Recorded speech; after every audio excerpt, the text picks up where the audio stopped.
In an undisclosed location, two people are being kept prisoner. One of them is wearing military-like clothing, while the other has a simple tracksuit on him. The military guy begins speaking, expressing his apology to the professor. The professor rebukes this apology, saying that all of this happened because of him. The soldier starts thinking about the events that got him in this situation, expressing his anger at the informant who had betrayed them, saying that the enemy force was much larger than anticipated, and that they knew their route and attack timings perfectly. This was a trap from the very beginning. Some clanks happened beyond the door, and it shortly opens, one of the guards throwing another soldier into the holding cell, who we find out is named Sergeant Kim. The other soldier is visibly angry at seeing another soldier treated this way, and gets up to spout insults at their captor. The guard saying something in a language that we can't understand, and promptly bashes the soldier's head with an assault rifle. We get a peek at this captor, showing us that he is of African descent, meaning this whole ordeal might be happening in one of the many war-torn countries in that continent. Kim asks the other soldier if he's okay, calling him lieutenant. The lieutenant says he's fine, and asks about the other troops, who Kim says that they were dragged off someplace else. More clanks happened outside the door, and again, it shortly opens after. One of the guards looking down at them, that's when he falls to the ground, knocked out by a person who was behind him, who asks if Lieutenant Kang Ham-chan is here. The lieutenant is surprised to hear Korean coming from this stranger's mouth, and asks who he is. The stranger says that he is here to rescue them, and they all begin following him. We see the results of this stranger's arrival, with multiple guards knocked out cold, Kang expressing his surprise. Kang then asks the stranger about his division, and how many people he is with. The stranger says that he cannot disclose this information, and that he is alone. Kang is again surprised by this, thinking that how could a single person do this? Stealthily, too. A door suddenly opens and a guard comes out, who is reaching for his gun after he saw them. Kang is prepared to open fire, but before he can do anything, the stranger sprints at the guards and incapacitates the first one with 2 swift blows, and taking the other one out with a knife throw. The stranger talks with the soldiers, saying that they will increase their pace, and that he will take care of the enemies. Kang agrees, annoyed at the fact that he's basically treating them like baggage. The stranger moves swiftly, and quickly defeats any guards that try to stop him. Kang noticed that there will be multiple enemies beyond the next corner, and that the stranger will need help with this one. The stranger, however, keeps moving, and dashes in front of the guards, silently taking all of them out.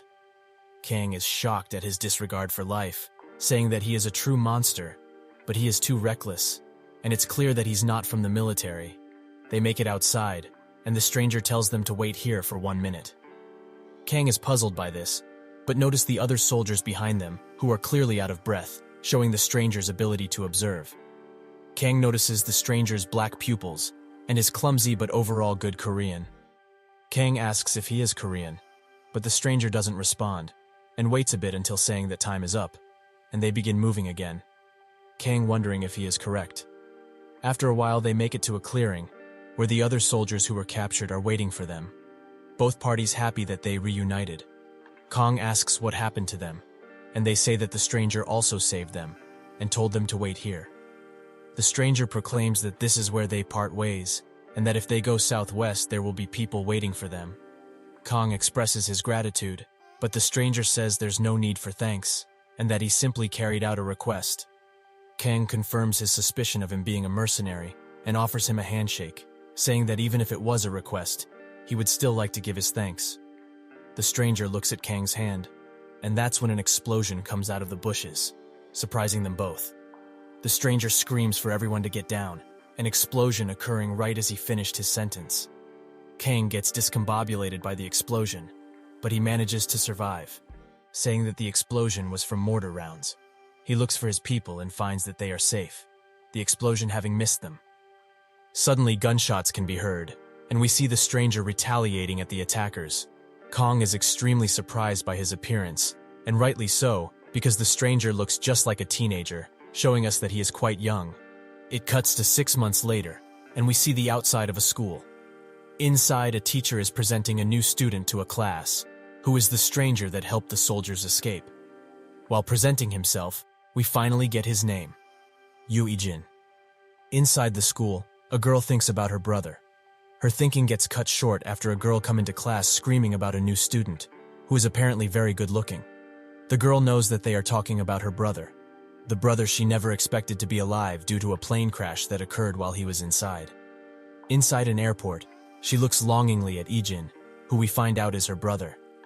Next to him is an old man, who is gently touching his face while crying, expressing his surprise and happiness at him returning alive. The girl questions if that is really her brother. That's when Ijin looks at her and gently smiles at her, saying that she must be Dayun. Her thinking is interrupted by a girl, who is annoyed at Dayun for ignoring her for so long. The girl demands Dayun's gym clothes later during PE, and asks if he brought them.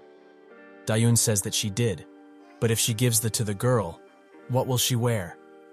The girl scoffs at Dayun and calls her insane for talking back to them, slapping her across the head. The girl is clearly bullying Dayun and asks if she wants to get beaten up in front of everyone to the point of crying again, showing us that this bullying has gone on for a while. We cut back to the class that Ijin is attending, where the teacher is still presenting him to the class, saying that he was living abroad for personal reasons, and that they should help him adjust to his new life. The girls are all quite infatuated with him. The teacher tells him to take a seat in an empty seat, and he obliges.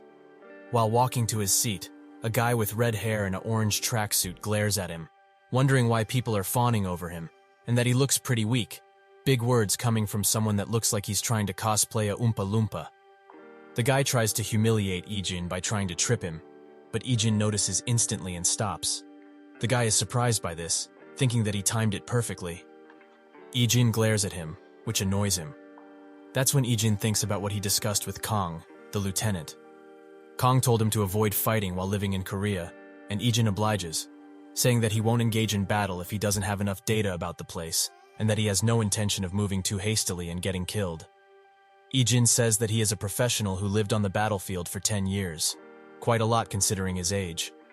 Kang stops him from his rant, saying that's not why he's telling him this, and more so for his opponent, expressing his worry for anyone he faces.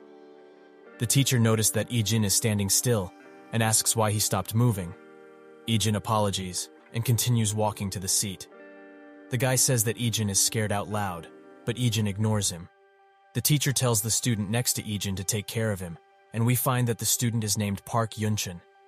Yunchin obliges and exchanges greeting with Ijin.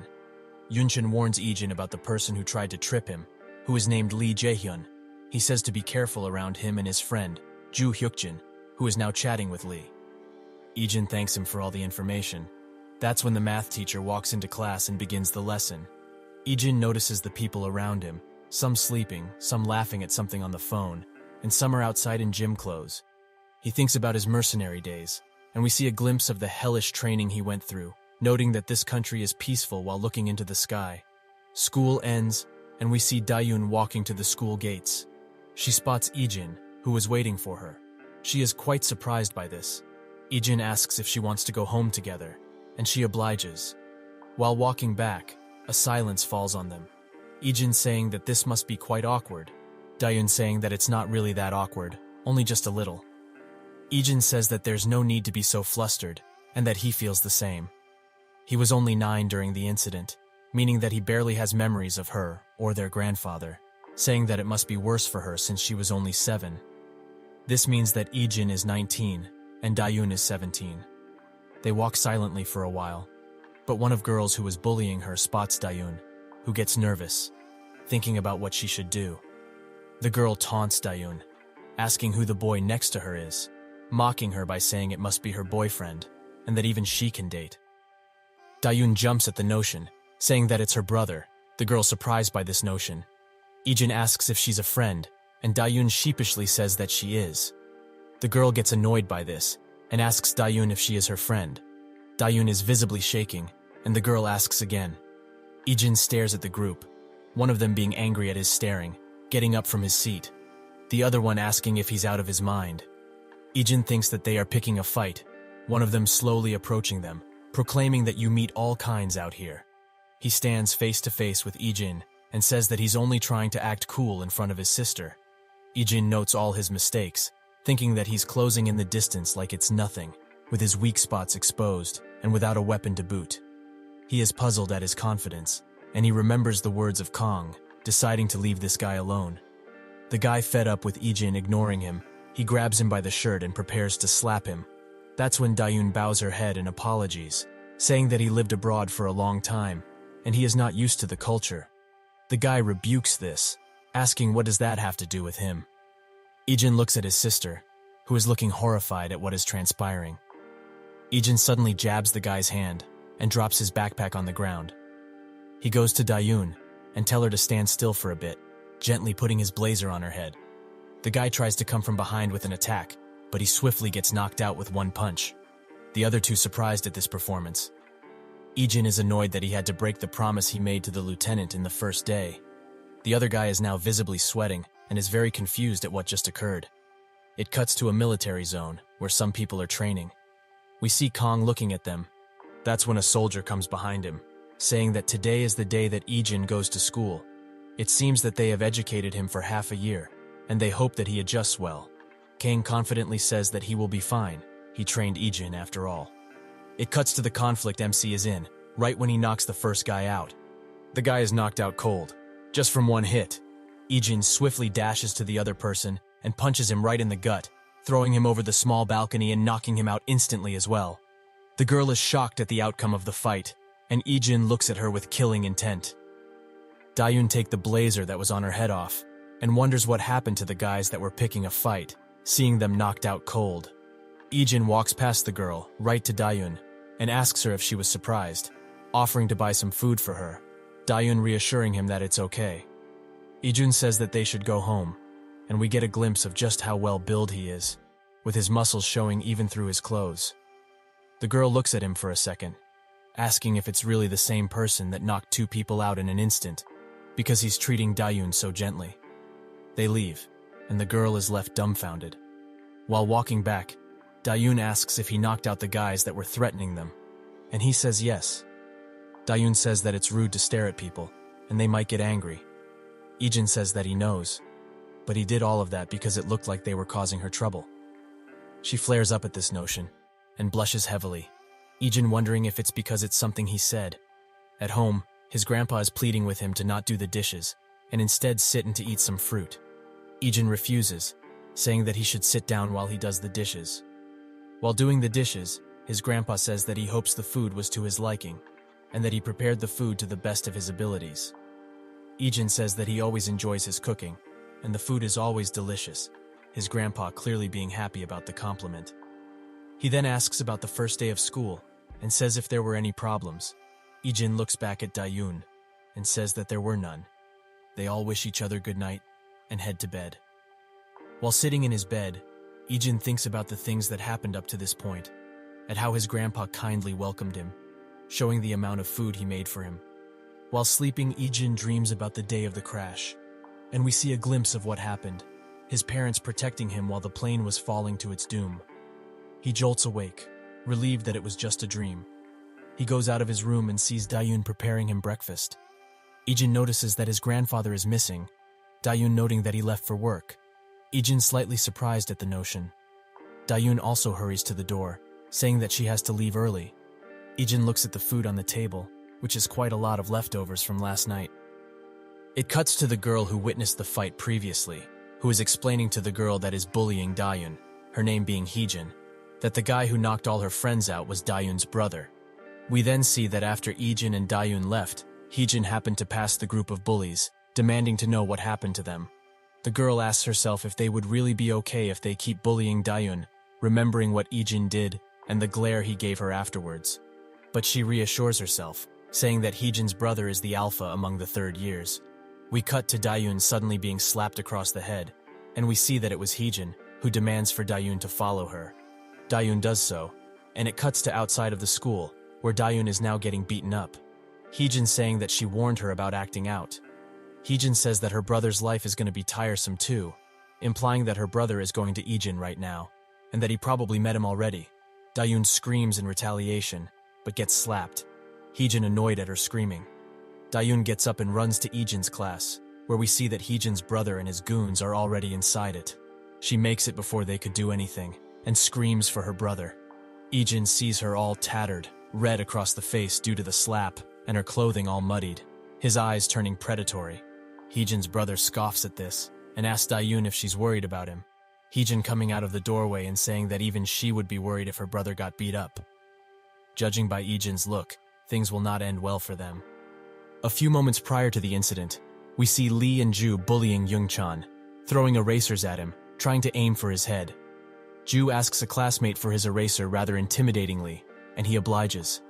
This eraser is quite big, and he hits Youngchan in the head, who is uncomfortable with this. Lee and Ju bicker between each other, with Lee saying that he just got lucky, and it's just because he did it with a big eraser. He picks up a bigger eraser, who looks quite hard, and throws it with all his might, but that's when Heejin comes in front of the victim, blocking the projectile with his backpack. They are quite annoyed at this, and when Heejin sits down, they plan to call him over after school to make him stop being annoying. Heejin asks Youngchan if he is okay, and he reluctantly says yes, with Heejin noticing the bullies looking at him and laughing. Youngchan asks Heejin if he is doing anything after school. If not, he can show him around. Heejin declines, saying that he has to go home with his sister today. Youngchan is interested at this notion, asking if they transferred together. Heejin says that she was already in school, and Youngchan asks her name. When he hears the name Dayun, he immediately panics, and with sadness on his face, he tells Heejin that his sister's school life is rather difficult, because she was quite popular with the boys since middle school due to her being pretty, and there was a girl who had a crush on one of the boys. That's how they started bullying Dayun. Heejin is surprised that people would just let this happen, but Youngchan says that it's because the girl's older brother is Kim Kisu, the top dog in the third year's class 3. Youngchan continues, saying that this harassment got even worse, as she was in the same class as the main girl bully when they started school, getting so bad that people were surprised she was still attending school. Heejin tries to understand all this, finding it quite dumb that she would bully Dayun for such an idiotic reason. Youngchan says that once you learn the truth, it's nothing special. People like them don't need any special reason to bully. Heejin thinks back at what they talked with his grandpa, who asked Dayun if her school life is going well. Dayun obviously lying that it is, with a tinge of sadness on her face. Heejin thanks him for the information, and that's when a large guy, the same one Heejin beat up at the store, bashes the door of the class, with a group of other people following him. Ju asks what they're doing here, but that's when Kim Kisu responds, saying that there's something that he wants, with the group surprised that he is here. Kim's goons point him to Heejin, who bashes them for losing against such a guy, noting that he looks quite frail. He beckons Heejin to get up, and he does so. Heejin asks if he is Kim, with Kim surprised that he already knows his name. Heejin glares at him, which annoys Kim, ordering one of his goons to bring him over here. While the goon approaches Heejin, his sister suddenly rushes in, bruised and dirty. Heejin takes in the sight, and his eyes turn cold. Kim says that he is quite jealous Heejin has such a caring sister, with Heejin suddenly responding that she would be worried too if her brother was about to be beaten up. Dayun looks at the amount of people that are going after Heejin and begins crying, apologizing to him. Heejin says that there is no need to apologize, suddenly throwing a right hook at the guy that's in front of him, knocking him out cold. Heejin assures her that none of this is her fault. Another goon tries to punch Heejin, but to no avail, as Heejin redirects his punch, hitting his exposed windpipe. The goon instantly falls to his knees, surely having a hard time breathing. One of the last goons panics, desperately trying to hit Heejin. This, however, is what dooms him, as he is extremely exposed. Heejin throws a kidney shot, landing the hit and toppling the guy over. Everyone is left shocked at this outcome, even Kim. Heejin glares at the brother and sister, who are left shaken by this. Kim notes that Heejin knows a few tricks, Heejin ignoring him completely. Kim tries to hit Heejin in the neck with his leg, thinking at first that he got him. His illusions disappear, however, as he sees that Heejin blocked the attack perfectly. Kim panics and throws another attack on the other side, Heejin easily blocking this one. He grabs Kim's leg and punches him directly in the face, throwing him on the ground. Heejin glares at him with murderous intent, and with one final attack, he knocks Kim out. Everyone is surprised he could defeat Kim, Lee, and Ju even more so. He approaches Heejin, clenching his fist as he does so. Heejin is sure that he will hit her, but that's when Dayun stops him, saying it's enough. Heejin retorts this notion, asking if these aren't the same people that bullied her. She says that it's fine now, and he should stop. Ijin does so, and offers to take her back to class. In the class, Kim's sister is fuming at the sight of her brother and his friends beaten up. While walking, Dayun notes that Ijin is quite good at fighting, and also apologizes again, saying that it's because of her he got into fights 2 days in a row. Ijin says that he would happily fight for her, saying that from where he used to live, people would just think only about themselves. There were exceptions, however. It was when family got involved. It cuts to a flashback Ijin as a mercenary, wondering what exactly a family was, seeing a man protecting his daughter from his attacks. Dayun asks how can this be, knowing that he barely remembers her and Grandpa. He says that she is right, but he knows for sure that they are family. Dayun gets embarrassed at this, and tells Ijin that she will walk the rest of the way alone. Ijin asks why, but they are already in front of her class. She waves goodbye, Ijin smiling at her shyness. He arrives back to class, Lee and Ju congratulating him over his victory, with Ju saying that it looked like he was smurfing. He sits in his seat, and Youngchan shyly says that he thinks Ijin looked cool too. In another place, Kim and his goons lament what happened, with Kim noting that Ijin is in a completely different league. His sister keeps bashing him, wondering how they could lose to one person. Kim, having had enough of her yapping, tells her to shut up, with her not backing down at all. With one final menacing glare from Kim, she gets so mad a tear forms in her eye, and leaves, slamming the door behind her. She goes back to class, where she mockingly says to Dayun that her life will be easy from now on, as she can rely on her brother for anything. Dayun ignores Haejin, which makes her extremely mad. She wonders if she just has to watch Dayun quietly from now on, saying that there's no way she would do such a thing. While walking to the school gate, Dayun thinks about her brother, who protected her, but also at the bullying she has received up until now, wondering if it's really over. With this much thinking, she passes Ijin without noticing him, who asks her if she has something on her mind. She apologizes for not noticing him, but he doesn't mind. Dayun says that they should stop by the store to pick up some things, as their grandpa likes to have dinner prepared when he comes home. Behind them, Haejin glares and smiles a sinister smile, clearly plotting something. Inside the shop, Dayun notices how popular Ijin is based off just his looks, with a couple of girls talking about him. She asks if he's ever had a girlfriend before, who says that he hasn't. Dayun is surprised, noting how popular he is here. He surely must have been there too. Ijin looks at the ground for a second, before replying that he was just busy. He asks her the same question, the answer being the same as his. Inside the apartment, Ijin's grandpa gifts him a phone, apparently the newest model. The grandpa says that he had to unbox the phone to put the phone numbers in, hoping Ijin is not upset at this. He also says that he will buy Dayun a phone too, once he has money. Dayun shuts down this notion, saying that her current one works just fine. While they chat, Ijin thanks his grandpa, who is giddy at Ijin's appreciation. Inside his bedroom, he smiles at his new gift, sending a text message to the lieutenant, who wonders why Ijin has a new phone, considering he already bought him an expensive one. In the morning, while getting out of the bathroom after a shower, he sees Dayun rushing for the door, saying that she is late. She also prepared him a meal. While running, she says that she'll make it on time. We find out why she is late, saying that Grandpa liked the soup so much that she remade it in the morning as well. While thinking about her grandpa's appreciation, she suddenly gets kicked to the ground by a pack of thugs, who are all female. One of them says to watch where she's going. Dayun apologizes, but gets slapped instantly. One of them suggests they should go to karaoke, with everyone agreeing. One of them crouches to Dayun's level, saying she must come too. From Dayun observation and her blonde hair, this seems to be Haejin. They go inside the karaoke building, but only the three of them come out. The worker, seeing that they have finished singing, notes how loud they were screaming in there, saying they must have a lot of energy. He opens the booth that they were in, and is shocked to find Dayun on the ground, beaten to a pulp. She gets up, and refusing a 911 call, leaves the premises on her last legs. At school, the teacher makes attendance, with Dayun not being there. Haejin smiles at this, knowing why she isn't in class. One of her lackeys asks if they're going to be okay, but she says to stop worrying, as they had nothing to do with it, almost sure Ijin won't find out.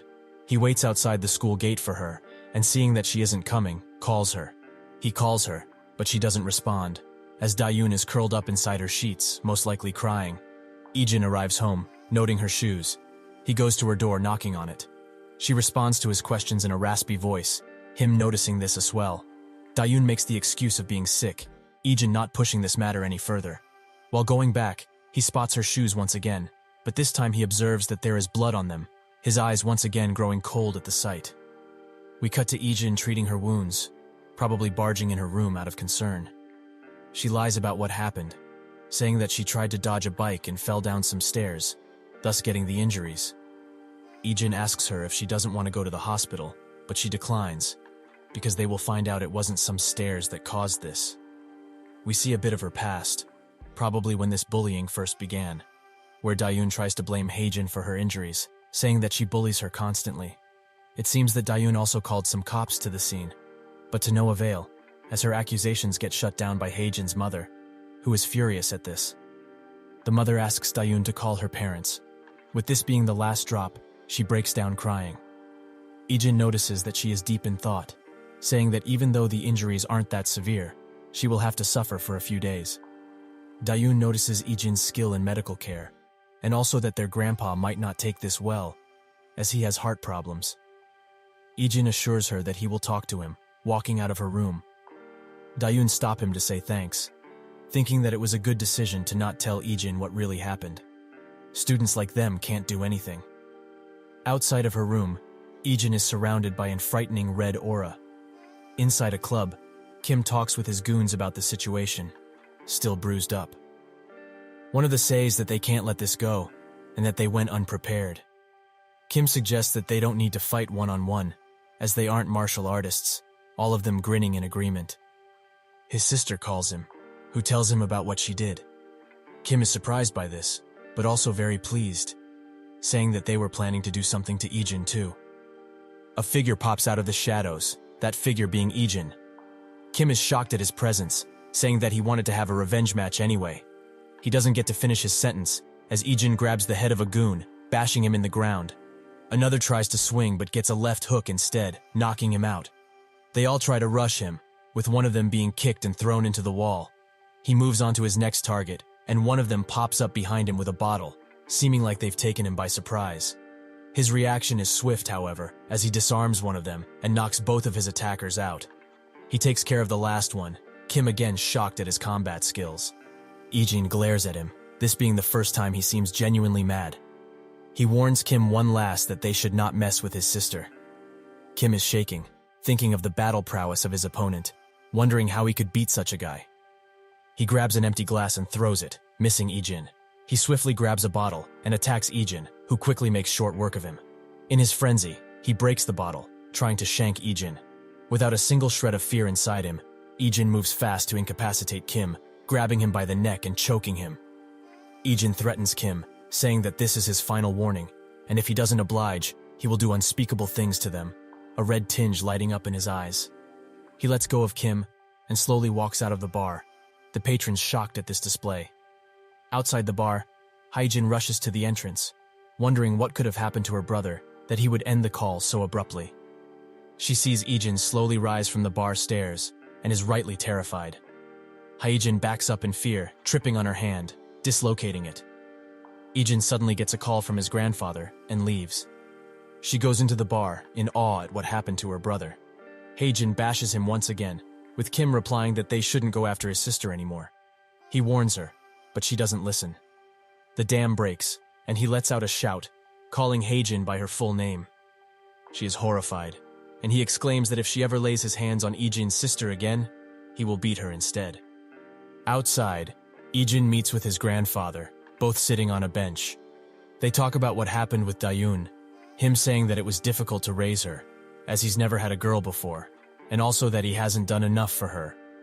He looks back, saying that she did much more for him, because she helped him get through the loss of Ijin's parents. He notes that it hurts him that Dayun doesn't confide in him, but Ijin gently reassures him that from what he saw, he loves Dayun, but she also loves him. A sense of relief washing over him. Ijin says that he will watch over her at school. His grandfather says that Ijin has no idea how happy he is that he's here. Inside of a hospital, Kim and Haejin's parents talk with them, The father is not surprised to see Kim in this state, as he is quite the troublemaker. The mother gets angry at this, wondering why her husband is not angry at the sight of their children getting hurt. With a final farewell, the parents leave, with only the siblings remaining in the room. We find out that Haejin was the one who told her parents what happened and who did it. Kim wonders if it was really Ijin who injured her arm. Haejin, obviously lying, says that it really was him, sweating while doing so. While leaving, Haejin brags that he should take it easy, as they will show him who he decided to mess with. While walking through a hall, their parents talk about the situation, the mother saying that she contacted the chief. He is annoyed at this, saying they should just leave it to the school. The mother is mad at him once again to his carelessness, saying that she doesn't know the kind of man the chief is. It also seems that Haejin has been listening to this conversation. Outside of a construction site, we see the chief, a pretty well-built man with quite a gangsterous look, donning a black suit. He expresses his frustration, wondering why he got dragged into this children's squabble. Inside his home, Ijin thinks at what happened, wondering if this is the end of it. It appears not, however, as two large men are asking for him outside of his door, the grandpa quite puzzled at this. Ijin gets out of his room and says that they are acquaintances of his, and that he will be right back, leaving his grandfather shocked. They take him back to the warehouse, one of them saying to the chief that he decided to come quietly. The chief says to get it over with quickly, with one of them grabbing a bat, saying the other one should grab his arm. One of them quips that Ijin shouldn't have messed with those kids, letting Ijin know that this is about Kisu. The chief is slightly annoyed at his underlings spouting unnecessary information, noting that he will have to punish him later.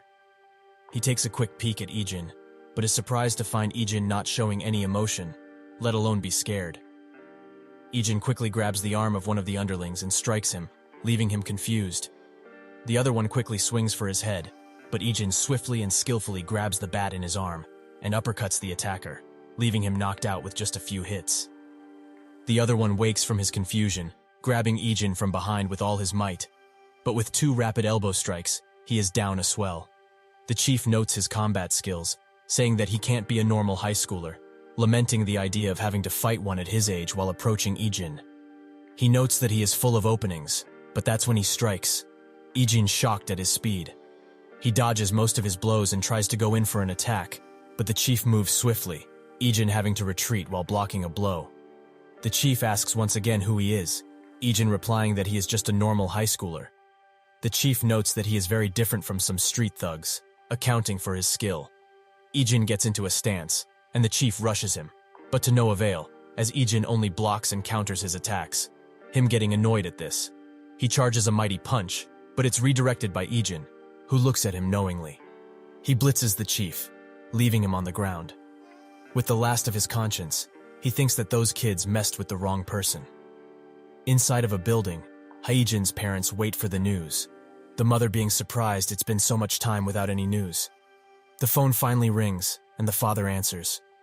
He apologizes his wife sent out such a pointless task, but the chief says he should be apologizing instead, as he has been beaten. The father is shocked at this, noting that the chief is respected even in the underworld. A door slowly opens, Ijin coming out of it, much to the surprise of the family. Outside of this room, we see Ijin has taken care of the guards quietly. The call abruptly closes, leaving the chief to think that Ijin probably already got there.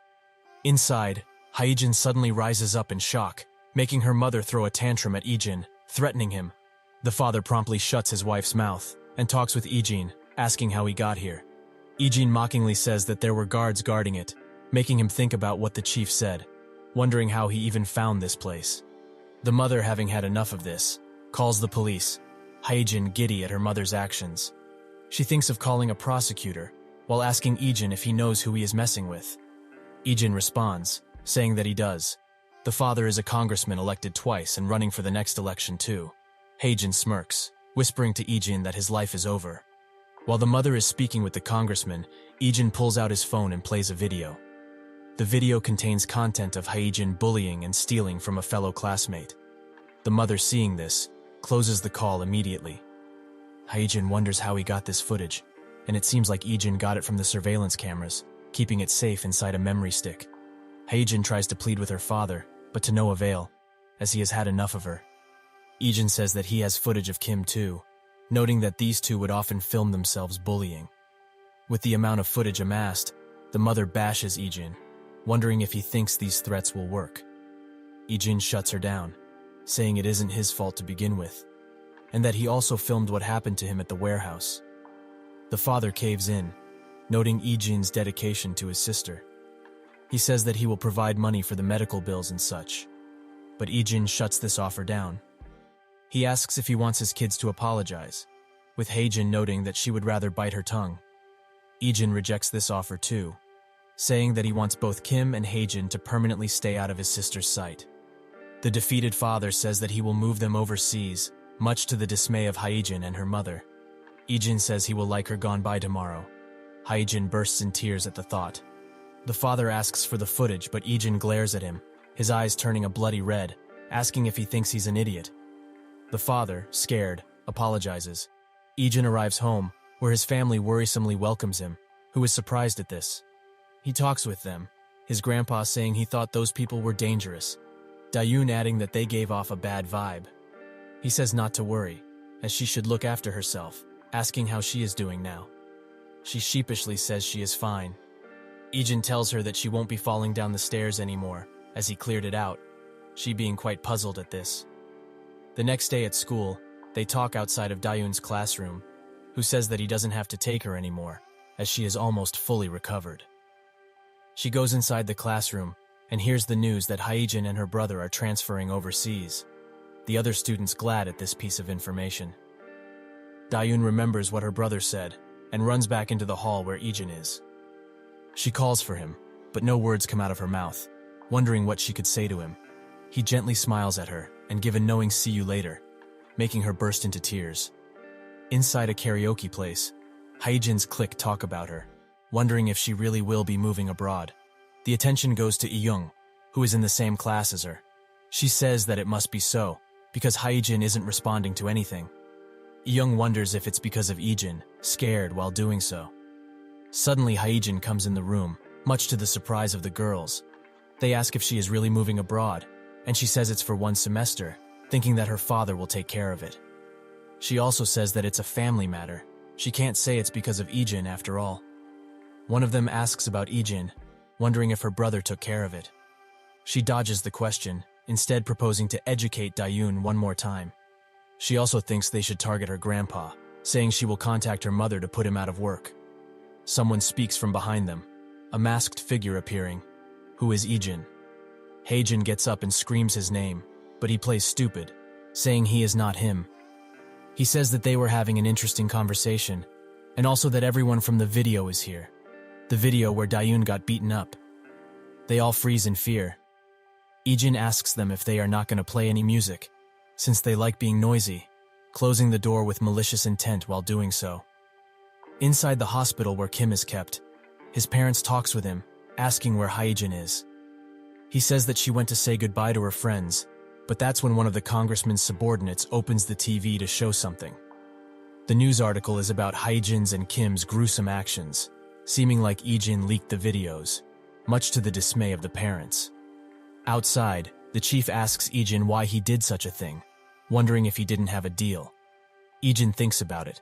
With their parents being politicians, he had to solve this quietly. He responds and says that he has a twister personality, with the chief saying that it's foolish to think the congressman will let this go quietly.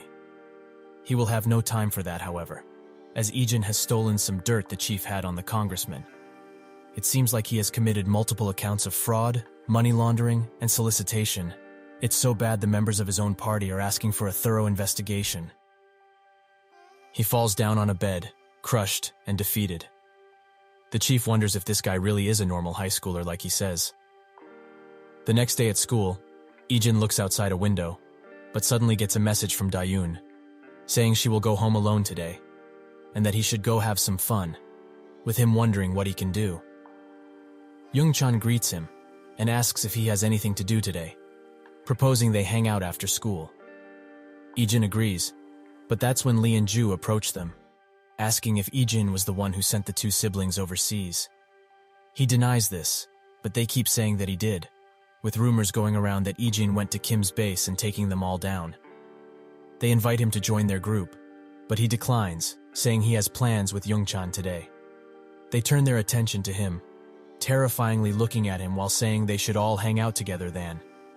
He reluctantly agrees, wondering if they are going to bully him around Ijin too. The teacher comes to class with two new students, a stunning beauty and a handsome boy. Youngchan is surprised by their presence, saying that the girl is named Shin Yuna, the granddaughter of the owner of SW, biggest corporation in the country. And next to her is Go Sukju, who was always together with her, being raised to be her secretary and bodyguard. The teacher says that they studied in America for 2 years, and they will be joining the class from now on, much to the dismay of Lee and Ju, who are lamenting that they have such troublesome schoolmates. They walk to their seats, Ijin and Sukju locking eyes while doing so. Yuna looks at him and asks Sukju who he is, wondering if he is a celebrity. He doesn't know, saying he will check. She looks at him, and they suddenly meet gazes, gently smiling at him. He turns his head around without a moment's thought, her pouting at him for doing his. Youngchan suggests that they should go to a PC cafe, Ijin remembering his training on such things, apparently being instructed by the lieutenant. He was also informed about Koka, or coin karaoke. Youngchan sees Ijin in deep thought, wondering if he doesn't like the things he recommended. When school finished, Yuna sits in class looking down a window. Sukju informs her about Ijin, noting how he suddenly came back to life after such a long window of time. He is suspicious about the fact that it was right before they came, saying he will conduct a thorough investigation. While walking back to his house, he looks at the group chat that they formed, with Lee noting how much Youngchan carried the game they played. It cuts back to what happened, showing us that Ijin is not that skilled at games. Lee and Ju ask what rank Youngchan is, who says that he is challenger. They stare in shock, treating him like a god. While they talk in the group chat, Ijin bumps into his sister who just came out of the store. He asks what he bought, her saying that they ran out of garbage bags and had to go get some. He offers to carry the luggage, but she refuses, saying it's pretty light. Dayun asks about his day, wondering where he went. He says he went to a PC cafe, and also asks her how she's doing at school. She says that it's been fine, being able to be comfortable at school for a while. She asks if he had dinner, and says that she hasn't eaten yet, as she always waits for Grandpa. Even though he ate with his friends, he still accepts the offer, saying he only ate a little. While having dinner, they both compliment Dayun's cooking skills, their grandpa saying it's improving by the day. While enjoying his family time, he can't help but think of the gruesome life he had before. Inside his room, he gets a call from his lieutenant, who asks how he is doing and if there are any problems. Ijin sits in silence for a while, causing the lieutenant to worry that he killed somebody. Ijin calms him down, saying it was a small issue, but he fixed it right away. The lieutenant says that if he ever has trouble, Ijin should call him. The next day at school, Youngchan talks with Lee and Ju about Ijin and Sukju, wondering who would win in a fight. They say that Sukju is out of this league, apparently taking out 30 people on his own, unscathed. They come to the conclusion Ijin has no chance against Sukju. Inside the school, they meet face to face, with Sukju interrogating him as to his real identity. He asks about what happened to Kim and Haijin, Ijin responding that they had some friction, but their transfer has nothing to do with him. Sukju drops one final piece of information, saying that the school where Ijin claimed to have gone before, there was never a student like him. Inside the school, Yuna and Dayun take a break from their classes, relaxing in a break room. They begin talking, mostly about Ijin. Yuna saying that she didn't know Dayun had a brother. She says that they thought he died alongside her parents 10 years ago, and 6 months ago, they found out he was alive. We cut to the moment they received the news, with the grandfather giving Dayun the news while crying his eyes out. Yuna finds it weird that he didn't contact them all this time, but apparently he lost his memories after the incident, with them only coming back recently, clearly a lie done to hide Ijin's past. Yuna finds this curious, being quite suspicious of Ijin now. She still smiles and says that their grandpa must be happy, Dayun saying he even took cooking lessons to prepare for Ijin's coming. Yuna gets serious for a moment, asking Dayun if he really is her brother. She takes a step back, instead asking if they've done a DNA test. Dayun says that they must have done a DNA test before sending him here. Besides, the grandfather says that he looks a lot like he did when he was just a kid. Dayun is curious as to why Yuna is so infatuated with Ijin all of a sudden. She tries to make up an excuse, suddenly asking if Ijin has a girlfriend. It cuts back to Sukju's confrontation, implying that Ijin's documents are fake, saying that his investigation showed that the school he previously attended said that nobody of his likeness ever attended. Ijin asks him for evidence, puzzling Sukju, who thinks that he found this out through word of mouth, and that he doesn't have any physical evidence, but is also surprised at Ijin's expression, making it seem like he was the one making a mistake. Ijin asks why he decided to investigate him, Sukju saying he was too suspicious to not investigate. Silence falls, but Ijin shortly breaks it, saying that his objective was to come back home. Sukju still has suspicions, and will surely try to find any dirt he can on Ijin. Inside the class, Ijin notes how much they found out after only one day. Class ends, and Lee invites them all to play at the PC cafe. Ijin says that he can't, as it's his grandfather's birthday today. Ju says that just the three of them will go, letting us that they are quite friendly with Youngchan now. Sukju tells Yuna all he knows, saying that Dayun was also bullied by Haijin for the last 2 years, thinking it was Ijin who took down Kim's gang, twice. Yuna finds this funny, saying it's almost like a fairy tale that he came back to rescue his sister after so much time. Meanwhile, her siblings are just waiting for the opportunity to take her down, smiling a sad smile while speaking. Yuna says that if he really is coming after her, he should have been more quiet, Sukju agreeing. She asks about the insurance money the grandpa received after the crash, apparently being quite a large sum, growing even more so because he didn't touch it.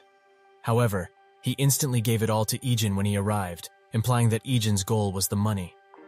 Yuna thinks Dayun might be in danger, as they live in the same house.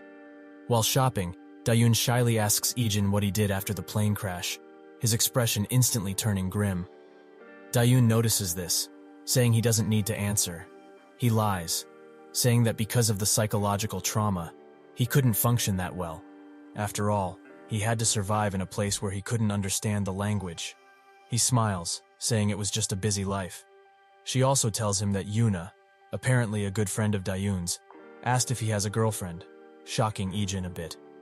When their grandfather arrives home, they celebrate his birthday, Dayun buying him a gift, a phone case.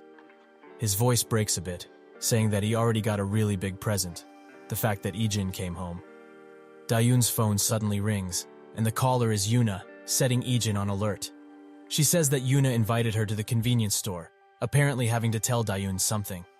Ijin is now on full alert, knowing what might happen next. They talk outside of the convenience store, mostly about Yuna's school activities outside of the country. Yuna asks if she ever wanted to study abroad, but Dayun says no, she wouldn't want to leave her grandpa alone after all. But she is a little less worried now that her brother is back home. Yuna is conflicted, thinking about what Sukju said earlier, that all the documents and history of Ijin were all forged or faked, her wanting to tell Dayun everything. Dayun is glad that she was able to talk with someone like this, noting it has been a long time since she did something like this. Ijin spots them talking, trying to approach them slowly. He gets stopped by Sukju, however, who asks him to wait here. He says there is no need to bother two people who are catching up, but that's when a van suddenly hits them, sending both flying. Ijin rises his head and sees that Yuna and his sister have been kidnapped, instantly rising from the ground and running as fast as he can. He cannot catch up, however, as the van disappears into the distance.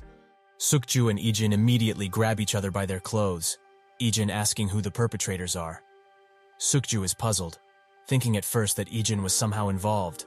They let go, and Sukju calls someone, telling them the details of the kidnapping. Ijin tries to leave but gets stopped, Sukju asking if he is involved in this. Ijin says he has no time to waste, exclaiming he will find his sister.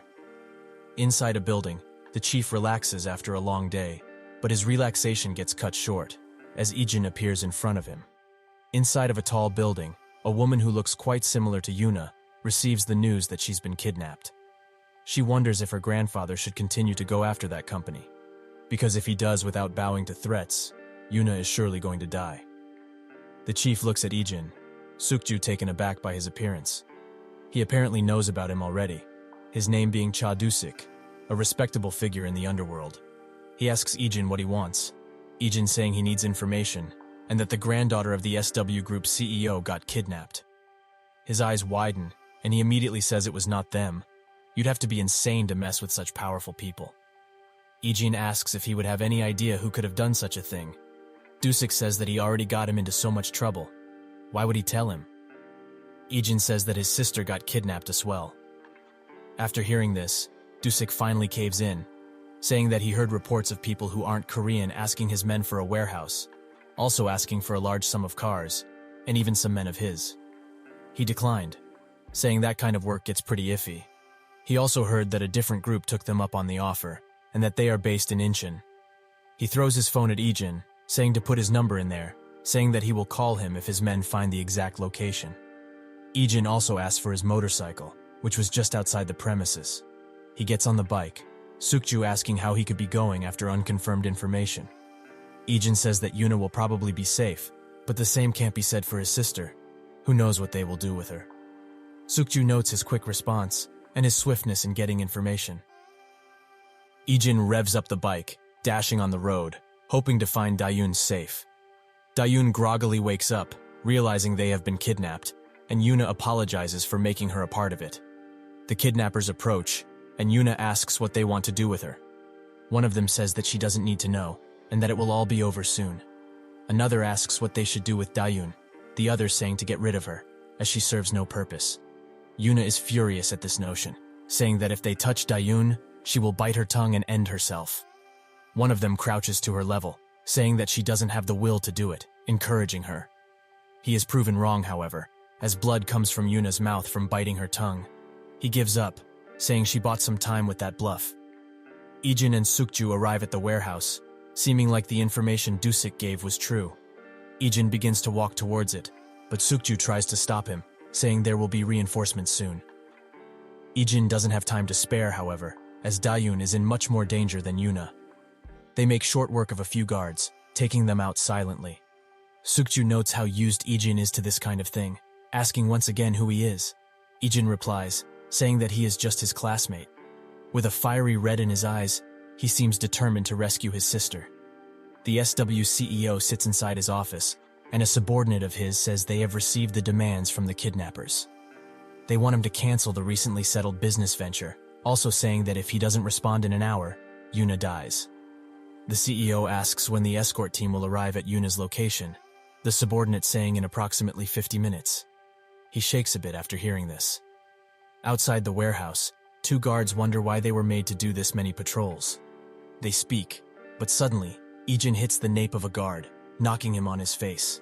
He tries to get up quickly, but Ijin has already taken care of his colleague, also knocking him out with a swift kick. Ijin asks Sukju how many he took down, apparently the number being 5. Ijin notes how many they took down, saying that if they combined their numbers, they would get a total of 14 guards.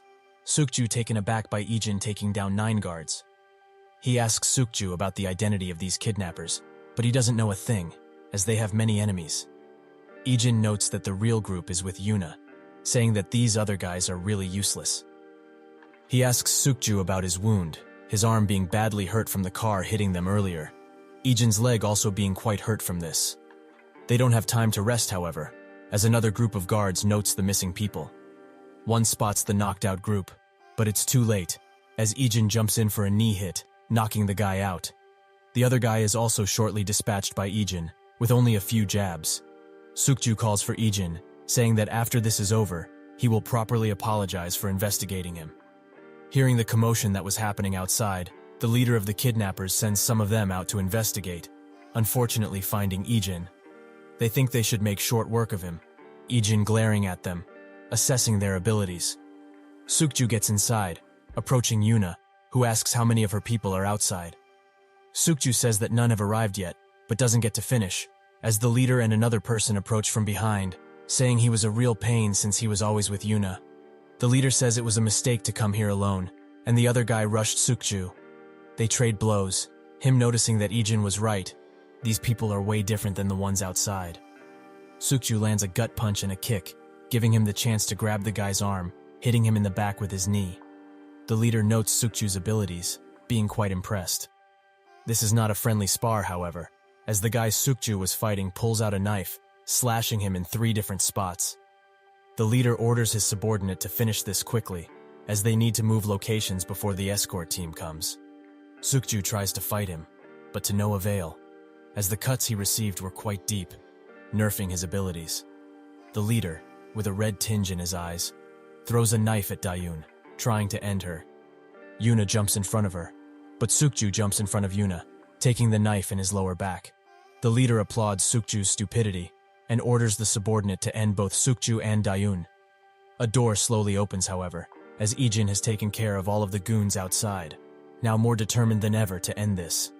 Inside Dusik's building, a subordinate of his asks why he helped Ijin, given that most of the troubles they have now is because of him, and that the Goseong faction is involved, most likely being the kidnappers. Dusik replies that his sister got kidnapped. What can you do? He had to at least help with this.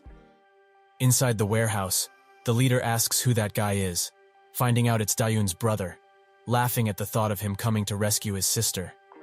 Ijin asks Dayun if she is hurt anywhere, but she doesn't hear it, as she is screaming at him to get out, as this is much too dangerous. Yuna laments that 2 innocent people got dragged into this because of her. The leader, having had enough of this, already being behind schedule, orders his subordinate to end Ijin first. He tries to attack Ijin, but he redirects the attack directly into the attacker's arm. While holding the knife in the attacker's arm, he gently tells Dayun to close her eyes. She does so, and Ijin lacerates the arm of the attacker, leaving him on the ground, rolling in pain. Sukju notes his knife skills, saying he targeted specific muscles and ligaments to take him down.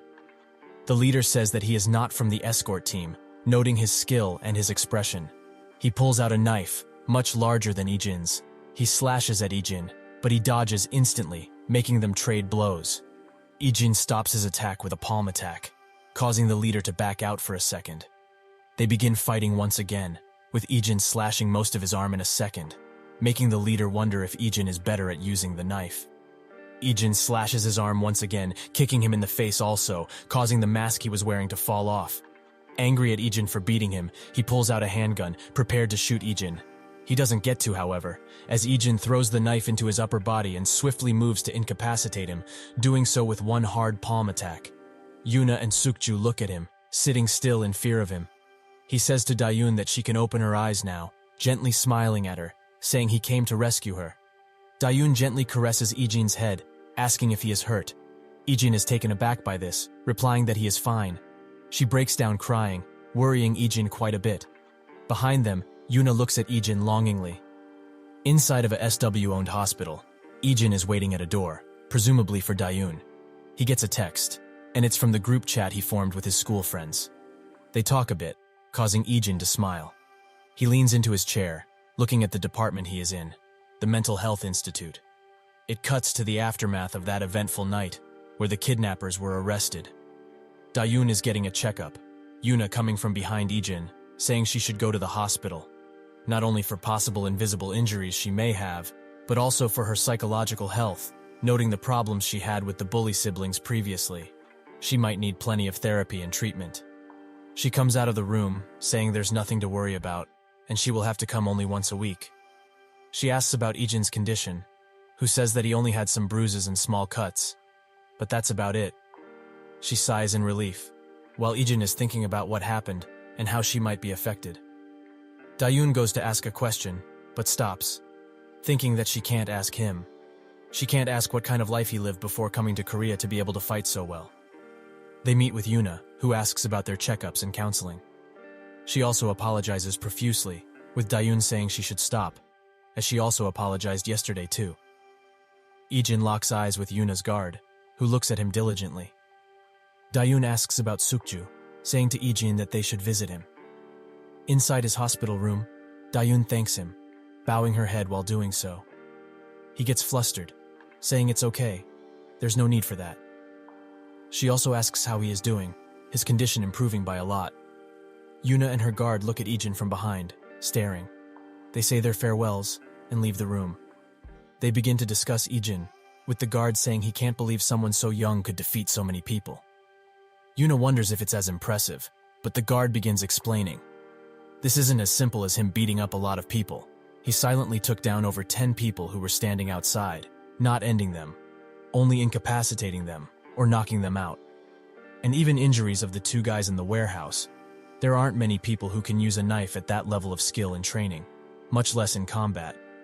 Plus, the two kidnappers in the warehouse and 4 of the soldiers outside were highly trained from a foreign country. Considering this and Sukju's report, Ijin is most likely a trained professional with extensive experience in combat. While walking to their house, Dayun thanks Ijin, saying she's always getting helped. Ijin retorts this, saying he should be the one thanking her, as he feels he can understand a little. He thinks of the time Dayun worried for him, being the first time someone genuinely was worried for his safety. He can finally begin to understand what a family is.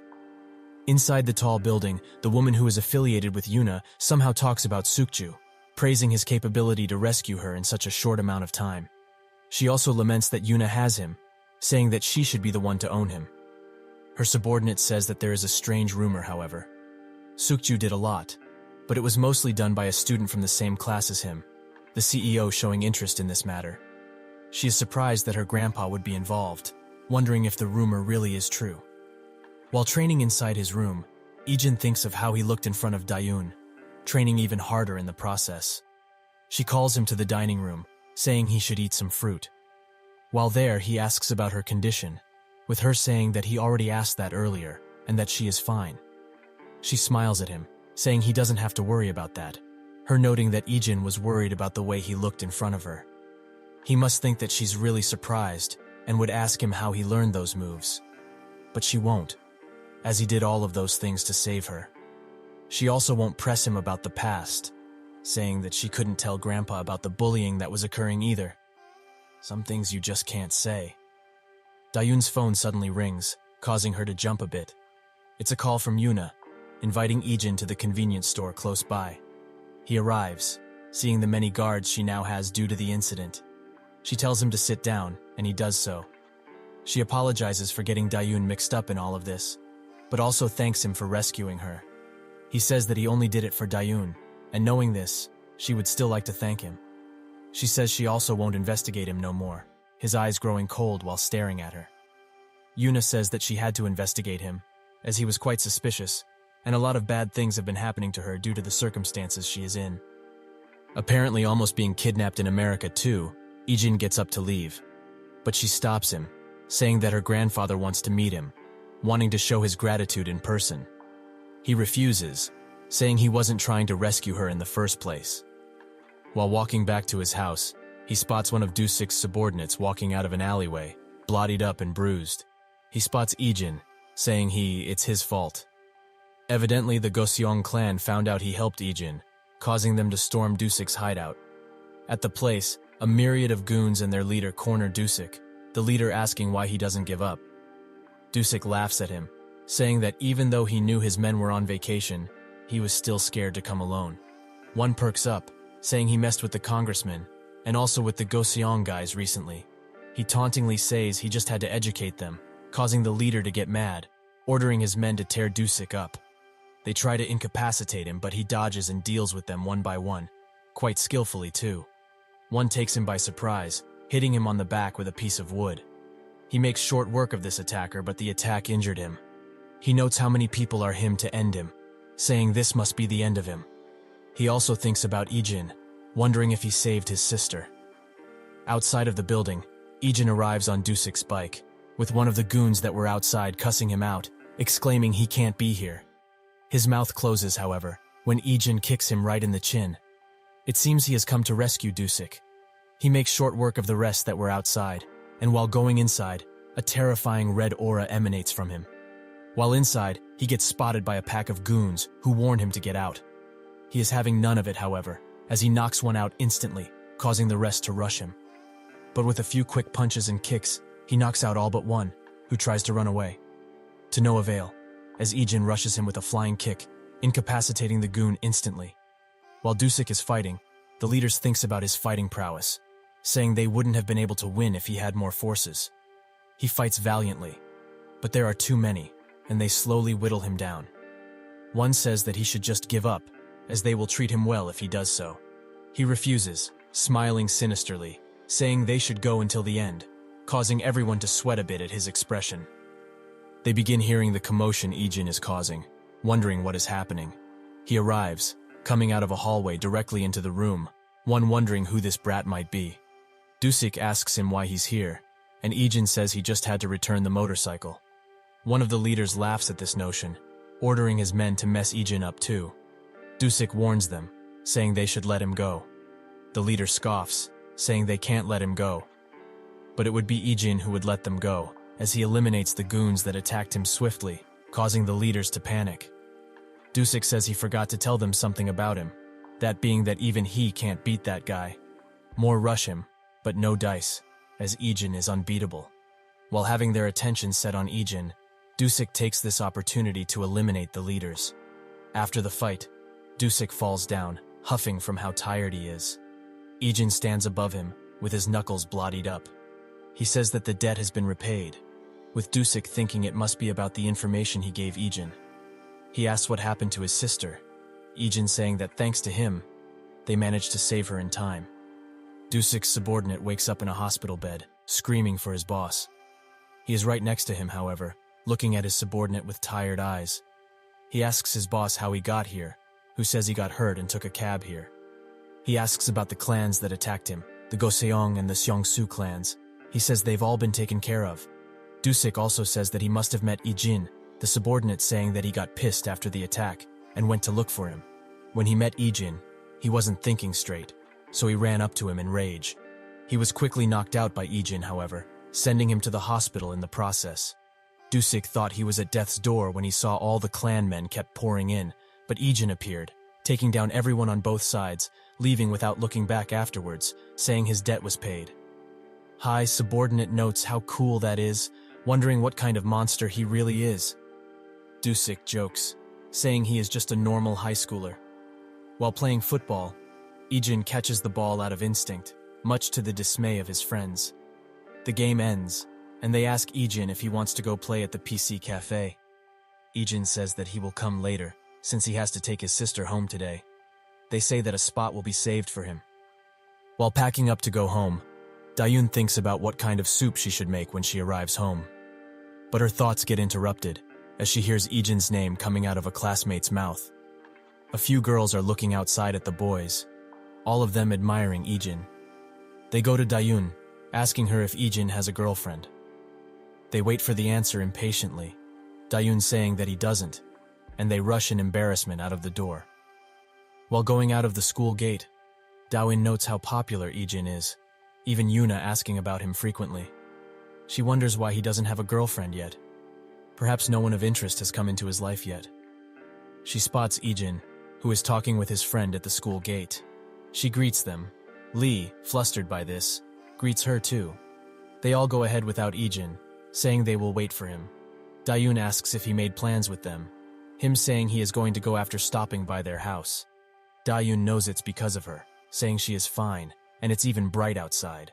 He doesn't have to keep doing this. She even refused a bodyguard Yuna proposed, feeling like she wouldn't be able to live a normal life if she went that far. He caves in, but he will still walk with her from time to time, not because he is worried, but because he enjoys her company. He spots Yuna's acquaintance, who was waiting for him just outside the school. They ask who she is. She is Yuna's cousin, who says she wanted to thank them properly, perhaps by taking them out to dinner. Ijin refuses, saying he was already thanked by Yuna, so there is no need for such things. She is surprised at this refusal, saying she also has some things to ask him. He walks by her, however, annoyed at her constant nudging. He is not interested. She is even more surprised now, her guard asking if he should get them. She says to leave him, thinking he blatantly looked annoyed in front of her. At the PC cafe, Young-chan excuses himself to the bathroom, but while heading there, he bumps into a person who curses at him for not watching where he is going. Young-chan apologizes profusely. The guy prepares a slap, clearly trying to bully Young-chan. Lee steps in, however, confronting the bully directly, clearly scaring him. With one final glare from Lee, the bully backs off. Lee looks at Young-chan, saying they should go. Ju is going to be mad if they are late. They arrive back at the PCs, Ju asking what took them so long. Lee explains the situation, saying a student from Gosuk Technical High was trying to bully Young-chan.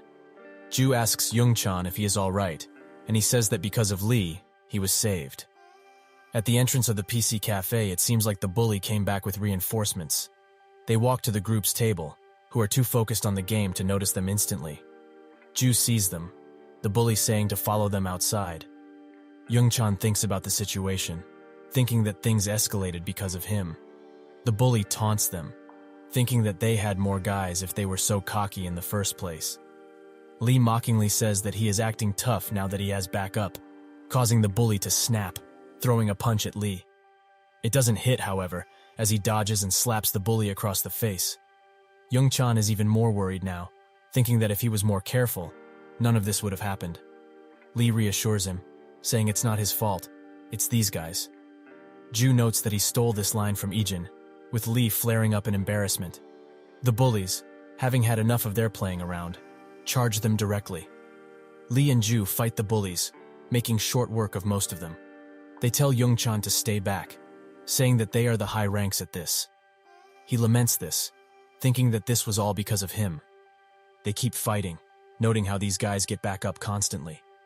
One lands a swift blow on Lee, causing him to stumble, a perfect opportunity for a punch. He gets saved by Young-chan, however, who summons all his might to knock the bully down, allowing Lee to knock him out with a kick. It seems that they have defeated them all, with Lee asking Young-chan if he is okay.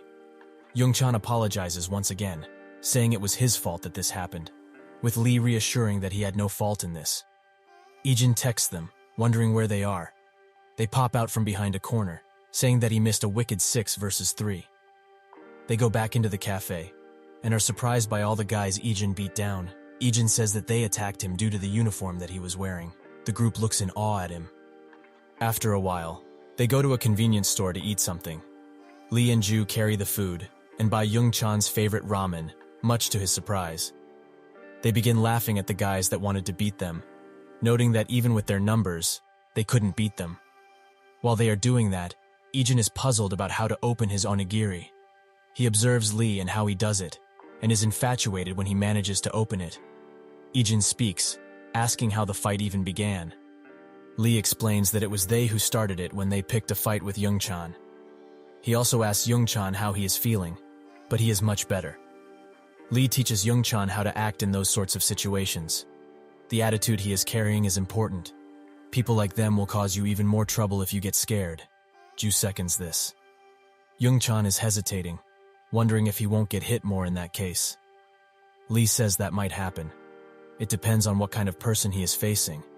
But in any case, he still shouldn't be scared. He can still do it if he tries. This causes Ijin to think about his past, where the bullying was much more severe, with the stronger ones forcing food away from the weaker ones.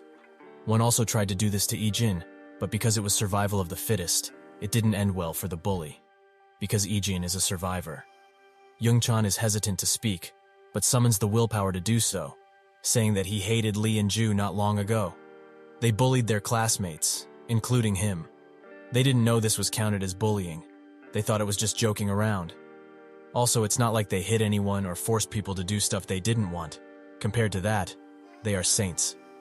Young-chan shouts that the mean things they said and the pranks they pulled were still bullying for him, and he hated them because they did it without a second thought. Lee and Ju are shocked at this discovery and apologize profusely.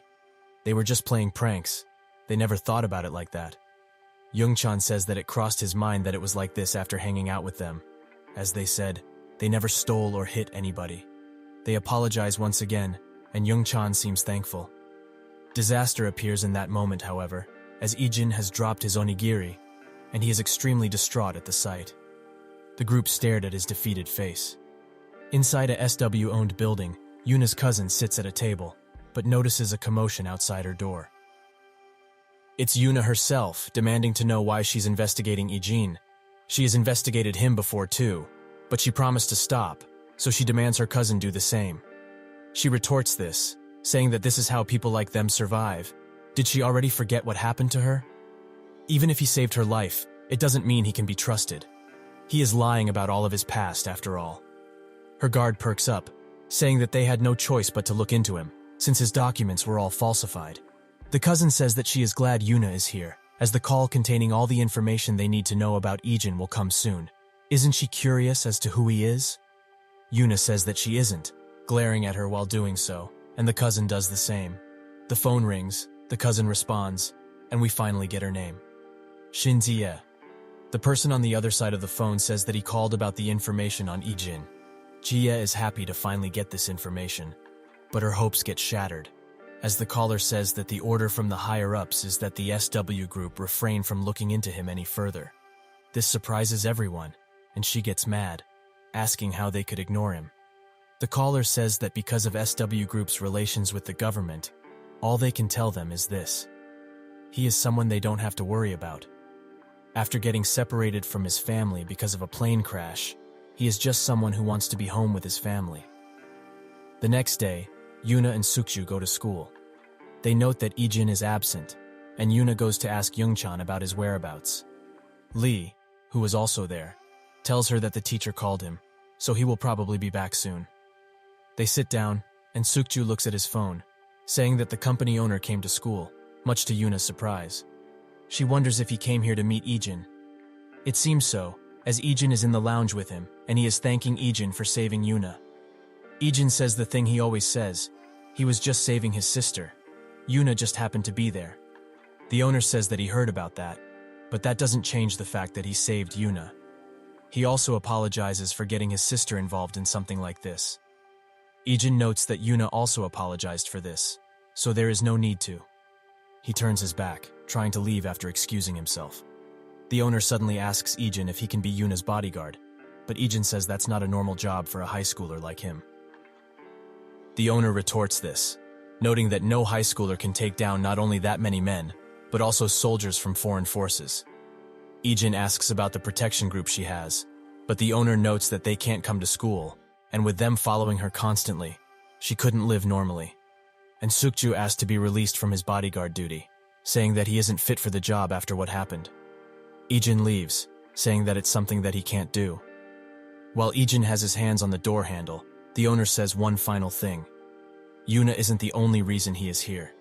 He came to personally thank him for what happened 3 years ago. This causes Ijin's eyes to widen. He finally has the chance to thank him, as he was able to watch over his son's final moments thanks to him. Ijin says that it was simply a request, but the owner says that it was a request that no one else took, because they all said it was insane. Because Ijin accepted the request, he was able to reunite with his son. He notes that he always talked about him. He couldn't stop thinking about how such a young man became a mercenary, and he asked him to look into it. But still, he couldn't find him. Yuna is also his daughter. Ijin thinks about her father's words, once saying that he had a daughter about his age. Ijin stops to think for a second, and says that he can't bodyguard Yuna, but he won't sit idly by if something happens to her. The owner says that's plenty enough already, and also asks him about how he feels about the SW guards, as they are very proud for no real reason, also assuming that they are the ones who solved the Yuna situation. That's why he wants his opinion on them, but not for free, as this is a formal request. Ijin sighs. He goes back into the classroom, and Yuna greets him, but he ignores her, as class has already started.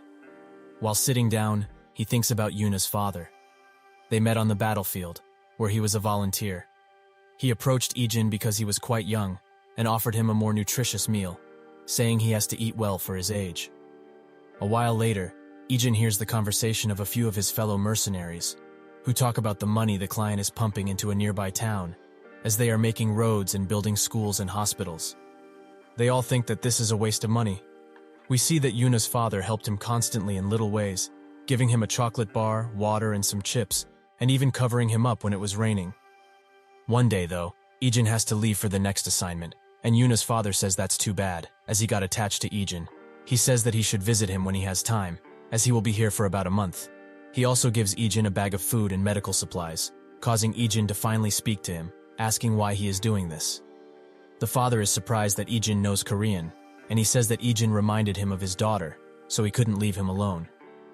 After a while, Ijin hears from another mercenary that the volunteer group he escorted got attacked, and from the looks of it, they were just waiting for them to leave. Most of the volunteers were killed. Ijin's reminiscing gets interrupted by Yuna, who asks him for a bit of his time. They go to a resting area, where Sukju apologizes for doubting Ijin, who says that it's fine, he did what he had to. Yuna also invites him somewhere at the request of her grandfather, the company owner. She thinks that he will refuse, but he accepts the invitation, much to her surprise. Somewhere else, Jie is still mad at the refusal of the information regarding Ijin. But her thoughts are interrupted by her subordinate, who tells her that Ijin is here to see her. Inside the SW building, Ijin gets prepped up for training, and Sukju asks why he accepted all of a sudden. He thinks about what the company owner told him. He just has to live with the rest of the bodyguards for a few days. He already talked to them, so it should be fine.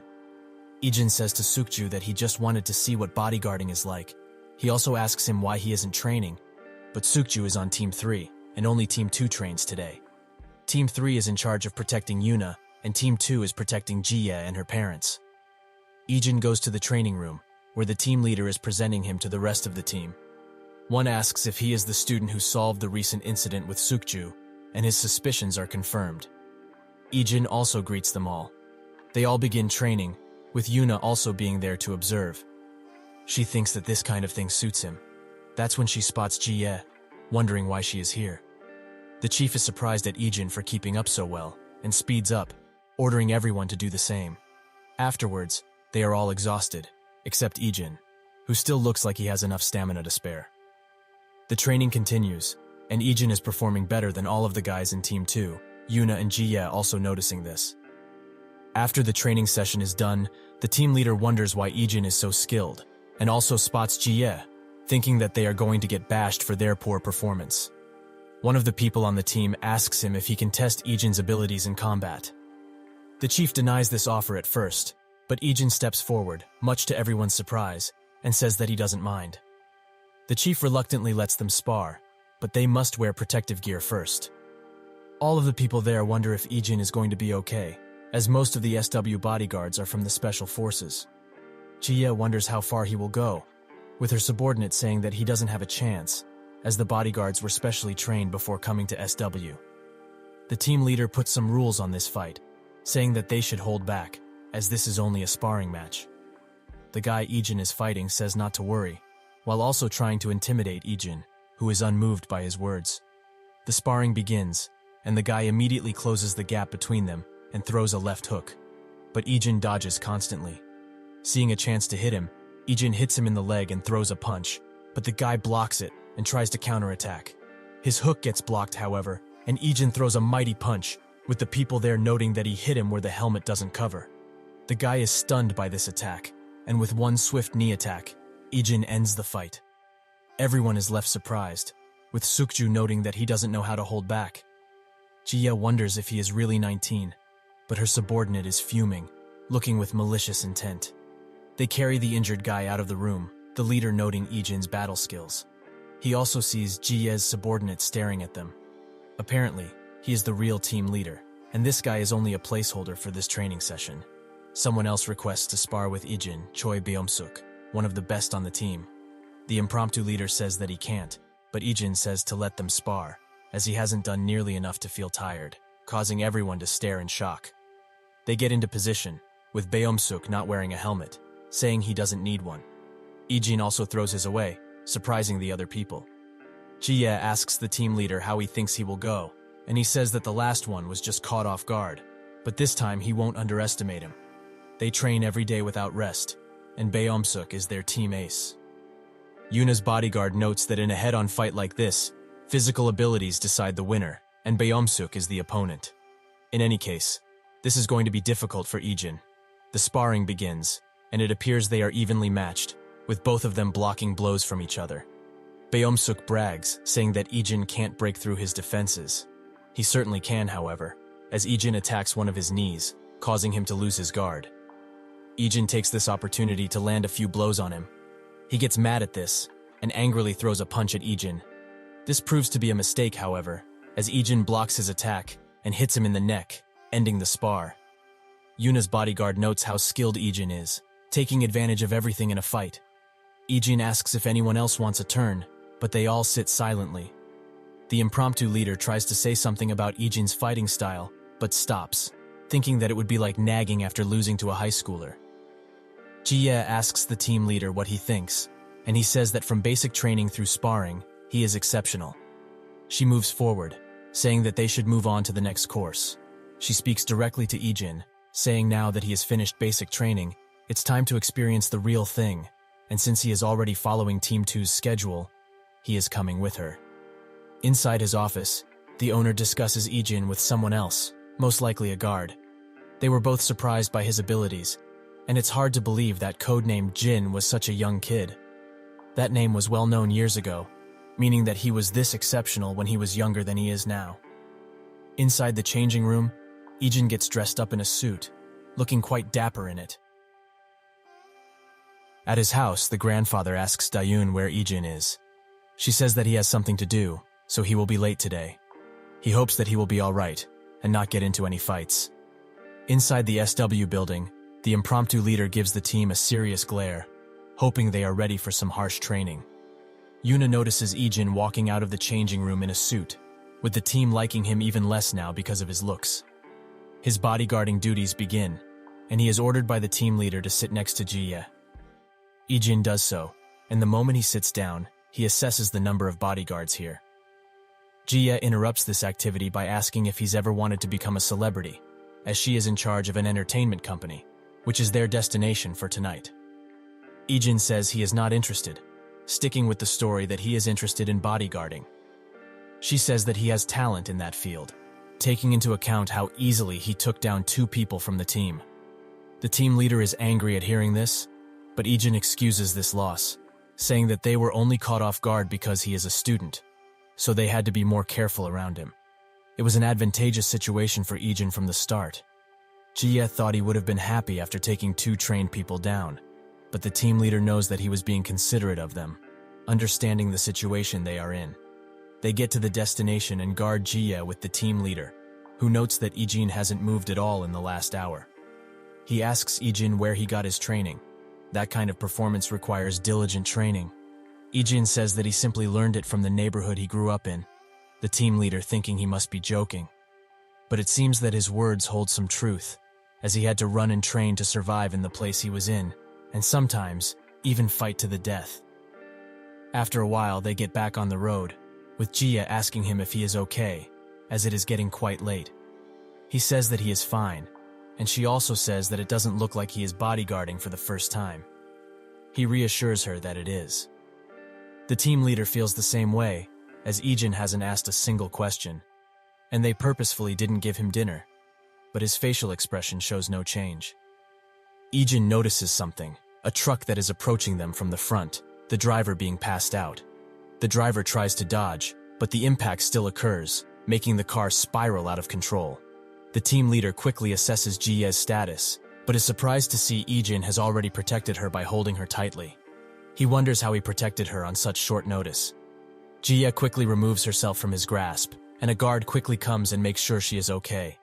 It seems that this incident was caused by drunk driving, with the driver losing consciousness. The team leader orders them to call an ambulance and investigate him, just in case this was planned. Jie looks at Ijin, who is sitting calmly. One of the bodyguards shows too for an ambulance, reminding her that Ijin may have some wounds too. She asks if he is okay, but it seems that he is fine. Ijin changes the subject and tells her that she should wear her seatbelt from now on, even if she is sitting in the back seat. She confusingly says that she will.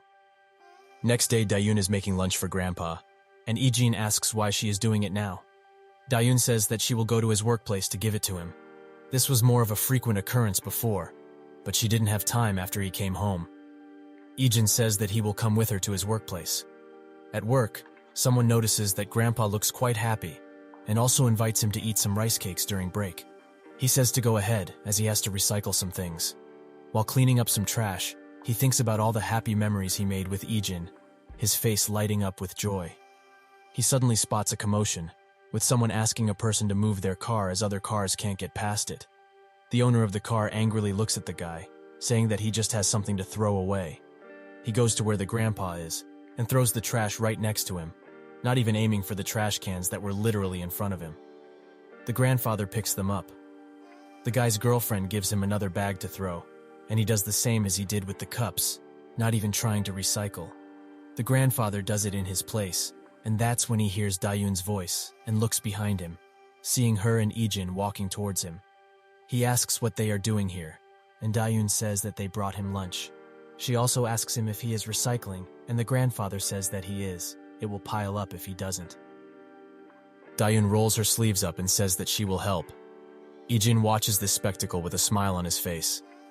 Nearby, Dusik and his subordinate get out of an apartment complex, with Dusik saying that he finally got a good night's rest after sleeping in his own home. He suddenly spots Ijin, his subordinate, saying that the patrolman he is with is his grandpa. Dusik also sees the girl he is with, thinking it must be his sister. He looks at Ijin, who is smiling. Dusik laughs to himself, thinking that he didn't know Ijin could make such an expression. He really looks just like a normal high schooler right now. His subordinate asks if they should go greet them, but Dusik refuses, saying that they will ruin the mood if they go there. After a while, they all have lunch, and the siblings leave. The grandfather is happy to have such caring people around him. At night, he gets off work and spots the car of the troublemaker parked in a place where it shouldn't be. He goes to them and says that they can't park here, as they will make it harder for other cars to leave. The troublemaker tells him that he can park wherever he wants, and his girlfriend asks if he wants to get fired. The grandfather calmly tells them that there is an empty space in the parking lot, but the troublemaker is having none of it, asking if he will pay for the damage if his car gets scratched. Suddenly, someone grabs the troublemaker's neck. It's Dusik's subordinate, and he intimidatingly chews out the troublemaker. He throws him at the car, ordering him to move it. He also gives them one final warning. If he ever sees them disrespect this elderly man again, they will suffer the consequences. While the car leaves, he turns around to the grandfather, his expression changing into a kinder one. He asks if he is all right, and the grandfather thanks him for the help. The subordinate says that there is no need for such formalities, and asks if he doesn't recognize him, as he comes around here frequently, and recently went to see Ijin. The grandfather remembers. A while later, he tells Dusik the story while pouring him a glass. Dusik commends him for doing that, but that's when the door suddenly slams open. It's Ijin, who looks mighty angry. Dusik asks what's wrong, and he shows the message his grandfather sent him. It's a picture of him and the subordinate, and he's kind of proud of the picture. Ijin asks them if this is a threat, but it seems that it wasn't intended that way, as they both try to stop Ijin from going on a rampage, saying it was just a misunderstanding. At the SW building, Jia asks about Ijin, and the team leader says that they took him to the hospital but that he only had mild injuries, nothing serious. She remembers how he saved her, and says that they should still ask him how he is doing, as if they made a kid work and he got hurt, there would be a lot of fuss. While getting dressed, Sukju asks Ijin why he acted so calmly compared to the last practice. Ijin says that he didn't know the rules of this place back then, and there's nothing good about standing out. Ijin also asks him why he is here. He thought Sukju quit bodyguarding. Sukju explains himself, saying that he was never a bodyguard in the first place. Considering his family issues and the fact that he grew up with Yuna, he just happened to take this job, with people encouraging him to do it. But due to his mistake, Yuna got kidnapped. He says that right before coming to Korea, he stopped another attempt by chance, and thinks that he got complacent without even realizing it. Sukju also asks him where he got trained, and Ijin uses the same excuse. He learned it in the neighborhood he lived in. Apparently Yuna was waiting outside the changing room, and sheepishly asks if he won't do bodyguarding work today. She wants him to come with her as a bodyguard, saying it will be good experience.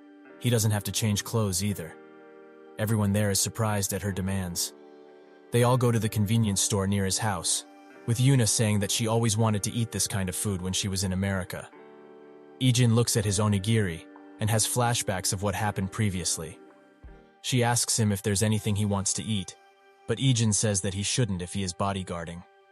Sukju intervenes, saying that Team 3 is already watching over her, so they can act normal now. He also wonders if she chose this place on purpose, thinking that Ijin would have refused if she invited him to a high-class diner. Yuna asks Ijin if he okay, noting the car crash that occurred recently. She also hopes that Jia didn't give him any trouble, as she can be quite picky. Ijin says that she was fine, with Yuna noting that it's not like her to not nitpick everything. Sukju looks at Yuna, noting that he's never seen her like this before. Ijin thinks about his past, about what happened to her father. He urges Ijin to leave him, as he will soon die, even if he saves him. But he would still like to thank Ijin, as he is the only one who came to his rescue. He just wishes he could see his daughter's face one more time before his death. Ijin speaks up, saying that if he regrets not doing that, he should stand up. Healthier people have died in this place. He isn't going to die right this second. Ijin urges him to stand up, survive, and go see his daughter. Ijin asks Yuna for a private conversation, and Sukju swiftly excuses himself from the table. Yuna asks what this is all about. Ijin utters her father's name, Shin Inguk, and he asks what kind of person he was. Yuna is hesitant at first, but she tells him. He was a busy person, and with him being mostly overseas, they weren't that close. And even when he fell terminally ill, he still went overseas to work. Yuna notes her frustrations with him, as she didn't get to see him in his last moments. He kept working and died without even seeing his daughter's face. And if she is honest, she resents him a little. Yuna says that she doesn't know why Ijin asked for this, but she wouldn't have told him if he hadn't come to her rescue. Ijin looks at her and thinks of her father's words, who said that the work he is doing here is not pointless, as when he sees the children like this, he must do what he can as a father to a child. He notes that he made a lot of mistakes when it came to his daughter. He should have spent more time with her. Family is more important than any job. Ijin says to Yuna that her father worked until the very end in order to meet her. Ijin gets serious and says that he will now deliver to her the contents of the request given to him. He wanted to see her face before he died, and he is sorry that he couldn't. That's what her father, Shin Inguk, told him to tell her. We see this happen when the father is being dragged away for medical help. He asks Ijin to personally tell her these words. Even if he survives, he must tell her. Yuna wonders when Ijin met her dad, but he gets up and leaves, saying that this is all he can tell her. She begins crying at her father's words. Ijin didn't understand back then, but he can now understand the meaning of his request. It wasn't just for himself, it was also because he wanted to help Ijin escape this deadly battlefield. He included Ijin in the things he wanted to set right. The next day, someone knocks on Ijin's door. It's the lieutenant. They all sit down, with the grandpa noting that this is the first time they have met face to face. The lieutenant says that it's true, he came to Korea with Ijin when he first arrived, but didn't meet them, feeling that he would get in the way of the reunion if he did. The grandfather thought he was someone from the embassy, so he was really surprised when he found out that a lieutenant had made Ijin able to come home. He says that he was also helped by Ijin, thinking that he almost died. The grandfather bows his head down, giving his sincerest thanks to him. This takes him by surprise, and he says there's no need for this sort of thing. The grandpa asks how they met, and the lieutenant comes up with the excuse that when he got assigned overseas, Ijin guided him. They invite him to have lunch here, and he accepts. He notices Dayun and says that Ijin's sister is also his, so she can call him Appa. He did not take into account that she is 17 and he is 36. While having dinner, he eats fast, shedding a tear and saying that it's been a long time since he had a home-cooked meal. The grandpa thinks that this is because of some tragic event, but his mother just sucks at cooking, and his father likes to eat out, his favorite part about enlisting being the food.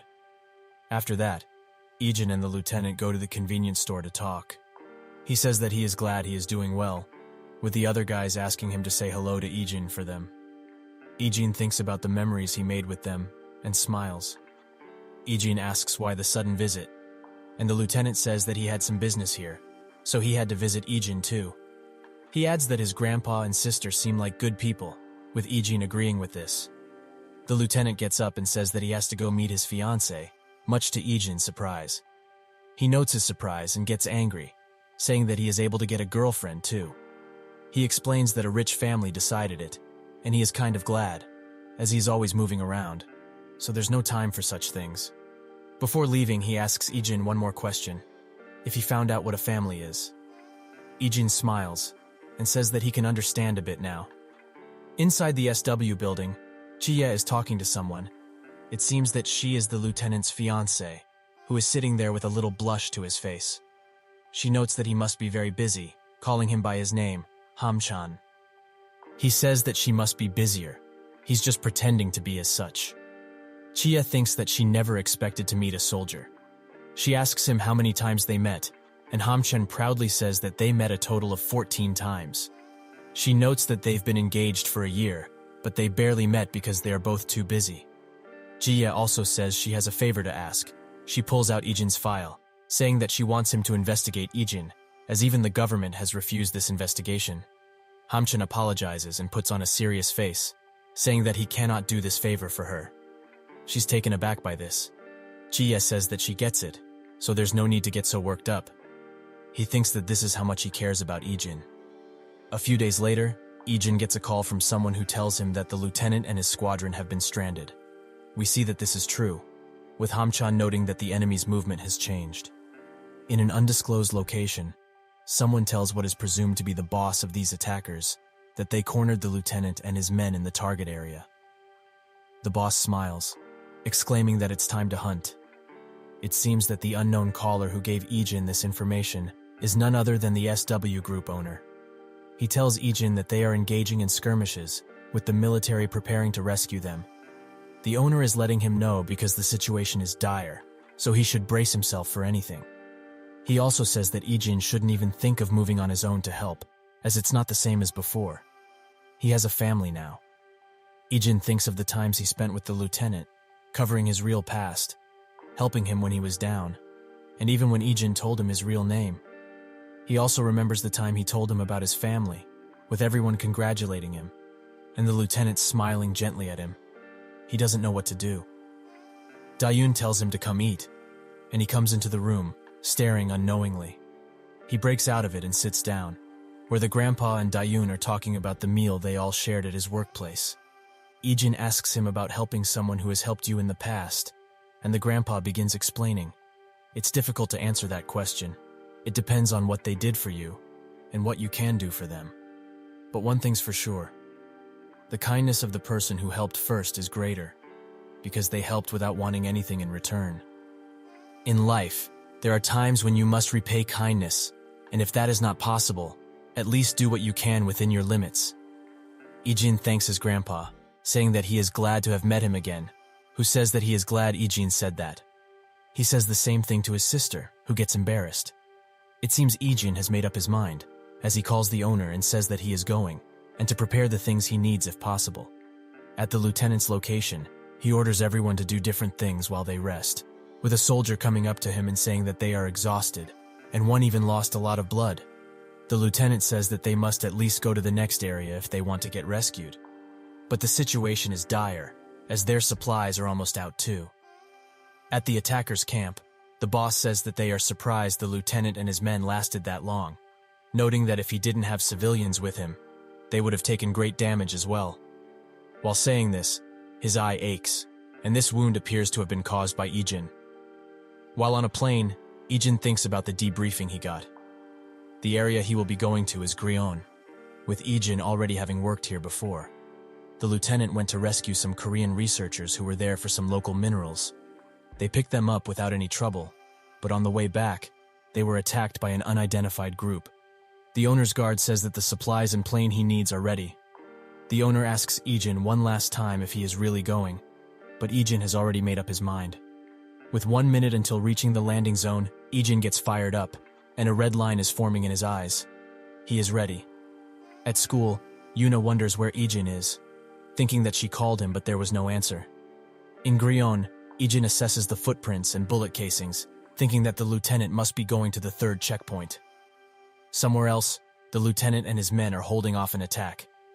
He notices that one of them has a rocket launcher and swiftly snipes him, causing the rocket to miss. Seeing this, the attackers retreat for now. He asks a fellow soldier for a status update, and there have been no more casualties, but there's barely any ammo left, and the checkpoint is 3 hours away. The lieutenants note that it will be difficult to arrive there, as they have injured men and civilians.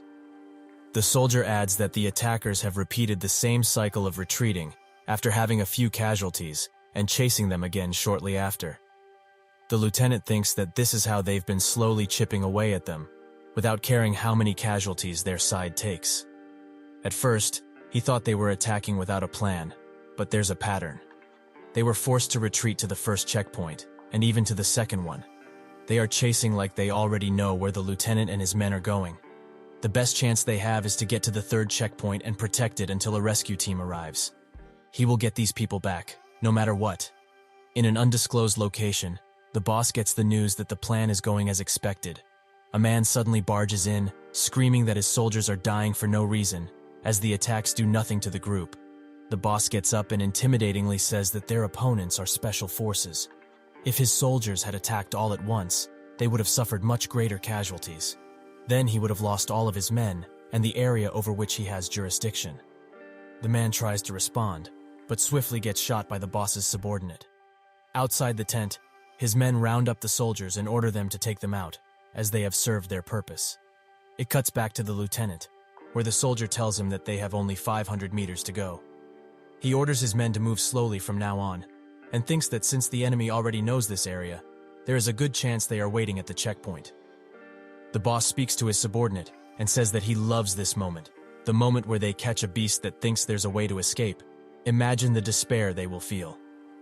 The lieutenant slowly moves forward and finds that the attackers have already been taken out. Inside the tent, the boss is screaming at the news and says to his subordinate to tell the team that was following the lieutenant to move swiftly and catch them. He changes his mind and does it himself, picking up a walkie-talkie and demanding a report from them. One picks up and says that they are currently engaging with the enemy. They were attacked while chasing the target. The boss demands to know who they are battling, but the guy who answered gets taken out in that moment. He realizes that they were the ones who were being hunted this whole time, that hunter being none other than Ijin. He thinks that in 30 minutes, the lieutenant's group can escape, so he will hold them back until then. He moves swiftly and shoots with deadly precision, taking multiple enemies out in an instant. They notice where he is shooting from and return fire. But because of this terrain, he can move freely, and the enemy won't be able to figure out his real position. The lieutenant looks back and notices the gunfight that is happening behind him, wondering who is attacking who in that place.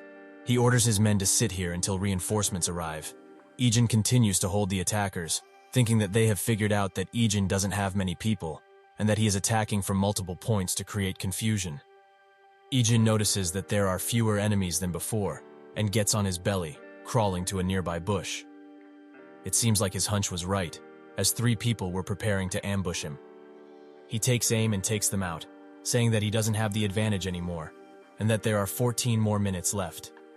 The lieutenant and his men sit still, and one announces that the rescue team will arrive shortly. One of the walkies suddenly buzzes. It's Ijin, who says that he will be with them in 3 minutes. They are all surprised by this news. The lieutenant thinks that he must be the one who took all those men down. He notices someone coming out of the bushes with their hands up, and sure enough, it's Ijin. While the plane arrives, the lieutenant rushes to him and grabs his clothes, demanding to know why he is here. This isn't like before. Ijin says that's why he came. If he hadn't helped after hearing he was in danger, he would have regretted it for the rest of his life. These words cause the lieutenant to cry, wondering what he will do with Ijin. They all escape the battlefield. The boss arrives at the location where the skirmishes took place and assesses the situation. His subordinate says that Team Alpha has been wiped out, and 17 out of the 20 in the Delta team are dead. It looks like the Alpha team was put down without a fight, and the Delta team was ambushed while they were moving. The boss asks about the enemy, but they haven't identified him, other than the fact that they were small in number. The boss thinks about what went wrong. The only time he has seen something like this was when 001 was still with them, his wound aching at the thought. The boss speaks, saying that only 001 used to be like this. The subordinate says that he was eliminated years ago, but the boss orders him to investigate again, as if he is still alive. Ijin continues his training with Team 2, with Yuna watching him from the sidelines. Sukju seems on edge, however, as he is always looking at Ijin and trying to beat his performances. But no luck, as this is child's play to Ijin compared to what he went through. Inside the changing room, Sukju notices that Ijin's arm is bleeding. He quickly hides it, leaving Sukju to think that the injury is pretty bad if it bled through the shirt. But even with an arm like that, he still got the best scores. He speaks to Ijin about his performance, noting that he feels like a small fish in a big pond. He must have been training for a long time to get such performances. Sukju has been called a genius since he was little, so that's why he is a little frustrated. But he doesn't plan on losing either. Ijin says that he noticed Sukju trying to beat him in every training session, but he understands how he feels, as they are the same age. He also heard that Sukju was also trained to be an aide to Yuna. He confirms this, saying that his grandfather and father work at SW, and ever since he was little, his workplace has been decided. and he was in the same age group as Yuna, so he naturally got trained to assist her when she gets a job in SW. Ijin suddenly says that he couldn't be anyone's aide. He doesn't know a lick about that stuff. Everyone has different specialties. Sukju comes next to him, saying that he still doesn't plan on losing against him during training. This causes Ijin to smile. Yuna, who was waiting outside of the changing room, congratulates them on a job well done. She also asks Ijin what happened, as he didn't come to school for a few days. Ijin says that some things happened, and that's when he gets a call from the lieutenant. He answers, and gets the news that the surgery of the injured soldier went well. The lieutenant adds that he is alive thanks to Ijin, as if they had stayed longer there would have been dire complications. He also thanks him, saying that he saved all of their lives. The soldiers all thank him over the phone. The lieutenant gets serious, saying that he doesn't want Ijin to go on the battlefield ever again. It isn't right for his family. Ijin stops him, saying that it was thanks to him that he met his family, so he felt that it was worth going back there. The lieutenant smiles, saying that he is grateful for his words. They say their farewells and close up the call. Yuna notices and comes up to him, asking if he is going home. Ijin says that he is going to his friends, as they are waiting for him at a PC cafe. Yuna's face lights up, and she says that she wants to go too. They get there, and see that the place is ransacked, with a worker trying to clean it up. Sukju asks what happened, and the worker explains that there were students in the same uniform as them chilling, but some other school's students came and started fighting them. Ijin looks at his phone, presumably to call someone. Outside, Young-chan is running for his life, with a couple of students chasing him. He thinks about what happened, how Lee and Ju were swarmed by students, and how he ran away. That's when his phone buzzes. It's Ijin. Lee and Ju put up a good fight, but it's taking a toll as they are both injured and tired. One of the attackers, who looks burlier than the others, says that they are not half bad. Lee mocks him, saying that he should come fight himself instead of sending his goons to fight his battles. This enrages the guy, and he charges Lee. They begin trading blows, with Lee landing a few hits, even a kick in the stomach, but they are too weak, as he is extremely tired by this point. The kick seems to have not landed, however, as the guy grabbed his leg before the attack connected. He wails on Lee, throwing him on the ground in the process. Ju is too worried about him to see the attack coming from behind him, and he gets stomped out of commission. The big guy, Inchin, keeps pummeling Lee with his foot. He gets interrupted by a student, who says that someone named Taisu told them to drag Lee and Ju over at his place. We see that Lee has been left in a pile of blood. Ijin meets with Young-chan, who explains the situation. He thinks that this is payback for what they did a while ago. Lee and Ju were able to defend themselves for a while, until Gu-inshin appeared. He is the right-hand man of the strongest guy in Gosukai, Kitesu. They are famous enough to be scouted by gangs. He thinks that it's all his fault. If he hadn't picked a fight with that guy back then, none of this would have happened. Ijin asks where he last saw them. Sukju says that they were in the alleyway near the subway. Ijin begins walking to that location, much to Sukju's surprise. He thinks about all the happy memories he made with them, and musters all his strength to move forward, deciding to come as well. Sukju looks at them, and Yuna's guard says that he should go, as no matter how long he's been with the SW group, he is still a high schooler, just like them. He smiles and excuses himself, saying that he will be back soon. Yuna wants to go too, but the guard stops her, saying that she doesn't need to be involved, as they will solve it. She pouts at this, and the guard sweats profusely at her reaction. Young-chan wonders if Ijin will be able to handle all those people by himself, but that's when Sukju joins them, who says that they are in the same class. He had to help. The rescue group has formed. They get to their location, but there's no sight of them. Sukju picks up their phones, noting that they were smashed on purpose. They must have been dragged away.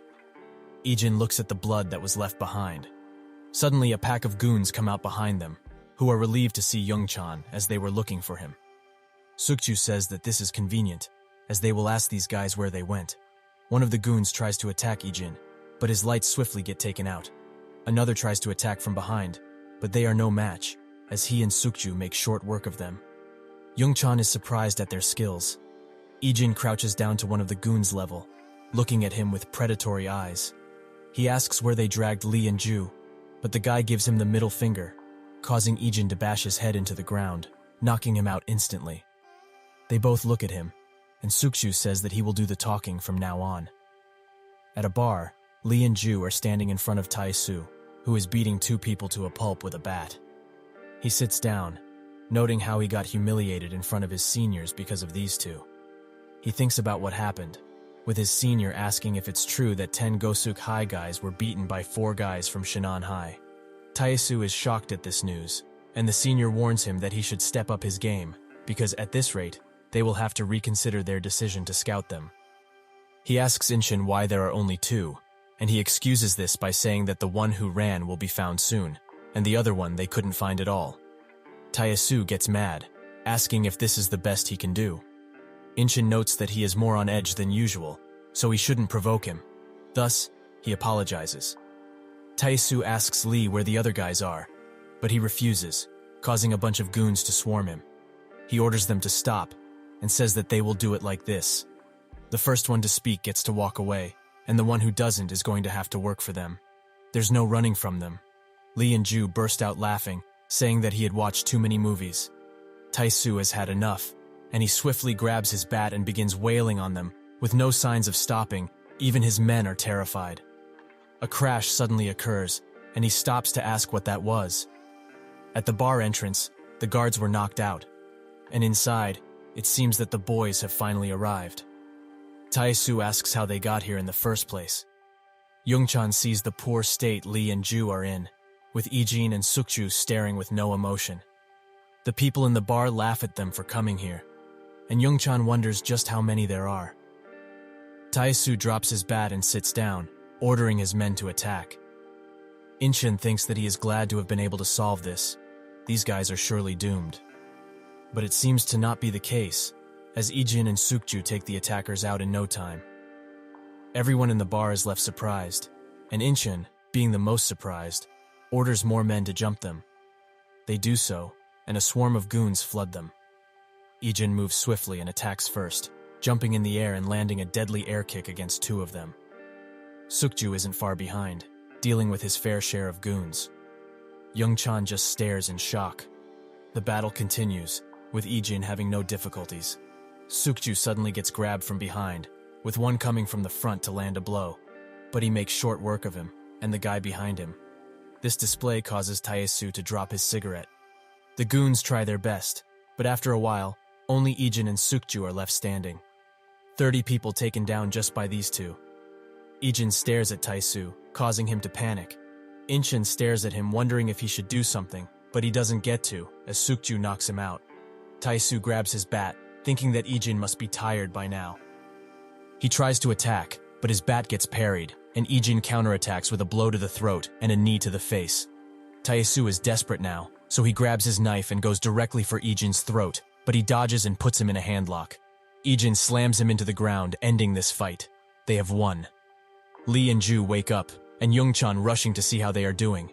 Lee looks at Ijin and gives him a thumbs up, saying that in the real world, he is the challenger, even though he is bronze in game.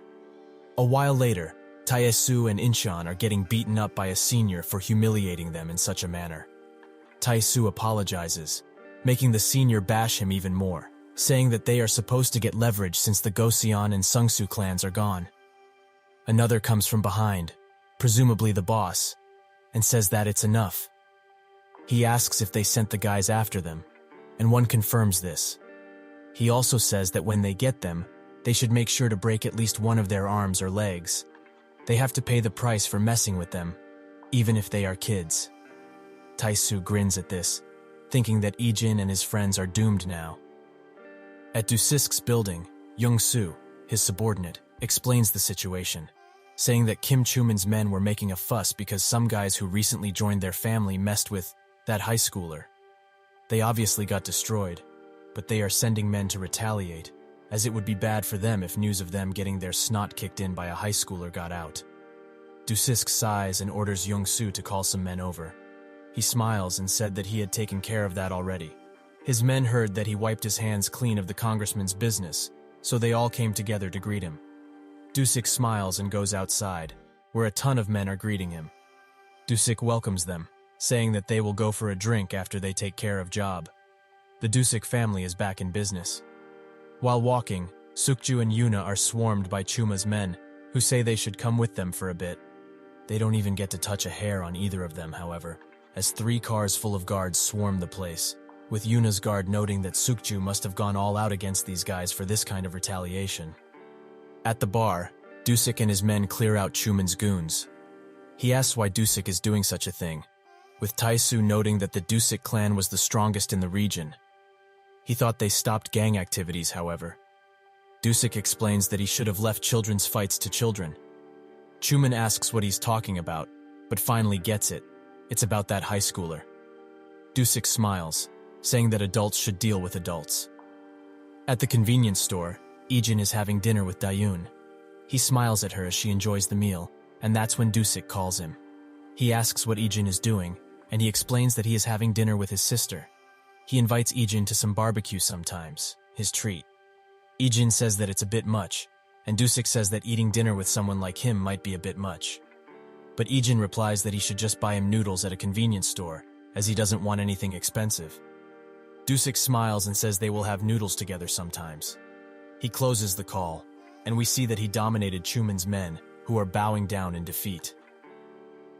The next day, after class ends, Ju and Lee get up instantly and invite Ijin and Youngchan to the PC cafe. Youngchan is worried about Lee's arm, but he says that his fingers are fine, so he shouldn't have a problem with the mouse. Ju asks him if he will use his arm as an excuse to troll, and it seems to be precisely so. Lee also asks Sukju if he wants to come, saying he will pay for the food since he is indebted to him for saving them. Sukju agrees, and Yuna says she wants to come with. Sukju calls for Ijin, getting his attention. He asks if it's true that he is bronze, and Ijin confirms this. This causes Sukju to smile and walk away, annoying Ijin a little. At the PC cafe, Lee and Ju are arguing over the game while playing, with Sukju and Ijin playing calmly, and Yuna watching them.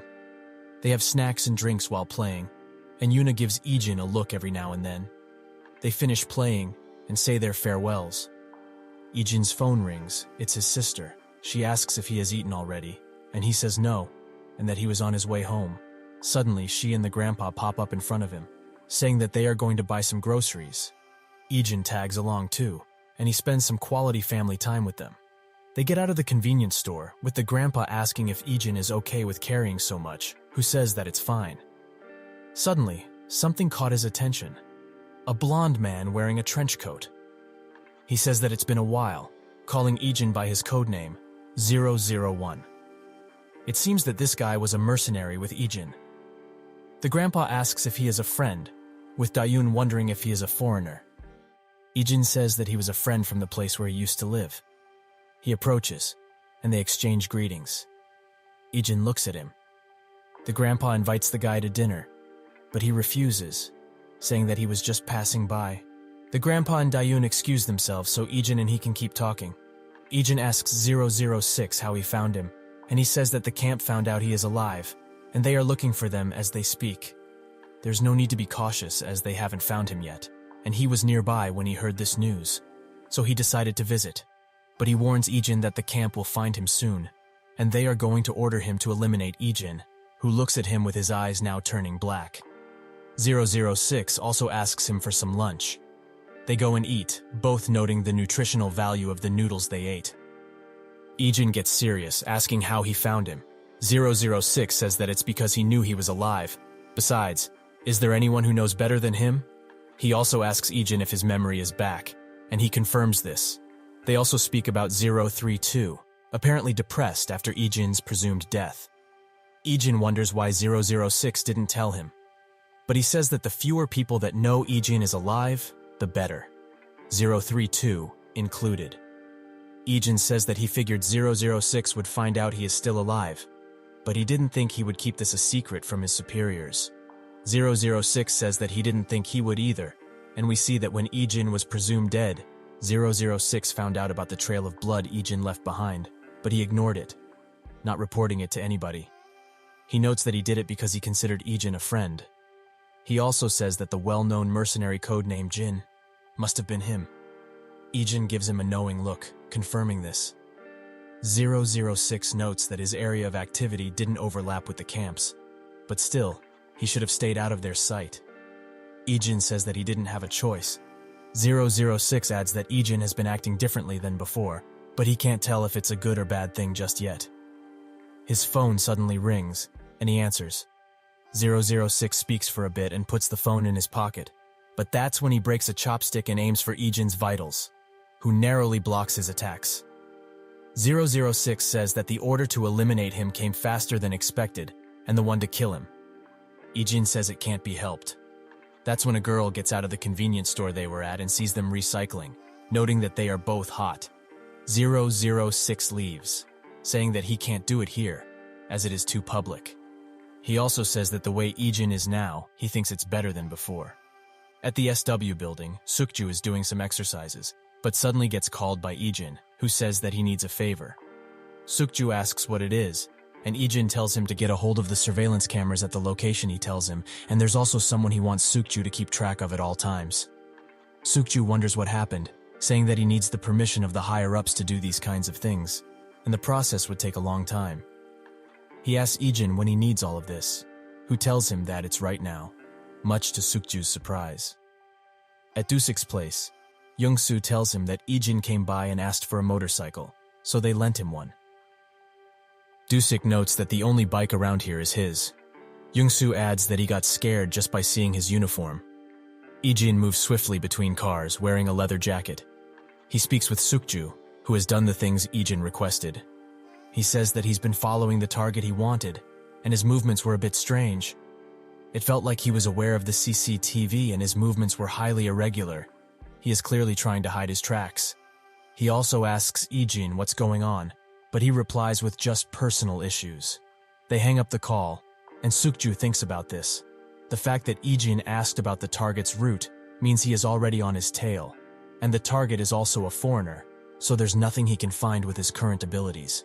Ijin arrives at 006's location, a warehouse. He notes that he can't drag this fight on, as he will be at a disadvantage since he has people to protect. He will have to end it here and now. Inside, 006 is preparing for the job when he suddenly gets a call from an unknown number. He answers and the caller asks how he is already in Korea. They just found out that Ijin was in that country. He tells the caller that he knows Ijin on a personal level, and because he recently finished a mission nearby, he came here just in case. Since he is a traitor, he has to eliminate him no matter what. The caller, who is the boss, says that he can rest if 006 is on the case, but he should still be careful, as Ijin is someone who once held the number of 001. 006 notes that it's been a long time since then, with the boss agreeing, saying that he's been hiding this whole time, so he shouldn't have that much in field practice. He closes the call, saying that he will be waiting for the news. 006 looks at his phone and barely spots Ijin coming from behind him, donning a predatory stare. 006 tries to go for the gun but gets tackled, with the gun being thrown away. 006 thinks he must have found him because of the surveillance cameras, and also says to Ijin that he's going overboard. They barely just separated. Ijin sits in silence. They engage in hand-to-hand combat, and they seem to be evenly matched. Ijin tries to hit him with a leg kick, but 006 catches his leg and cuts it with a karambit he had hidden, also noting Ijin's skills. 006 charges him, and Ijin tries his best to dodge, but suddenly lets himself get hit, giving him the opportunity to disarm 006, and he does so. He kicks Ijin and goes for the gun, but he doesn't have time to shoot, as Ijin has thrown the karambit in his way, causing him to get hit and flinch. 006 shoots in Ijin's direction, but he dodges and ducks behind some cover. His bullets run out and he goes to grab a suitcase, taking it and trying to run away. Ijin notes that he can't let him get away, and runs as fast as he can with his injured leg, but he is too late, as 006 has already gotten on the bike and is on his way out. Ijin is desperately looking at this, thinking about his family. But that's when a car suddenly crashes into 006, causing him to get knocked out. The driver gets out of the car. It's Sukju, who asks if he shouldn't have gotten involved. Ijin stares in shock. While driving away, Sukju thinks about what happened at the warehouse. He first asked Ijin if he was okay, who said that he was, even though he didn't look like it. He also looks at 006 and wonders if he hit him too hard, but Ijin says to check on him, giving him a knowing stare. Sukju says that he looked into that man, but he only found out he was a normal tourist. Was that not the case? He also wonders how he will explain the damage on the car.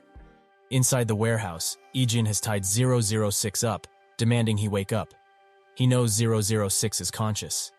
He laughs, saying that he didn't think Ijin would have backup. It was his mistake to think that Ijin would work alone. Ijin asks him who else got the order for his elimination, and 006 says that he is not sure, but it's unlikely there's anyone other than him right now. He was close to the location and the timing was right. Plus, the camp doesn't want the news about Ijin to surface. They wouldn't want the others to know that they made a mistake regarding his death, so they will try to end him as quietly as possible. 006 also notes that they will never give up, since the camp sustained a lot of damage because of him, especially the boss, who will be leading the charge to end Ijin. 006 says that he has no more information, so Ijin should kill him. While Ijin approaches with the knife, he thinks that dying at the hands of Ijin doesn't sound bad at all, much better than some random person. But Ijin instead cuts his bindings off, much to 006's surprise. He asks Ijin why he isn't ending his life, who says that there's a reason for him to be alive. The reason he can't escape camp. This causes 006's eyes to widen. Ijin also says that he experienced this himself, 006 thinking it must be his family. Ijin proclaims him as dead, and says that he should go somewhere where the camp can't find him. 006 thinks that this might put 032 in danger, but Ijin adds that 032 must feel the same way, and it's better than dying here. 006 gets up and walks away, but not before telling Ijin that his family is in danger, as they will use them to get to him. Ijin says that he knows, and this would have turned out differently if he went after his family first. But even so, Ijin wants to protect this lifestyle. 006 smirks and says that he will mess up the information about Ijin as much as possible before disappearing. He also asks Ijin for his name, referring to him as 001 all this time. He says his name, and 006 does the same, with his name being Liam. With this, he leaves. Ijin arrives home, thinking that nobody is asleep, but his grandpa suddenly comes out of his room to check on him. Ijin hides his wound, asking why he isn't asleep yet. The grandpa excuses this as some coffee he had today. He says Ijin should wash up and get some rest, closing the door behind him. Dayun also comes out of her room, whispering that he shouldn't feel bad for the grandpa staying up this late to wait for him, as he still worries about him a lot. Also, there's food on the table, so he can eat that if he wants. Ijin wonders why this might be, and Dayun says that he likes homemade food, so they left some for him. She also closed the door behind her after saying this. Ijin looks at the table and sees that her words are true. The sight causes him to smile. Sukju's phone suddenly buzzes. It's a message from Ijin, thanking him. This causes Sukju to blush. The next day at school, Ijin stops Sukju while he is walking with Yuna, saying that he has something to tell him. They go into the break room and Ijin says that he wants to tell him about the situation. Ijin says that the person Sukju ran over yesterday was someone he used to work with in the past, and he came to meet him. They both looked at each other for a few silent moments, with Sukju finally asking if that's all. Ijin confirmed this. He also notes that it's better if he doesn't know anymore, saying that he should stop investigating the person he was with. He only told him all of this because Sukju helped out. He smiles and says that he didn't plan on investigating further into this matter anyway. He already figured that it had connections to Ijin's past, so he stopped, since he wronged him before. They go back to the classroom. Yuna asks Sukju what they talked about, and he makes the excuse that Ijin was asking about how to rank up in the game they were playing. Yuna wonders why he didn't talk to Youngchan about this, them thinking it must be because Sukju is closer to his skill level, hurting his pride a bit. Outside, Dayun is taking some notes about what she should buy, but gets interrupted by a guy who asks her for her contact information. Dayun is surprised at this and refuses, saying it's a bit much, and they've only just met. The guy drops his face, and his friend comes from behind him to laugh at this rejection. He gets angry, saying that it's just some contact information. It's not like he's asking her for a date. He suddenly gets smacked in the head from behind. It was Lee, who had had enough of him asking Dayun for her contact information. The guy raises his head in anger, but gets smacked again, with Yu keeping his friend in check. They leave, the guy already having revenge in mind. Lee asks Dayun if she is okay, and she says that she is, but also thanks them for the help. Near the area, Taesu is being guided by the guy who bothered Dayun. He says that everyone is disrespecting Gosuk High now, with Inchin saying that the rumors must have spread and they should do some cleanup, starting with the guy they are going after now. The guy points at Dayun and Ijin, saying that those are the people, except Ijin wasn't there before. Taisu and his men suddenly get flashbacks at the sight of Ijin. Taisu suddenly smacks the guy, asking him if he is trying to mess with them. They all begin wailing on him. At home, Dayun notes Ijin's ability to cut fruit, saying that it's much better than hers. His phone rings, and he goes to pick it up. It's Liam, who says that he planted some evidence as far as he could, and his movements will revolve around that area too. He adds that when he leaves the country, he will leave traces of Ijin in other countries as well. Ijin says that he will do the same, and Liam laughs at the situation, saying that Ijin died and came back to life, and he also died while he was still alive. He notes that they won't be meeting anymore, and they exchange farewells, ending the call. Lee and Ju tell Ijin what happened with his sister, but they also reassure him, saying that they smacked the guy around a few times and he left. They were also wearing Gosuk High uniforms. After hearing that name, Sukju and Ijin manifest a terrifying aura, saying that this mustn't be a coincidence, much to Lee and Ju's surprise. Yuna says that there's no issue here, as Dayun has always been popular, because she is pretty. Youngchan confirms this, saying that she used to be popular, but people grew distant when the bullying occurred. Ijin thinks about this, and Sukju says that they should at least go and confirm this. Inside the locale, Taesu discusses their situation with Incheon, saying that people have started ignoring them after what happened. Taesu thinks about what happened a few days ago, with Chuman screaming at them for messing with Ijin.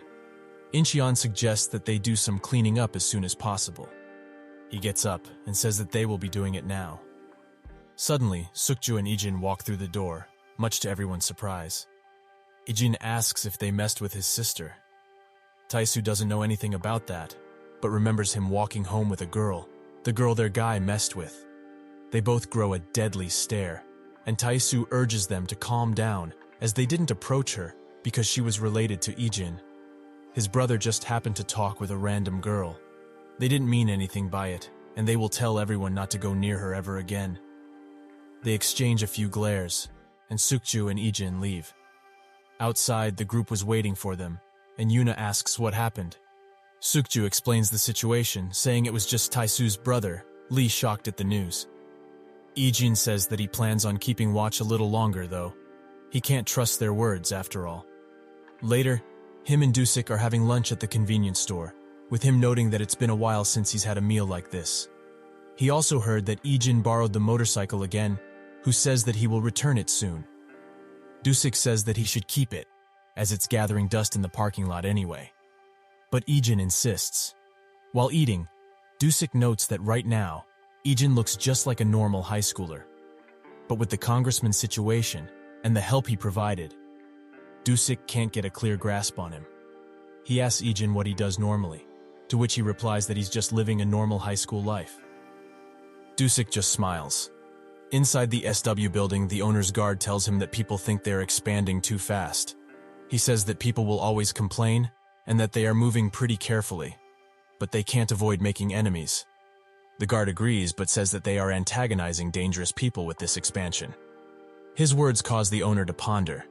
The next day, he invites Ijin for some tea, and they talk about his bodyguarding activities. Silence falls shortly, however, and Ijin excuses himself, saying that it's training time right now. The guard looks at the owner while sweating. While doing his training, the team leader speaks to Jie, saying that he's not standing out as much anymore. But it feels like he's holding himself back in order to go unnoticed. His athletic and awareness abilities are greater than any of the team members, and he's also very experienced. It is certain that he received constant professional training. While looking at him, Jie thinks about the discussion she had with the lieutenant. They talked about the injury he received while on a mission, with Jie saying that he should be more careful. The lieutenant's eyes suddenly narrow, and he asks if she is still investigating that student, Yu Ijin. Jie is suspicious, especially so since the lieutenant is failing horribly at keeping his composure. She assures him that she isn't, and his face suddenly lights up, and she notices this as well. She thinks Ijin must be acquainted with her fiancé. While in the car, Jia asks Ijin again if he doesn't want to be a celebrity, but he promptly shuts the offer down, much to her annoyance. She also asks if she knows who Lieutenant Kang Ham-chan is, as he is her fiancé.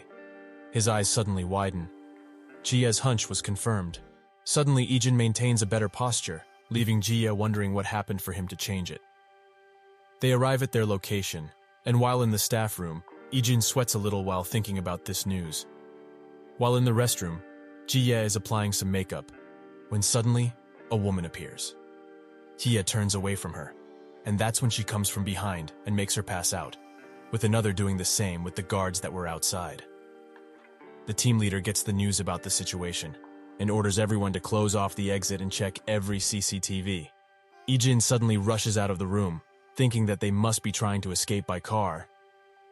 He bolts to the parking lot and spots a man getting into his car. He approaches swiftly, but finds out it's just a stranger. He suddenly spots another car leaving the parking lot, and he rushes to get in front of it. He does so, and the car doesn't stop. He goes after it, giving the other guards information about the van. He jumps from car to car and gets on top of the van. The guards are trying to seal the exit, but they're too late, as the van speeds up and gets through their blockade easily. Outside, the van swerves left and right to lose Ijin, and his grip slowly comes loose. But he thinks about what he discussed with the lieutenant. About family, with the lieutenant saying that family is the people that are precious to you. Ijin suddenly asks if people sacrifice their lives for family, and the lieutenant smiles, saying that if it came to that, he would do it. This gives Ijin the strength to persevere, and he holds the van firmly and tries to kick its windows in. This commotion causes the driver to not pay attention, and they get hit by a car, throwing Ijin away. He tries to get up, but the van is already on its way. He chases, with the woman inside giving him a cheeky wink, and thus, he loses the van. The team leader suddenly appears with car, asking where the kidnappers went. Ijin gets in the car, much to the leader's dismay.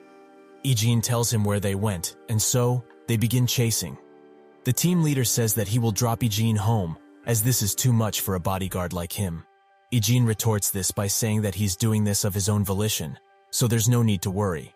He also adds that there were 2 of Eastern ethnicity in the car, with no information about extra passengers.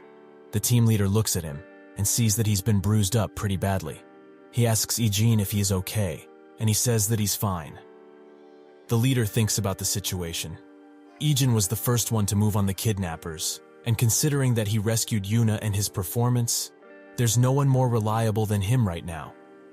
Somewhere else, Yuna gets the news that Jia was kidnapped, and Team 2, where Ijin is, are in hot pursuit. They arrive at an abandoned place, and find the kidnappers dragging Jia away in a wheelchair. The team leader gets out of the car, but that's when plenty of men get out of the van, brandishing weapons. Ijin gets out of the car and urges the team captain to go ahead, as they don't have a choice. There's no time for reinforcements to arrive. The team leader says that this isn't training, it's the real deal. Ijin says that he prefers it that way. This causes the team leader to think about the discussion he had with the third team leader, about Ijin and his abilities. Judging by their assessment, Ijin is a professional. The team leader starts running, and entrusts these people to Ijin. One tries to get in front of the team leader, but Ijin comes from behind, knocking him away. Another tries to attack him, but he swiftly deals with this guy too and grabs his knife. He is now ready for a fight.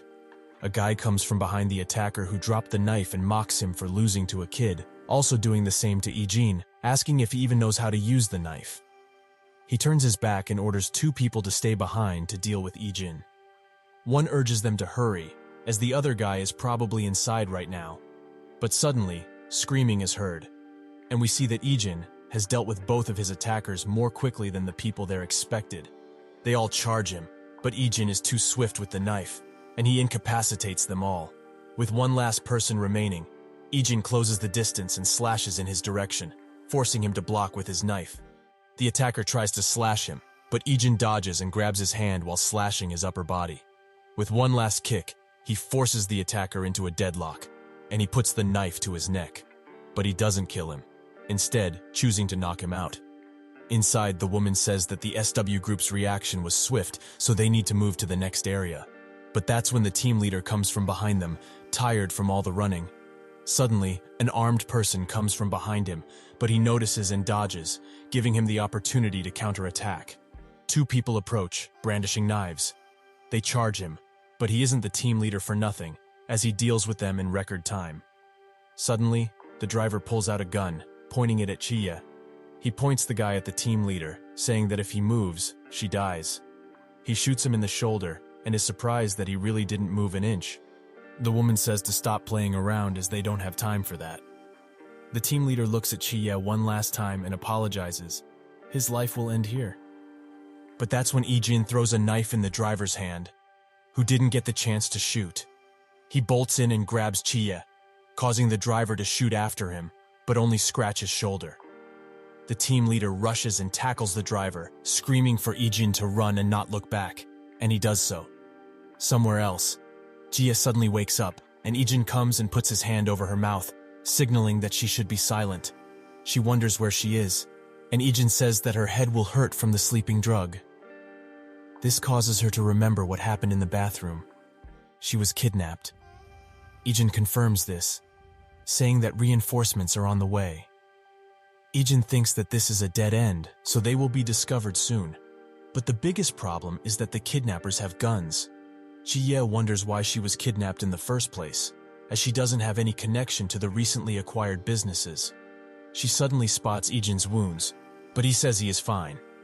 Chia notes that he is not even a real bodyguard. He can't be just a normal high schooler.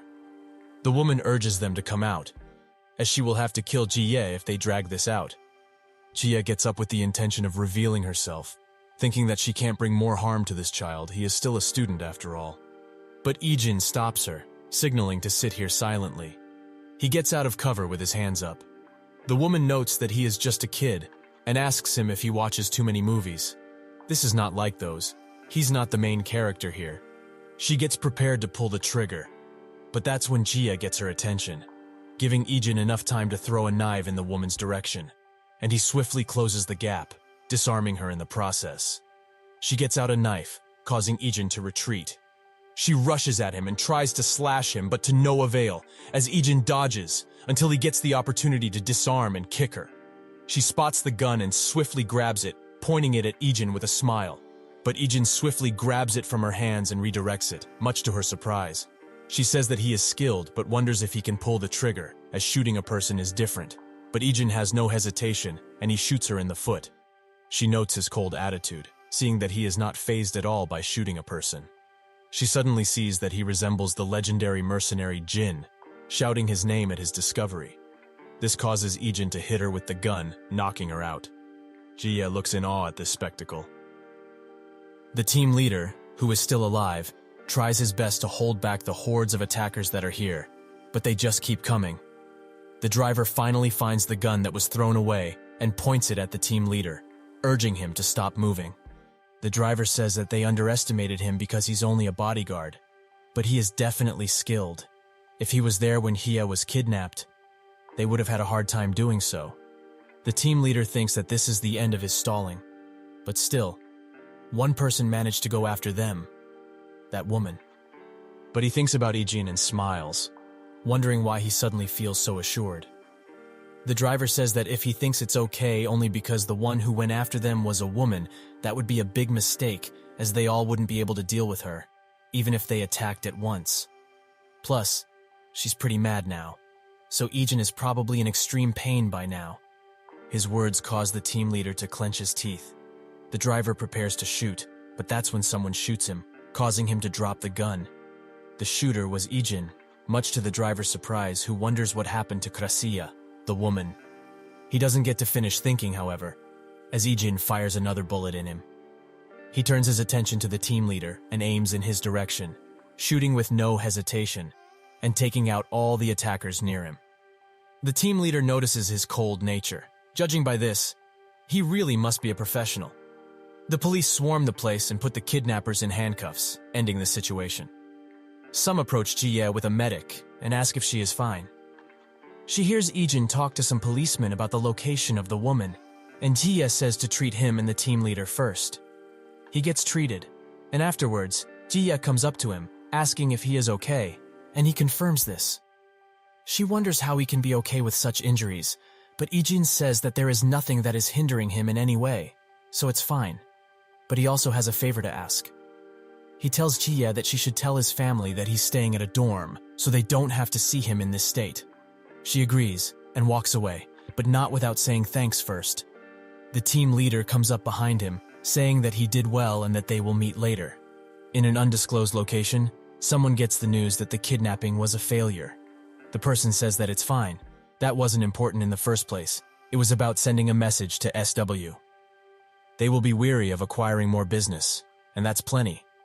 At a police station, Priscilla is getting interrogated, and she says that she didn't know that monster was working for them, the mercenary Ijin.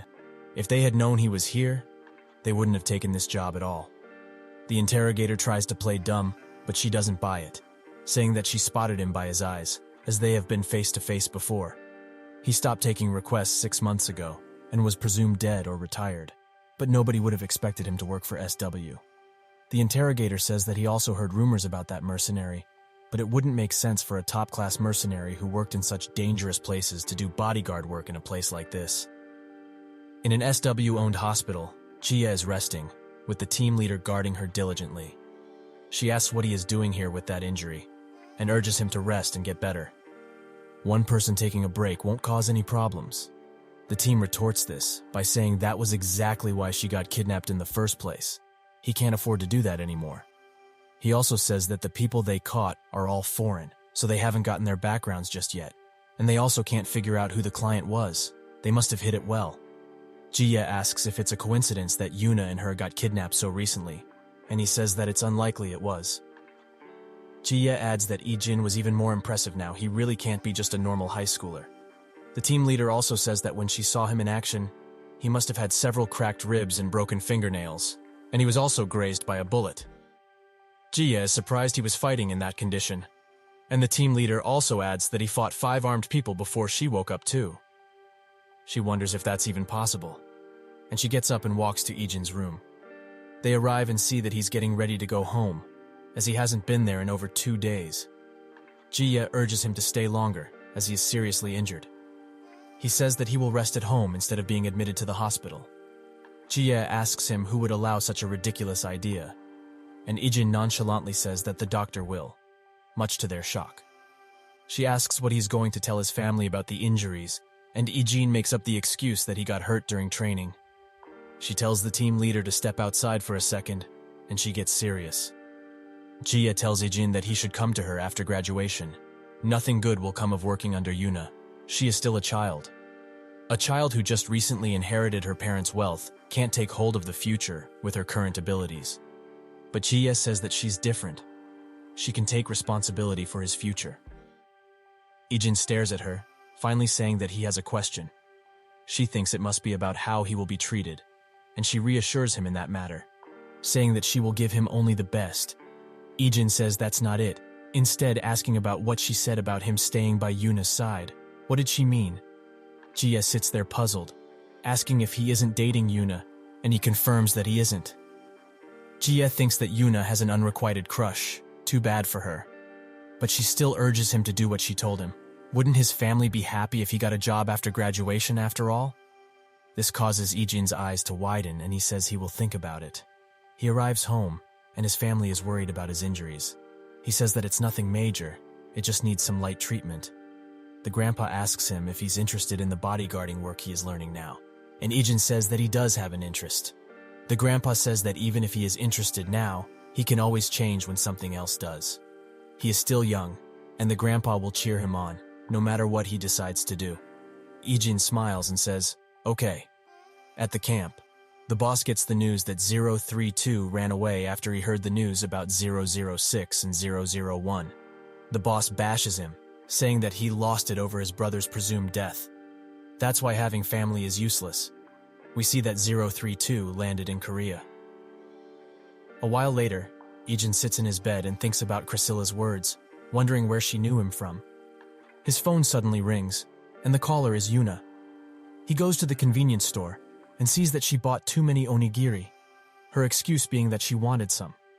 She also urges Ijin to eat too, as he probably hasn't eaten yet either. She asks him about the injuries, and also says that she wanted to visit him. But when she got to the hospital, no one was allowed to visit, and they didn't even let her near his room. She bets Jia set that up. She was worried because he didn't come to school after being discharged. Ijin says that his grandpa told him to rest. Yuna also says that she heard he was a big part of rescuing Jia, but he retorts this, saying that the team leader did more. He immediately chased after them and informed the bodyguards and police right away, and even after catching up to them, he got shot and still kept the attention away from Jia and him so that they could safely leave. If he didn't do that, Ijin wouldn't have been able to do anything at all. Yuna is surprised at his explanation, and Sukju says that after listening to his words, that must be the case. But the team leader also wouldn't have been able to do much if Ijin wasn't there. The reports say so too. Ijin says that they are a team first and foremost. Protecting the VIP is what matters, not who had the biggest achievements. Sukju agrees, and Yuna wonders why they are so passionate all of a sudden. Ijin gets a text message from Ju, who invited him to the PC cafe. Yuna wonders how he is going to play games with his injured hands, but Ijin tells her that Ju said that his control was terrible before, so he should hurry and come play. Yuna doesn't know what to think about this. While walking home, Dayun thinks about what happened at school today, with a few classmates asking her what happened to Ijin since he didn't come to school for a few days. Dayun says that he hurt his hands while on vacation and that he's not seriously injured. The classmates are glad that he isn't that injured, especially not on the face. Her attention suddenly gets grabbed by some people who are cornering a man in an alleyway. She doesn't know what to do, and spots that one of the men is the guy who hit on her previously, Taesu's brother. She thinks that he didn't seem like that bad of a person, so maybe they can solve this amicably. She goes to them, and they all freeze when they spot her. They desperately explain the situation, saying it's this guy who picked a fight first, as he asked them to buy him some food out of nowhere. Dayun asks if they can't just let it go, and they immediately fold and do so. She asks if he's okay, and he confirms he is, with his stomach suddenly growling. He apologizes and also asks if Dayun can't buy him some food. This person is none other than 032. They go to a nearby convenience store, and he devours some onigiri, leaving Dayun to think that he must have lost his wallet or something. He apologizes, saying that he was really hungry. He also says that he immediately lost his wallet after arriving in the country and starved for a few days. She says that he should have asked the embassy for help. He's surprised that he didn't think of this before. She looks at her phone and notes that it's getting pretty late, so she hands him some money and says that he should buy food with this if he gets hungry again. He is surprised at her kindness. While sleeping, Ijin thinks about his past, where he went into a room and saw somebody defend a girl. He gets the order to eliminate the target, but he is hesitant and puts the gun down. He suddenly wakes up in a panic, and he slowly calms himself down. He hears some rustling outside his door and goes to check. It was his family getting prepared for getting out, with the grandpa asking him why he isn't sleeping yet. And Ijin says that he should be going to school too. But the grandpa urges him to rest a few more days, saying that he can always study, but he must take care of his body. Dayun signals to Ijin that he should agree, and he does so.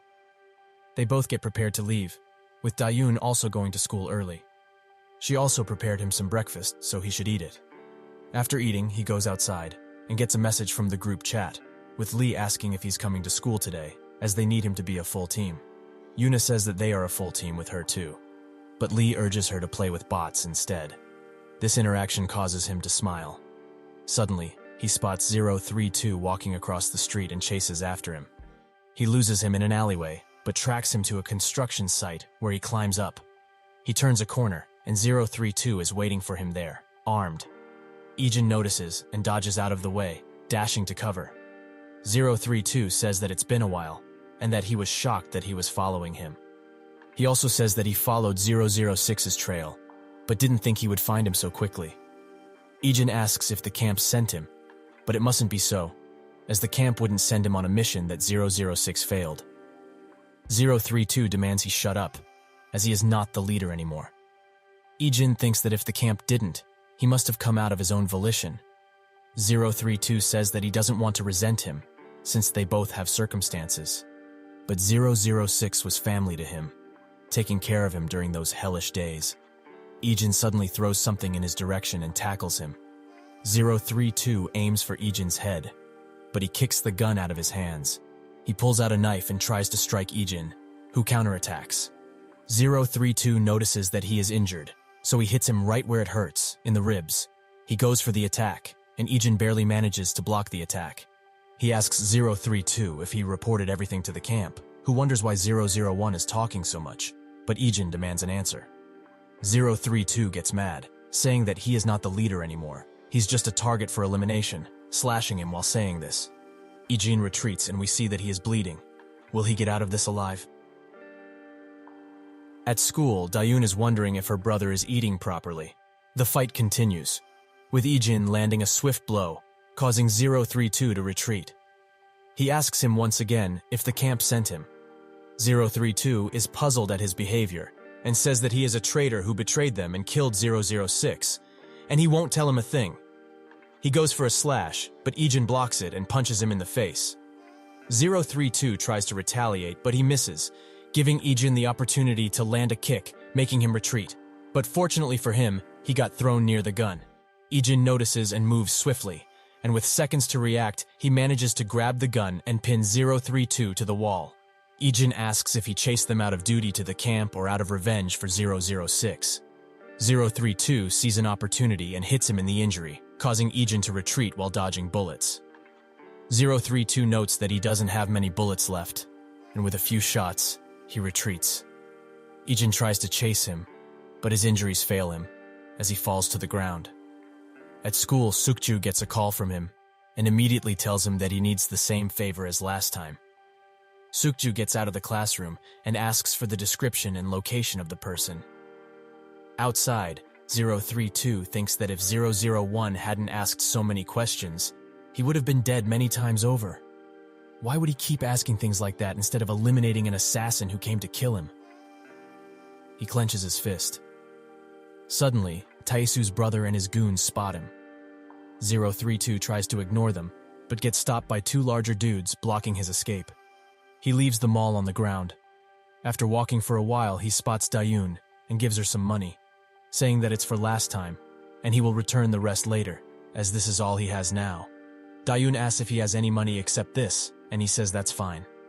She bows and tries to leave, but his stomach suddenly growls. They go to the convenience store, and Dayun says that he should give her all his money if he doesn't have any. She wasn't expecting to be paid back anyway. 032 says that he has to pay her back. What kind of person doesn't repay a favor? She asks him about his age, and he says he's 17. Dayun notes they are the same age, so they should speak casually from now on. She asks him about his travels, and he says that he traveled here by himself. She's surprised, and also asks him how many countries he's been to. 032 says he's lost count, so probably around 20.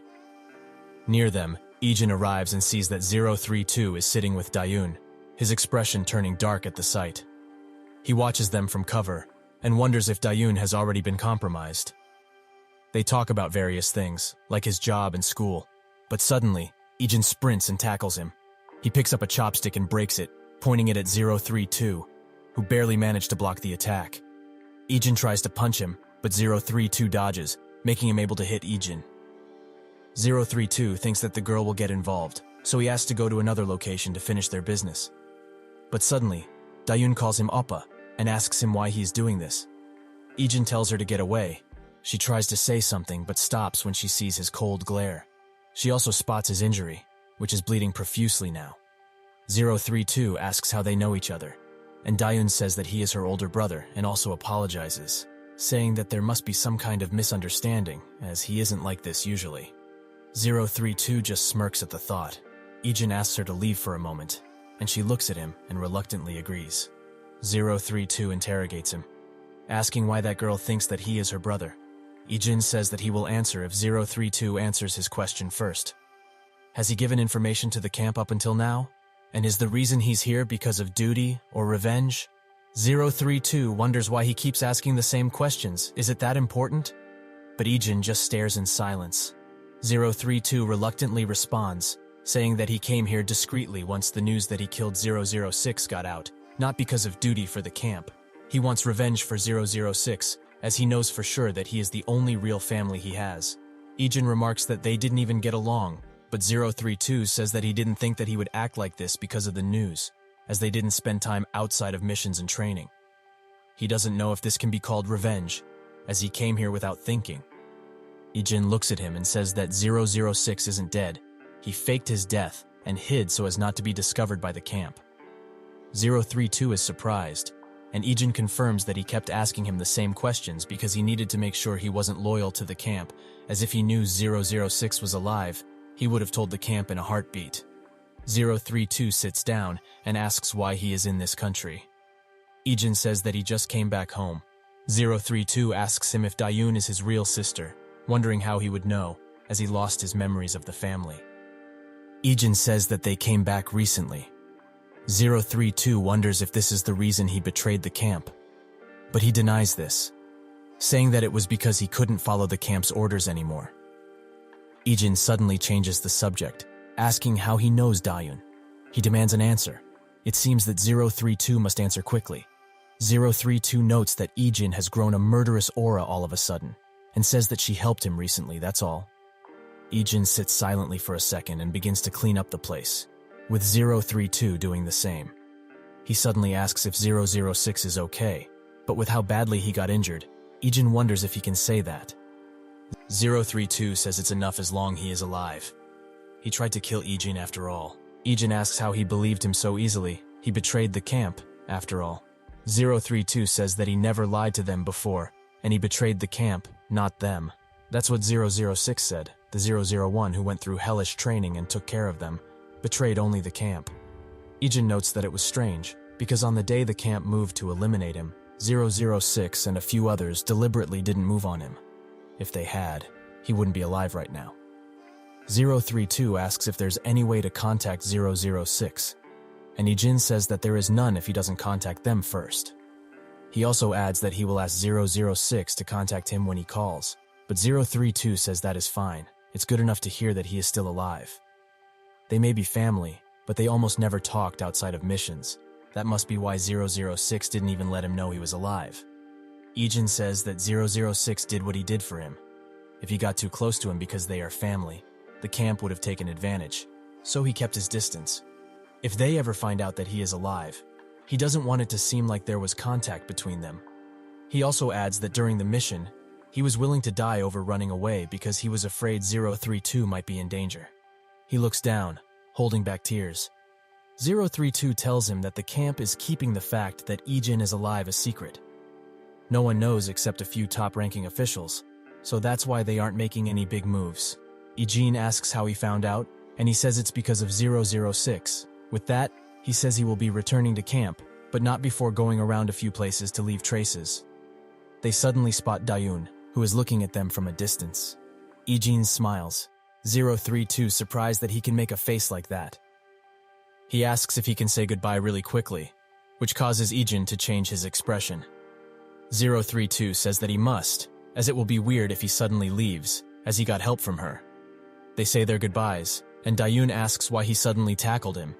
Ijin tries to come up with an excuse and thinks about the conversation he had with his group, about Dayun being popular and pretty. So he says that he thought some weird guy was hitting on her because she's pretty. Dayun doesn't know what to say. At home, after bandaging his wounds, Ijin wonders why the camp is keeping the fact that he is alive a secret. What are they planning? 032 arrives at his place, but suddenly pulls out a gun, aiming it at a corner. Aiden, one of the camp members, comes out of hiding, urging 032 to put the gun down. He asks what he is doing in a place like this. Did he find the traitor? 032 says that it isn't that easy, and also asks what he is doing here. That's when Aiden pulls out a knife and stabs 032, saying that he is here to kill him since he ignored the camp's orders. 032 asks if the camp ordered this, and Aiden says that he had to eliminate him if he refused the order to return. But his reasoning is different. He pulls the knife out of 032 and slashes his leg, causing him to be thrown into a corner. Aiden notes his good reaction, and 032 asks why he doing this. He explains that he always wanted to eliminate him, but 006 was a pain to deal with, so this is the perfect opportunity. 032 mocks him, saying that he was just scared of 006, also too scared for a direct confrontation. Thus he ambushed him. Aiden gets mad and lunges at him. giving 032 the opportunity to get his knife out and slash him. Aiden, having had enough odd his, hits him and punts him into a corner, causing his cap to fall off. He picks up the gun and says that he and all the numbered people are all the same.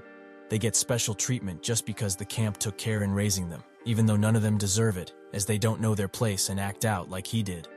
032 mocks him by saying he should improve his skills if he wants special treatment. Aiden shoots him in the leg, saying that there's no point in trying to annoy him, as he will die here. That's when 032 throws the knife in his direction, giving him the opportunity to get out of the room, leaving a trail of blood behind. Aiden urges him to come out, as he can't run with a body like that anyway. He turns the corner, and that's when someone grabs his arm and throws him against the wall. He takes the clip out of the gun and punches him, causing Aiden to retaliate, but he misses. He looks at the attacker, who is none other than Aiden. Aiden comes to the conclusion that this must be 001, but he doesn't get to finish thinking, as Aiden rushes him, landing a blow. They go back and forth, but with Aiden's skills, it only takes a few moments for him to knock Aiden out cold.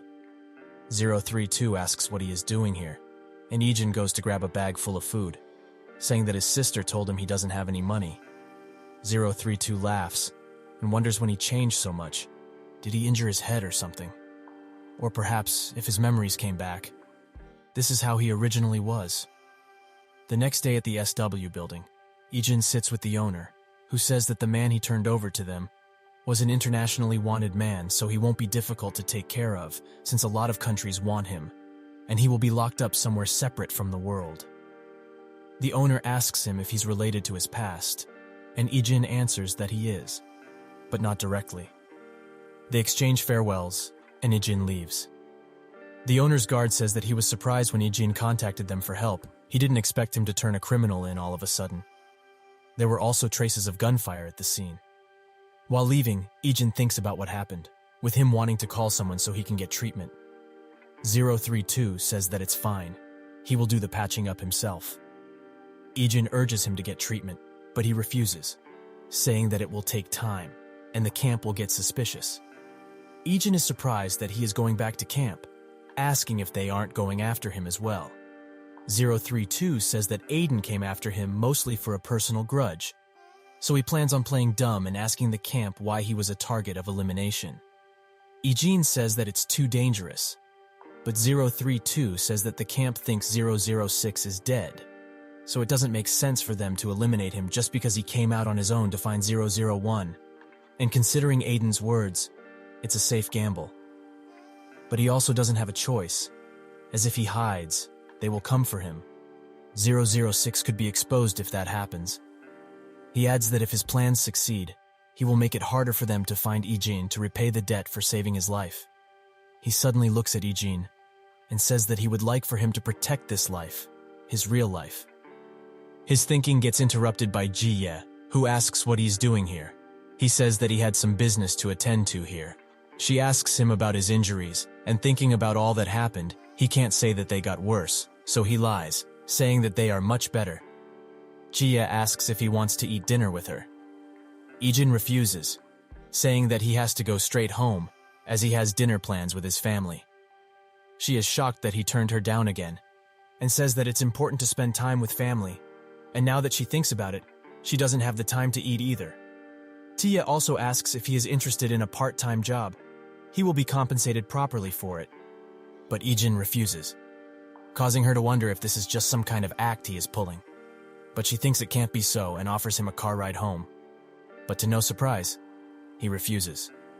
The team leader says that he should recover fast, as the guys from the team keep asking when he is coming back. While Aiden is leaving, the team leader asks if she wasn't going to request that Aiden be Cha Seoha's bodyguard.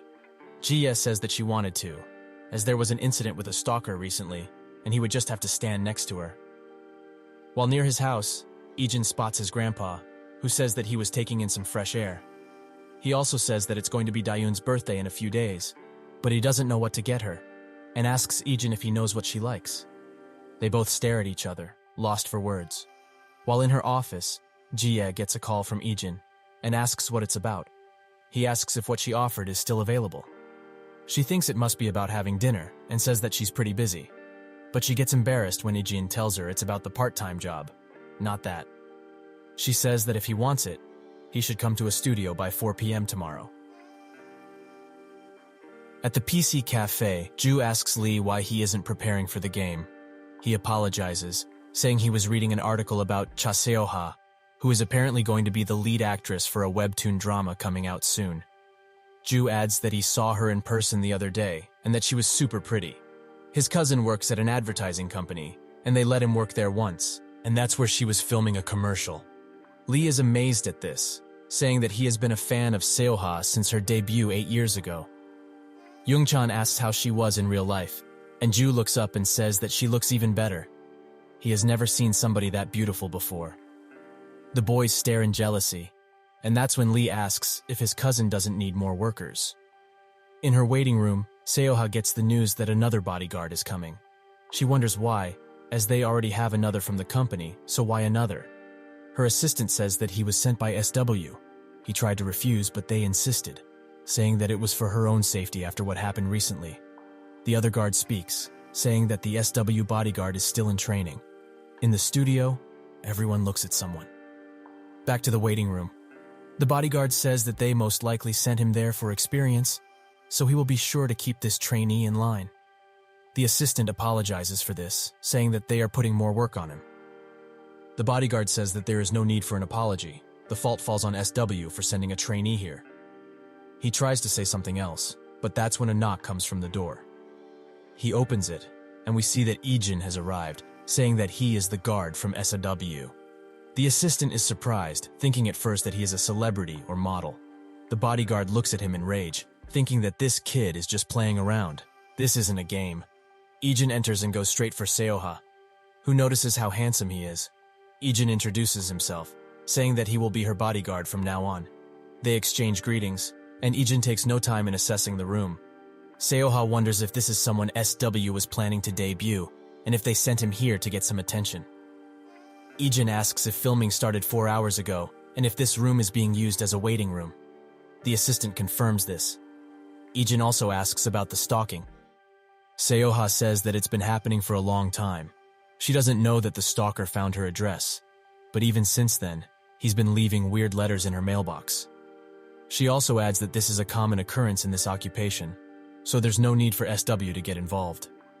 She also asks Ijin about his age, but he remembers what the team leader said to him, not to reveal this, as they will look down on him. He says that it's a secret, and that's when the bodyguard says he wants a word with him outside. They do so, and he asks if Ijin is still in training. He confirms this, and the bodyguard scoffs, saying that he should stand there and watch, as he will take care of everything. He doesn't know why they sent a kid like him, but this is no game, and there's a big difference between training and the real deal. Ijin asks if he is Kim Cheol-young from the affiliate bodyguarding group. But that's when he grabs Ijin by his clothes and warns him. If he doesn't want to get beaten up, he better listen to what he has to say. He lets go while throwing him at the wall, with Ijin holding his wound, which has probably not healed fully yet. Seo-ha suddenly approaches, asking if he is okay, as she came outside just in case something happened. She apologizes for Cheol-young's behavior, saying he is on the rougher side. She also denied having a bodyguard before, but the agency insisted. She approaches and asks if he is a student, but Ijin says that it's a secret. Her assistant comes from behind and says that filming will start soon. She turns to Ijin and says that nothing will happen here, so he should just relax. In the SW building, Chiya wonders how Ijin is doing, and the team leader says that he received word that Ijin immediately reported for work at the studio during filming. Chiya thinks that nothing will happen, with the team leader saying that stalking is a common occurrence, especially with Seo-ha. Also, there's another bodyguard from the agency, so Ijin shouldn't have that much work. Chiya confirms this, saying that she introduced him to an easy job since he's injured, but perhaps he will complain because it's boring. The team leader says that he's not the type to complain about work. It's going to be a cakewalk for someone like him. While the shoot is in session, Ijin comes next to the bodyguard, who asks why he wasn't here this whole time. Ijin says that he was surveying the area, which gets the bodyguard mad. But he doesn't get to say anything, as the shoot has finished. Suddenly, Ijin says that nobody's going outside. The police will be here soon, and everyone needs to be investigated. Seo-ha asks why, and Ijin shows her a camera. He found it in the waiting room. Ijin explains that he checked the CCTV already, but the waiting room doesn't have any at the entrance, so he couldn't check who installed it. The bodyguard asks why he didn't tell them sooner, but Ijin explains that Seoha didn't have to use that room again, and he thought this would interfere with her work, so he waited. Plus, no one left the building. The bodyguard is furious, thinking that Ijin is trying to mess with him. He tries to take the camera from him, but Ijin smacks his hand away, and they exchange glares. Ijin says that the assistant should have this, with the guard persuading him to hand it to him. The assistant agrees, and the bodyguard snatches the camera and asks to see Ijin outside again. They do so, and he asks Ijin why he didn't tell him first. He asks why he should have, also saying that he already asked him if the room was clear, and he confirmed this. Cheol-young gets mad, asking if he hasn't learned to report to his superiors first. Ijin says that he is not his superior, and this causes the guard to snap, and he tries to slap Ijin, but he blocks it, and says that this won't benefit either of them. Cheol-young reluctantly pulls his hand away, saying that if it weren't for SW, he would have already beaten Ijin to a pulp. With those words, he leaves. While going home, Seoha asks about the situation, and the assistant says that the police will investigate it, so they will figure it out. Seoha adds that it looked like they were overreacting in front of a camera. The guard assures her that they will investigate separately, so she shouldn't worry. They arrive at her house, and the assistant offers Ijin a drive to the nearest station, but he refuses. They go, and Ijin begins investigating the area. Suddenly, Seoha gets out, wearing a disguise. Someone gets behind her, and she notices. But it's just Ijin. She asks why he hasn't left, and he says that he was just investigating the area. She tells him that he can go home now, as she will go to the convenience store. Ijin says that she can do whatever she wishes. That's why he's here. She looks at him for a second and seems happy at his words. They arrive there and she begins eating, urging him to do so as well. Seoha also says that she usually takes this home, but now she can relax because he is here. She doesn't usually do this, but when she gets really stressed, she likes to walk around the house without worrying about anything else. Seoha had been in this industry since she was little, so she couldn't walk around anywhere. There was also a lot of work, so she doesn't have any friends. She asks Ijin what he does for fun, and he says that he usually goes to the PC cafe with his friends after school. Seoha notes that it feels like she is speaking to a high schooler. It seems that Ijin shouldn't have said that. The boys are all shocked at the sight of her arriving, with Ijin in tow. After playing, they all chilled, with Lee saying that he didn't expect to play games with her. She didn't either, as she usually plays games at home, not at a PC cafe. Ju and Lee compliment her personality and looks, and she says thanks, but they also berate her for her poor performance at the game. Young-chan says that it is true. She is bad at the game. Lee and Ju agree, saying that she and Ijin were both bad, so it was tiring. Lee says that she shouldn't let other people know that she plays games unless she wants to get yelled at. Seoha bursts out laughing. They exchange farewells, and Ijin escorts her back home, leaving the boys to admire what just happened. They all leave happily, with Seoha's autographs on their shirts. While driving, Seoha notes that she was a bit shocked to find out the bodyguard SW sent was a high schooler. But she had fun thanks to him. This was the first time she could play in a PC cafe comfortably, as she only plays at home. Ijin asks if she can't play with her friends online, but she says that she has been training since middle school, and after debuting, work got her too busy. So she doesn't have any friends. Seoha asks Ijin why he is bodyguarding in the first place, and he says that he is doing this so that he can buy a birthday present for his sister. Seoha is surprised at his dedication, saying he must be a good brother. She also offers to take him home, but he refuses, saying that he must return Miss Cha Seoha home. Seoha looks at him and says that he should call her Nuna from now on, as what he just said is too formal. Ijin just stares. They arrive, and a person dressed in a suit looks at them from across the street. He approaches, and Seoha says that she is someone she knows, so it's fine. The person says that the director is looking for her. She approaches the car where the director is, and Ijin tries to follow, but the guy stops him, saying that he should stay out of this. Seoha turns around and says that he should go home, as she will take care of something and go inside the house shortly after. Ijin says that he will just wait here, and she insists, thinking that he shouldn't get involved in this. Seoha gets inside, and the director asks why she didn't pick up the phone, as he had previously called her. She asks why she should even pick up, causing him to say that she shouldn't get ahead of herself, as it is annoying him. How long is she going to act so distant just because he hung out with some celebrities at work? She must have known he was like this. She tells him that he can do whatever, as they broke up a long time ago, so she doesn't care. She demands he never call again and not visit her anymore. She wants to leave, but the director stops her, saying that she doesn't know her place.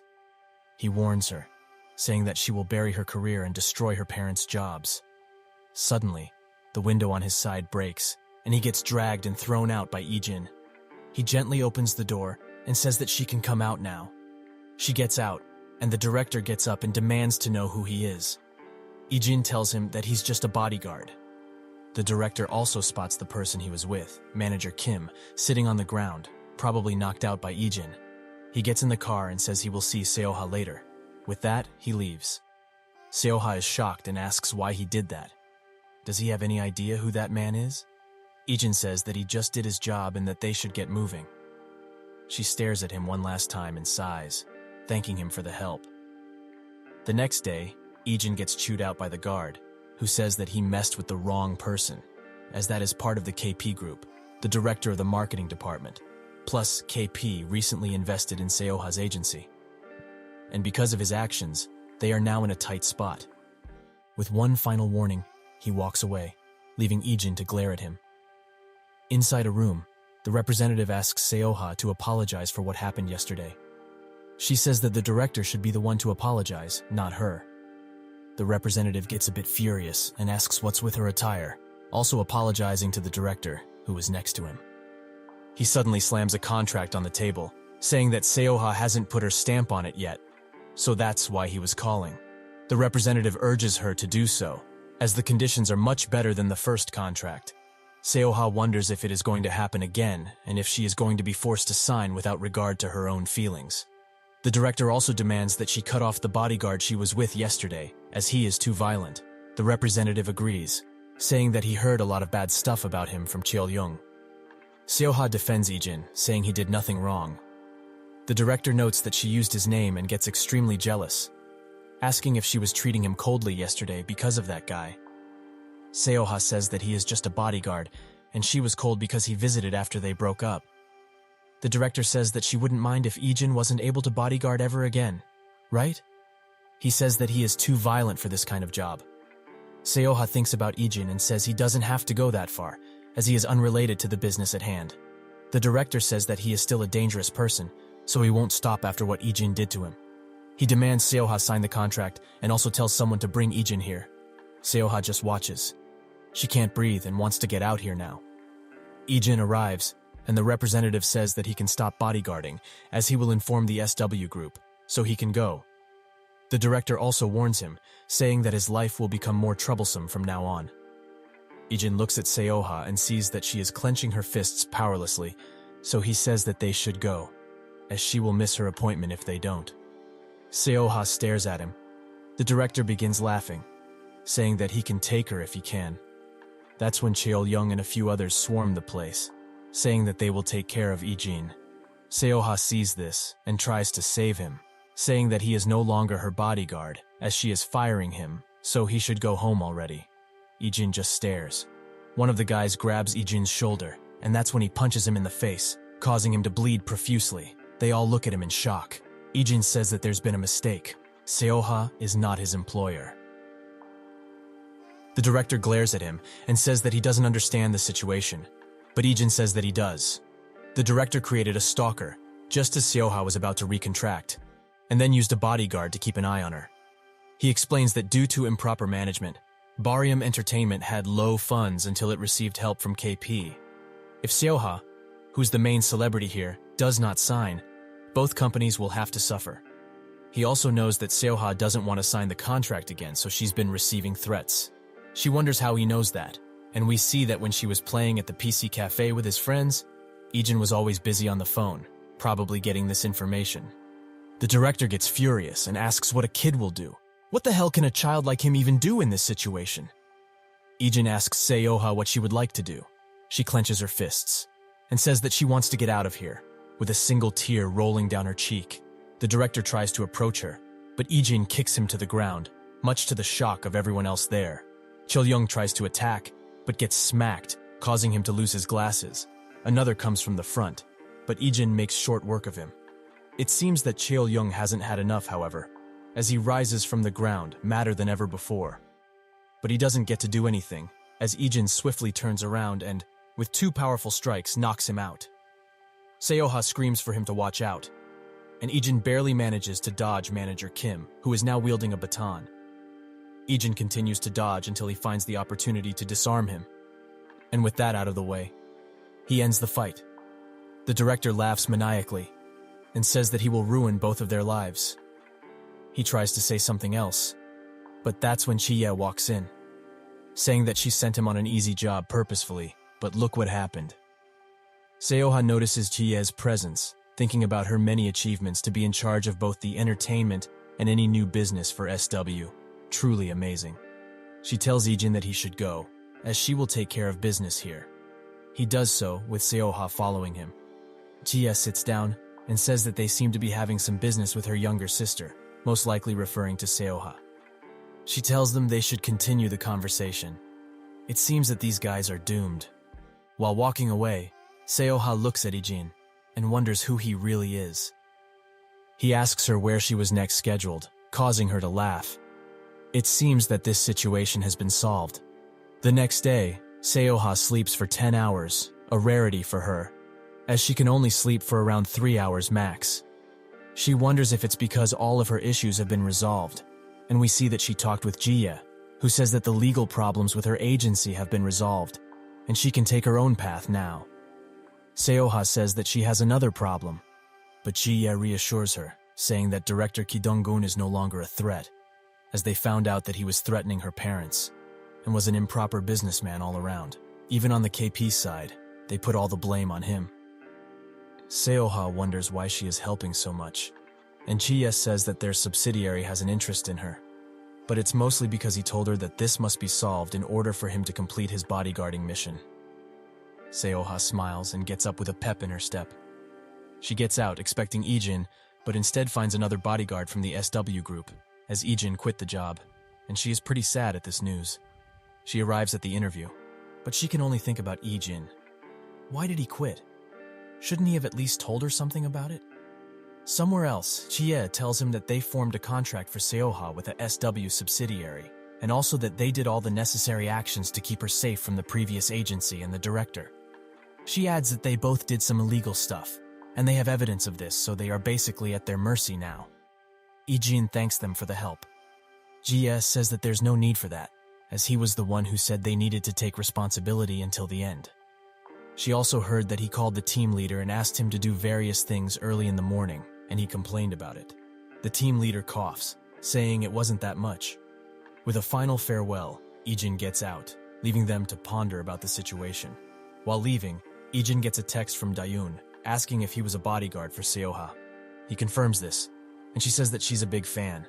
She would have asked him to get an autograph from her if she knew. Suddenly, he meets with Seoha, who remarks this as a coincidence. But the guard thinks that she's been here this whole time since she heard he was here.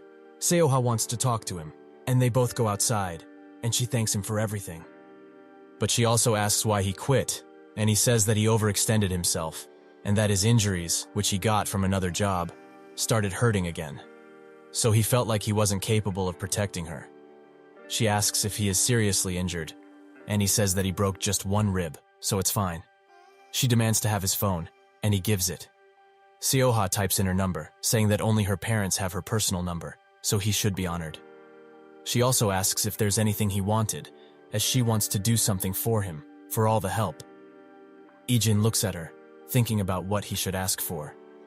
At school, Dayun wonders what she will make for dinner. But suddenly, a bouquet of flowers appears in front of her, with Seoha carrying it. She wonders what such a celebrity is doing here, and that's when she wishes happy birthday to Dayun, much to her surprise. Dayun wonders how she even knows about her birthday. Seoha pulls her close for a selfie, also saying that they should eat together later. Everyone in the class is left shocked. Seoha's arrival gets to the group's ears, and they happily rush to her location. Ijin notes that he only asked for an autograph, but it seems that she had something else in mind.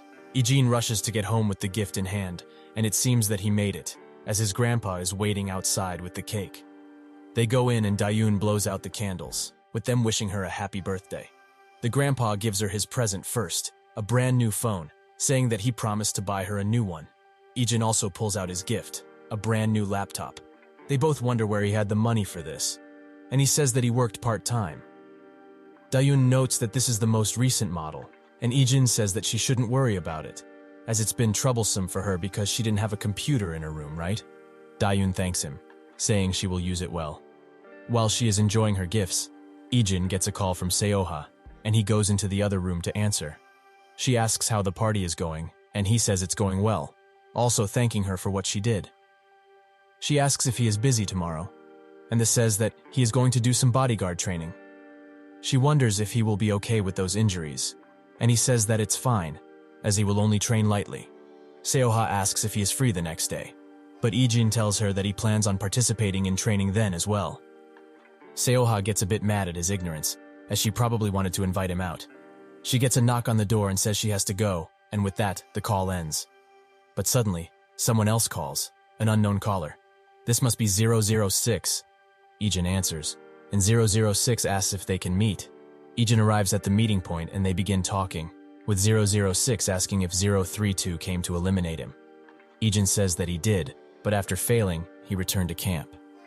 006 puts his hand on his head and says that 032 did not show up at the camp. Ijin says that he must have so the camp doesn't get suspicious. 006 says that, from what he gathered, 032 hasn't returned to camp after running away. Ijin adds that he was attacked by a camp mercenary after they parted ways. 006 knows, but the guy that attacked was ordered to just bring him back, but instead decided to attack. He adds that there have always been other mercenaries at the camp other than the numbered ones, and they always saw the numbered people as a thorn in their side, with this getting much worse since Ijin left. Plus, they started recruiting even more new mercenaries, causing a lot of friction. Ijin asks if he thinks they took 032, and 006 thinks that they did. In an undisclosed location, we see that this is indeed the case, with a man saying that he should stop resisting, demanding to know why he ran away from camp and where Aiden is. 032 mocks him, saying that they are not a couple, so why should he answer?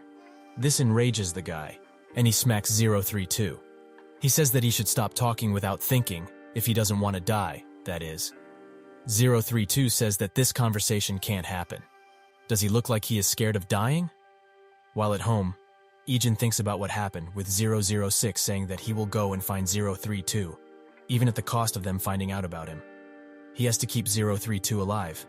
He is the only family he has. Ijin looks at his own and slowly closes the door. He calls 006 and says that he will come too. The next day, Yuna arrives at school, with Lee asking is he enjoyed her vacation. She says that it wasn't a vacation, it was for work. She also asks where Ijin is, with Young-chan saying that he is busy, as he hasn't been here since yesterday. In an undisclosed location, Ijin and 006 sprint around, with 006 saying that one of the bases that they are using is within 10 kilometers of here. If those people took 032, judging from where he was taken, this is most likely the place where they are keeping him. He also asks Ijin why he wanted to come with him, and he says that he thought of 032 as a comrade, that's all. 006 stares for a second and says that he changed a lot. He would have never expected the fabled 001 to say something like this. At the location, the goons there talk to each other, saying that they still can't get in contact with Aiden. Something must have happened to him for sure. They look at 032 and wonder how they trained a kid like this to keep his mouth shut. One says to take care of him, and another points a gun at his head, ready to pull the trigger. But he doesn't get to, as he suddenly gets shot. The shooter is a man with a tattoo and a bun. They appear to know who he is, but they don't get to say as he opens fire, taking most of them out. The last one tries to get him with an assault rifle, but the guy is swift and ends his life with a knife. Ijin and 006 arrive at the location and see the bloodbath that guy left behind, wondering who did such a thing. Ijin notes that their vital points were stabbed with pinpoint accuracy, and it hasn't been long since this happened. They put their masks up and begin advancing. Ijin makes his way deeper and finds 032, barely breathing. Ijin notes the strangeness of the captor's wounds, with the enemies up front dead from shooting and the furthest ones from stabbing. Ijin remembers this method. We see into Ijin's past, where he asks 004 why he doesn't kill them more efficiently, as he is just wasting time with the knife. 004 turns around and says that there's just no thrill if he plays it safe. Suddenly, a rain of bullets falls on Ijin, and his suspicion gets confirmed. It's 004. They exchange fire, going from cover to cover. Ijin suddenly takes him by surprise and grazes one of his fingers with a bullet, causing him to drop the gun. 004 dodges the rest of the bullets swiftly, throwing a knife when he gets the opportunity. Ijin is forced to dodge, giving 004 the chance to close the distance. Ijin barely manages to block with his pistol. 004 throws it from his hands, giving Ijin the opportunity to kick him. 004 notes that he is pretty good at fighting. Will Ijin win this battle? 004 says that he should have run away when he got the chance. Ijin notes that he probably thinks he is one of the mercenaries from here. 004 closes the gap instantly and tries to slash Ijin. One attack, two, but Ijin keeps dodging until he finds the opportunity to strike back, enraging 004 a bit. They continue their scuffle, with Ijin outmaneuvering 004 wherever he can. He throws him across the room, where 004 spots an assault rifle and skillfully shoots after Ijin with just one hand. He dodges and swiftly grabs a pistol, and they reach a stalemate. 004 says that he must not be a part of the mercenaries, as he is too skilled to be with these weaklings. 004 seems to have figured out who he is, but that's when he gets shot in the arm by a mysterious attacker from outside, probably 006. Ijin and him both try to shoot 004, but he is swift and jumps out of a window, finding a car and using that to get away. 006 wonders what 004 might be doing here. He killed the mercenaries, so he is not with them, at least. Ijin notes that 032's condition isn't great, and they move him out of there with a car. 006 sees this and wonders what to do. Ijin says that he can come back with him, as he can ensure a place where he can get help. 006 notes that 032 might not survive the boat ride. He won't be able to move him until he is treated. Ijin tries to say something, but 006 refuses outright, saying he has done enough already. Ijin has his own life, and 006 is thankful enough that he even came to help. He offers a handshake, saying they should split up here. Ijin looks at him, and with an understanding between them, they shake hands. In an undisclosed location, 004 is treating his wounds. He thinks about the enemy he fought, those movements, and his skill and presence. It was definitely 001. Ijin arrives home the same night, with Dayun coming to greet him as she had things to study, so she's not asleep yet. She adds that the grandpa also stayed up, but went to sleep a little while ago. She asks if he took care of the business he had, and he confirms this. Dayun also points out that he has a sandwich on the table if he is hungry. Afterwards, he sits in bed, trying to fall asleep, but his phone suddenly rings. It's a message from Seoha asking if he is asleep, and he says that he's not. She calls him, saying that it's easier to speak this way, as she would make too many typos. She asks if he is free tomorrow, as she needs to talk with him. She will even come to his training if he has any. Ijin agrees. The next day, Ijin gets out of his house, with Seoha waiting for him in the car. He gets in the car, and she asks why he isn't at training today. Was he lying? Ijin says that he decided to rest a few more days. She gives him a drink, saying that she would have taken him somewhere nice, but people would recognize her. Seoha says that she called because she needed his consultation, and perhaps a favor. It's about her little brother, who is still in high school. According to her parents, he's been getting more and more injured, and if they ask, he makes excuses. And if they insist, he locks himself in his room or leaves the house. At first, she thought it was just a phase, but now she doesn't know. Ijin asks if she tried to ask directly, but she says that he doesn't come out of his room and doesn't answer her calls when she has time to visit. They used to be really close before her work started, and they slowly grew apart, but he started avoiding her completely a year ago. She asks Ijin if he can go check things out, as he is the only one she can ask for this. Ijin looks at her. The same day, Ijin goes to the school her brother is attending, dressed appropriately. He has a picture of her brother, Cha Jin-woo, a second year. He suddenly spots him. but that's when two girls stop him, asking if he can take his mask off just for a bit. They wait patiently for his answer, but Ijin says that he has a cold and leaves. Jinwoo gets inside the classroom, where it appears that he's being bullied, as a guy asks why he is late. A butler should always be on time. Jinwoo looks at them with defeated eyes and says that he was late because he wasn't feeling well. The bully glares back, asking if he is trying to be cheeky. The other bully finishes watching a video, finding it very informative. He gets up and demands that Jinwoo hold his bag in front of him. He does so, and the guy kicks him with full strength, causing him to be thrown to the side. The bully notes that it doesn't feel that good and demands he pick himself up again, as he will try a punch next. Jinwoo stares at the floor, his eyes empty. The other people in the bully group say that they are hungry, so they order him to buy them something. Jinwoo gets up and does so, and it seems that Ijin saw this whole spectacle. He wonders what to do.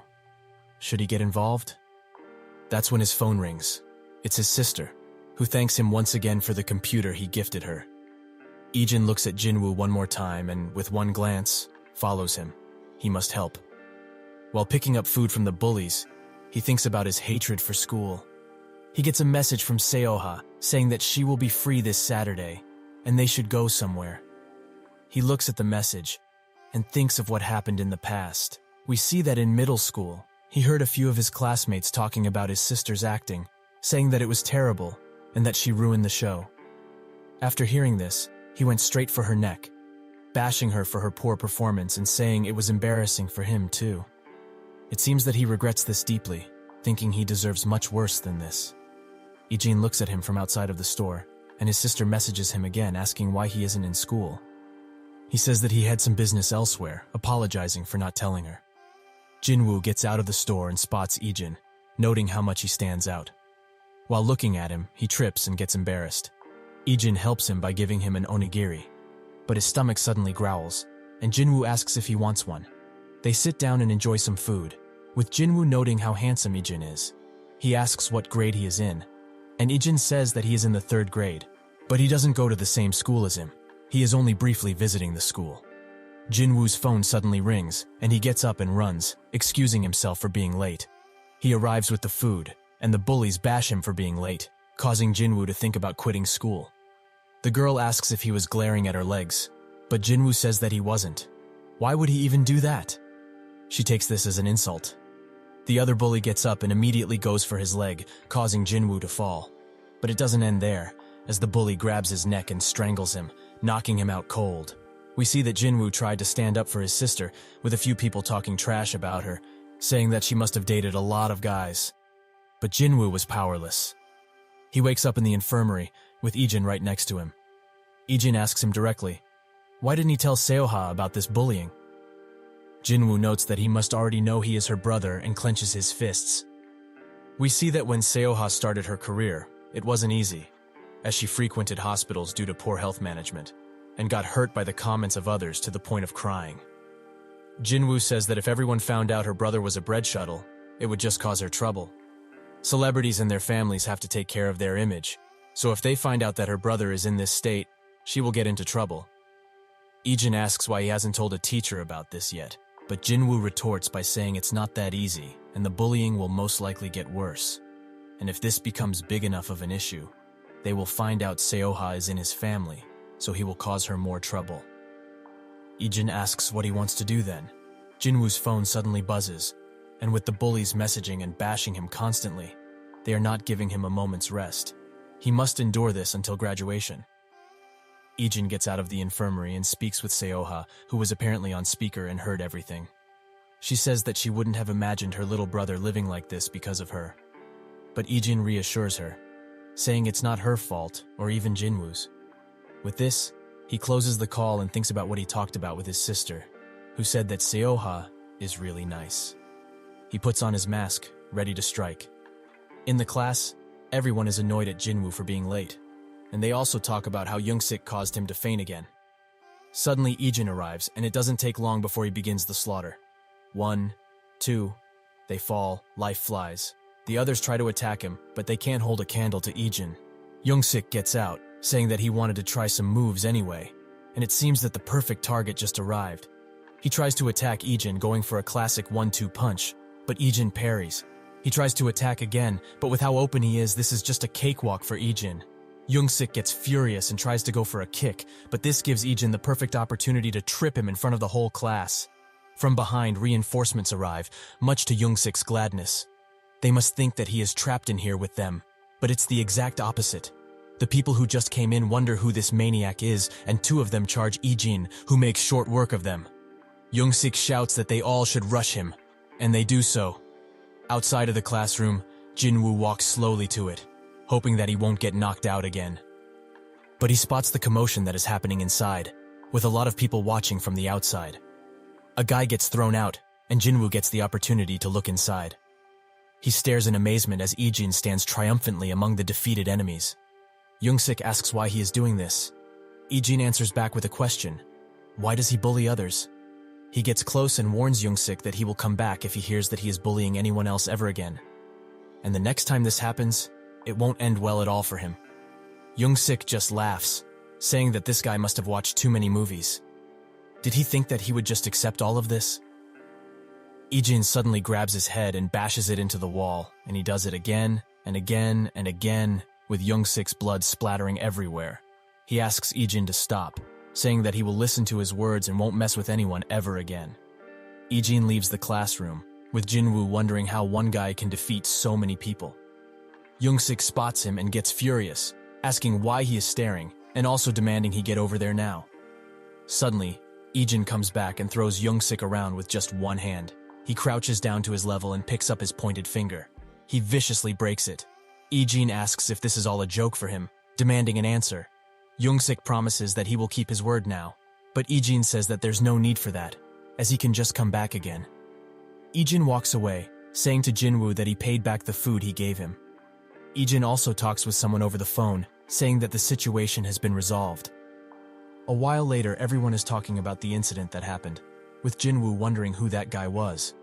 Someone suddenly calls for him, and we see that it's his sister. Everyone is surprised at her appearance, and she spares no time in chewing out Jinwoo, asking why he kept ignoring her calls. She also demands that he come with her. Seoha spots the girls that were in the bully group, and says that she saw footage of them. She wasn't exactly bullying her brother, but she told the male students how to do it. Seoha will sue all of them. The law might be forgiving to kids, but everyone will know what she did. The siblings leave the classroom, and Jinwoo asks what she is going to do now.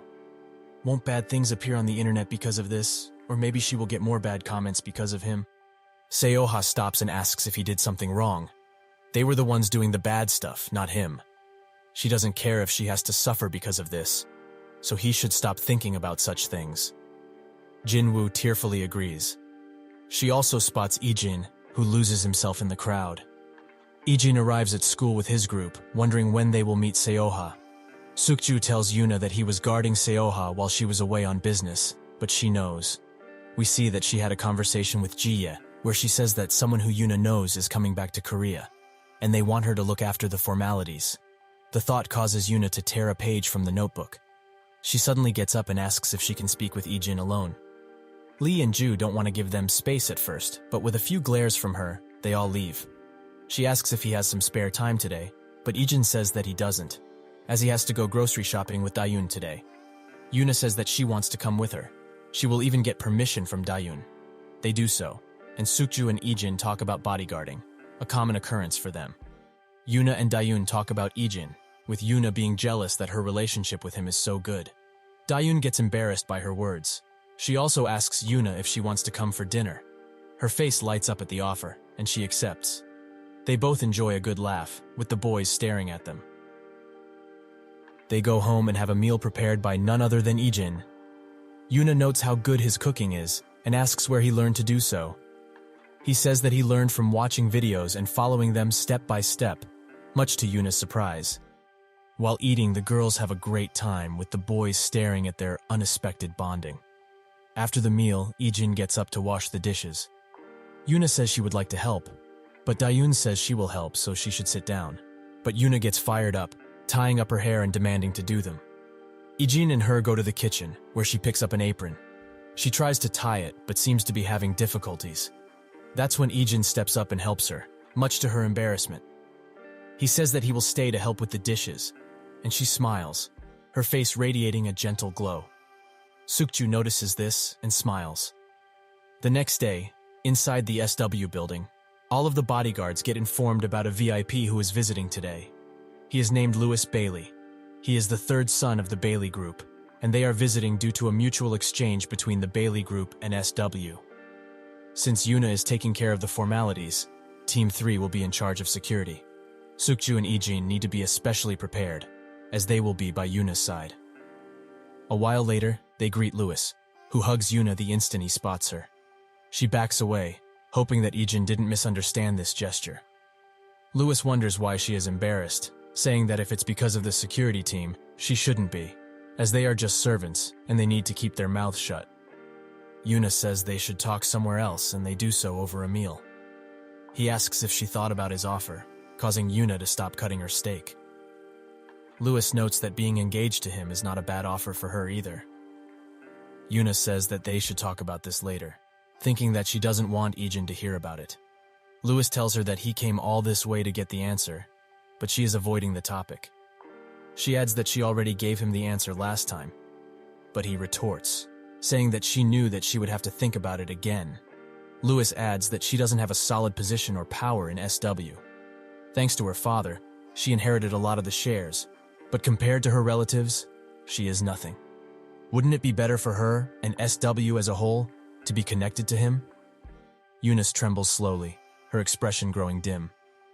Suddenly, Ijin speaks, saying it's time to move to the next location, as they won't make it on time if they don't leave right now. Yuna is surprised at first, but smiles gently, agreeing with him. Louis grows irritated and asks if this is how SW trains their staff, or perhaps Ijin acted on his own accord.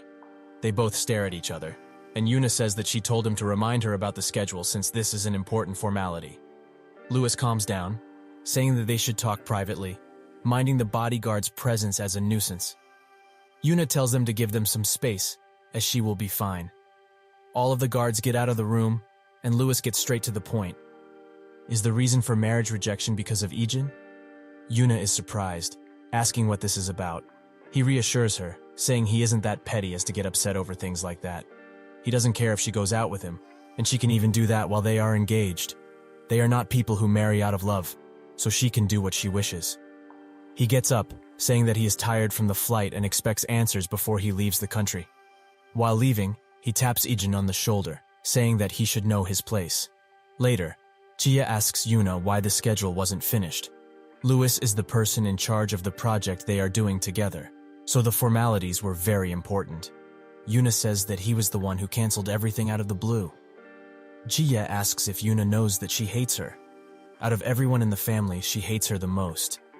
Chia says that it was very hard for her to become who she is, as she had to compete with her own father, who wanted a part of SW, and her older brother. This all started when she was younger than Yuna.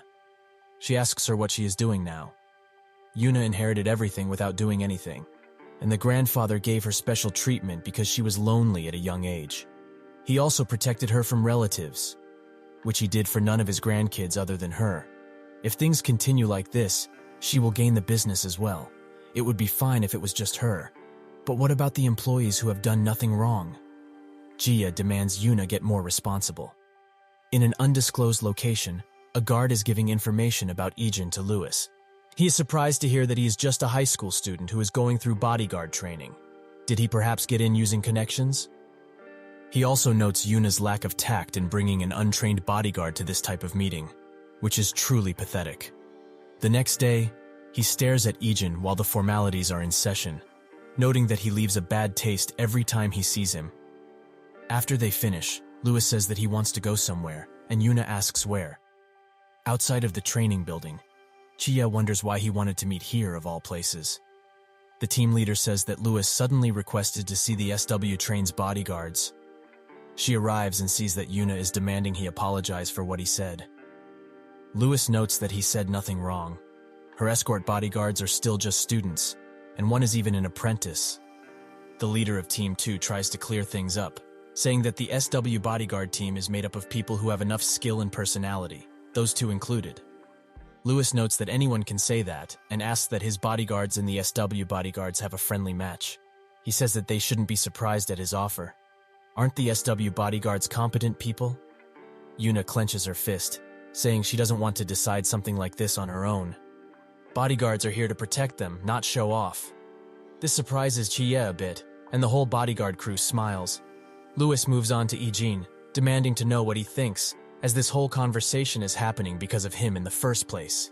Is he just going to hide behind the person he was supposed to be protecting? Ijin just stares. Louis also mocks the rest of the bodyguard group with the same remark, and it gets to some of them. But the Team 3 leader says that they need to be in top shape to protect their client, so they cannot do a sparring match. GS suddenly speaks, saying that she will allow Team 2, which is just training now, to accept the offer. He graciously accepts it, much to the team's gladness. Louis notes that it's a shame Ijin won't be finding him, throwing one more cheeky remark at him. This causes Ijin to step out, saying that he is a part of Team 2 as well. He gets into the ring with another bodyguard, and someone tells Louis that he told the bodyguard to break at least a few arms and legs of Ijin. Louis smiles, thinking that he will finally learn his place. Jie notes that she is kind of worried for Ijin, perhaps because he is so young. The team leader assures her, however, saying that out of all the sparring matches they've had, nobody could beat him. In that second, Ijin closes the gap and knocks the guy out, instantly ending the fight. Everyone stares, surprised by this spectacle. The other people from Team 2 try to jump into the ring to fight next, but Ijin demands his next opponent. He gestures this at Louis, surprising everyone in the room. The Team 2 guys are ecstatic at this spectacle, and Louis gets furious. The second match is in preparation, and a bodyguard assures Louis that this won't end the same, as they were just caught off guard. The match starts, and Ijin easily puts his opponent on his last legs. The bodyguard tries to desperately charge him, but Ijin finishes the fight with one swift knee blow. Ijin says one word, next. In this field, Ijin is the predator, and Louis is just mere prey. Louis wonders why his bodyguard team is getting beaten up by a child. Were they perhaps careless? But one of his bodyguards denies this. Ijin's skills are just that good. Louis tries to wrap his head around the idea of a high schooler being skilled enough to defeat elite bodyguards by himself. The next opponent enters the ring, with Sukju noting that this one is being much more careful, knowing that he knows what Ijin can do. He jumps in for a punch, but Ijin dodges all of his attacks until he finds the opportunity to counterattack. This causes the guy to lose his stability, allowing Ijin to grab him by the head and throw him. He gets on top of his opponent, choking him until he gives up. Ijin rises and looks straight at Louis, demanding the next opponent. Louis's bodyguard says that it's best to withdraw, as their guys aren't enough to beat Ijin. Louis notes that his best hasn't entered the ring yet, and in another corner, the team leader explains that the spar will most likely end here. Jie thinks that they will keep going because of their pride, but the team leader retorts, saying that it will be hard to beat Ijin. And even if they did, it would be meaningless, as Ijin had already taken down 3 people. On top of that, the reason Louis wanted this was because he wanted to publicly shame Ijin, but since they can't, they will most likely give up. The spar ends, and the bodyguards all swarm Ijin, congratulating him on a job well done. Jie notes how popular he is with the bodyguards, and the team leader notes that he is always proving himself with his skills, and to them, that is more important than words. Ijin takes his gloves off and looks at Yuna, asking how she feels. She smiles, saying her mood suddenly got better. The guys grab him away, happy at his win. Louis watches from behind, probably extremely mad at Ijin. A while later, Yuna goes to talk with the owner, and they talk about what happened. The guard says that they provoked them into it, and the SW bodyguards were hesitant at first, but they were left with no choice, so Team 2 stepped up. The owner asks about the result of the spar, and Yuna smiles, saying that Ijin won against all of them by himself. In his room, Louis speaks with Ijin, saying he should come work for him instead, as he will give him a permanent position right away, and he promises he will be treated much better than at SW. Ijin declines, causing Louis to insist, saying he will give him 3 times the salary they are giving him now. Ijin still refuses, causing Louis to say that he doesn't know anything about this world, and that this offer doesn't come often. He also demands that Ijin stay away from Yuna. She isn't suitable to hang around with a high schooler like him. Ijin notes that he is just doing his job as a bodyguard. Louis wonders if it's because of the money she is giving him, but Ijin says that if he has nothing else to say, he would like to take his leave. Louis looks at him while he does so, wondering if Ijin won't listen to his words until the very end. He begins drowning his sorrow in some whiskey, blaming his bodyguard team for Ijin's arrogance. The leader of said team says that he is a tough opponent, even though he might not have been able to win against him. The guys that he brought were the best that the group had to offer, so although he looks young, Ijin is strong. The leader also notes that hand-to-hand combat isn't the end, all-be-all for bodyguarding. There are a myriad of things that a bodyguard needs to fulfill his duties without issue. Lewis agrees and asks if the plan has undergone any changes. The leader says that there have been none, and someone will visit after tomorrow's schedule. Lewis smiles, thinking that his older brother's weakness will be in his hands. The next day, he has lunch with Yuna, asking her about the answer he expected. Yuna says that he didn't leave quite yet, so she has more time to think. Lewis notes that Ijin is appealing even from a dude's perspective, so it makes sense that Yuna finds him attractive. She flares up in embarrassment, asking what he is talking about.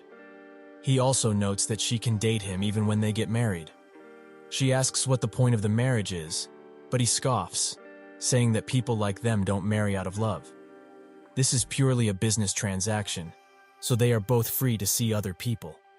He gets up from the table, saying she has until tomorrow to answer. While getting in the car, Yuna wonders what she should do. They drive away, and Ijin notes her longing expression. She spots him and says that he worked hard today and that today's schedule is finished. While talking to her, he spots a man with a spider tattoo on his cheek, causing him to get on alert. He asks Sukju if he can get out of the car, as he has something to do. Sukju says that he can, as the schedule is finished anyway. He begins following the guy, wondering why he is here. He stops in front of Lewis's hotel. Inside, the person Lewis was waiting for finally arrives, showing that he has the files he demanded. He also asks for payment, and Lewis says that he will have it immediately after they finish confirming the files.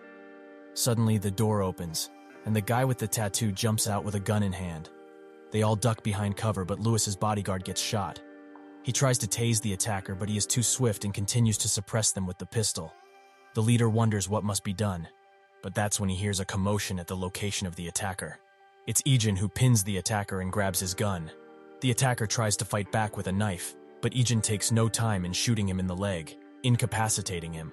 They stare in shock at his skill. Inside the owner's office, his guard explains what happened with Ijin and the assassin. He also notes that it seemed strange for Lewis to have so many bodyguards, and it seems like he was gathering information on his second brother, Billy. Lewis was planning to meet with and get information from an employee they had won over to their side. The owner wonders if the person behind this attempted hit was Billy. The guard says that, judging by the circumstances and timing, it seems to be a given. The owner says that he heard that the Bailey family had issues choosing an heir, but to think that something like this happened.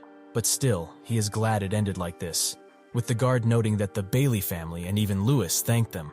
Inside an airport, Lewis gets ready to leave, but not before requesting Yuna's answer to what he asked. Yuna rejected the marriage offer, saying that she might not know anything now, but she just can't marry someone without having feelings of love. Lewis is surprised at her answer and smiles, saying that she can do whatever she wants. But in the future, even if it's not him, this type of situation where she will have to choose will arise. But at the same time, he has become indebted to her boyfriend, Ijin, so he won't pressure her about it. Yuna flares up, saying that Ijin is not her boyfriend. She looks down, embarrassed, and Lewis finally gets it. Yuna from SW has a crush. He sighs, saying that he has proposed something out of character for now. He moves past her, saying they should meet again next time. He turns his direction to Ijin, offering him once again to come work for him. Everyone is surprised that Lewis scouted him. Lewis also notes that he won't thank him for what he did since he was a bodyguard, and it was his job. With a final farewell and a thank you from the guards, they leave. A while later, Dayun spots Sukju while walking home. She tries to greet him, but he signals for her to be silent, much to her confusion. At the convenience store, Yuna thanks Ijin for what he did. He notes that it was something he had to do, and it wasn't just him who worked hard, the other bodyguards did so as well. She looks down and thinks about Lewis's words. Yuna finally builds up the courage to ask Ijin what his goal is. He says that he hasn't thought about it before, much to Yuna's surprise, who instead asks what kind of lifestyle he wants to live. Ijin looks down, thinking of all the hardships he went through, all the suffering and near-death experiences. His thinking gets cut short by Yuna, who sees him so puzzled. He says that he just wants to be with his family, since they are important to me right now. Yuna is taken aback by his words. What did he mean by them right now? After a while, Yuna goes to the SW building to meet with Jiye, who is currently working. She asks what she's doing here, and Yuna sits down saying that she has something to say. Yuna says that she wants Jiye to take over the company. She has no intention of taking over, and as Jiye said, she is not prepared and probably won't be in the future either. She has no interest in business management as well. So if there is a company she needs to take over because of inheritance, then she wants Jiye to have it. But she won't give her shares, as her dad gave her those. Jiye wonders if she knows what she is saying right now. It's not as simple as she says, and it's not something she has full control over. Yuna notes that it's true that she doesn't know how things work, and she doesn't know what she meant by saying this, but that's currently where she stands. So in order for that to happen, she wants Jiye to help her. Jiye wonders why she would, and Yuna adds that she has nothing to lose in this, and that it will help in the fight against her brother. She leaves and pulls out her phone, calling Ijin and asking if he's busy. At Dusik's business, he gets the news that Kilsu is here, who enters the building shortly after. Dusik is more than surprised, and Kilsu smiles, saying that it's been a while since they met. Somewhere else, the clan leaders discuss Kilsu, who was apparently staying in Russia before. So, what would he come here for? One of them says that, whatever it is, his presence means trouble. One wonders if he is here to join forces with Dusik, but it's unlikely, as he is not greedy and is living a mostly quiet life. But Kilsu is the definition of greed, and will do anything to achieve his objective. Inside Dusik's business, he and Kilsu have a chat over a few drinks, with Kilsu saying that he's been for 2 days in Korea as he had something to do. He also asks why Dusik is lying so low. Why live like this when he has power? Dusik says that he is just lazy, and since he's getting older, even more so. Kilsu gets serious and says that they should join forces. If they do, they will be able to engulf the country. Dusik smiles, saying that he should do that himself, as he is not capable enough. And stuff like that takes business and entrepreneurial skills, so it's not something he can handle. With that, they continue to have a friendly chat over some drinks. They see him off, and Dusik's subordinate asks him not to get involved with him further. Inside the car, Kilsu is talking with someone, saying that they should leave it to him, but the stakes need to be raised. At home, Dayun is bringing Ijin some apple slices and sees him working out diligently.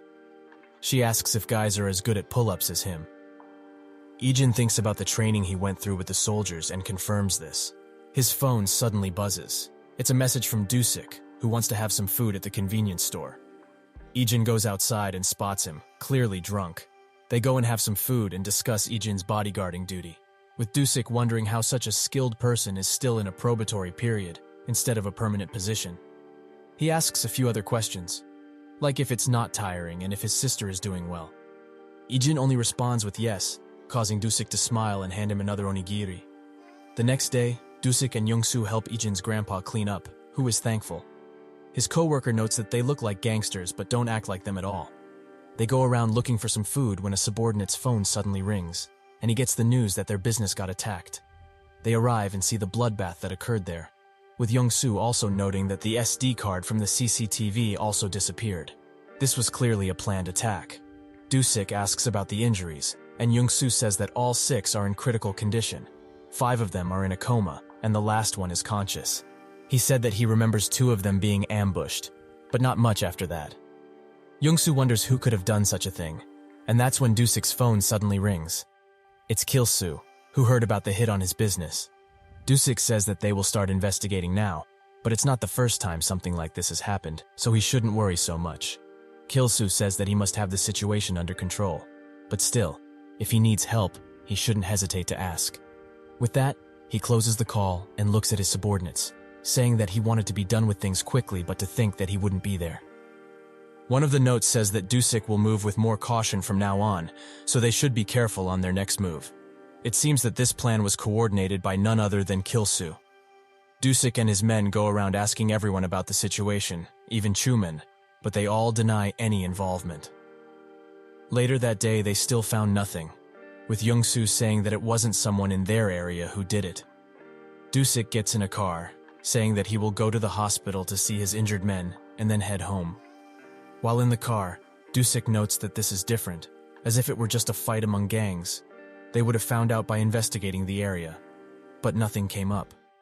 At home, Ijin speaks with his friend group after having a shower. That's when Dayun asks if he is going to meet with Dusik, as she has prepared some food for him. She did this because he is always helping their grandpa, and he also buys him drinks occasionally. She would like to give him this as soon as possible. Ijin smiles, saying that he will go give them to him now. He does so and gives him the food, saying it is from his sister. Dusik is surprised at the amount. Ijin tries to leave, but Dusik invites him inside for a drink or something. While in a car, Young-soo asks if they can put some eyes on Kil-soo. Someone notes that they did, but they have yet to figure out his location, and it's going to take a long time if they don't want Dusik to find out. Young-soo finds it strange that the attack occurred at the same time that Kil-soo came. That's when another car rams them from the side, causing their car to swerve and crash. Young-soo barely wakes up from the daze, wondering what happened. That's when he gets dragged out, a pool of blood gathering near his head. Dusik notes the amount of food, saying that it's been a while since he received something like this. His mother must like cooking. Ijin notes that his sister made it. Dusik is surprised and asks why she did it. Ijin notes that their parents weren't around, so after making her own food, Dayun came to like cooking. Silence falls, and Dusik quickly tries to change the subject by giving him a drink, but he only has alcohol. Ijin says that it's fine, and he will head out now. Dusik stops him, saying that he will go buy something from the convenience store. He can't send him off like this. His phone suddenly rings, however, and he gets the news that Young-soo is missing.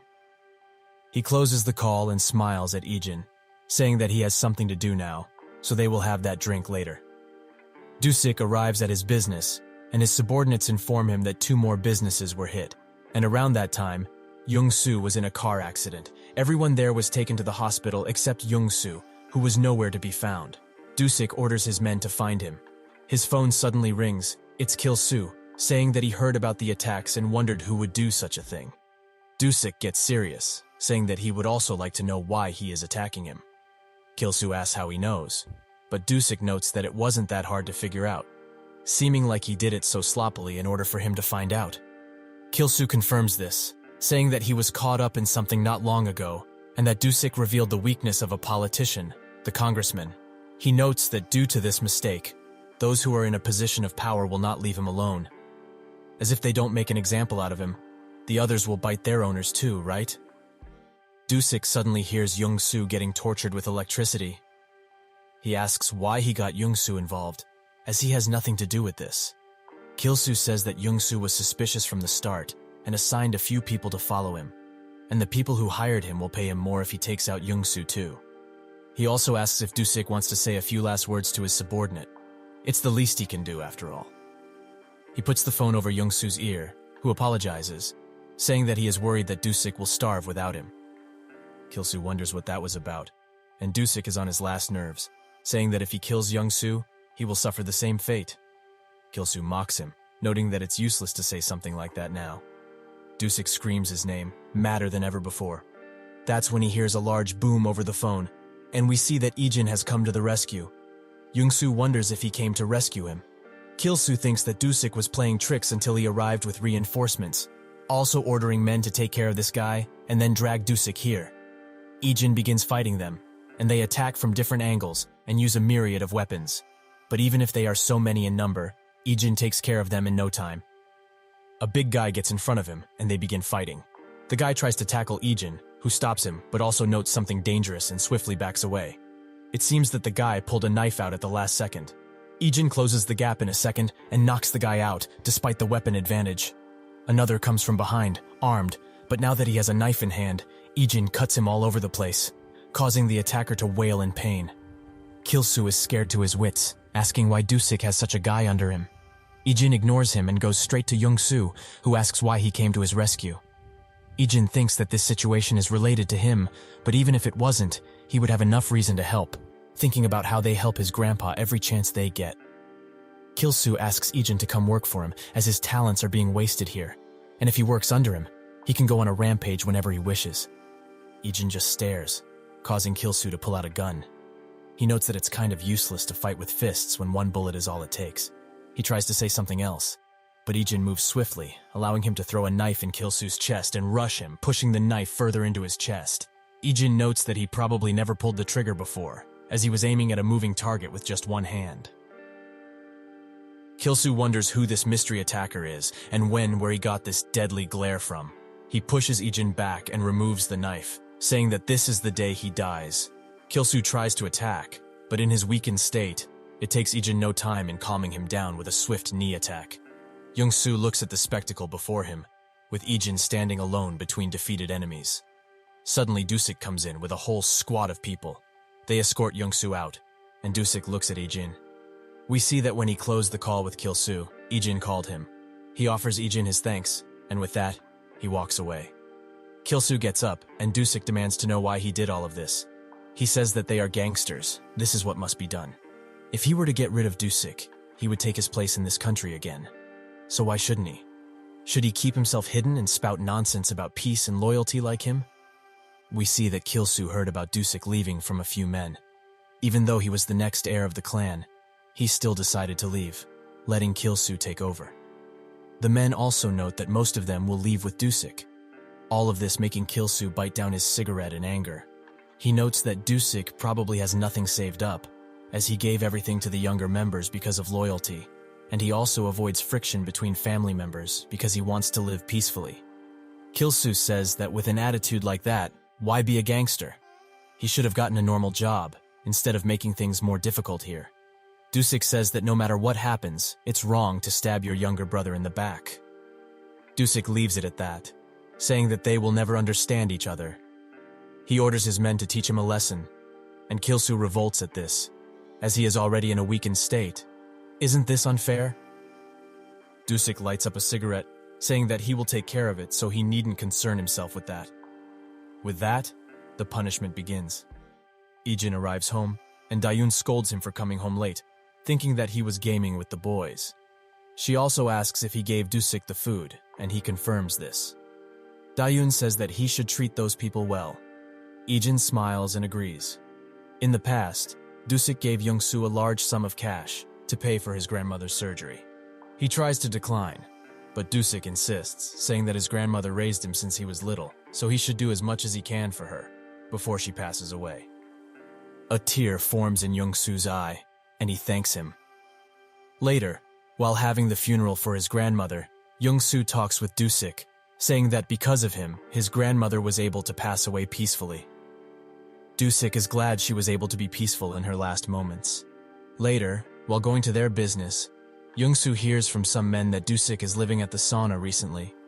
Apparently he borrowed money from different place and eventually used his rent money. Young-soo knows that this money was used to pay for his grandmother's surgery, so he rushes to the sauna, where he sees Dusik and he bawls his eyes out. Back to the present, he wakes up in a hospital bed, with Dusik asking if he should call the nurse. Young-soo smiles and says that it's okay. Silence falls for a moment, and Dusik apologizes, saying that all of this happened because of him. Young-soo says that he already has done so much for him. So if he dies, then so be it. He also says that it's not like him to say things like that. He's acting like a stranger. Young-soo changes the subject, and they begin talking about Ijin, with Young-gu saying that he doesn't plan to fall in his line of sight anytime soon, as he is incredibly skilled with the knife. Suddenly, the SW owner's guard comes inside. At school, Ijin is talking with the owner, who says that he needn't worry about them from now on, as he will give them legal jobs under SW. Ijin thanks him, but the owner says that it was nothing. He saved Yuna after all, so this much is nothing. Ijin closes the call, and Lee invites him to the PC cafe. He declines, saying that he has work today. He gets up and heads straight for Sukju, asking if he has some time today. Much to his surprise, Ijin just wanted to buy him food as thanks for the help. While eating, two girls come up to them, asking for their numbers. Sukju tries to reject them gently, but Ijin grows a cold stare and demands to know why they want his number. This leaves everyone surprised, and Sukju explains to the girls that Ijin has lived overseas for a long time, so he is not used to this kind of thing. The girls leave and Sukju sits down, saying that he didn't have to react like that. Ijin says that he had to, as someone he didn't know asked for his number. Yuna hears this, who was right next to them with the boys group. Sukju explains the situation, and Lee says that if the girls they rejected were the same ones who passed the corner, one of them is Che Yisul, apparently famous for being a trainee at an entertainment company. They ask Sukju if he gave his number, and he confirms that he indeed didn't. Yuna sheepishly asks Ijin if he did, and he says that of course he didn't.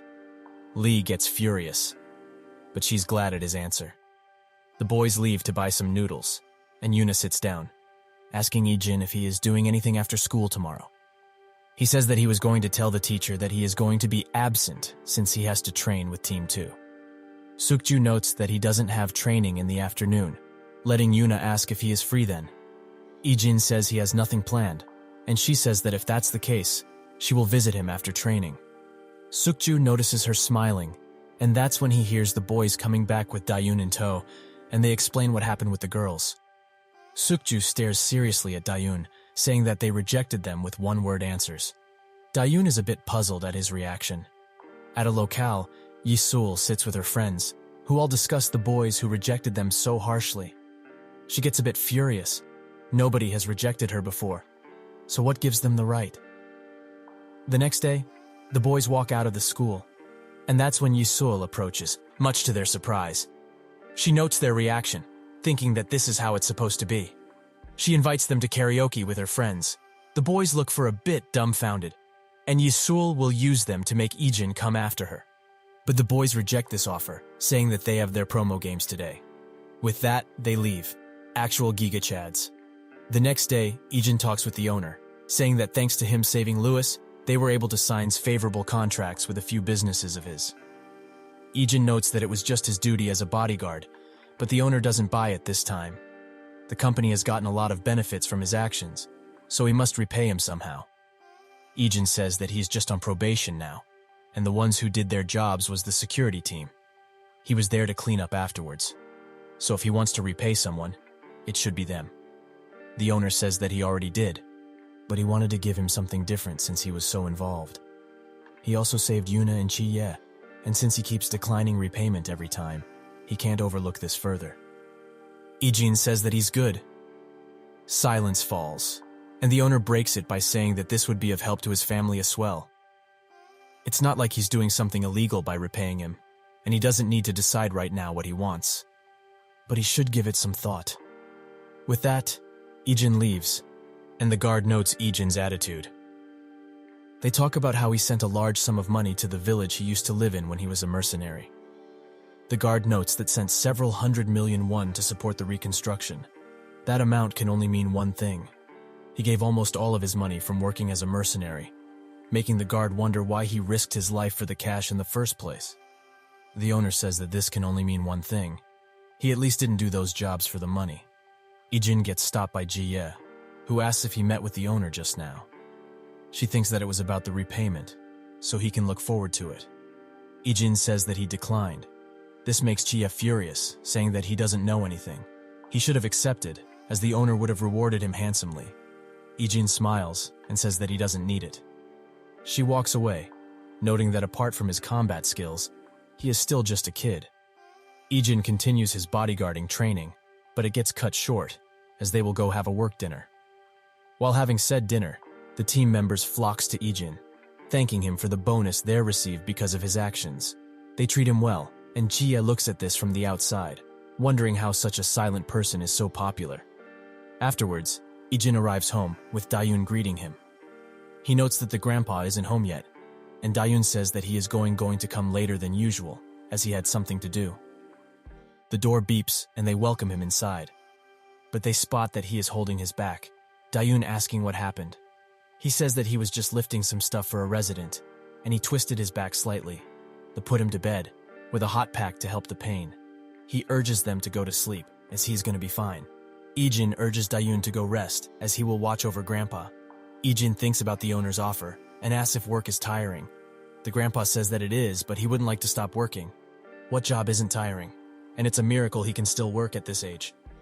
He asks Ijin why he is asking this. Is it perhaps concerned about money? The grandpa rises slowly from his bed, saying that there's no need to worry about that.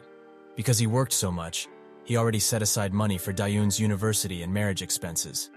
He can also send him to university too, so until he moves out, he has to look after him. He also notes that his parents had life insurance, so he will give them that money when they move out. But until then, he wants to raise them with the money that he personally earned, so he shouldn't worry about a thing.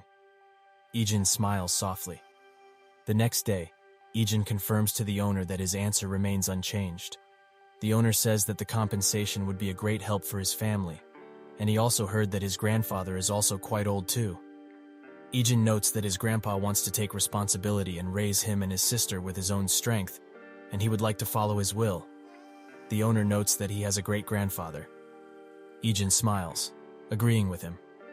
They are both surprised at his smile. While he leaves, he crosses paths with Yongho, who requests an investigation on Ijin. Jie gets the news that he is here and is currently having a meeting with the president. This leaves Jie to think about Yuna's proposal. Yongho discusses the business with the owner and about the new acquired assets. The discussion shifts around to the kidnappings that occurred recently, and Yongho bashes the guard, who is also the chief secretary, for the weakness of the SW security team. He apologizes, and the owner covers him, saying that this matter is already solved. Yongho lets this matter go for now. This encounter makes the owner think about Ijin and how respectful he is with his grandpa. Yongho leaves the office, and his bodyguard informs him about Ijin. He has been participating in field training and is also in the same class as Yuna and Sukju. He wonders why they put a high schooler in the security team, but his bodyguard notes that he is quite skilled, as he had a major role in saving Yuna and Jie, and he also helped catch the killer that was after Louis. The guard also tells Yongho one other detail. Miss Yuna has apparently taken a liking to Ijin. Having finished training, Yuna comes up to him saying that they should go to the PC cafe together. Suddenly Yongho calls out for her, souring her facial expression instantly. They exchange greetings, and he looks intently at Ijin, who just stares back. Sukju also greets Yongho, who bashes him for allowing Yuna to be kidnapped. Is this how he repays SW for taking him under their wings at such a tender age? Yuna urges him to stop acting like this, and the team leader, having heard this, comes up and apologizes, saying it's his fault as team leader. Yuna drags him away, saying that they should have dinner together. Yongho calms down, and they both leave. Sukju explains that Yongho is Yuna's cousin, and Chie's biological older brother. Since he is in charge of the SW subsidiary, he also lives here. Sukju notes one final thing. He is also the person Yuna fears the most. While having dinner, Yongho notices that Yuna hasn't touched her food, and asks what's wrong. She excuses this by saying she has some stomach problems, and he says she should take better care of herself. He changes the subject, talking about the engagement with Louis. Yuna asks how he knows all of this, but of course he would, as it was on his suggestion. She is shocked to hear this. How could he do this, without discussing it with her first? Yongho notes that he thought it would have gone well, but he didn't think Louis would have messed it up because of his girl problems. Yuna thinks about this. She was the one who rejected him, but it seems that he told Yongho otherwise. He tells her that she should study abroad, since things turned out like this. And while she does so, he will make sure to find a suitable suitor. Since everything is already prepared, all she needs to do is come 1 month later. Yuna's face sours, and she builds enough courage to say that she doesn't want to. She wants to stay here, in Korea. Yongho notes her attitude. This is the first time she defied him, so if she changed so drastically, it must be because of that trainee, Ijin. She is surprised at first, but he says that she shouldn't be. It's only normal to be interested in things like that at her age. But it will only be just that, as nothing good will come out of it in her future, and for Ijin as well. This is clearly a threat, and Yuna freezes. Suddenly Jia comes from behind, asking her to give them some space, and she wants to spend some time with her dear brother. She does so, and Jia sits down, causing Yongho to ask what she wants. She says that she wanted to spend some time with her brother, but he notes that there's no time for that, as the new business is too slow on progress. He changes the subject, asking why she married into a family that doesn't suit his standards. Shouldn't they have received some support from them? Jia notes that her fiancé's family is involved in the military business, so they are taking their time. She also notes that her fiancé's household is pretty good, and he seems like a good person the more they talk. Young-ho smirks, thinking that she did all of this to gain the owner's favor. While leaving, Yuna spots Sukju and Ijin waiting for her, and she asks why they didn't go home. They say they are still working, and with that they drive away, both noting her defeated look. This causes Ijin to think about the conversation he had with Sukju, who said that Young-go had looked after Yuna a lot since she was younger, but it was because he wanted to manipulate her as he pleased. It wasn't that bad until her father passed away, and after that, he manipulated her to no end. Ijin asks for the reason Young-ho is doing all this, and Sukju says that he is most likely trying to secure her shares that she inherited. He's been trying to win the inheritance battle with Jie and the others by manipulating Yuna. His thoughts get interrupted by her, who apologizes for making plans of her own, as they originally intended to hang out at the PC cafe. She also says that they should have some food at the convenience store, since they probably haven't eaten yet. Sukju notes that she already had dinner with Young-ho, but she says that she didn't eat there, as she had stomach problems. They both just stare at her. They do so, but not without Young-ho's guards stalking them and reporting what she finds directly to him over the phone. He orders her to find out more about Yuna's surroundings and closes the call. He smirks. The little bird wants to leave the cage? Well, he can't just sit still as the bird's owner, right? The next day, he confronts the Team 3 leader and says that Yuna will have new bodyguards, as he has failed his job before, referring to the kidnapping. The team leader is hesitant to make the change, as they need to go through the processes to do so, but Young-ho stops him, saying that he already talked with the chief secretary, so he should leave this job to the pros, as the people that will replace them are highly skilled. The Team 3 leader notes that they are also pros, but Young-ho gets mad, as what kind of pros let their VIP get kidnapped? Yuna says they should stop and tell the team leader that she will be fine. He looks at her for a second before bowing down in agreement. At school, Youngchan notes that Sukju and Yuna aren't in their seats, but Ijin knows why, as a few moments before, Sukju called and told him what happened with Yuna. In the training room, Team 3 discusses the situation. Do they just have to stand by and watch this happen? Wasn't their purpose to watch Yuna? The team leader urges them to stop arguing, as if they don't have orders from above, they can't do anything. Jie, who was also there, thinks about all this. How can Young-ho change Yuna's bodyguards on his own accord? Moreover, he is doing what he wants with her life, as he plans to control her future as well. The Team 2 leader notes that this is a problem that concerns the whole of SW security. Jie asks what the security chief said, and the team leader says that he didn't comment on anything specifically. While leaving, he also notes that he found it strange that Young-ho had this many guards with him, so he must have planned for this since the beginning. Jie wonders if the guards he brought are that great compared to Sublu ones. The team leader notes that they are all from Iron, a global private military company. Their skills are considerable, and the range of them is noteworthy at least. Young-ho signed a contract with them early, and has been hiring guards from there. Jie asks how they compare to SW, and the team leader says that they are PMCs, so they are active in multiple fields, so they can't directly compare. But when it comes to security, they can. If it's about domestic security, SW wins. But the same can't be said about international security. Since regionalities are important in security work, they would have a gigantic amount of data and guards who are fit for anything. He also notes that he understands why Xiongho uses them, as he works primarily overseas. Jie notes that this is not the only reason. She thinks that Youngho doesn't trust anyone, instead favoring relationships that are entirely made through contracts. So there's a possibility that he is concerned about a spy among the SW guards. She suddenly spots Ijin, who is going towards the training room. She says that he probably heard what happened and asks what he is going to do. Ijin says that there's only one thing he needs to do, and leaves. We see that Yuna has cooped herself up in her room, and Youngho gets informed about this. But he doesn't really care, instead asking his guard if they changed her schedule to match when she goes abroad. The guard confirms that she did, and Youngho excuses her. He picks up a phone and calls someone, a familiar figure, in a familiar place. He picks up, and Youngho says that SW and Iron will soon join forces. The person says that this is great news, and if he needs anything, he should let them know, as they are his most prized customer. Young-ho smirks, thinking that even if Ji-ye used marriage to expand in the military industry, he will be the one to climb up in position using that. Later, while he is training, Ijin gets a call from Yuna, who invites him outside. While sitting at the convenience store, Yuna thinks about what Seong-ho said. She will be leaving in 2 days to study abroad, so she should get prepared and tidy up things here, as she will be busy from now on.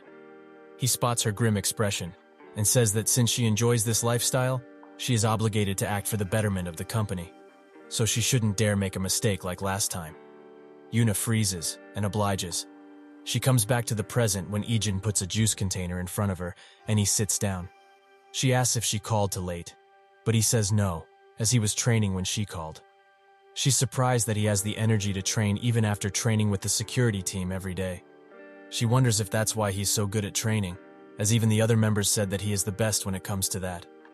She smiles, saying that she was going to go to the PC cafe today with the others, but she was too busy.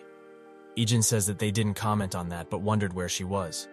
She pouts, saying that she wanted to show her skills at the game, that she improved. She gets closer to Ijin and says that ever since Lee told her she's bad at games, she's been practicing at home, and they should keep this a secret. Ijin says that he will. And with that she backs away, saying that sometimes she is better than him, and will do anything in her power to stop him from calling her bad. They sit and enjoy this time for a while, until Young-ho's bodyguard comes from behind, saying that it's quite late. She also gives Ijin a glare, and he does so as well. Yuna tells him that she is going to study abroad, and that's why she came to visit him. So because of this, she won't be able to come to school anymore. She smiles, clearly trying to hide her sadness. She gets up and leaves, and Ijin watches. She arrives home, where Sukju greets her. He also heard that she is going to study abroad, but this time he can't go with her, as Young-ho made it so he couldn't. He asks if she really needs to go, but she says that Young-ho will destroy the people around her if she doesn't. But Sukju wasn't asking that, instead wanting her own thoughts. He adds that this is the best he's seen her until now. She laughs a lot and talks even more. It looked like she was having a lot of fun. Yuna begins crying, saying that this is exactly why she has to go. It's true, she was having a really fun time, but she doesn't want harm done to the people she had fun with. In the owner's office, Young-ho talks with him, saying that he decided to make Yuna settle abroad, as she is all grown up now. While leaving, he spots Ijin walking towards the office and mocks him by saying that the owner finds people who are not of the standard to talk to. Inside, the owner apologizes for calling so late, and asks how Yuna was as he met with her. Ijin notes that she looked like she needed family the most. This causes the owner's face to grow dim, and he says that SW is responsible for many people, so it has a huge impact on the industries and economy of this country. If something goes wrong at SW, people will be hurt, and he is responsible for this, so he has no time to think about family. He can't just favor someone, as powerless people will be hurt in the process. Ijin says that even with that, isn't Yuna his granddaughter? When he came to the country after losing his memory and living on the battlefield all of his life, his grandpa hugged him tightly while crying. So even he, who had no memory of them, could understand a little what family really meant. A few days later, Young-ho's guard delivers the news that Yuna hasn't come out of her room since she met with Ijin. He thinks that she came to her senses, and probably just reading. Yuna, however, is just sitting in her bed and looking at all the messages from the group chat. The boys note that their win rate got higher since Yuna and Ijin stopped coming to play, and she gets a bit mad and wants to type something, but stops. Later, a whole line of cars pull up to her house. In one of them is Young-ho and his guard, who says that a group suddenly wants to meet Yuna. He says that they will meet with them as soon as they arrive. He thinks that Yuna is the perfect chess piece. They can use her to expand, and since it's forming a blood relationship with SW, he needs to choose the person with the best offer. After that happens, he will get rid of everyone else, and finally win this game of succession. While getting ready to go in a car, Ijin arrives, but gets stopped by a guard. Yuna demands to know why they are stopping him, but a guard gets in front of her. Young-ho's guard urges her to get inside the car, as they will be late if they waste time any longer. She also spots Young-ho, who is glaring at her intently. Ijin suddenly calls for her and asks what she wants. All she needs to do is tell him. Yuna is left puzzled. What does she want? Young-ho gets out of the car saying that he is interrupting busy people. On whose order is he acting like this? Ijin sits in silence. Yuna tries to get the attention of Youngho, but Ijin stops her, saying that she should stop being aware of other people and say what she wants. She thinks of all the memories she has made here, and with Ijin, she doesn't want to go. She wants to stay here. Ijin looks at her and says, "This is plenty enough for him."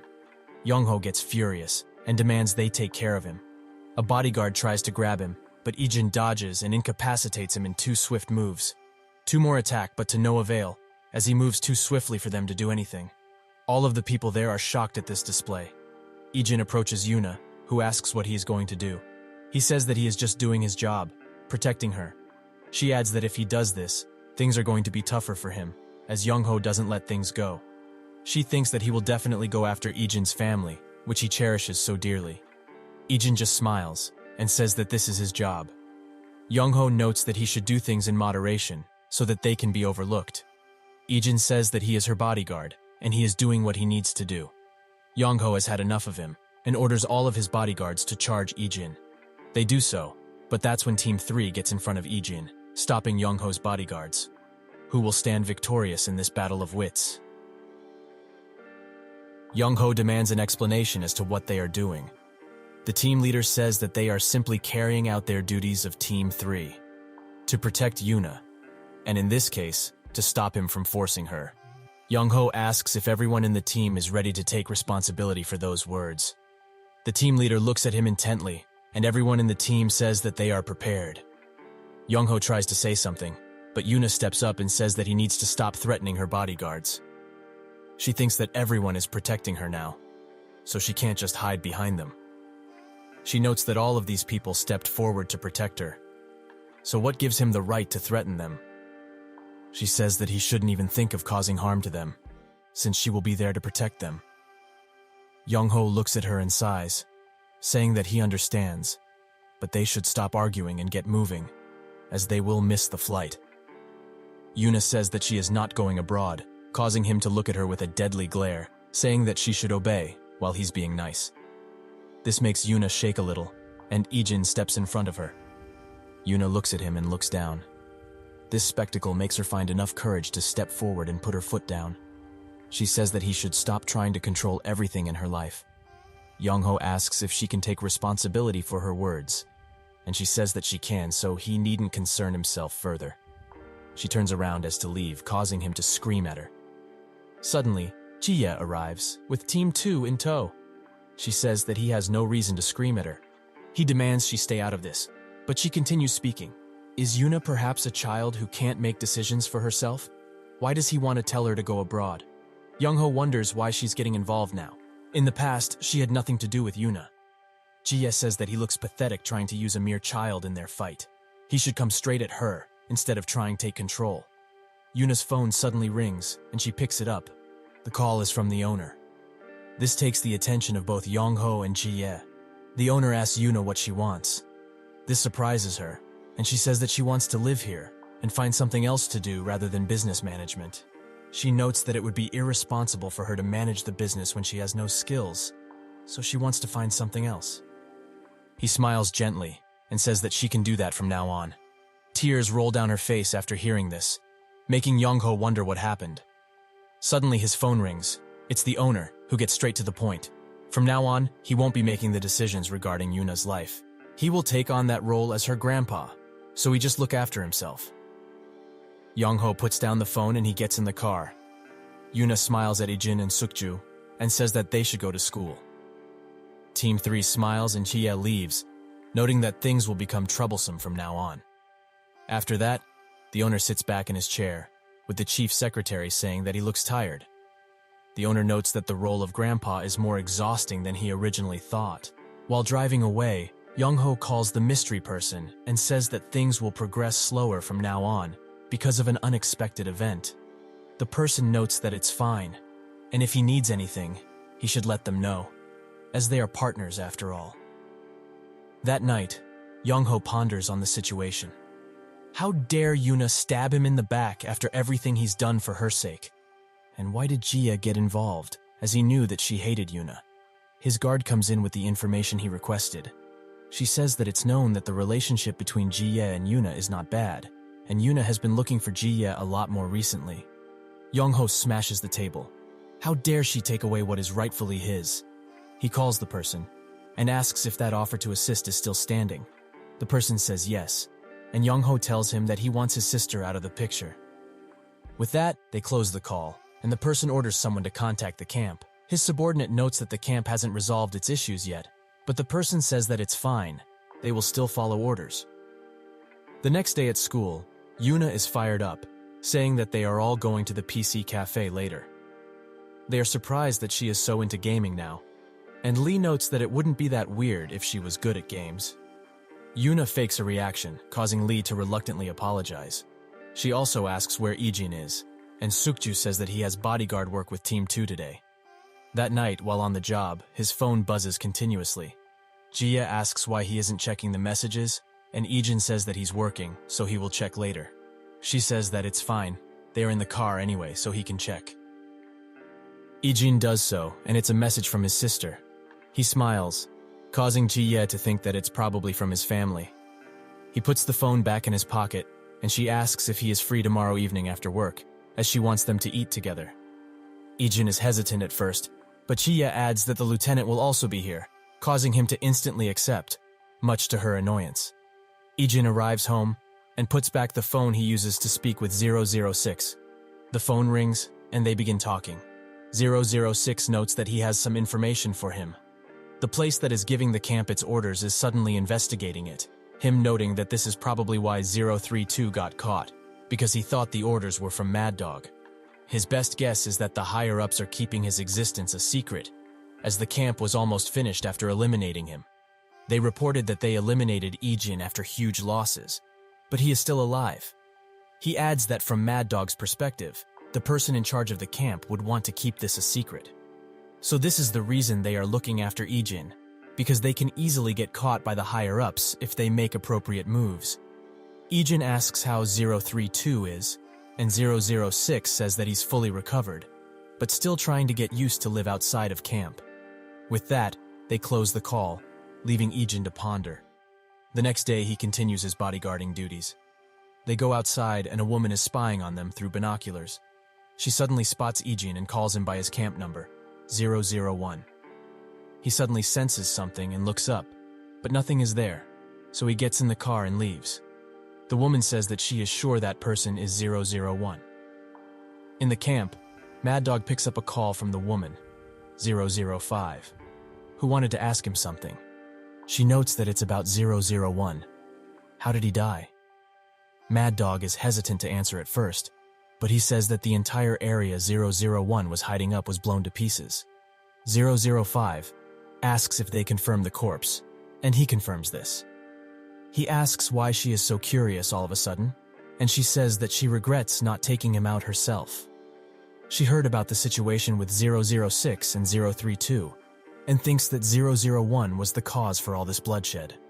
Mad Dog says that she shouldn't waste her energy on something like this, and focus on completing the mission. With that, they close the call, and Mad Dog notes that Iron is already suspicious of them, but now they have to be careful around others as well. 001 must be eliminated as soon as possible. 005 thinks about what Mad Dog said, and how he was flustered when she asked that. He was clearly trying to hide something. Was that really 001? If he is, he looks a lot different than what he used to. That same night, he has dinner with the lieutenant, who says that he was surprised to hear that he will be coming here. Ijin apologizes for not being able to get in contact with him, but the lieutenant says that it's fine, as he was on a mission, and he doesn't have to tell him everything. He asks Ji-ye if Ijin is used to the job, and she notes that he is excelling and all the team members like him. The lieutenant smiles and says that Ijin is popular with everyone, even the guys. Ji-ye smiles, thinking that the lieutenant was so shy when it was just them, but he's a whole different person when Ijin is around. We see that when they had a meeting in the past, he asked her to take care of Ijin, much to her surprise. She asks how they met, and the lieutenant begins telling her that they met overseas, and Ijin helped him around, and because he was so reliable, he got to meet his squadron, and they played games and such together. Jia notes that it seems like he's reciting of a textbook with that explanation. He changes the subject, asking when the food is coming out. Jia smiles and thinks that his reaction is pretty suspicious. Her phone suddenly rings, and she excuses herself from the table to pick it up. With that, Ijin and the lieutenant begin talking, with him asking how his family is doing. Ijin says that they are fine, and the lieutenant says that he was surprised to see him as a bodyguard, but it does suit him, now that he thinks about it. He asks if he is going to do this after graduating, but Ijin says that he didn't think that far. The lieutenant adds that Jia is also complimenting him on his work, which seems to be a rarity for her. He also asks if it's not too much to juggle work and school, but Ijin says that it's fine, as both sides are very hospitable. The lieutenant asks about his friends, and Ijin says that they are doing fine. While coming back from her call, Jia spots them and smiles, thinking that they must be really close to each other. After that meal, Ijin walks home when he suddenly spots a woman standing in front of him. They approach each other, and she suddenly pulls out a knife and aims for his neck. Ijin stops her, and the woman now knows for sure that he is 001. Ijin also knows who she is, 005. At the Iron headquarters, the person gets informed that the camp has sent 005 for the job. The person is surprised that they sent a numbered for something like that, and the subordinate says that they are probably trying to clear their suspicion, so they need to make sure that this mission is a success. We see the explanation for numbered people. They are a special unit raised by Iron, an affiliated secret organization. They gathered 1,000 people, and after surviving year after year of hellish training and real battles, only 40 people were left. After this, they were fully active, and although it was short, Iron was able to grow and amass wealth like never before.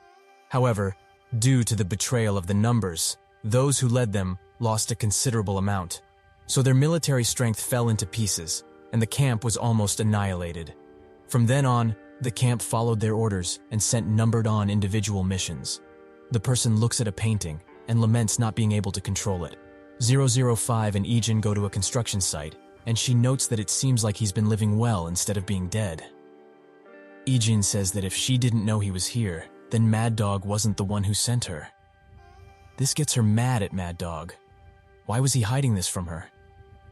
Ijin notes that since he is not the target, it must be someone from SW, as she probably spotted him while he was bodyguarding. 005 says that they have spoken enough, and pulls out a gun. She tries to shoot Ijin, but he dodges and closes the gap. He strikes her, removing her disguise in the process. 005 gets ready to shoot again, but Ijin slaps the gun away, and they engage in hand-to-hand combat. They seem to be equally matched, as they both hit and block every attack. She suddenly throws him off and hit him in the stomach with her knee. He barely dodges her next attack, but this gives him the opportunity to grab and push her into a wall. He tries to put her in a handlock, which she gets out of. 005 tries to get up, but that's when he hits her in the face with his knee. This doesn't stop her, however, as she kicks his leg, causing him to fall down. 005 goes in for the kill, but Ijin grabs her arm and turns the situation around. He grabs the knife and goes for the kill, but stops at the last second. 005 pushes him off and demands to know what he is doing. Why is he hesitating to kill his colleagues now? 26 died by his hand, so why is he hesitating? Ijin just stares. 005 adds that although they did whatever they pleased, they were still her prized colleagues and went through hell with her, and his greed killed them. Ijin says that he never did that. He simply incapacitated the ones following him. She tries to retort this at first, but she looks at his face, and it seems that he isn't lying. He adds that his chasers weren't in a state to fight after they fought him, but nothing was fatal. This makes 005 think, who killed the other numbered people? She says that even though he didn't do it, he still betrayed them. Ijin says that then, a bit of his memory came back, and he couldn't kill innocent people under the camp's orders. She believes him, saying that his eyes look totally different than back then. Through her words, Ijin finds out Mad Dog didn't send her for him. 005 notes that he is still annoying, and that's when she throws 2 blades at him and goes for the gun. She reaches it and begins shooting. Ijin goes behind cover, giving her the opportunity to retreat. He looks around and calls someone. With that, Jia and Yuna get escorted by their respective security teams. In the owner's office, the chief secretary notes that because of Li Jinggun's warning, the important SW people have been sent back along with their security guards. The owner notes that it's happening again. He expected it after starting the munitions industry, sure. But to think it would happen so soon. Inside her apartment, 005 wonders why Mad Dog hasn't told her about Ijin. She thinks about his words and reflects on them. If he wasn't the one who killed the numbered, who was? She smirks, noting how messed up this situation truly is. Suddenly, 005 gets on full alert after someone rings the doorbell. It's a delivery man, but not really, as he is accompanied by two armed people. One of them unlocks the door with a drill, and he gets a gun out of the box and they begin sweeping the apartment. They find nothing at first, but when one turns a corner and goes through a doorway, he instantly gets shot in the head. This gets the attention of the others, but it's too late as 005 has already aimed for their vitals. She takes one out and leaves the last alive. She asks who sent them, but spots the active radio on the attacker and ends him instantly. 005 thinks that it must not be SW, as they wouldn't use weapons like that. Perhaps they are from an organization 001 is part of. That night she tries to leave but gets stopped by a blockade of cars. She shoots one, but this leaves her cornered with no way of escape. Suddenly, Ijin sweeps in and takes out two of them, giving her the opportunity to take care of the last one. Ijin just stares at her. At their mansion, that person gets the news that the hitmen they hired to take care of 005 failed. He says it's a shame they couldn't take her out after finally figuring out her movement, and his subordinate adds that they left no trace of hiring the hitmen, so there's nothing to worry about. Ijin and 005 relax in an undisclosed location, and he asks who were the people that attacked her. She notes that a lot of people want the numbered dead and also asks why he helped. He doesn't answer, giving her the opportunity to ask if he gained back all his memories. Ijin says that they are almost all back. 005 tells him that 032 died recently, and 006 too. In the end, those brothers died around the same time. The camp people says that they both died on a mission, but it might be these same people who were trying to kill her. Ijin stares at her. 005 is angry at his reaction, since 032 and 006 followed him a lot in the past. Ijin notes that it's not about that. She gets up thinking that he killed them. Ijin is a bit puzzled at her reaction, and says that he didn't. She finally gets it. 032 and 006 didn't really die. She gets annoyed, wondering what they are going to do if they get caught pretending to play dead. Ijin notes that they hid well. 005 adds that he himself knows that the camp doesn't tolerate deserters, with investigations and punishments being more extreme than when he was there. Ijin says that the camp isn't in a position to investigate their deaths, because Mad Dog sent 006 to kill him, and he made it seem like he killed 006. She sighs, noting that he's probably right, as Mad Dog won't be able to do a proper investigation because he hasn't announced that he's alive. She also asks about 032, and Ijin notes that he's in hiding with 006 as well. 005 puts her hand on her face, noting how the guys who wanted to escape so bad finally managed to. This makes him think about the past, about how he helped 032, even in the smallest ways. His thoughts gets interrupted by 005, who announces her target Jie. She turns to leave, and he asks what she plans to do from now on.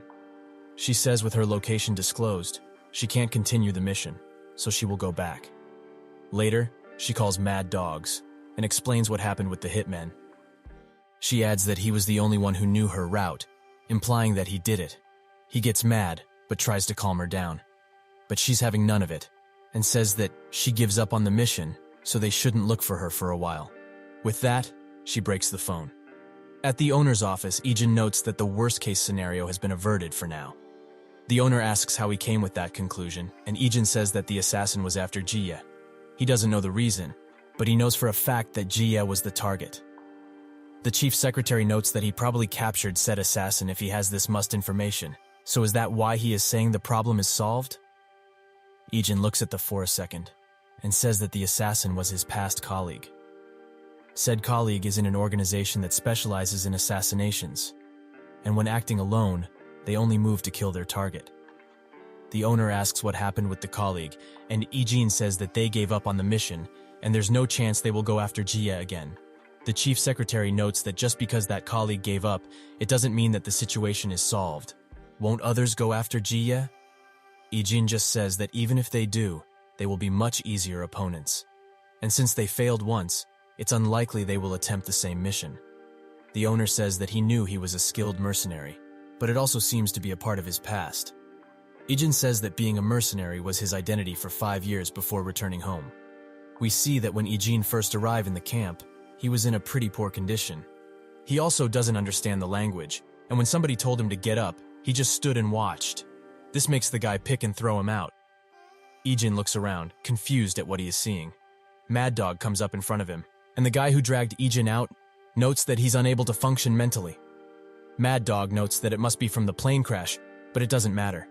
He will participate in training from today onwards. He would have died without their help anyway, so he has nothing to lose. Ijin stares, not knowing what they just said. Suddenly, a guy pushes him in the ground with his foot, saying that he needs to go through the hazing, as sort of an initiation. They continue mocking him, until someone comes and throws them around like puppets. That person is none other than 005. They ask why she did that, and she says that they just pissed her off, so why does she need a reason? They run away and speaks with Ijin, but he can't understand her.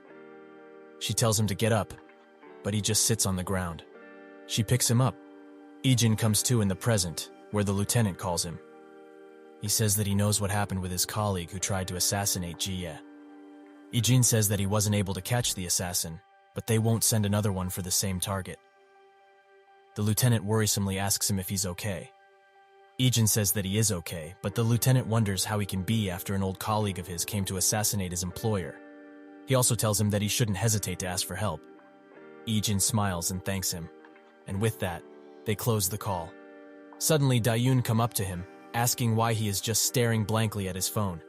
She adds that something's weird about him. There's definitely something going on. She asks if it's about Yuna, but Ijin denies this. They begin walking home, and 005 looks at them from a distance. She sees Ijin smiling, and is surprised that he can make faces like that. While sleeping, Mad Dog thinks about the time he got his scar. This is the same time he gave Ijin the title of leader of the squadron. 001.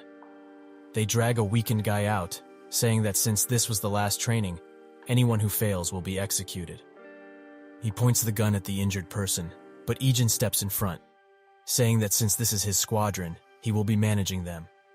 Mad Dog gets a little furious, but thinks that he can make a perfect example out of him, since he is the strongest out of the numbered. He throws a knife at his legs, saying that if he can win against him, he will let the injured guy live. Ijin just stares, and when he leans to pick up the knife, Mad Dog suddenly strikes him. He continues his onslaught of attacks, but Ijin finds the opportunity to throw some mud in his eyes. With that, he dashes to the knife and picks it up. They continue the fight, and Mad Dog thinks that he is still just a trainee, so he can't lose against this guy. Against this child, who couldn't even go through basic training in the beginning. Ijin suddenly slashes his arm and then some. He gets on top of Mad Dog and with a deadly fire in his eyes, slashes his face. Mad Dog wakes up in the present, and he gets mad at remembering such an embarrassing thing. He damns Ijin once again. Ijin is doing some cardio in his tracksuit, and that's when 005 grabs his attention. They begin speaking in a nearby park, and she tells him that she cut off contact with the camp for now, and she is sure that they won't target the same person, so he shouldn't worry. 005 adds that even though she told him this, she still hates him. He betrayed the squadron and left, separating all of them. Some failed or died, leaving few left. She says that he forgot about them and went off to have a good time with his girlfriend. Ijin is a bit puzzled at her words, and says that the girl she saw him with is his sister. This surprises her even more. In the distance, the grandpa and Dayun spot Ijin talking with her. 005 finds herself in his home, as the grandpa has invited her to a meal. They all sit down at the table and she doesn't know how to react. She wonders if it's okay to be here, when she was just going to kill Ijin. The grandpa asks why she isn't eating. Is the food perhaps not to her liking? She begins eating, and thinks about the food they used to eat in the battlefield, some type of bar. But sometimes, they wouldn't even be able to finish, as interruptions were common. She gets jolted back to reality by the grandpa saying that the food must be to her liking, as she finished her plates. The grandpa says that he heard she is Ijin's acquaintance. She wonders who that is, but Ijin says that is his name. He explains to his grandpa that she didn't know his name, and she is someone he knew from when he lost his memories. The grandpa notes that they must have known each other for a long time. Ijin adds that when he woke up with no memories, she helped him and they spent a lot of time together. So back then, she was like family to him. This surprises the family, but 005 even more so. After the meal, they see her out, and the grandpa holds her arm. He thanks her for being with Ijin in his time of need, and because he thinks she is family, they think so too. He notes that she can come visit whenever she wants. 005 is again taken aback by this hospitality. Ijin escorts her out, and when they got close to the exit, she pushes him out with her foot. She asks why he brought her to his home. Does he not have a brain? Ijin notes that his grandpa invited her, not him. 005 gets serious and says that they are enemies, and she just escorted his enemy to the place where his family lives. Have his senses dulled? Or has he forgotten the basics after gaining back his memories? Ijin says that he never thought of her as an enemy, so that's why he introduced her to his family. 005 stares at him and asks if he is going to repeat the nonsense he said to his family in order to hide her identity. Ijin looks back and says that he meant those things. She notes that her being family doesn't make sense. He notes that she's not the same as his real family, but to him, all the numbered are family. In situations where death is just around the corner, he can at least entrust his back to them. 005 stares in response, and Ijin tells her his real full name. You, Ijin. She tells him hers in exchange. Maya. Ijin gives her the phone. He contacts 006 and tells her the instructions for it, as him and 032 will be wanting to talk with her. She stares at him one more time and smacks him in the face. 005 adds that she can't forgive him for betraying them. With that, she walks away. Dusik and his subordinate saw this spectacle and think that they shouldn't go to him right now, as he might be embarrassed. At his mansion, that person receives the news that 005 failed her mission, and Yongho is demanding to know why there haven't been any results yet. He notes that since Yongho overstepped his boundaries and that showed no results, he's getting desperate. He orders his subordinate to contact Yongho, as he will make moves by himself if they don't hurry. The subordinate asks what will happen if the plan to use Yongho to merge SW fails. That person notes that it would be a loss for SW. So if it fails, they will tear down SW from inside, so it will be better for them. In his office, Yongho gets the news that they found someone who can make the request he wished for. He sits silently for a second, causing his guard to ask if he's okay. Yongho says that Jie has been going after his things and crossing the line wherever she can. She must be punished. He thinks that Iron must think he's in trouble if they are this slow with this request. But he will make sure they are mistaken, and it might be better for him, since Iron won't push him around. His face sours while he thinks of Jie. He will take care of her, and then take over SW as a whole. That morning, Ijin sits down in a park with the lieutenant, who says that he came to see him before he heads back. He asks what happened with his comrade, and Ijin says that she went back. He also notes that he needn't worry about her, as she won't go after Jie again. And she also mentioned that she doesn't know who made the requests, and she's probably not lying. The lieutenant says that he didn't come for that. They already talked on the phone about that, right? He just came to visit him. The lieutenant gets up, saying that now that he did that, he should leave. But before he does, he tells Ijin one last thing. He remembers why he returned, right? If he does, then he should live like someone his age would. With that, he leaves. Later, while working for Jie, she says that the lieutenant went back this morning. Ijin notes that he met him briefly earlier. She notes that that must be why he left so early in the morning. Jie adds that she told him she was fine numerous times, but he chose to stay by her side the entire time, even though he had nothing to worry about. The team leader's face grows dim for a second, and she says that the lieutenant doesn't get time off very often, so he should have probably taken care of stuff he had to do. This makes Ijin think about the conversation he had with the team leader earlier, where it seems that Ijin suggested they keep the assassination attempt a secret. The team leader smiles and congratulates him on this. He says that the SW family has been harassed by potential kidnappings and threats, with Yuna and Jie being kidnapped recently. He notes that it hasn't been that long since then, so news about her potential assassination would come as a big shock for Jie. The team leader says that an assassination attempt is different from kidnapping and such. If she knew, she wouldn't be fine mentally. They were lucky that Team 1 managed to figure out that there was an assassin after her. They are also trying to figure out who it is, so they should be cautious for now. Eugene thoughts get interrupted by Jie, who asks why he didn't go to school today. Eugene sweats a bit and says that he just didn't want to go. This surprises her, and she smiles, saying that he sounds like a boy his age now. In an undisclosed location, 006 looks at a picture of Jie and smiles. He tells 032 to contact Eugene, and he does so, instantly saying that he has a present for him. But 005 responds, asking what kind of crappy present they have for him. 032 jumps to the worst conclusion and thinks that she's done something to Eugene, but she swiftly tells him to shut up and hand the phone over to 006. 032 sheepishly does so. He picks up the phone and asks her if she's met Eugene. She confirms this and notes that he looks great for someone who's supposed to be dead. 006 laughs and says that he needs her to go meet Eugene. He says that she has the phone they contacted him with, so she has to. 005 smiles, saying that he's surely 006, otherwise he wouldn't be so annoying. He smiles. Later, while the group walk out of school, Yuna talks with Dayun about Eugene going overseas. She says that he went to meet some people from his past for at least a few days. Yuna sighs, saying that they won't be able to see him, and he also doesn't answer calls. Eugene gets out of an airport, where 032 and 006 are waiting for him with a car.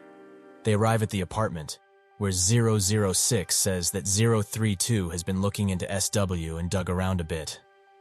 That's when they heard someone from SW is looking for an assassin, and when he faked his identity to take the offer, this is what came up.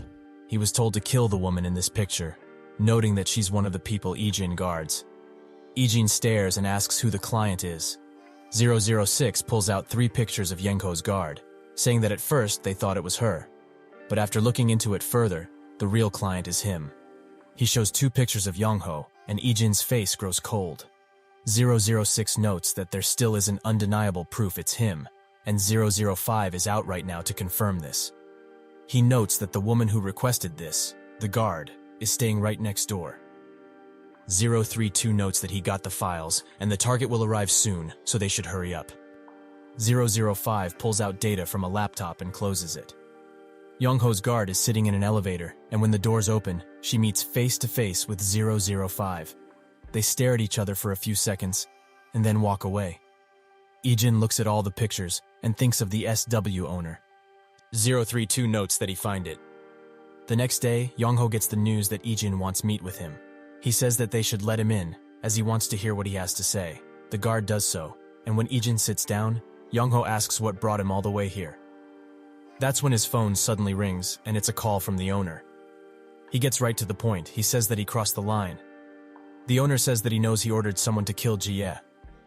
Yongho tries to refute this at first, but the owner says that he has evidence. He orders Yongho to halt everything he is doing and come here this very instant. Yongho says that he doesn't want to. His face is the pure definition of desperate, and he says that he made all this, so it's his. If they try to take it by force, he will do anything in his power to resist. He will make sure SW breaks apart, and its worth will amount to nothing. He says that the evidence the owner has won't hold up in court, and if it gets out into the world, it would do more damage to the company than him. So is that perhaps why he told him to come quietly? The owner frowns in silence, and Yongho shouts that he will not go back, no matter what. Suddenly, the owner closes the call, leaving him to wonder how he got this information. Eugene speaks to the owner, who says that he should proceed with the plan. Bring in Yongho. Eugene gets up, and Yongho figures out why he is here. He laughs maniacally, wondering what the owner is thinking. What can a kid like him do? Did the owner perhaps send him because he thought he would follow with no issue? Eugene denies this, making Yongho think that he told Eugene to drag him away if necessary. He orders his guard to take Eugene away, and she tries to signal the bodyguards, but none of them respond, as they have been knocked out by 005, and 032 is taking care of surveillance. Yongho asks what happened. That's when Eugene says that there's no one left to answer. He has them cornered. The guard finally understands what's going on, and suddenly pulls out a gun on Eugene. Young-ho asks why she's doing this, and she explains that it's not just a communication issue that they can't contact any of the bodyguards. That means that Ijin surely has allies. The door suddenly opens, and 005 comes in. The guard tries to shoot, but Ijin covers for her, and together, they confuse the guard enough, allowing 005 to close the gap and disarm her. They trade blows, until the guard spots that she has the same eyes as the lady she met in that place. 005 smacks her, and she tries to retaliate. But with a few more attacks, she knocks her clean out. Young-ho orders them not to move, as he has the gun now. He says that he's not going back to Korea, no matter what, and they should tell the owner this. He's going to go all the way if this happens again, so they shouldn't even think of coming back. He grits his teeth, thinking that the owner won't just forget about this. He will surely lock him away somewhere, cut off from the world. His hand shakes, and thinks that all of this, SW could have been his. Ijin starts to approach slowly, and Young-ho warns him again. He continues to walk, and Young-ho points the gun straight at him. That's when Ijin closes the gap and punches him straight in the face. He also punts his face in a table. The maniac is finally taken out. 005 finds it ridiculous that they went in unarmed against armed people. Ijin says that it's because of who Young-ho is, so they couldn't help it. 006 and 032 come in and say that they've erased all traces of the being in the building. 006 says it's strange that they are all working together again, and everyone stares. Ijin notes that he's heading back. That day, Young-ho's father is on his knees, asking the owner for forgiveness. The owner says that he can't just overlook this, as he crossed a line he shouldn't have. The father says that isn't what he wants. He notes that Young-ho is his child, but so is Jie. To think that he would try to kill family, if the owner won't punish him, he would. He notes that the reason he came here was to beg for forgiveness, for being unable to control his own children. The owner sighs and says that he couldn't have anyway, and Young-ho left home a long time ago. The father apologizes again and again, but his real feelings are anger toward Young-ho. Ijin arrives back home, where his family greets him warmly. Dayun says that they should go eat, as the grandpa has made a lot of food since he was coming back today. He gets embarrassed, and Ijin stares at them. He thinks of all the things that happened, and with this sight before him, he can't help but smile. Later that day, the father tells Jie to break off the engagement with the lieutenant. She asks what this is about, and he says that they don't need the power of a militarist family anymore. SW overcame the most difficult phase regarding the military industry. Jie asks what will happen if they just break off the engagement like that. The father says that he already thought of something, and he also prepared a better family for her. Jie asks if it's because of Young-ho, and the father sits silently. She heard that Young-ho was retiring, and she also can't pinpoint his location. So what's going on? The father says that he crossed a line he shouldn't have, and she shouldn't concern herself with it. Jie says that they can't just break off the engagement one-sidedly like this. The father gets serious, saying that Young-ho left a space that is too big. So, in order to protect the company, they need to use extreme measures. He gets up to leave and says that he will go ahead with this plan. Ijin, who was guarding the door, bows down as he leaves, but not without staring with a cold expression. The father thinks that he's glad the owner's anger is directed at Young-ho. He was also getting on his nerves since he was trying to come after his position. He thinks that he can settle everything if he can just control Jie. It seems that this man is rotten to the core. Jie thinks about all the memories she made with the lieutenant and looks down, wondering what to do. The team leader comes in and says that they need to go. Jie also orders him to find out where Young-ho is, without anyone knowing. While in the car, she thinks more about this. To break off the engagement, it's true that all of this is a business deal in a sense. But why does she feel uncomfortable with this? She asks Ijin what kind of person the lieutenant is. Ijin says that he is a really good person, and the person he trusts the most. This surprises her, and she says that he must be a really good person for a cold person like Ijin to say that. She notes that they are ditching their plans for today, much to Ijin's and the team leader's surprise. They go to the army camp where the lieutenant is, and the boys there chat with Ijin. They all note that the lieutenant's fiancée is really pretty, but also grow a bit jealous as they don't have lovers yet. Inside, the lieutenant asks what brought her here. Jie says that he also visited her workplace before, so she thought to return the favor. She asks if he's uncomfortable with her being here, but he denies this fully. She notes that it took longer to get here than she anticipated, and she just wanted to see him for a little while. The lieutenant asks if she's worried about something, as she's different than usual. He says that he doesn't know what's going on, but he wouldn't be able to help her. He says that he's not really well off, and he can't touch any of the land his family owns. He notes that he doesn't know society well because he's a soldier, so he won't be able to help her. However, no matter what happens, he will be by her side. Even if her family turns their backs on her, he will always be there. This takes Chia by surprise, and she stares silently. She thanks him for this, and also says that she would like for him to do something. She asks him to break off the engagement, leaving the lieutenant dumbfounded at her request.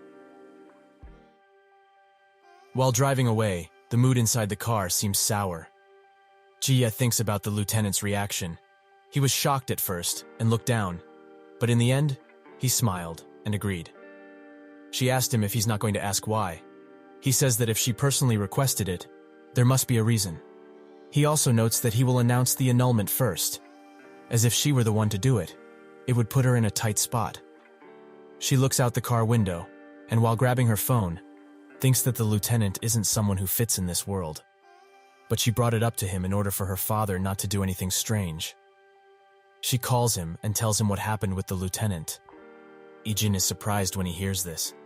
Her father says that they were supposed to get them to break off the engagement. What is she going to do now?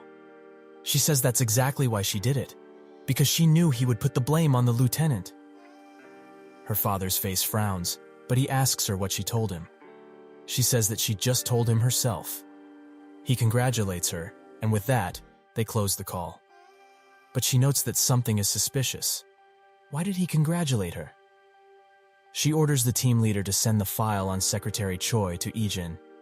She looks at him, and they stare at each other. In his office, her father orders Secretary Choi to proceed with the plan. At the military base, the lieutenant looks into the sky and thinks of Jie, clearly depressed. Some guys wonder what happened for him to be like this. Perhaps he got dumped. Later that day, he goes to drown his sorrow in some whiskey. He thinks of the first time they met, when he thought that the photo of her might have been edited. But when he saw her, he was stunned by her beauty. He chugs another glass, and when he's pouring himself another one, a woman sits next to him, asking if he would like to drink with her. He notes that he would like to be by himself. That's when she looks behind her, and in that second, a commotion occurs. This gives her the opportunity to drug his drink. With that, she leaves. Just when he's about to drink again, Ijin stops him, saying that he drank a lot. The lieutenant thinks for a second and agrees. He can't look like this in front of everyone just because he got dumped. They get up, and Ijin escorts him to a car where he passes out. Ijin thinks of what Jia said about Secretary Choi. He is her father's, Shin Seongho's, closest confidant. And knowing her father, he will most likely do something in the following days. So she asks Ijin to keep an eye on Choi. It seems that her hunch was right, as a pack of goons, accompanied by the girl from before, come up to the car. Later, he calls Jia and tells her that they were about to drug the lieutenant and make him a criminal. She asks to stay next to the lieutenant, just in case. Ijin says that he will, while standing between defeated enemies. At the SW building, Jia continues to tap her finger on the table, clearly restless at the situation. She knew that her father would make a move, but isn't this too much? The team leader assures her that everything is fine. The lieutenant is with Ijin after all. Suddenly, the lieutenant calls. She wonders what this is about. Wasn't he already asleep? She answers, and the lieutenant screams that he loved her before passing out again. Jia is extremely confused, and the team leader just clears his throat. Choi calls Seongho and says that the mission was a failure because someone who knew the lieutenant stepped in. He apologizes, saying that the job was rushed and it won't happen again. Seongho warns him this is the last chance he has, so he better not mess up, or else. With that, Choi closes the call and immediately turns his attention to the criminals he hired. The leader apologizes, saying that he left the job to his men, but that's when Choi suddenly slaps him. He asks them, "Does he look like a pushover now? Just because he gave some low-rate criminals a few jobs?" He screams, If he gives them a task, they must complete it, no matter what. Seungho puts the phone down and thinks that he can't rely on anyone these days. Suddenly, Ji-ye appears, as she has something to say. She asks when he's going to go back, and he says that he needs to do some things here. But why ask? She says that she would like for him to leave as soon as possible. He must stop what he is doing and just leave. Seungho puts on a fake expression, asking why she's doing this. Wasn't what Yongho did enough? She notes that he doesn't need to look after them anymore. They are not children after all. He asks what kind of father doesn't worry because of his children, but she retorts, saying that he's more worried about the management team not listening to his orders than his children's affairs. His children must be following him blindly, right? He says that it must be so, as one must become cold in order to run such a large business. There are too many responsibilities, no matter what. He says that's exactly why she shouldn't become attached. She says that she isn't doing this out of attachment, but instead because it seems like he's doing harm to the company. She notes that he's underestimating this family a lot. Perhaps he was overseas for too long? He laughs, saying that she's still too young. He understands what she is saying but has no intention of even listening. This is why she needs experience. He already knows that she excels when handling the business side of things. But that's not all a successful person needs. He notes that she has exceptional skill compared to others her age, and because she is a part of SW, she also has more power. But until now, she hasn't faced anyone with more power and influence than her. Why would he, the vice president of SW, listen to a word she said? He smiles, saying that talking won't do anything. Actions must be taken in order to get what you want. Suddenly her phone rings and she answers. It's Ijin, who says that the job's done, and he also obtained photo evidence. Ji-ye congratulates him, and they close the call. It seems that Ijin has taken out every criminal Choi hired, including him. Ji-ye tells her father that he should visit Choi at the hospital, as it seems he got hurt. Isn't he his treasured person? Seungho's smile turns upside down, and notes that she's grown. She gets up, saying that she's not young anymore, so he can't decide things for her. He wishes him a safe flight back, as she is too busy to see him off. The next day, the lieutenant wakes up, pretty hungover. Suddenly the doorbell rings, and when he opens the door, he finds Ji-ye, who asks if he's been sleeping this whole time. She notes that she couldn't sleep a wink because of work. But that doesn't matter now. They should go out and eat something, as she hasn't eaten at all. The lieutenant looks at her and accepts the offer. While sleeping, Ijin remembers the time he was sick and someone tried to take advantage of that. But even through his sickness, he managed to defend himself and his possessions. Mad Dog, who saw all of it, congratulates him, saying that if he doesn't want to end up in a grave, he can't show his weakness to anyone, not even allies. He wakes up, panting and with a discoloration in his eyes. At school, Dayun asks if he's okay, as he looks quite tired. Ijin says that he's fine, and they should hurry to class. When class is finished, Lee invites him to a street food spot. But Ijin isn't even hearing them, and it seems that his condition has worsened. Yuna comes up and puts her hand on his forehead. This surprises him, and he tightly clenches her arm. She notes that he's hurting her, and he lets go, apologizing. She notes that he has a fever, and this surprised the whole group. A while later they bring all sorts of food, saying that he has to eat well. Ijin just stares at the food. While training, the team members note that Ijin isn't in the best condition. One gives him a bottle of water and tells the team leader that Ijin isn't feeling well. He takes a look at him, and it's obvious that something is wrong with him. He tells Ijin to go home early, but he insists that he's fine. Later, while bodyguarding for Ji-ye, she urges him to go home early, as he obviously doesn't look well. Ijin once again insists that he's fine. Ji-ye orders the team leader to call Dr. Kong and tell her that they are going there. While there, the doctor notes that he has a 40-degree fever, or 104 Fahrenheit. She notes that he doesn't have any other problems, and just needs rest and some medicine. They drive him home, and Ji-ye says that he should get some rest, now, and he shouldn't even think of working until he's better. With that, they drive away. Ijin stares at the medicine and sighs. He goes inside, where his family has already gotten the call that he's not feeling well. Ijin is taken back by this, and says that he just visited the hospital, and they said that if he gets some rest, everything will be fine. He walks further inside, where he sees lots of fruit on the table. Dayun says that the grandpa bought all of those when he heard that he was sick. Ijin goes inside to change his clothes, but even after a while, he doesn't come out. Dayun knocks at the door, but there's no response. She goes inside and sees that he's sleeping soundly. The grandpa says that they should let him get some well-deserved rest, and they do so. The next day, Ijin has some noodles with Dusik, who asks if he's better, as he heard of the fever he got. Ijin says that it was just a small fever, but at how high it was, it can't be called small, Dusik notes. He says that he shouldn't push himself, as he's still a kid. Ijin says that he isn't, but the fever wasn't to the point where he was conscious but couldn't move. Dusik doesn't know what to make of this, and just continues eating.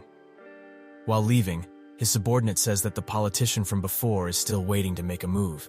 He notes that the politician is still the same as ever. His children can be considered criminals, and he got kicked out of most political circles, but still wants revenge? Dusik notes that they still have their wealth, and even though the evidence against them was crystal clear, it was covered up. He also notes that since they are working with SW, he wouldn't dare do anything rash. At their house, the politician's family begins talking. The father says that they should go to America and not worry about anything. They should relax and adjust to that lifestyle. Kim says that they will, but Heejin is having none of it. She thinks that it's all because of Dayun and her brother. The father says that they just need to stay there for a few years, and with that, he excuses them. They leave, and his wife asks if he's just going to leave the situation like this.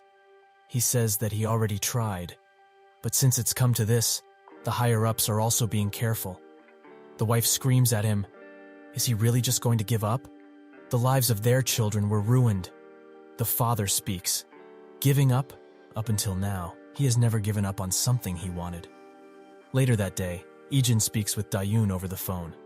Ijin wants to go to the supermarket with her, but she says that's fine, as she's only buying stuff for tonight's dinner and the grandpa's lunch.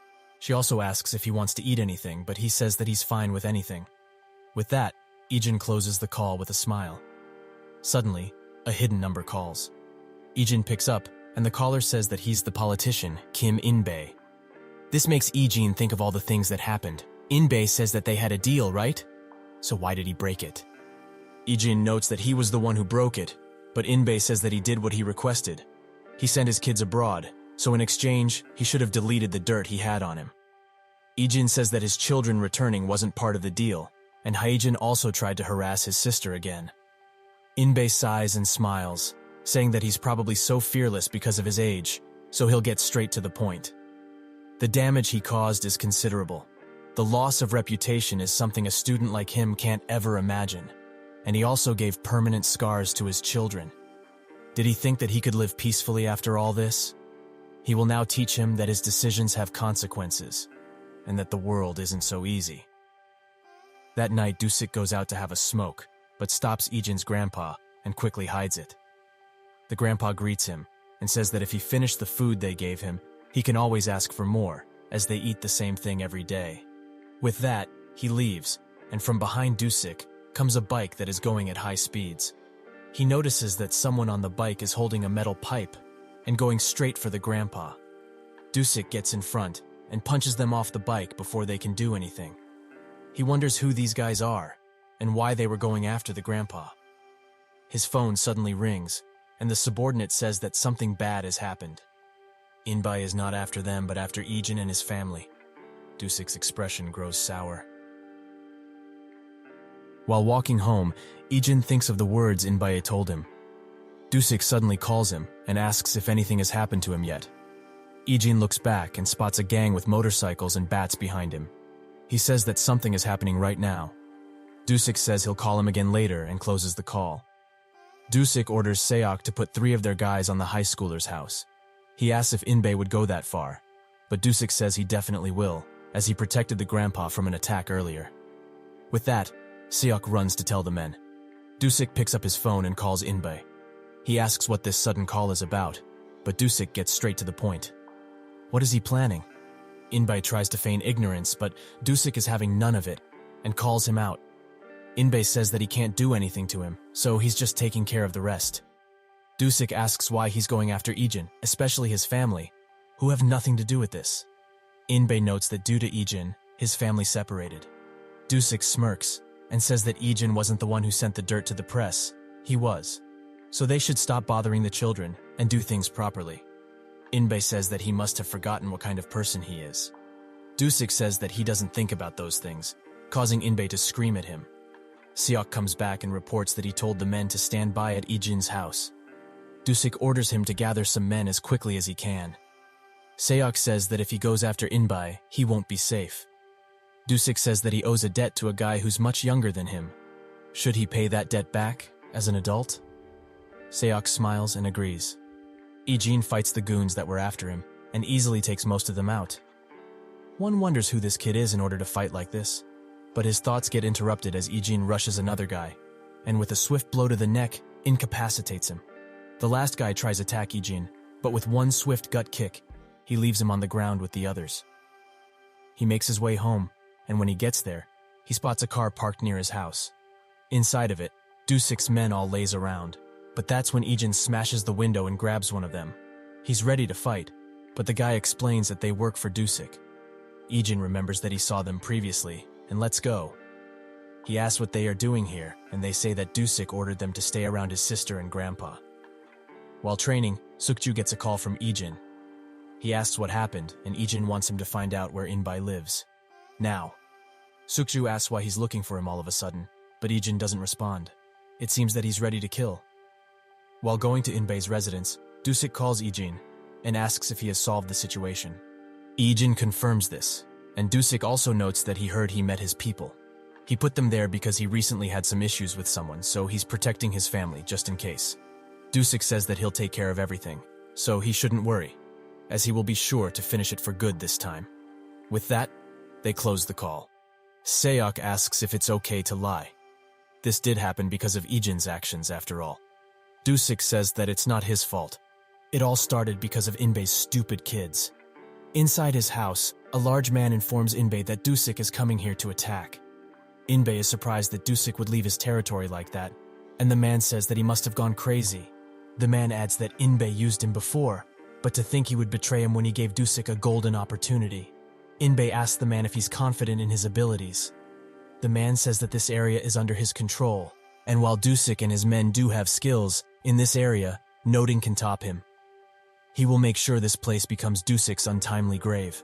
His phone suddenly rings, and says that it's probably the men he sent after Ijin.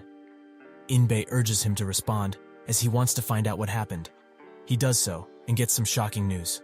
He closes the call, and apologizes to Inbei, saying that his men failed to hurt Ijin and his family.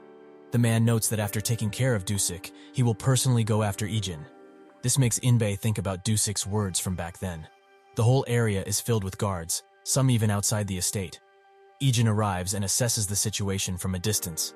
He dashes to the side, and that's when a few men spot him, thinking that he's a delivery guy or something. Suddenly he parkers the wall and jumps over it. The men stare, shocked. Ijin lands and another group of men spot him. But before they could do anything, Ijin attacks first, taking 2 out instantly. More get out, and Ijin runs towards the house. A guy with a blade tries to defend, but gets knocked out in seconds. Inbei and the man notice the commotion outside, and the man think that it's probably Dusik, so they shouldn't worry. But Inbei notices that it sounds like the noises come from the inside, and that's when a man gets thrown through the door. They stare, shocked, and Inbei spots Ijin, who is now brandishing his iconic murderous aura. In another room, the mother is telling Heejin and Kim that they will go after Ijin too, so they should rest assured. Suddenly, a commotion can be heard outside, and they wonder what it is. Inbei notices that the man who just came in is none other than Ijin. He says that even though his face is covered, he's sure it's him. Ijin hears the men following him and tries to dash towards Inbei, but the man stops him, and they exchange a few blows. He notes that he's a good fighter, even though he's so young. Ijin stares at Inbei and tries to get over the man once again. He punches him, but it doesn't seem to have an effect on him. Ijin continues to hit him until he missed, giving him the opportunity to punch him in the nose. The man tries to retaliate out of rage, but this leaves him open enough for Ijin to grab his arm. And with a twist and kick, he breaks it. Inbei just looks at this spectacle and thinks, Gu Kwang-suk, a man who controlled this district for well over 10 years, is having difficulties with a mere kid? Kwang looks at Ijin and notes that there's not a single ounce of hesitation in his movements. Is he really a high schooler? The other men come into the office and corner Ijin. They advance towards him, but slowly. One by one, Ijin takes them down. Kwang is furious and orders them to kill him this instant. The men try their best, but even with weapons, they hold no candle to Ijin's might and rage.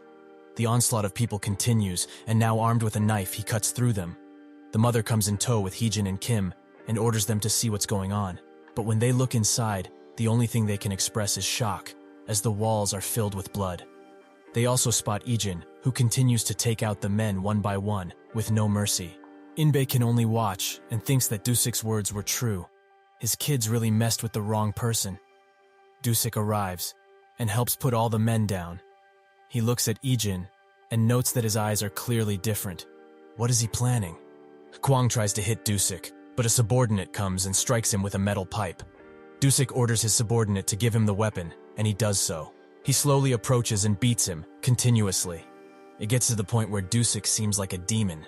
Seok thinks about the conversation they had in the car, where he said that if they mess with people like Inbai, he will surely take revenge. Dusuk says that he knows, and that's exactly why he plans to end it, with his own two hands. While watching the beating, Seok notes that Dusuk is planning to put all the attention on himself. That's why he is being this brutal. He finishes the beating and pulls out a cigarette. That's when Ijin comes from behind and asks what he's doing.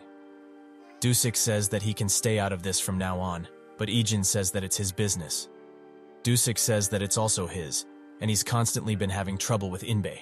He's been meaning to finish this, and the timing seemed good. Dusuk assures him, Inbei will never come after his family or him ever again, so he should stay out of this.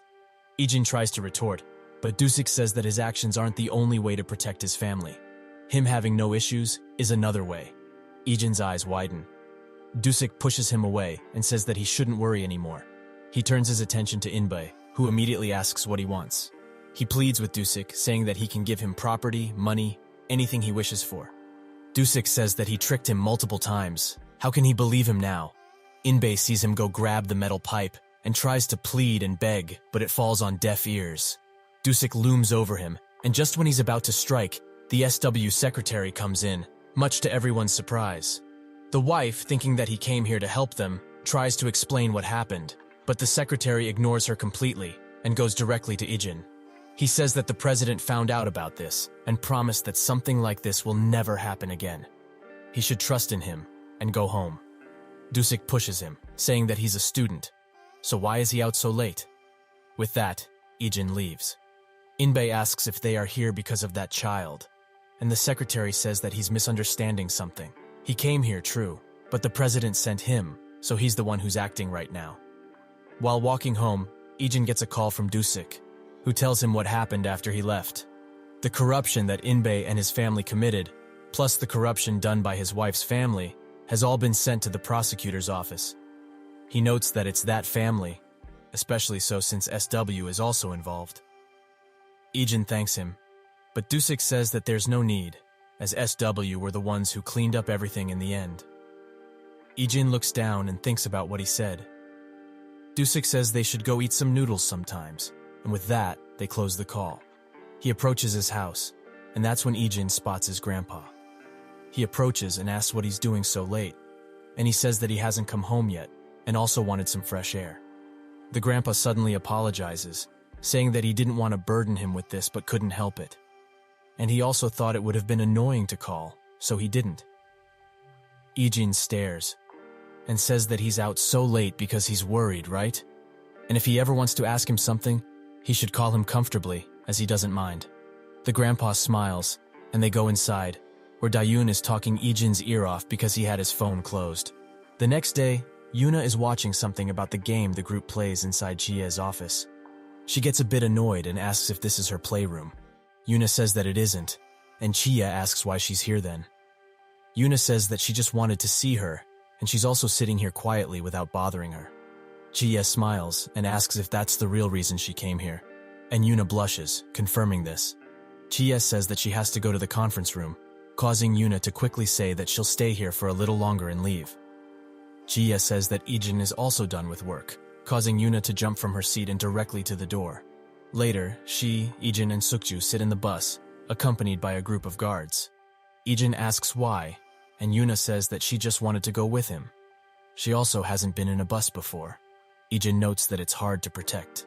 Yuna says that she also wants to ride the subway one day, but Ijin says that it's even more dangerous, as there are too many things to consider. Yuna just smiles at him.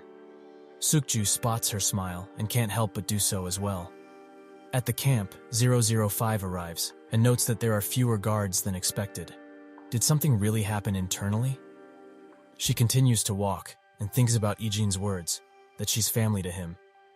A guard tries to stop her, not knowing who she is, but she just punches him and makes her way inside. Mad Dog is surprised at her being here, and that's when she spots 002 sitting opposite to him. He says that it's been a long time since they've seen each other, and 005 asks what he's doing here. He says that's the same reason she is. He heard that the traitor, 001, is still alive and kicking. She asks what they're talking about, and 004 notes that he personally saw 001, even fighting against him. He says that his face was covered, but those movements and characteristics are surely 001. 005 asks Mad Dog what is going on. Didn't 001 die? He says that he did, but 004 retorts instantly. Is he saying that what he saw was wrong? 002 urges him to stop and asks Mad Dog again. Is he positive that 001 died? He confirms this and wonders when and from where 002 found out. 005 thinks that Mad Dog is hiding the truth, and that's when 002 asks her opinion about 001 being alive. She says that if he is, they must kill him, as he is a traitor. 002 smiles and says that her reaction is the same as always. Suddenly the door opens and a man comes in, accompanied by a group of armed men. His name is Randolph, and he says that he just came to say hi. Mad Dog says that there's no need, so he should leave. Randolph says that the camp has this many issues because he keeps the numbered under his wing. He sits down next to 002 and says that he's treating them like he's their mother, so no wonder his children aren't listening. All the numbered there stare. Randolph adds that they are the ones that are doing all the work, but the numbered always take more credit, and furthermore their pay is different too. Why is he treating them like this when they can't even use them properly? Mad Dog demands he stop blabbering. Randolph agrees and gets up, but that's when he pulls out a gun and points it at 002, saying that he will have to clean this place up. He tells the numbered that they shouldn't even think of coming back to the camp, as from this moment on, they are useless. 002 laughs, and in that second, he grabs the gun and puts a bullet in Randolph's head. 002 smirks. Mad Dog is clearly distraught at his actions, and the other men prepare to fire, but 004 pounces on them, and like a wild animal, he eliminates all of them with joy. Outside, two mercenaries have heard the commotion and want to go inside, but they barely enter the area and are shot down by a sniper. 002 asks Mad Dog if he's going to kill the others too, but he denies this, saying that he will somehow take care of it. 002 says farewell to 005 and leaves with 004. At home, Ijin gets a call from 006, who says that 002 probably knows that he is alive. He says that 004 recognized him when they saved 032 and told 002. 006 apologizes, saying that if he wasn't there, maybe this wouldn't have happened. Ijin says that there's no need to worry, as that was something that had to be done. With that, they close the call, and 032 asks what will happen now. 006 notes that the real problems is that 002 is suspicious. 032 wonders if things won't end up like with 005. Even if he is crazy, 002 always followed 001's orders. 006 says that it won't be the same, as 002 is the angriest at 001's betrayal. 032 says that he knows, as 002 killed the camp personnel after hearing about this. 006 adds that he taught 001 many things, and he had a huge influence on 001's combat style. But in the end, the number of 001 was given to the current one. 032 asks if that's related to the fuss that was caused by the people who followed 002 when receiving the numbers. 006 confirms this, saying that they did all that because they couldn't accept 001 as their leader. But 002 didn't cause any sort of trouble, and acknowledged 001 as their leader. But that's exactly why 001 betraying them had a bigger impact on 002 than anyone else. 032 looks at him worrisomely and asks what they should do, as 001 was exposed because of them. 006 says that 001 looks so different, to the point that he doesn't seem like the same person. 032 notes that it's probably because he's living with his family now. But because of him, he got exposed while trying to save him. 006 says that he should stop, as nothing will change if he keeps worrying. What's done is done, and 001 also said that he wanted to do that. That's how much he means to him. It seems that these words reassure 032 a little. While sparring at training, one of the guards socks Ijin a good one, much to everyone's surprise. The training leader asks Ijin to come down, and the guy who punches him is extremely puzzled at how he got a punch in. He tells Ijin that it seems that he's thinking about something else during today's training. Ijin apologizes, and the training leader says that even though he's skilled than most, he's still a human. Even if he has so many successful missions, he can lose the person he's guarding out of carelessness, or even die. Ijin sits in silence, and the training leader says that he can go home and rest, as there's no point in training like this. Sukju asks what's wrong, but Ijin dodges the question. He sits in the changing room and thinks about 006's words. He thinks of how in the camp it was survival of the fittest, and he was regularly outnumbered. But even so, he fought to preserve his life. When he's done fighting, someone comes up behind him, and Ijin instantly throws a punch. But it was 002, causing him to retreat. 002 says that he didn't think he would survive this long. He must be crazy. But then again, one must be if they want to survive here. In an undisclosed location, 005 and 006 meet. He asks where 004 and 002 are, and 005 asks what he's going to do with this information. 006 says that he is going to repay his debt to Ijin. 005 wonders if he's going to get rid of them in his sake. And 006 notes that Ijin just began his life as a normal human. He can't let anything disturb that again. 005 notes that they might be in a few different places, but says that it's too dangerous for him to go alone. 006 says that he knows, but he has one advantage over all of this. They think he is dead. The next morning, 005 laments telling 006 the information. But it seems that in a moment of weakness, when she taught about the meal she shared with his family, she told him. Suddenly, a knock comes from her door. She picks up a gun and looks through the peephole. It's 002, who says that he has something to tell her. He sits down and urges her to do the same. But 005 doesn't want to, and she demands he spill out what he wants to say already and leave. 002 smiles and agrees. He says that he has an interesting story to tell. 006 is still alive. Isn't this fun? 001, and now 006. People just keep rising from the dead. In another location, 006 is running from someone who keeps shooting, wondering how they knew he was going to come after them. He retaliates until there are no bullets left, and 004 comes in, saying that he was surprised to find him still alive and well. That's when 008 pounces on 006, but quickly get out of the restraint and retreats. 008 smiles. 006 wonders why they are together. While sleeping, Ijin thinks of the fights he went through with 002, who said that he won't last a year. This enrages Ijin, and he tries to attack again, but with a swift palm blow, he knocks him out. Ijin wakes up and gets out of his room. He sees the grandpa, who is getting ready for work, and asks if he can go to the bus station with him, as he is not sleepy anymore. They walk for a while, and the grandpa asks what he's thinking about. He asks, because it seems like he had a lot on his mind. Ijin asks how he knows, and the grandpa says that his face is telling him. He notes that Dayun worries about him as well. Ijin is surprised, as he was used to people calling him an emotionless person, an expressionless demon who walks this earth without any sort of attachment. The grandpa says that he doesn't know what he's thinking about, but if he needs something, he can just tell him. Ijin smiles and agrees. Back to 005's apartment, she says that 006 being alive has nothing to do with 002. He notes that it's probably related to 001, because after they went to Mad Dog to confirm 001 being alive, the dead 006 found their location. 005 thinks that 006 must have failed. 002 notes that it's interesting, as someone who was supposed to be dead appeared. despite the risks. That's why he's positive that 001 is alive. 005 asks why he's telling her all this, and 002 notes that she took special care of 001 and 006, so she should know. 005 says that he took care of 001 much more than her. Didn't he kill the people who initially claimed that 001 betrayed them? 002's face sours, and he gets up. He gets straight to the point. She knew 001 was alive, right? 005 instantly says no, but this doesn't stop him, demanding to know where 001 is.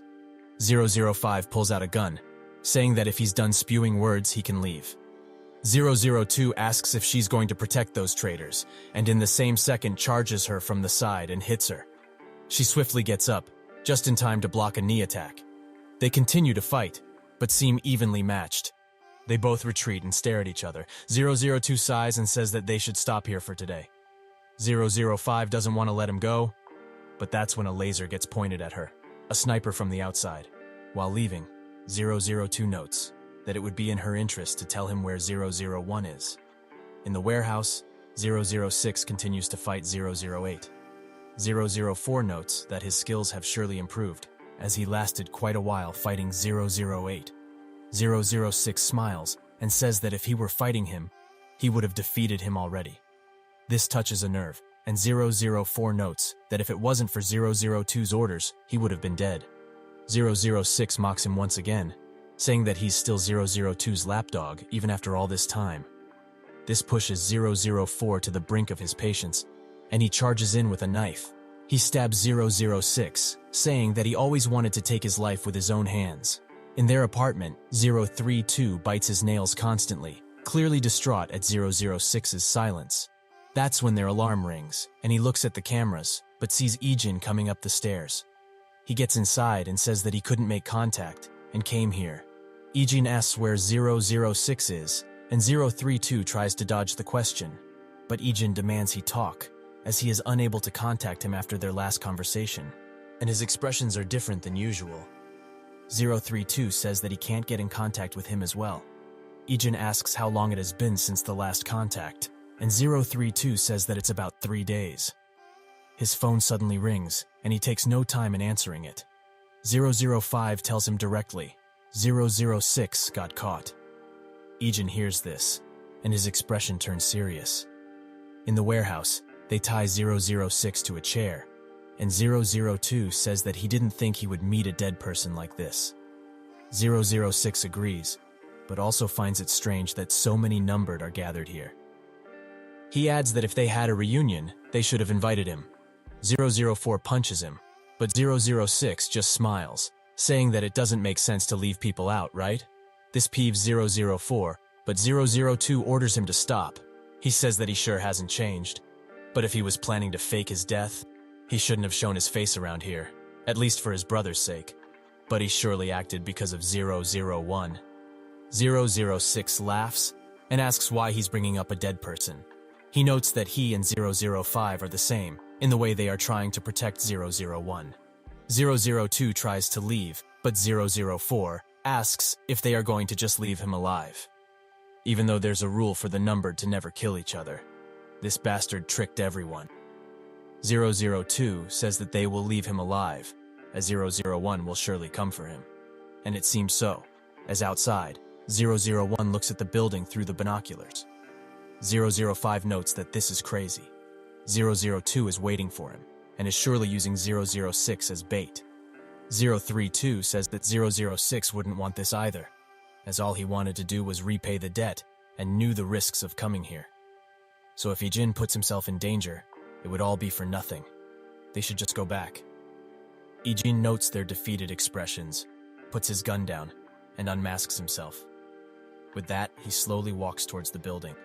He goes inside and comes face to face with everyone. 002 smiles. He approaches and says he gives off the same aura, but he got bigger. Ejin says that he came for 006. If they had business with him, they could have just settled it quickly. 004 points a gun at him, but 002 gets in front, saying that he will handle this. He continues to approach him, saying that he was sad when he heard that he had died, as he wanted to kill him.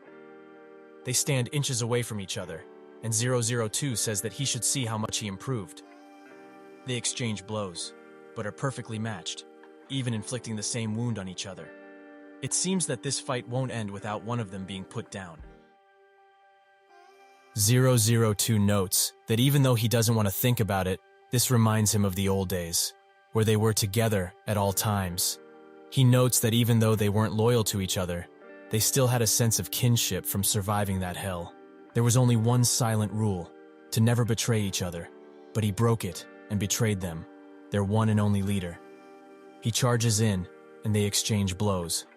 002 hits Ejin, but he does the same, and with a knee kick, he seems to be at an advantage. 002 retreats, and they stare at each other. 004 watches this, and thinks that Ejin's skills have improved. 002 says that for the 5 years he was gone, he wasn't fooling around. They both pull out a knife and engage in a dance of blades. They cut each other, but no winner seems to be in sight yet. 004 watches in horror. How can one's knife skills improve so much? Has he trained under a professional all this time? Another numbered suddenly notes mercenary Jin. 004 says that he can't be, as that guy doesn't stray from his territory. Is he saying 001 is Jin? The numbered guy says that he's only gotten a glance at him, and he was wearing a mask, so he can't be sure. But there's a feeling in the air. 002 stares at Ejin, and asks if he betrayed them and did mercenary work. Ejin stays silent for a second, and then says that his memories have started to come back. This surprises everyone, including 002. Suddenly, someone from the radio says that 005 and 032 are approaching, and are telling him not to shoot. They rush into the warehouse, and say that they have enemies. 004 demands to know what their blabbering is about, but it seems like their words were true, as the person on the radio says that armed forces are surrounding this place. He identified more than 50 of them, and they are 300 miles away. In the distance, highly geared men approach. They all get ready, with 006 being untied, and 005 giving Ejin his equipment. He and 002 give each other a glare. In the camp, Mad Dog gets the news that they are approaching the targets, and they have yet to respond.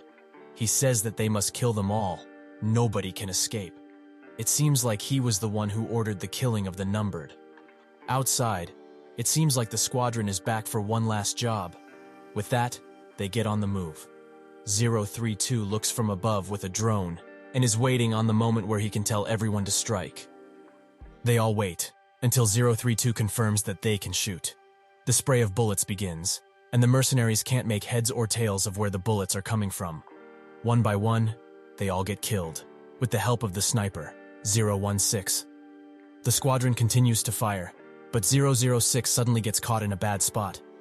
005 saves him, however, and he thanks her with a wave.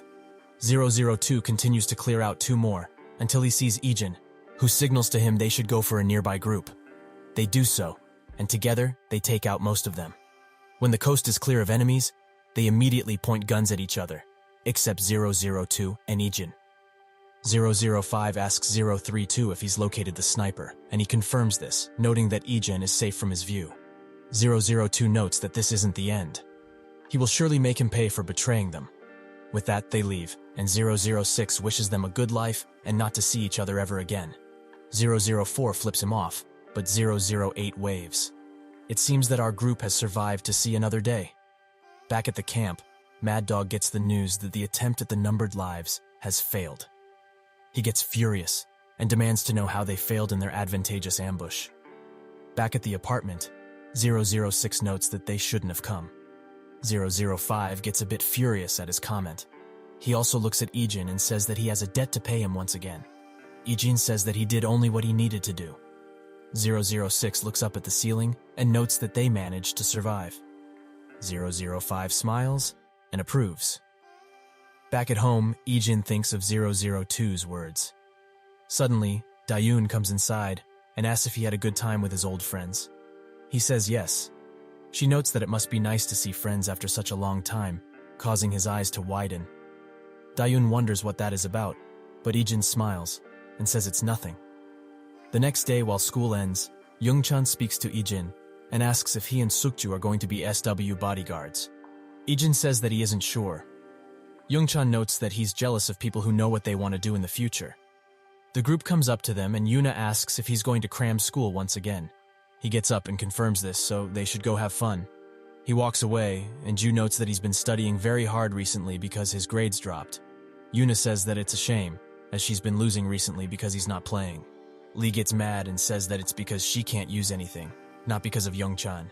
She notes that he misses his ultimates sometimes too, and they get into a staring contest. Sukju notes that Youngchan has seemed anxious recently, but it's the time to be anxious. Ijin thinks of what he said before leaving, and looks out the window. Yuna asks if he's going to come play, but he says that he's going to his grandpa's workplace with Dayun. While walking with her, Dayun notes that Youngchan hasn't been with them recently, and it's probably because of his grades. She asks if Lee and Ju are alright, as they should be thinking about stuff like that too.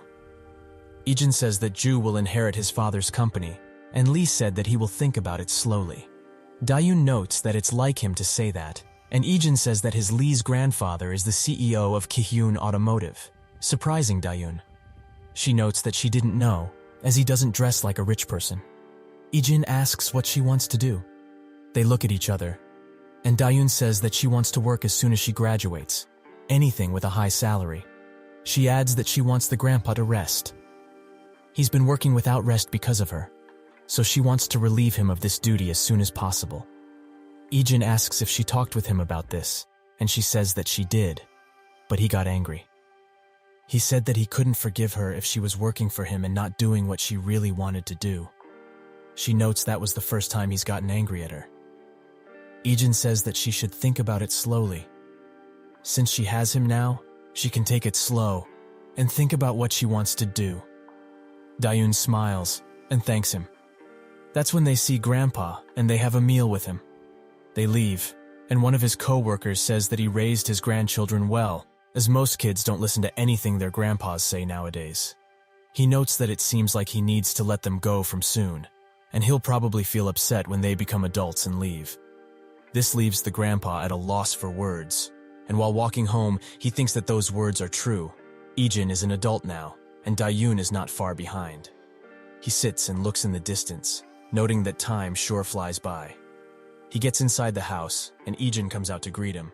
The grandpa pulls on the handle to his door, but stops, and asks Ijin how he wants to live his life. Ijin is surprised at first, and the grandpa says that he's basically asking what his dream is, but he's not good with words and all that. Ijin says that his dream has already been achieved. His dream is to continue living like he is now, with family. The grandpa is surprised at this answer, and smiles gently. At the camp, everything seems to be in flames and bodies litter the ground. 004 tells 002 that Mad Dog isn't here. He already left. 002's eyes are cold, and he's smeared with the blood of his enemies. At his abode, that man gets the news that the Numbered annihilated the camp, and only Mad Dog was able to escape. That man asks what was the cause of such a thing, and his subordinate says that Mad Dog tried to kill the Numbered, but the plan backfired. That man sighs, and orders his subordinate to send this information to anyone who has a grudge against Mad Dog, but the subordinate says that he already did. That man congratulates him, and says that until this all blows over, they won't even look at Mad Dog. If they fail, things will become troublesome. In an undisclosed location, Mad Dog fights for his life, as multiple assassins have come to take it. He barely manages to survive the encounter, but not without any injury. He looks at himself in the mirror and shoots it out of rage. He is furious, and thinks that all of this is because of 001. If he hadn't betrayed them, none of this would have happened. While exercising at home, Ijin gets a message from Yuna, who wants him to come to the nearby convenience store. He approaches it, and Yuna spots him and waves. When he's there, she urges him to sit down, as she brought the stuff he usually eats. Ijin asks what's wrong, and Yuna says that she just wanted to talk with him. She smiles, and says that she thinks the guys are worried about what to do with their futures. At least Youngchan is. He also said that he's not playing games from now on, probably because his grades dropped. She notes that everyone was surprised to hear that, as he had all the makings of a pro gamer. Sukju says that he's surprised as well, as Youngchan got told to do a test by an actual pro gamer. This makes Ijin thinks about earlier today. Yuna says that he'll work for SW Security, right? Ijin says that he hasn't decided yet, but before she could respond, the team leader comes up behind them and says that he should. Sukju encourages this, saying that everyone in SW security thinks the same. Ijin just stares. After a while, he and Yuna walk towards his house, as she wanted to walk for a bit. He asks her what she wants to do, and she says that she's not sure, but right now, her objective is to live diligently. She notes that she likes it. She likes it a lot. With that, they look at each other. 005 gets the news that the camp was destroyed, from 006, who also says that Mad Dog fled. He adds that assassins are on the move to hunt him down as they speak. 032 notes that he was lucky to escape, but he will perish eventually. 006 agrees, saying that the decisions he made from the days of the numbered up until now caused all of this. But since the numbers were attacked and the camp is razed, those who hold grudges against him will not sit idly by. 006 says that even so, Mad Dog isn't the type to die this easily, and 005 agrees. The next day, while sitting in Chiye's office, Yuna thinks about what she did last night, thinking that she wanted to say something else. Chiye asks what she's doing, as she's visiting whenever she pleases. Is she perhaps interfering with her work? Yuna apologizes and leaves, wondering if Ijin finished his training yet. Chiye stares at her, knowing who she was thinking about. Later, while guarding her, Ijin's phone buzzes, and she says that she already allowed him to check. He does so, and it's a message from Dayun saying that they should go buy some apples after work, as their grandpa wanted some. Suddenly, Chiye asks him if he has someone in his heart. Ijin asks what she means, and she says someone he likes or he wants to date. The team leader and driver keep their ears peeled for the answer, but Ijin says that he doesn't. This surprised the team leader. A blunt answer like this, an Ijin classic. Chiye notes that he's in his prime, so he should at least have a girlfriend, but he refuses. She says that he's still young, so it would be a waste if he focused on work and studies only. Ijin notes that it's not a waste. He thinks of all the times he took the lives of people he didn't even know in order to survive, and his feelings have dulled. Ijin says that he doesn't know if he has the right to like anyone. This surprises her, the team leader even more so. Later, he goes with Dayun to the store for groceries, and also buys the apples their grandpa wanted. While walking home, Dayun notes that Lee said he's going to make a hideout, and he will invite them once it's done. Ijin notes that he wasn't told anything, and Dayun laughs, saying that Lee's too silly. Ijin smiles, but in that second, his expression changes into one of horror. He looks to his right, and what seems like Mad Dog comes out of a corner. But it's worse, as 002 is staring at him from an alley. They stare at each other, and Dayun asks what's wrong. He tells her to go home first, but she wants to know what happened. Ijin demands that she do so quickly, and when she sees his face, she complies. They both get to the walkway and stop in the middle to talk. 002 notes that he's having a pretty fun life here. He adds that when he last saw him, he thought he was someone else because of how he acted, but it seems that he just returned to who he originally was. Is it perhaps because that girl is his lover, or perhaps his family? Ijin stares at him and asks if he came here to spill nonsense out of that mouth of his. Suddenly, Dusik comes from behind him and asks why he's not crossing the road. Ijin stares at him, and he notes that he's never seen him with these eyes before. Dusik looks to the guy in front of Ijin, who has the same deadly glare. Ijin says that they should change locations, and 002 agrees. They go to a construction site, where 002 notes that he's been living a lavish life here, with that girl and that man back there, while forgetting his past. Ijin asks how he found him in the first place, and thinks that it mustn't be any of the numbered, as they wouldn't say a word even if he tortured them. 002 says that he knows what he's thinking, but it's not that. He said some words from time to time when he arrived at the camp. He knew it was Korean, so he deduced that instead of simply hiding after getting back his memories, he would have gone back to where he lives. So with that, he slowly made his way here. Ijin asks why he came then. 002 notes that it's quite obvious, to rid of a traitor with his own hands, although he thinks this rule is useless because he has already abandoned it. But he must do it, as the rules are more important than anything. He throws Ijin a knife and says that as the person who taught the traitor, he will personally get rid of him. 002 closes the gap, and a clash of blades starts until he uses Ijin's movements against himself and throws him away. 002 is puzzled at his lack of fighting spirit and notes that if he keeps going like this, he will kill everyone around him, including the girl he was with. Something finally snaps in Ijin, and he maniacally approaches and slashes 002 all around. They continue to fight, but it seems like they are evenly matched, even in hand-to-hand combat. 002 finds an opportunity to pin him down, but Ijin uses this opportunity to land a swift blow, and they both back away. 002 screams, saying that the numbered who went after him shouldn't have died. Although they are not good people, they survived that hellscape, and he led them. This makes Ijin think of the conversation with 005, where he said that he didn't kill them, but he still feels guilty because they died because they followed him so much. 002 pulls out a gun and demands they end this, as this is going on for too long. Ijin's eyes grow dim, and notes that he wants one more favor. Leave the people around him alone. 002 asks why he's asking for a favor of that kind. Ijin says that the girl he saw him with is part of the family he met after 10 years, just like him. This comment takes 002 by surprise, and in that moment of hesitation, Dusik tackles him. He tries to wrestle the gun out of 002's hands. He tanks a face punch and wonders why there's a gun in this country.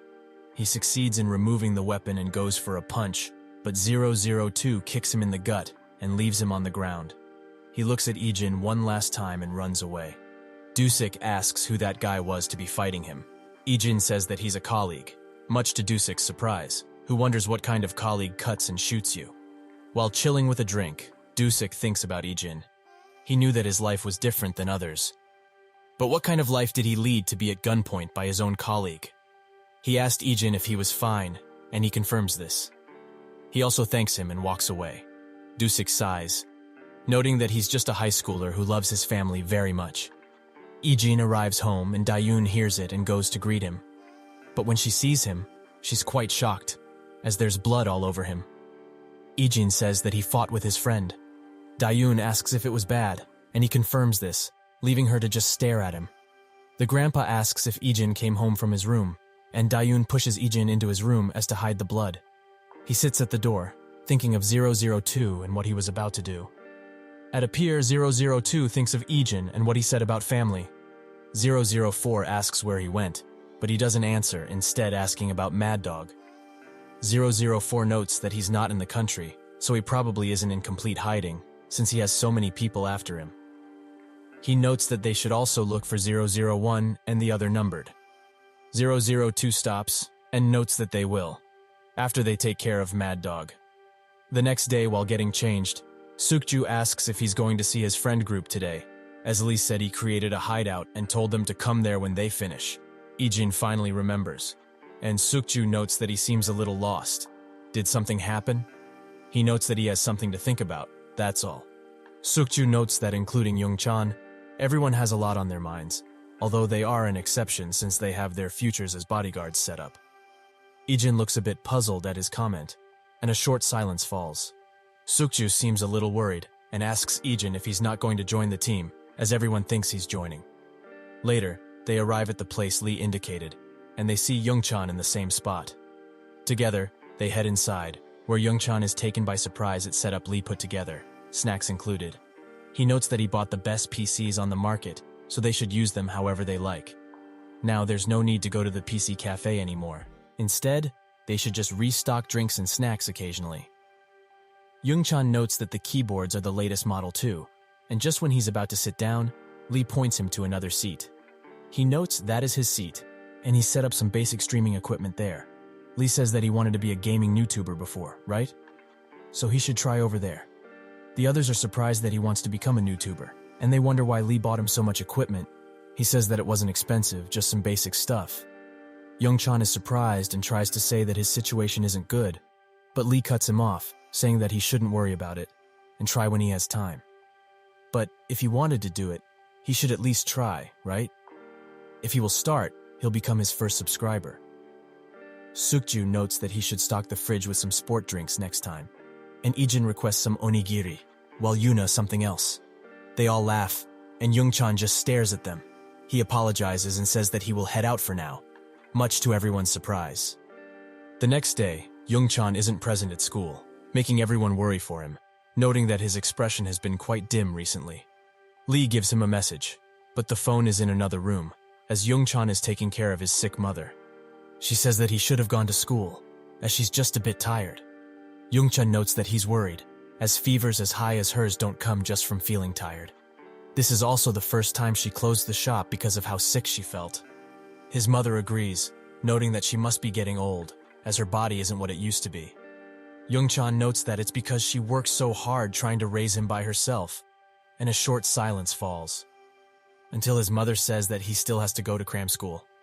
She also asks how his studies are going, and Young-chan says that he's doing his best, but not that well. The mother gets up and says that if he gets into university, she will be able to pay for his fees, so there's no need to worry. While at cram school, Young-chan thinks about his future, and notes that it would be better to get a job after graduation. He's jealous, as people who already have their futures set won't think like him, right?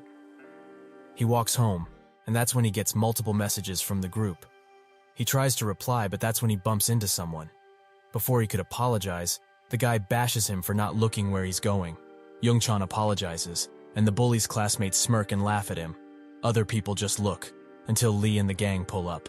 Lee sees what's going on and bumps hard into one of the bullies, saying that he should watch where he's going. This causes them to flee, and Lee turns his attention to Young-chan, noting that they can't leave him alone. Ju notes that he's been leaving them on read recently, and Young-chan says that he was just about to reply. While walking, Ju says that they heard his mother was sick, as they stopped by the shop for a bit. Young-chan notes that it was closed today, but Ju says differently. Lee suddenly apologizes for yesterday, thinking that he left because he told him to try streaming. He notes that he didn't mean to be noisy, he just wanted to see him try. Young-chan says that it's fine, as he was actually really thankful. He didn't know he would do so much for him, but he isn't in a position to do it. He was also jealous of them, so he doesn't know why he ran away, but he felt like he couldn't stay. He notes that he wants to find a job quickly, to help ease his mom's burden. But as a streamer, nothing is certain. And it's also not a good job for a guy like him, who's an introvert. His grades have also recently dropped, so he's all over the place. But thanks Lee for thinking about him so deeply. They continue to walk while chatting, and Ijin smiles from behind them. That night, Young-chan's mother tells him that his friends came by earlier. She notes that the two boys were really handsome, and the girl was super pretty, to the point where she thought they were celebrities. She also heard that he's good at gaming, to the point where he would be able to go pro. She thinks of all the times he played at home, but gets serious, asking why he didn't tell her he wanted to do something. Is it because he was thinking of her? Young-chan notes that she worked really hard to raise him, so he wanted to help. The mother pats him on the head, and notes that he's a good kid. But if he wants to try something, he should, as it will be much harder when he's older. Young-chan asks how people do everything they want to do. Her as well. She had something she wanted to do but couldn't. The mother says that she's doing it right now. Young-chan asks if running a snack shop is her dream, but she says no. All she wanted is to raise him well, and she also wants to see him do what he wants, so why not give it a go? The next day, the group shows Ijin and Dayun to the door, as they are leaving the hideout. Young-chan notes that he was surprised, as he thought Ijin would join the SW security team. Everyone agrees, including Sukju, who says that the seniors were also really upset. He also thought he would join due to the training and time spent together, so he's quite shocked as well. While walking home, Dayun asks Ijin if it's true he hasn't decided if he is going to work for SW or not. Ijin confirms this, and she says that he needs to decide on his career soon. He smiles and thinks of the hellish training he had to partake in, and on a particular day, 2 people died, leaving everyone in a sour mood. Ijin tells them that before they can think of surviving, they should be grateful they survived today instead. Dayun pulls him out of this memory and asks if it's because he wants to do something else. Ijin smiles and says no, leaving her quite puzzled. That man gets the news that President Andrea will be going to Korea. He notes that in the end, he will compare them with SW. His subordinate notes that when they heard the news, other companies were in an uproar, as if he signs a contract with SW, their position will surely grow. That man notes that if he's going to visit, this has already begun. It's damaging to them because the Beret family, which has been contracted to them all this time, is going elsewhere to test the waters. He thinks, how dare President Andrea do this? He clenches his fist and tells his subordinate to contact Forrest and tell him that he wants to see the skills of the guys he's been training. At the SW building, all the bodyguards get informed about what's going to happen. Andrea Beret, the head of the Beret family, is going to come here in order to inspect an SW subsidiary, the Defense Factory. This event will have a huge impact on the exportation of SW weapons, so they will be escorting them even though they will bring their own security team. The team leader changes the slide and says that Andrea's family members are more of a concern, as they will also be coming here due to a recent interest in the country. They will also escort them closely and discreetly. A few days later, Andrea and the owner exchange formalities, while Chia is taking care of his family. They say that they don't need to do any formalities, as they just want to spend some personal time here. The girl's eyes dart around in the corner of the room. The man says that he understands where SW is coming from, but his sister really wants to look around quietly so they don't need that many guards. They also have a guide and their own team of security guards, so there's no need to worry. Chia notes that this situation is quite troublesome, as she can't say she'll respect their decision. The sister suddenly tugs on his shirt and whispers something to him. He smiles and says that since this is an awkward position, how about they take that guard? He points to Ijin, and the sister blushes and looks away. Jie thinks that she knows why she wants Ijin to come with them. But this is good, as they can get reports from him while he's on duty. While in the car, the sister introduces herself to Ijin as Sophia and asks for his name. He tells her, and she asks if he has any places he could recommend. Ijin says no, causing her to be surprised at the swift answer. He notes that he doesn't know many places because he just recently came here after living abroad. The brother says they should just go to the place they first decided on, and Sophia agrees. He also asks for Ijin's age, thinking that he's the same as Sophia. He says that he's 19, causing the brother to note his aptitude. He must be incredibly skilled to be a bodyguard at such an age. Truly amazing. Ijin notes that it's all thanks to SW for going easy on him. The brother notes that a security team like that would not have accepted him if they were Leninant. He looks at Sophia, who is staring deeply at Ijin. They continue their day by sightseeing all around, and Sophia even offers Ijin some cotton candy. He is hesitant to take it at first, but her brother comes up and nods at him. So he picks it up, causing her to walk away happy. A while later, Ijin reports to Jie, who already heard that it went quite well. President Beret also wanted to thank him personally, so it must have. Ijin looks down and thinks of Sophia. He notes that it did seem like she was having a fun time, even though it was just simple sightseeing. But he won't take all the credit, as the guide and the security team also knew of her needs and made preparations in advance.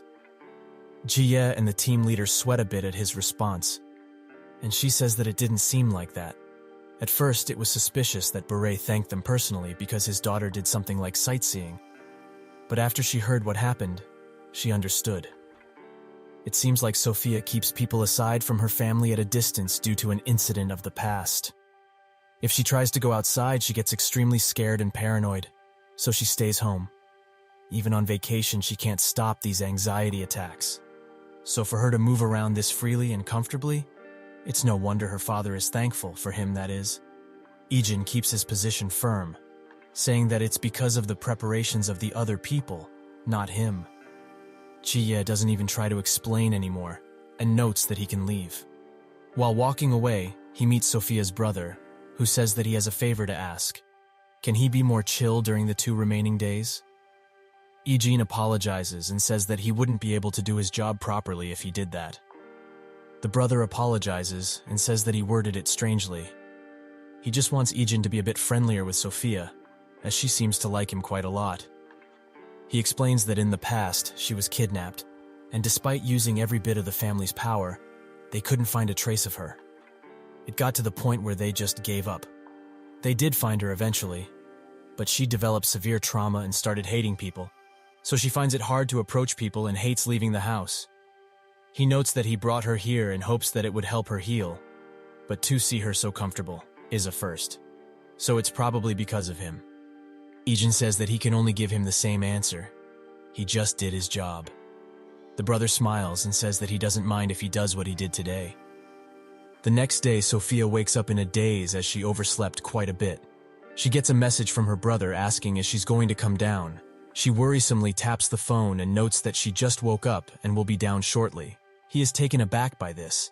Did she really sleep so much in a place other than home? He apologizes to Ijin, saying that the schedule will be a bit late due to his sister oversleeping.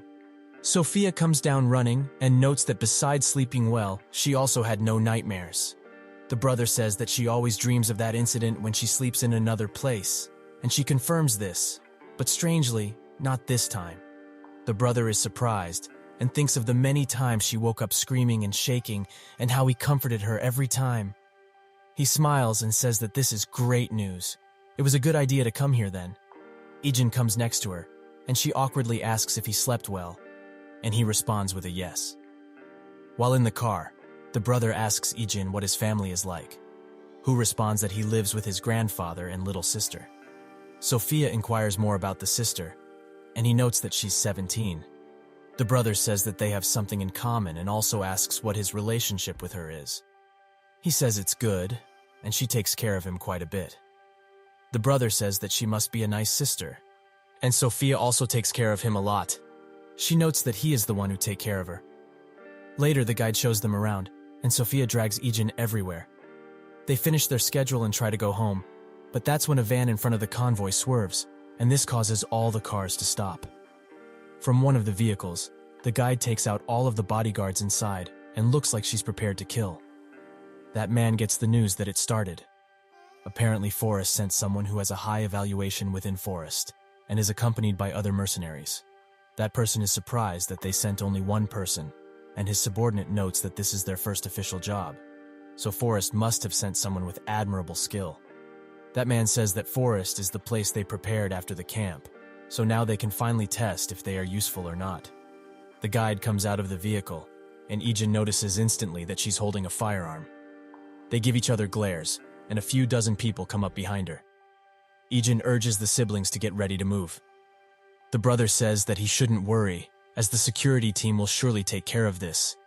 Ijin says that there are only 2 bodyguards who are allowed to hold guns. One of them is in front, and he's the only one who is holding one now. Suddenly, the men behind the guide pull out their straps and begin dumping lead into the bodyguards. Ijin moves swiftly and gets the siblings out of the car. The guide notices and tries to aim at them, but doesn't get the opportunity to. With that, the hunt begins. They continue to run until Ijin urges them to go on without him. The siblings urge him to come with, but he says that he must do his job, making the brother think about his words previously. He says that they should go, as he is just protecting them. Sophia looks at him one last time and asks him to be careful. They leave, and that's when one of the mercenaries turns the corner and spots them. But before he can do anything, Ijin knocks him out in an instant. The guide and another mercenary pop out, and Ijin picks up the gun and dodges the oncoming fire. He returns it in earnest and manages to hit the mercenary. The guide says that he should stay here and fight this bodyguard while she goes after the target. He nods, and she runs away, but Ijin notices right away. And before the mercenary can take aim, he moves out of the oncoming fire and into the street. He thinks that due to the time that has passed, they are about 200 meters from the VIP. He turns the corner and meets face to face with the guide, and they begin exchanging bullets with no bother, until he runs out of bullets and backs away. She spots that he doesn't have any left in the chamber and asks who he is to be shooting, with no hesitation at such a young age.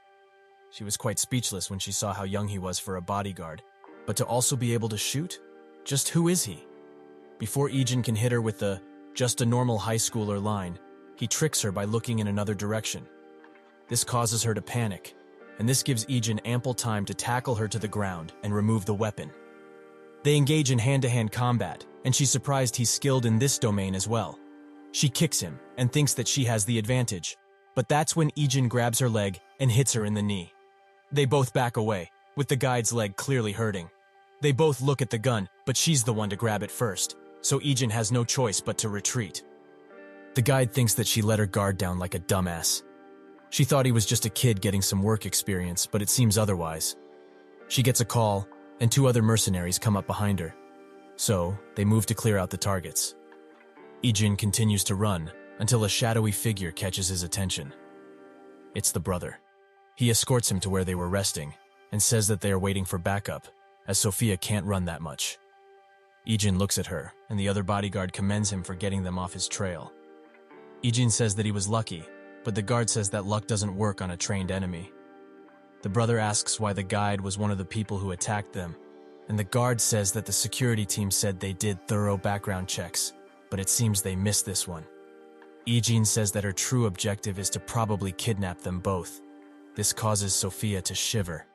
If they really wanted them dead, the person impersonating the guide already had a lot of opportunities to do so. The guard is surprised he thought about all of that while fighting.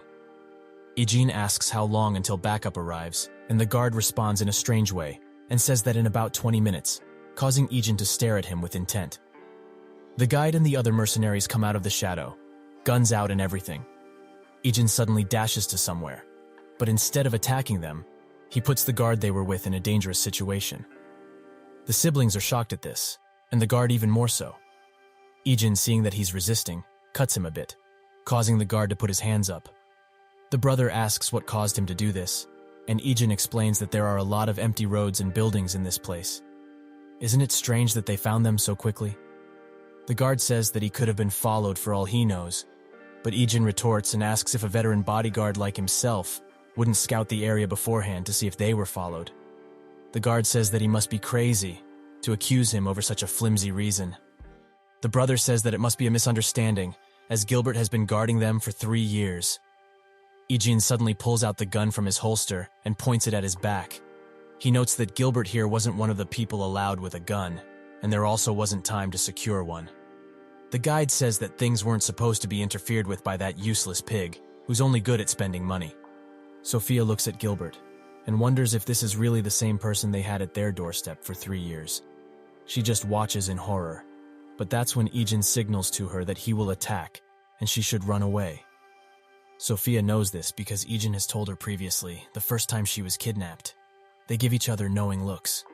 The guide smirks and asks what his objective is, as he doesn't seem like a normal bodyguard. That's when Ijin aims at them, and his eyes grow cold. The guide immediately gets out of the way and allows one of the mercenaries to be shot. In that second, Sophia steels herself and takes charge of running away with her brother. Ijin continues shooting, causing the guide to think that he must not be right in the head. How could he draw a gun when the person he's supposed to be protecting is there? Did he perhaps know they weren't after their lives? Ijin suddenly notices that the mercenary he shot is pulling out a gun, so they exchange fire, causing Gilbert's life to end, giving Ijin ample time to run away. The guide chases after him with the remaining mercenary, and she smirks. That guy isn't a guard dog like any bodyguard. He is a hunter, just like her. The siblings make their way up, and Ijin follows suit. The brother notes that they have nowhere left to run, and Ijin urges them to hide in that corner for the time being. Sophia stops for a second and calls him by his mercenary name, Jin. Ijin looks at her and notes that now isn't the time. They should focus on getting out of here. This scene reminds her of the past, where he said a similar thing to her. A tear runs down across her face, and the brother asks if Ijin is the same mercenary who saved her previously. The mercenary makes his way up and sweeps the area, but Ijin takes him by surprise and incapacitates him with a shot to the leg and a hit to the face. That's when the guide slowly points a silenced firearm at his head. But before she can shoot, Ijin swiftly causes her to miss and disarms her. That's when she cuts his hand with a karambit, and he gets into position to fight. She notes that he must also be a hunter, but they should find out who is the better one. They begin fighting, and she seems to be on the winning side, until Ijin pulls out the small blade he had before and punctures her. She notes that it's the same weapon he used on Gilbert, and they continue to exchange blows, but he seems to be outclassing her in every way possible. How can this happen? Even in that forest, she was acknowledged by others and went through a lot of real battles, but is now pushed back by a mere child? She lunges out of frustration, giving Ijin the opportunity to strike her in the face. The cops can suddenly be heard, and she promises they will meet again. With that, she runs away, and the situation seems to be resolved. The next day, the brother thanks Ijin profusely for what he did. Ejin says that he just did what needed to be done, and the brother says that at first, he thought he was just a responsible person, but after hearing that story, he knows how heavy those words can be. He also notes that Gilbert got into gambling recently, so they approached him with a large sum to coax him, so he fell to the temptation. Sophia is the most shocked, as the person who protected her for 3 years betrayed her. She must be feeling really bad. He notes that due to this incident, they will have to go back today, but it's unfortunate, as they wanted to spend more time with him. The brother shakes a bit and notes that Sophia was saved by a single person back then, an amazing achievement considering the situation. He and Sophia tried to find that person, but couldn't. Could he be the one who saved Sophia back then? Ejin looks at him and notes that he is mistaken. The brother looks around and smiles, taking this as his final answer. They go outside where Hiye meets with them one last time. But just as Sophia is about to get into the car, she rushes to hug Ejin tightly, surprising everyone there. She thanks him and calls him Jin, saying that she's glad he's doing well. He smiles and says the same. They look at each other one last time, and she gets into the car, leaving the other guards to stare with a tinge of jealousy at Ejin. The brother notes that he's glad they came to Korea, and Sophia agrees. With that, they leave. After everyone is dismissed from training, they come up to Ejin, and they talk about how Ejin shared his bonus with everyone on the team. They say that they would rather he come here after graduation. That's the only thing they really want. Jiye looks at him and says that he can't understand him. The president rewarded him separately for this incident. The team leader notes that he isn't ordinary, that's for sure. But he has a great influence on the whole team. After he joined, the teamwork has increased, and even if they raise the difficulty of training, everyone can keep up. Not only does he have skills, but he's also a good influence. Suddenly, something grabs Jiye's attention. Yuna, accompanied by Dayun, and Jiye stares at her for a while. She asks the team leader if she's Ejin's sister, and he confirms this. She greets the team and they do the same, saying that Ejin and her definitely look alike. He smiles gently, and Jiye sighs, thinking that he always makes that expression towards family. They go to the store, where Ejin catches a few looks from passers-by. Dayun asks him what he wants to eat, and he says anything is fine. She frowns and notes that he always says that, but it's hard for the person making the food. Ejin is surprised and says that he will cook in her place, as he knows how to. Dayun refuses and says that she will do it. She explains that the grandpa has raised her since she was a baby, and whenever she looked at him, she would feel like a burden more than anything. So after some thinking, the only thing she could do for him was cook. It wasn't that good at first, but it was helpful. She can never forget Grandpa's face when he first had her cooking. Ejin looks at her and smiles slightly, causing the other people in the store to blush at his reaction. Later, while training, he thinks of the talk he had with 006, who said that 002 and the others are still looking for Mad Dog, but they can't find a single trace of him. He and 032 tried to look it up themselves, but nothing came of it, so they will surely contact him if they find out anything. He continues training and thinks of the time he ignored Mad Dog's orders, as he sent him to kill innocent civilians. Mad Dog warned him, this is the first and last time he overlooks this. If he goes against his orders again, only death will await him. He stops training and notices that he is sweating quite a bit, so he takes his shirt off. That's when Dayun comes into the room with some apple slices, and she notices he's shirtless, so she swiftly tries to excuse herself. But when she takes another look, only horror can be read from her eyes, and she drops the fruit. She sees the countless scars Ejin has, and the only thing she can do is cover her mouth and ask why his body is like that. The grandpa, hearing some commotion, comes inside and is just as surprised when he sees Ejin. Dayun asks why he has so many scars. Ejin looks down and thinks that he can't tell her about all the grueling battles he went through. But the grandpa saves him by saying it must have been from the plane crash, and he confirms this. He comes next to him, shaking, and wonders how much pain he has gone through. He asks Ejin if they are fine now. Do they still hurt? He says that they don't, and grabs the grandpa's hands. The next day, while going to school, someone looks at him from above. That someone is none other than Mad Dog. At school, Lee invites Ejin to play some games, since he doesn't have any training today. He apologizes and says that he has to go see his grandpa today. Lee scratches his head and notes that because of Young-chan, they've played so much recently that he just wanted to play comfortably, as he wanted to record some videos. Young-chan notes that what he says is not that funny, and he can only play, so he was thinking of creating a persona or something. Yuna notes that it's a good plan, but he's just beginning, so he should try different things. Perhaps put Lee next to him, as he talks quite a lot. Lee notes that he should also play with her, as she will surely destroy the game. But even so, she's related to SW, so she's bound to bring in some views. Ijin looks at their squabbling and smiles. Later, he waits for Dayun at the school gates, and when she arrives, they make their way to the grandpa. But on the other side of the road, Mad Dog stares intently at Dayun. Ijin somehow notices and looks in that direction, but finds nothing. Dayun saw that he turned his head fast and asks if everything is fine, so he confirms it.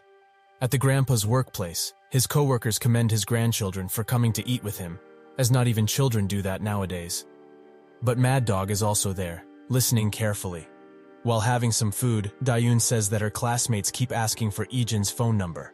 This causes Grandpa to ask if she has someone she likes. She blushes and denies it. Ijin smiles, but his senses tingle again, and when he looks in that direction, nothing is there. While walking away, Mad Dog thinks of 001, when they first brought him to the camp, and he barely managed to survive training. That guy, who survived so much in that hell zone, is entirely weak now. But he can still give him the worst pain ever. Later, while chilling at the house, Dayun talks about how much Grandpa enjoyed the food. Ijin asks if it's not tiring, but she says that thinking of what to make is all good, and the Grandpa also eats everything well, so she can make anything. She also notices that he is quite late, so she picks up her phone to call him. With that, Ijin goes to his room and picks up the phone he calls 006 with, and it rings. He notes that they found traces of Mad Dog all over Asia, and their best bet is that he is looking for him. They might be wrong, but he should practice caution from now on. With that, he closes the call, and Dayun says that the grandpa isn't picking up, so she will go look for him. Ijin urges her to stay home, as he will go. While outside, he also tries to call him, and he picks up. But his grandpa isn't at the phone, so Ijin demands to know who this is. He shakes when he hears Mad Dog talk, who notes that Ijin must be his real name. He says that when he finally found him, he almost didn't recognize him because of how much he changed. But did he really think that after ruining him like this, he would let him live a life of peace? He asks why he isn't inquiring about the hostage, being that he's family and all. What should he do? He's also saved as "My dear Ijin" on this phone. This causes him to falter and ask what happened to the hostage. Mad Dog says that he's alive, but all of that depends on his actions from now on. Ijin says that he wants to hear his voice, but Mad Dog says that he's in no position to ask him anything, and from now on, he must do what he is ordered to. He shouldn't even think of contacting or requesting help. If by chance, he sees a trace of someone helping him, the hostage will die. He also won't be using this phone in the future, so if he gets a call from an unknown number, he must pick it up. And after hanging up, he will tell him what to do through messages. Ijin agrees, and Mad Dog says that the girl he lives with is also very cute. Is she perhaps his sister? Ijin's eyes grow dark, and he rushes to the house, fearing the worst. And when he gets there, his fears come true, as he only finds footsteps and Dayun's phone on the ground. He gets a message with a location, and that he must arrive in 20 minutes. Ijin looks at this, and rushes to call Sukju, but he remembers what Mad Dog said, so he decides against it. He rushes outside and grabs the motorcycle, and so, he speeds away. He arrives at the location and his phone rings instantly. He picks up, and Mad Dog notes that it doesn't seem like he called for help either, making Ijin believe that he is being monitored somehow. Mad Dog says that he will give him a reward for obedience, the reward being letting the grandpa talk to him. He screams that he shouldn't come, not even think of him. Ijin's whole world crashed down on him while hearing this. The woman who Ijin fought previously, the one who was sent to assassinate the siblings, shuts the grandpa up with a punch to the face. Mad Dog says that he will send him the next location and not be late. He closes the call, and the grandpa asks why they are doing something like this to them. Mad Dog says that it's because of his dear grandson. They go way back. But he mustn't know that, right? The forest woman laments helping Mad Dog when they could just take him out now. Why help him? Ijin moves from place to place, swerving through cars with no attention to his own life. He arrives at another location, thinking that this is the 5th time already. So Mad Dog is probably doing this to see if he will call for help and tire him out in the process. The phone rings, and Ijin asks for the next location. But Mad Dog says that this is his final destination. He will find the person he's looking for in here. He wishes good luck to 001, causing the forest woman to flinch and ask Mad Dog if he just said what she thinks she said. Mad Dog smiles and confirms that he indeed spoke to 001, the same she wanted to surpass in Forest. So why doesn't she try and capture him? She pulls out a gun and demands to know what nonsense he is talking about. Wasn't 001 killed? He says that he thought the same, causing her to inquire further. Mad Dog doesn't answer and instead says that they don't have time to talk like this, as 001 was the best among the numbered. She stares at him and orders every team to get ready for a hunt. Every team responds, but Delta says that the guys outside aren't answering, as Ijin has taken all of them out. She is surprised, and Mad Dog laughs, saying that he told them. He's the 001. The forest woman asks why he is just letting 001 act on his own. Don't they have a hostage they can use? Mad Dog notes that Forest is hunting the numbered now, right? So is she really going to use a hostage to catch him? She's a bit shaken, and a smile permeates through her mask. She says that if they move properly, they have no intention of capturing him alive. Mad Dog encourages them, and her smile is all too visible now. She orders her men to kill Ijin on sight, and thinks that this is a golden opportunity. If they eliminate 001, they will surely rise through the ranks. Ijin gets inside and wonders where Mad Dog is, underground or up. The phone rings, and he tells Ijin that there are forest guys here and urges him to survive and come to where he is. If he fails, he is just going to kill the hostage, as he will serve no purpose if he dies. They close the call. That's when a few armed men come up some stairs. Ijin gets into position and swiftly takes care of them. He decides to descend those stairs, where he finds more armed men, and they suffer the same fate. He grabs another gun and gets moving. Another tries to shoot him, but Ijin tackles him and shoots him. 2 more men open fire, and he barely manages to move out of the way. Ijin looks around and notices that this isn't where Mad Dog is. He exchanges fire with the men until he finds the opportunity to move and run away. One of the men reports his location and says that he is currently on the run. The forest woman thinks that he made a bad decision and orders Team Charlie to go to the basement and capture the enemy with Team Delta. The grandpa can do nothing but sit and watch as his grandson is hunted down. The 2 armed men come up the stairs, and Ijin shoots one of them until he runs out of bullets. The other, he tackles, and manages to graze him slightly, but it's not enough as Ijin knocks him out. The other man is still alive, and he aims his firearm at Ijin. He notices it in the last second and kicks it away. With that, he took care of 2 more, but exhaustion is visible on his face now. He looks up as he hears a lot of steps and wonders what to do. A group of men descends the stairs. Half of them split up to stay on a floor, and the others continue to go down. But when they hear some commotion, they swiftly make their way up. But it is too late, as Ijin has already taken care of them. That's when they get sprayed by a storm of bullets and fall down. The 2 remaining men approach slowly, and it seems that Ijin has run out of bullets. Just as a man is about to turn the corner, Ijin grabs his gun and points it at him. The other man takes a while to notice, but does so too late, as Ijin shoots him through the other one. He kills him off too, and 2 other men suddenly shoot at him, forcing him to take cover. He gets out of cover and slides on the ground, giving him the opportunity to take some clean shots. He makes his way to the other men, and one after another, takes care of them. The forest woman gets the news that Team Charlie has been eliminated, and Team Bravo is also extremely injured. But before the man on the radio can say anything else, he gets shot dead. She notes that not a lot of time passed, but 3 teams are already down. Mad Dog asks if Forest wasn't supposed to surpass their camp. Their camp trains soldiers who can be used for military purposes and assassination.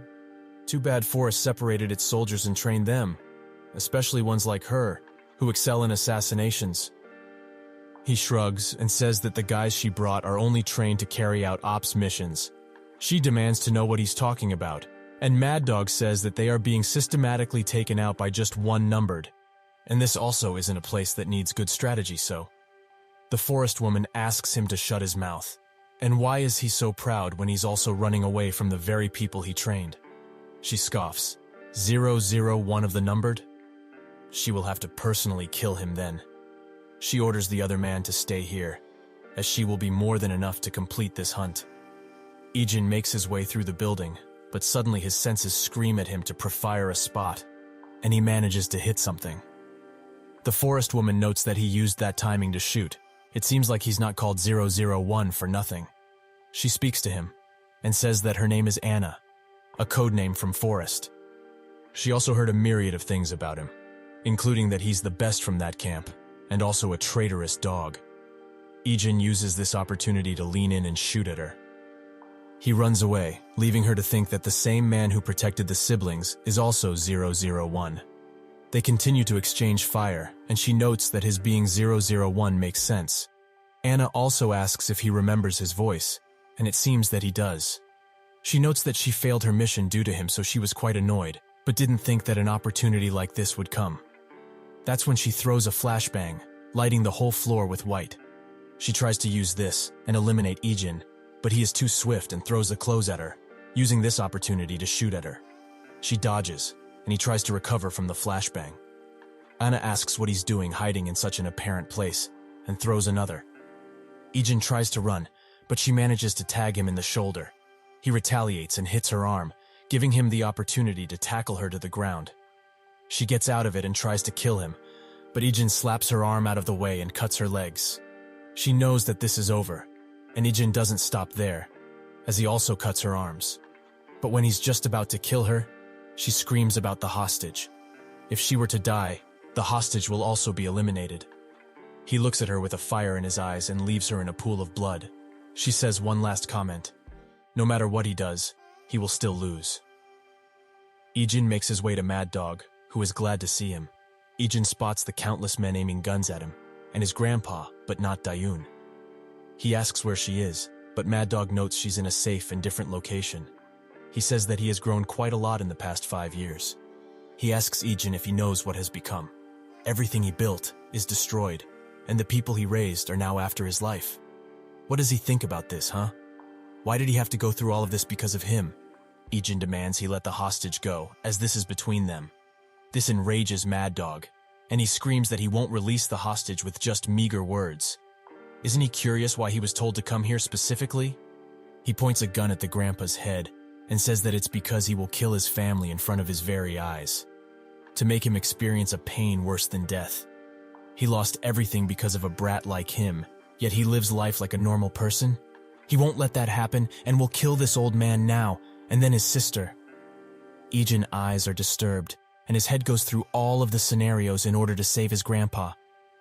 That's when the men that encircled him get killed. By 002, who descends on a rope. He asks what Mad Dog is doing here, and the other numbered descend from above. 002 says that he shouldn't move, if he doesn't want his head blown off, that is. Ijin can only watch, as these people who are after him seem like guardian angels now. 002 notes that Mad Dog is quite amazing. To think that he would be in bed with Forrest and take someone hostage. He turns his attention to Ijin and asks if he forgot how to properly take care of an enemy after living peacefully. 004 notes that it's fine, as he had a lot of fun cleaning up for him, especially with that Forest woman. 002 asks if he deteriorated so much that he didn't think that if there were survivors, it would have become more dangerous. Mad Dog laughs and notes that he didn't think others would come here as well. He speaks to Ijin and hopes that he hasn't forgotten that his sister is in a different place right now. So if he wants to save his sister, kill these guys and save him. Ijin shivers and looks at all the numbered there. He reluctantly shuts his eyes and clenches his fist. Mad Dog is furious and demands he do it. Does his sister really not matter to him? 002 shoots him in the leg to shut him up and says that he has become quite talkative. Mad Dog screams that if they don't get a call from him, his men will kill his sister. 004 notes that they cannot, as the ones who could have killed the hostage are all dead. There were about 3 people, and judging by their skills, they weren't seasoned forest soldiers. Mad Dog's whole world is shattered, and 008 puts him to sleep with his leg. He notes that his cute sister will be in a black van when he goes out. Ijin is extremely surprised and relieved. 002 says that she was at the place they thought Mad Dog would be. That is all. They leave, with 008 and other numbered tapping him on the shoulder. The next day at the SW building, the secretary tells the owner that there were no bodies at the scene, but there were traces of a gunfight and blood. Somebody surely cleaned up the bodies, and looking at the traces of the fight, something intense happened. The owner asks if the results of Ijin's family have come out yet, and the secretary notes that his sister is fine, and besides an internal cut and some bruises, the grandpa is also okay. His sister seemed to be unconscious, so it seems like she doesn't know what happened, and the grandpa also didn't see much. He also says that besides his past as mercenary Jin, he has another, so he's planning on investigating him further. The owner says that he shouldn't, and they should wait for him to tell them.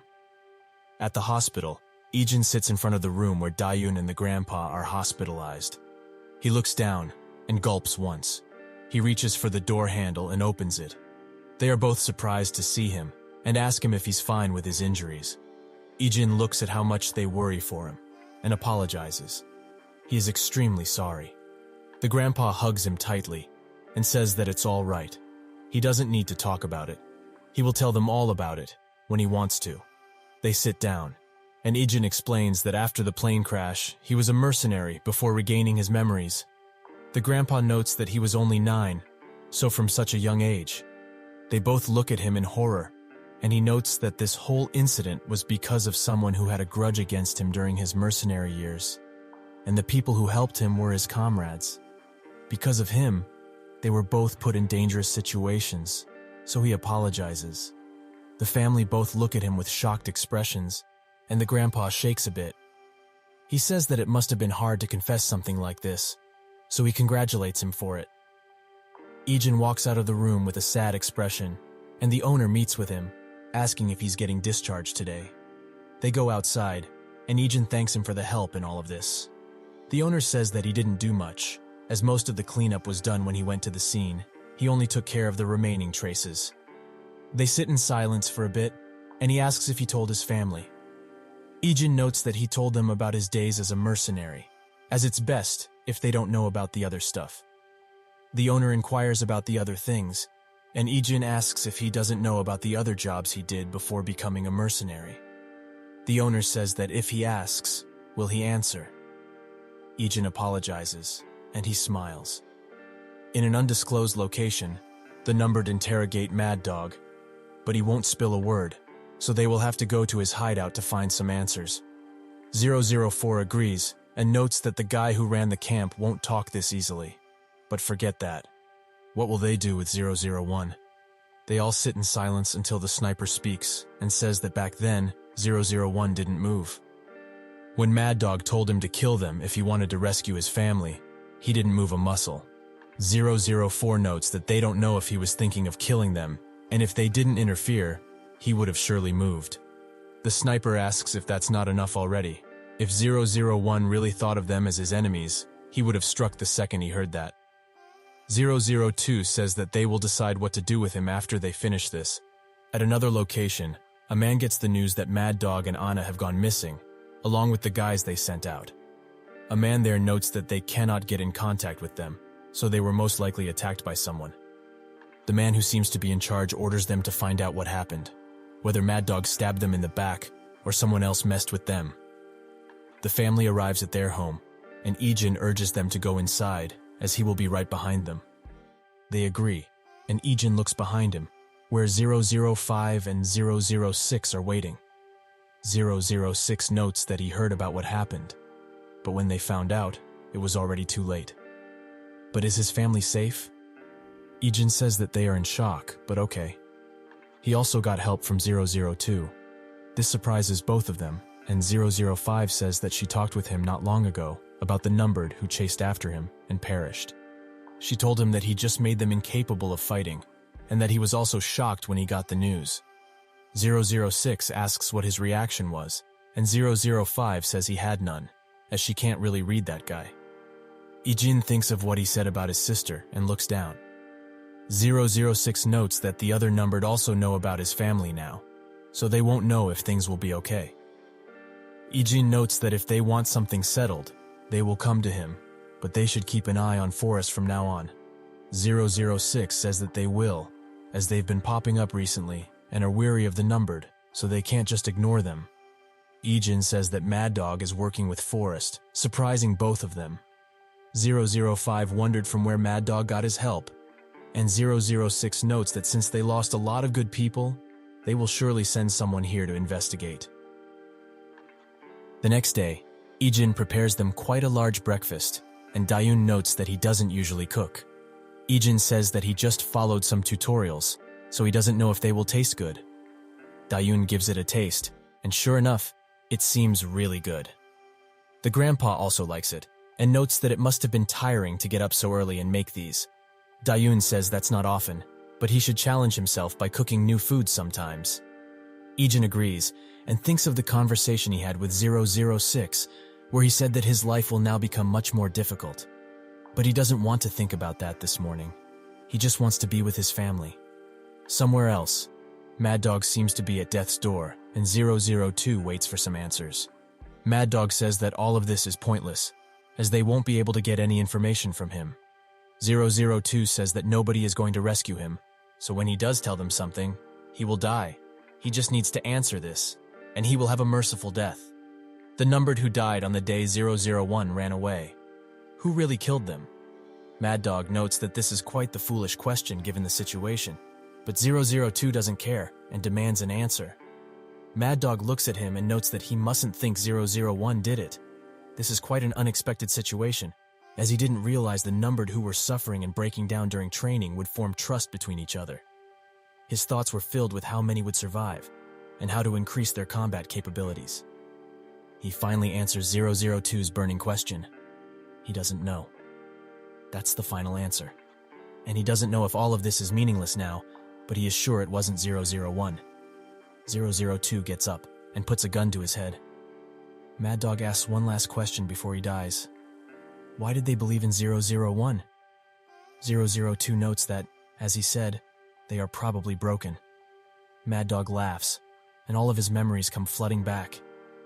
And his life ends with a large bang. All of the numbered wait for him in another room, including 006, 032, and 005. They ask if he killed Mad Dog, and he in turn asks why these guys are here. 004 notes that they suddenly showed up and started talking about 001 and how he's in a tight spot because of Forrest. The other numbered says that Forrest will do a proper investigation due to the amount of soldiers lost, and 001's identity might be revealed, and his family will surely be in danger. 004 says that this is all on 001, so what does it have to do with them? 005 screams that his life will end, and 004 retorts by saying it doesn't have anything to do with them, as he was the one who chose to betray them. They all look at each other silently for a few seconds, and the sniper talks and says that it's good that at least one of them is living like that. One day, 001 started to obsess over them in order to rescue them. It got to the point where he wouldn't hesitate, even if it meant immediate execution. He willingly came to save them, those who were left behind on a mission and became hostages. He knew that if they took the injured, the mission would fail, but he decided to anyway. And for those who had no more chances at life, he let them pass away peacefully. If there was ever a comrade who still lived, he would try his utmost and stay with them. The higher-ups always thought of this and meaningless and punished him, but 001 still persisted. They all saw his actions, and now that 001 has a grandpa and a little sister. His memories are slowly returning, and he's back with his family. 001 has the right to live in peace, and even if he didn't say all of this out loud, they all think the same, right? 002 says that they are going to attack the forest base that they learned about, but there's no need to go overboard. Instead, they will go after the smaller-sized bases first. 004 and 005, and he will be the leader of 3 teams and move separately.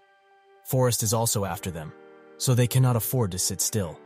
They all smile and agree. Ijin gets a phone call from 002, who tells him what they are about to do, so Forrest won't be able to look after him. But he must prove that the life he's living right now The life he got after betraying them is worth it. Ijin is left shocked, and 002 closes the call. Ijin doesn't know what to do, as he looks at the phone, seemingly lost. He begins training for a while to get his mind off of this, but it doesn't really help. Dayun suddenly comes into the room and asks if they can talk a bit. He agrees, and she sits down. She asks if the people who saved her were his comrades, and he confirms this. Dayun notes that he should thank them for her. She was knocked out when she was kidnapped, and doesn't remember anything besides someone being in their home. But when she woke up, she found herself tied up, and was extremely scared. But not long after that, a ruckus could be heard outside, and someone untied her hands and leg. The person who saved her said this: "It is all over, so he will take her to her brother." His voice was very cold, but she was not scared. They also said that they couldn't remove her blindfold as she wasn't allowed to see them. But during the whole way back, they were extremely careful with her. And while she was inside the car, they were very careful in case she lost balance or hurt herself. Ijin processes all this information, and Dayun notes that it seems like he was very close to them. His eyes widen, and he says that they were family for him. Dayun smiles, and says that he should tell them thanks on her behalf. A forest official gets the news that 3 of their bases were hit, and they were attacked at the same time on the same day, even though the bases were countries apart. The official notes that this is no mere coincidence, but who would attack them? The subordinate says that it was most likely the Numbered, as it seems they are sending them a warning for helping Mad Dog.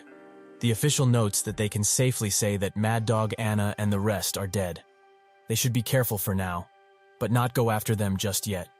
The next day, while walking to school, 2 girls come up to Ijin and ask for his number. He looks at them for a good second and says that he doesn't give his number to strangers. Yuna watches all of this from a distance, and Lee notes that this is not the second time he starts his day like this. He understands he's handsome and all, but isn't it too much when it happens several times per day? Yuna asks if he's jealous, and he confirms that a little, yes. But is she okay? Doesn't it bother her to see that? It would certainly bother him. Youngchan concurs, and Yuna asks why any of this would bother her.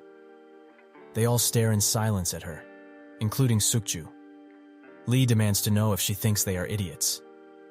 Ju says that whenever they are with Ijin, she always glances at him. So how can they ignore that she likes him? Youngchan notes that before, if Ijin didn't come to the PC cafe or hideout, her face would drop, and when he was there, she would be happy. Yuna is extremely embarrassed, and the guys continue to talk about how obvious her love was, until she screams at them to stop. She's fine, so they shouldn't worry, okay? With that, she stomps away, and Lee says that she is unexpectedly shy about all of this. He thought that she would be much more confident. While in class, Yuna thinks about what they boys said, and looks at Ijin. He looks back, and she immediately breaks eye contact. While Ijin continues his bodyguard training, Yuna sits in Jia's office and asks how her relationship with her fiancé is going. She says that if she wants to talk about that, she can leave. Jia also asks why she is waiting for Ijin to finish training in here, and Yuna says that she isn't.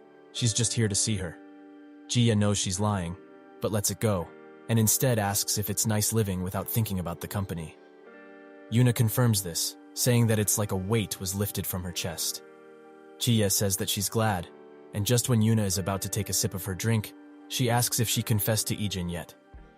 Yuna is embarrassed and asks why she would confess to Ijin and why she is looking at them that way.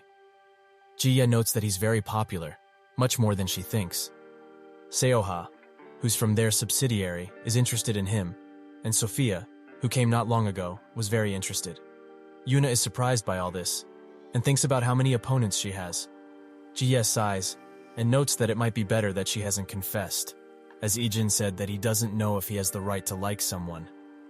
Yuna jumps heaps through her mind, and comes to the conclusion that he's with someone else, somehow. Jia continues talking, but Yuna doesn't even try to listen, and storms out of the room with a sad expression. Sukju and Ijin walk out of the building having finished training, and they meet with Yuna, who thinks that he said that because he must have someone overseas, having lived there a long time. Sukju asks what's wrong, but she says it's nothing. They go to the hideout, where Lee bashes Yuna for playing poorly, but she doesn't really care, as she's in a sour mood. Ijin asks if she's not feeling well, and she confirms that she isn't. Lee gets mad that she answered Ijin the second he asked. Sukju, like a true wingman, says that she should go home, and Ijin should be the one to take her. He agrees, and while walking, Yuna apologizes for making him leave so early. Ijin says that it's fine, and she wonders if she can ask something. She says that she's curious about something, but if she asks, will he answer honestly?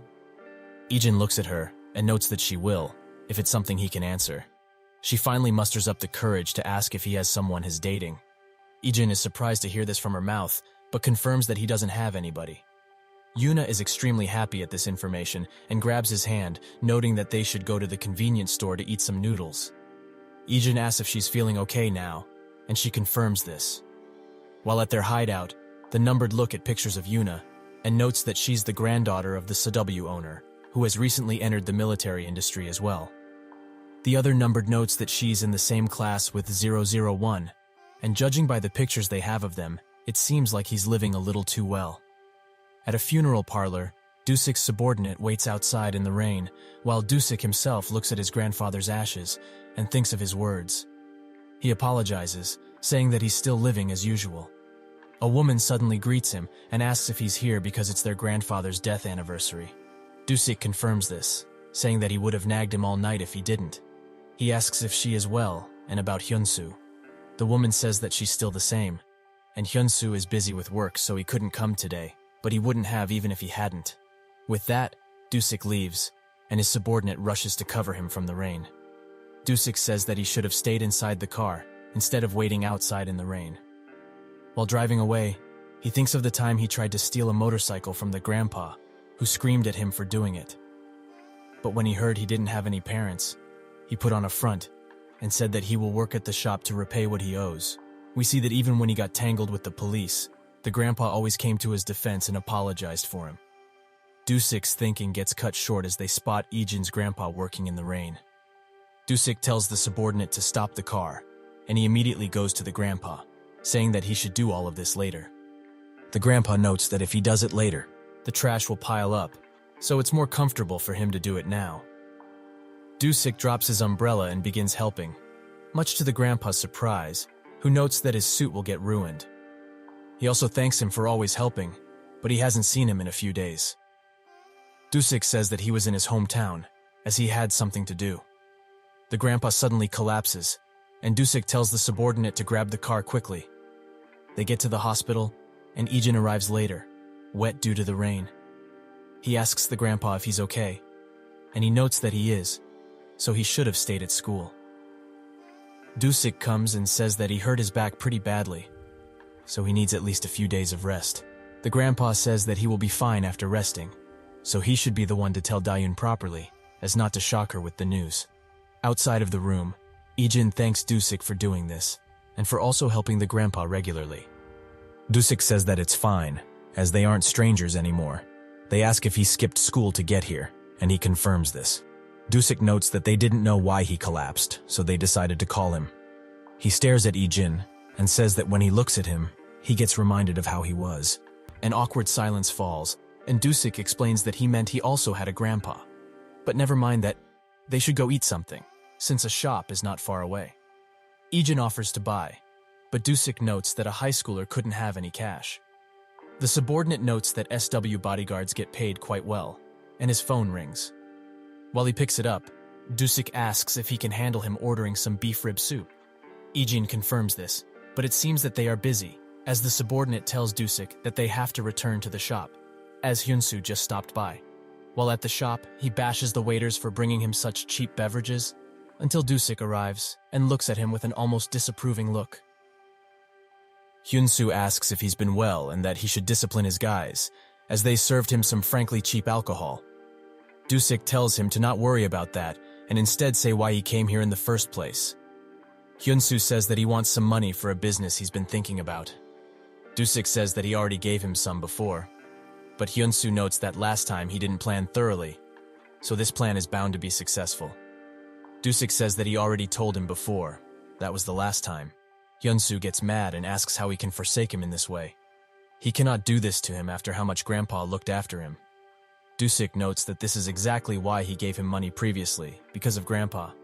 But since it's been a good while since they last saw each other, he will give him some pocket money, but nothing for business ideas, as he doesn't have any money either. Hyun-soo asks how he doesn't have enough, as he owns multiple businesses. Dusik says that business is not going that well, and he also doesn't work that much, so he pays the guys who work hard and manage everything instead. Hyun-soo notes that he heard about it, how the guy who followed him started his own business. How can he choose to look after them and not him? Dusik looks at him with an angry look and demands silence. He notes they are guys who have followed him for several years despite not being blood-related. They retired, and even if he had to go bankrupt, he would have given it over to them. Hunisu says that the grandpa did the same to him. They held no blood relation yet looked after him more than his own grandson. This makes Dusik think of his first paycheck, where he asked the grandpa if he wasn't supposed to work for the stolen motorcycle. The grandpa notes that he wouldn't slave away a kid like that, so he should work diligently from now on. Dusik sighs and says that he will give him some pocket money, that's all, and he should leave, as he's tired. Hunisu leaves and thinks that after his grandpa took in that worthless orphan and made him into a man, he still doesn't want to help. He moves everyone out of the way until he spots Ijin and wonders why this young kid is here. He tries to slap him for glaring, but Seok stops his hand and urges him to leave. Dusik comes and asks what Ijin is doing here, and he says that he told him to come after work so they could eat together. He remembers, and after that he asks Seok how much it would cost to open up a chicken shop, a decent-sized one at least. Seok asks if it's for Hyun-soo and urges him not to, as he will run the shop into the ground. If he were someone who worked hard, yes, but how many times has he taken money from him? With that amount, he could have opened several businesses. Suddenly, Yurim calls Dusik, the girl from before, and asks if Hyun-soo came to visit him. She apologizes on his behalf, as she knows he asked for money again, and she also knows he helps him every time. Dusik says that it's just his conscience, and Yurim notes that he's been acting strange lately, as he borrowed from her a lot more than usual. Furthermore, he came back to ask for more, and she heard that he also borrowed from multiple people, almost seeming desperate for cash. So that's why she wants Dusik to help him, if in any way. Hyun-soo gets out of a bus and notes that he needs to get more money as he doesn't have enough. Suddenly, someone by the name of Seokbae calls him, but he chooses to ignore it. However, it catches up to him, as Seokbae's goons come and demand he come with them, as he wants to see him. They go to Seokbae's place, and Hyun-soo is trembling with fear. He asks why he didn't pick up the phone. When he came to borrow money, he was always here. But now that it's time to repay, he's ghosting him. Hyun-soo explains that he went to Seoul because he was going to get some money from his brother. Seokbae's ears perk up at hearing this, and he asks if he went to meet Dusik. He thinks of the time his grandpa told him he would give him the shop when he was thinking of retirement. Dusik notes that he's still healthy and also has Hyun-soo. Why not give it to him? The grandpa notes that he would just sell the shop and gamble the money away. It pains him to talk about his own grandson like this, but these are just facts. He wants to believe he will change, but he doesn't have much time left, so this is what he decided. But he also won't give it to him for free. He needs to keep running the shop and provide Yurim and Hyun-soo with living expenses for a few years. Dusik gets woken up from his reminiscing by a phone call from Hyun-soo. He asks if he's free tomorrow, as he is holding a soft opening for his shop and would like for him to come. Dusik is surprised and asks how he got the money. Hyun-soo notes that he borrowed from here and there, as it was getting quite difficult to live like this. So he wanted to turn around and live properly. Dusik is happy for him and says that he will come. He just needs to send him the address. Seok notes that it looks like something good happened, and Dusik confirms this. Hyun-soo is clenching his phone and shaking at the thought of what he just did. Seokbae congratulates him and says that he will forget about the $5,000 since he called Dusik. If he were to stab him, the $400 million he borrowed and the gambling debt would be cleared away. They will take care of the cleanup and everything. That's all he needs to do. Hyun-soo tries to make sense of all of this, thinking that it was Dusik's fault in the first place, as he was the one who picked a fight with this guy. If it weren't for him, his life wouldn't have been so twisted. His grandpa gave the shop to someone who's not even blood-related. It must have been senility that caused him to choose Dusik. He didn't know that Seokbae approached him because of Dusik, and yet he continued to borrow money and gamble. He justifies this by saying that this is all because of Dusik. While walking to the car, Seok asks if he will be okay driving by himself. Dusik says that he will be fine, as he's just going to see Hyunsu for a moment and return. Seok notes that he's probably going to give him some money too, right? Since the guy saw him at the bank earlier. Dusik says that he finally started living how he should, so he decided to help him out a bit. Seok notes that if he were that kind, he wouldn't believe him in the first place. Dusik says that the grandpa would have been extremely happy to hear Hyunsu turn his life around and gets into the car. He gets there, and Hyunsu greets him, but he spots that he's injured and asks what happened. Hyunsu says it's nothing and grabs his hand, saying that they should hurry. They get inside, but Dusik instantly feels that something malicious is going on. Hyunsu notes that these are all just old friends, and just when he's about to look at them closer, Hyunsu stabs him. He notes that he made him do this, and Dusik throws him over a table. The guys get up, and Seokbae arrives. Seok calls Yurim to ask her something. He just needs the address of Hyunsu's new shop, as he wants to send some flowers, but Dusik isn't picking them up. She notes that this is the first time she's heard about this, and slowly, Seok finally gets what's going on. He rounds up some men and gets them into cars. That's when Ijin arrives with some side dishes from his sister.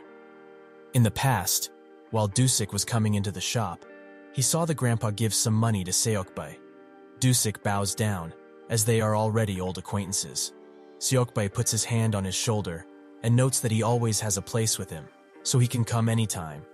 Dusik asks the grandpa if he borrowed money from that guy, and he confirms this, saying that he did because of Hyunsu's incident. It wasn't much at first, but the interest was too high, and it turned out like this. That night, Dusik goes to Seokbae's office, where he explains how his scheme works. Now he just needs some capital funds, and this is the best way to do it. Dusik asks if he did the same to Hyunsu, and he doesn't say yes, but says that this is just business, basically confirming that he did. Dusik asks how much the debt is, and Seokbae says that it's a little over 4,000, and the principal is about 3,000. Dusik notes that the grandpa has been paying back constantly. Just how much is the interest? Seokbae asks to know what he wants to say, and Dusik asks if he can't just take pity on him and nullify the debt. Seokbae says that if he does this, he will leave a precedent, and it will be hard to run the business. Dusik gets up and thinks that he should check how much money he has saved. That's when Seokbae notes that if he were to work for him, he would forget about the loan. He can do at least this much. Dusik accepts, and so begins his life of violence, crime, and business. He also tried to reach out to the grandpa, but it seems that he was ignoring him due to him being a gangster now. Dusik continued his life of bloodshed until one day, when the grandpa collapsed straight into a coma. Dusik asks Yurim what happened, and she says that he couldn't pay the money he borrowed, and they seized the building, so he collapsed from the shock. Dusik notes that everything was paid back. Did he just borrow again? Yurim says that he didn't, and on top of that, the store wasn't doing well, so they took the shop as collateral. Dusik thinks that Seokbae told him that he would take care of that debt. Did he lie?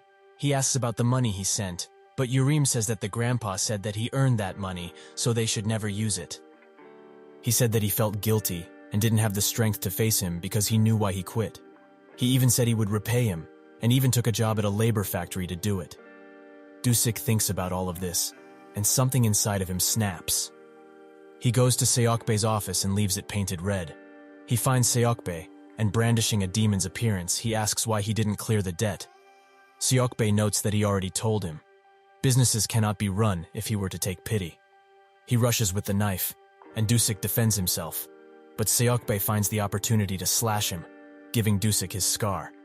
But all of this ends when Dusik hits him multiple times with all his might, the culmination of all the violence he went through. With that, he leaves the office, and on that day, Seokbae swears revenge. Back to the present, Seokbae notes that they haven't seen each other in well over 10 years. Dusik asks what he wants, and Seokbae notes that they have some unfinished business, don't they? Dusik notes that he's still the same, a gangster.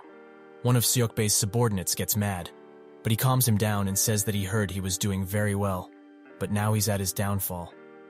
Dusik asks if he had to wait until he wasn't doing well to do something, and to top it off, he used Hyunsu because he couldn't do anything himself. That's why he's calling him a gangster, because he's still doing things like this. Seokbae's subordinate has had enough and charges Dusik. But even in his injured state, he defeats him easily. Dusik says that he is doing something wrong. He is not in his downfall, he's just living the quiet life.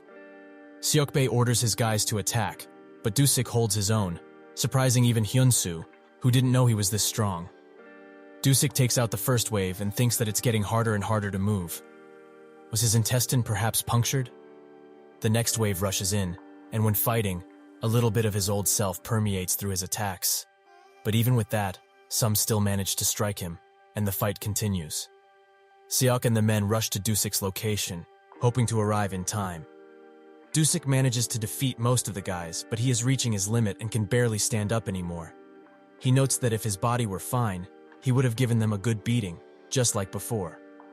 Seokbae orders Hyunsu to come to him, and he gives him a knife. He demands that he stab Dusik with it. At first he is hesitant, but he thinks that he can't back down now, as all of this wouldn't have meaning if he did. The door suddenly opens and Ijin comes into the room carrying the food. Sukbae asks if someone ordered food, but they all deny it. Dusik finally notices who this guy is, and Ijin says he's here to deliver some side dishes. Sukbae asks which bastard ordered side dishes without reading the room first. Ijin looks around and spots that Dusik is wounded pretty badly. Seokbae finds it annoying that he will have to clean up another body, and orders one of his men to bring that guy over here, as it will be quite annoying if he were to run his mouth somewhere. He tells Ijin that he should consider himself unlucky, but it's quite fortunate, as this life is not worth living anyway. The man puts his hand on Ijin's shoulder, but he grabs it and headbutts him, knocking out a few teeth in the process. Ijin asks him to repeat what he just said, and puts the side dishes down. Two other goons swarm him, but one after another, they fall down. Sukbae and Hyunsu are very surprised at his prowess, and Ijin charges in, knocking out anyone who tries to stop him. Seeing that the situation is dire, more rush to him, but not a single one can touch him, and Seokbae can only watch as his men basically get butchered. Just who is this powerful bastard? Dusik sits down and notes that the unfortunate one isn't Ijin, but him. He messed up extremely badly, as this guy isn't a simple gangster he can just deal with. Ijin stands before his defeated enemies, and Hyunsu shakes while holding the knife, wondering how a simple delivery man beat every single gangster here to a pulp. Ijin looks at him, and Hyunsu spots that he has the same figure as that high schooler, but that's Dusik's man swarming in, asking if he's alright. He says that he's fine for now, but they need to finish things here now. More and more of Dusik's men get inside, and Sukbae can only shake, as there's nothing left to do in this situation. Dusik gets up, and slowly makes his way towards Sukbae, who now fears the worst. But Dusik passes him, and begins talking to Hyunsu instead, making Sukbae extremely angry. Dusik says that he thought quite a lot about what he should do with him, and Hyunsu, like the coward he is, drops the knife immediately, apologizing for everything while doing so. Dusik notes that he shouldn't apologize, as this is all his fault in the first place. It's really his fault, as if he truly knew him. He wouldn't do such a foolish act. That's when Dusik punches him hard, causing Hyunsu to fall to his knees. While grabbing a metal bar, Dusik says that if he was begging like a dog before that, acting like this towards him doesn't make a lick of sense. Hyunsu demands that he wait and think about their grandpa, but Dusik has had enough and notes that he's mostly doing this for him. The beating commences, and the metal pipe can be heard throughout the restaurant. Hyunsu is left in a pool of his own blood. Dusik warns him. If he ever gambles, he dies. If he's going around asking for money again, he dies. Oh, and if he were to ask Yurim for money, he will die in seconds. Dusik turns to Seokbae and notes that he should have done this earlier. They both look at each other, and Seokbae can only think of the little runt he raised into such a beast. Dusik passes him once again and orders his men to take care of him and make sure he can never do anything foolish again. Seokbae has had enough of this blatant disrespect and doesn't want things to end like this. He pulls out a knife and bolts straight for Dusik, but Seok intercepts this attack and constantly kicks him to the ground, noting that he must have lost his mind to do something like this in the situation he's in. Dusik gets out and spots Ijin, who is sitting next to the motorcycle with side dishes in hand. He asks why he came here, and Ijin says that he just came to bring him some side dishes.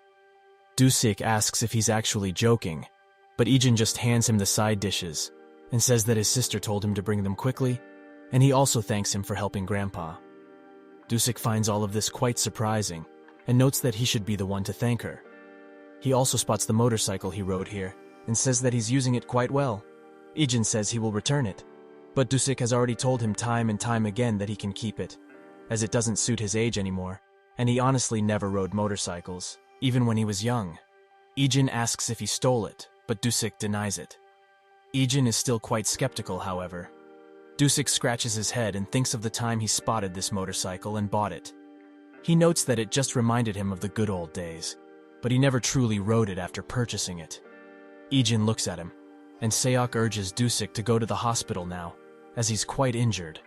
Dusik thanks Ijin for everything he has done today, and while in the car, Seok notes that it's probably not the best idea to leave things like this regarding Hyunsu, as he almost passed away because of that greedy bastard. Why is he going this far? Hasn't he done enough for that shameless person? And also, he spent only 2 years with that grandfather. Dusik looks out of the window and says that after living in the orphanage his whole life and then entering the real world, the first person who ever believed in him was that old man. He thinks of the first time he got a bike working, and the grandpa congratulated him while also teaching him a few tricks.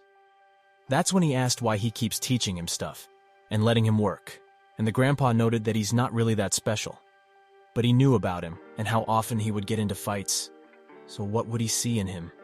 Besides him being a gangster, of course. Dusik looks down, but the grandpa notes that he should believe in him, as an old person like him should trust in him, so he gets the chance to live like a normal human being, right?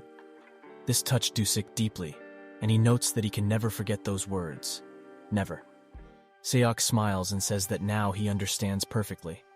The next day, somewhere entirely different, one of the numbered sits in a dark room with a woman, and he asks if she's the VIP.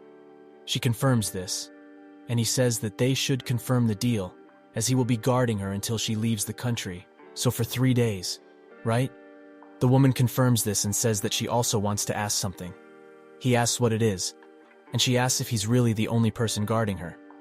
He sighs and notes that he's plenty, but why is she asking this? Is she perhaps worried?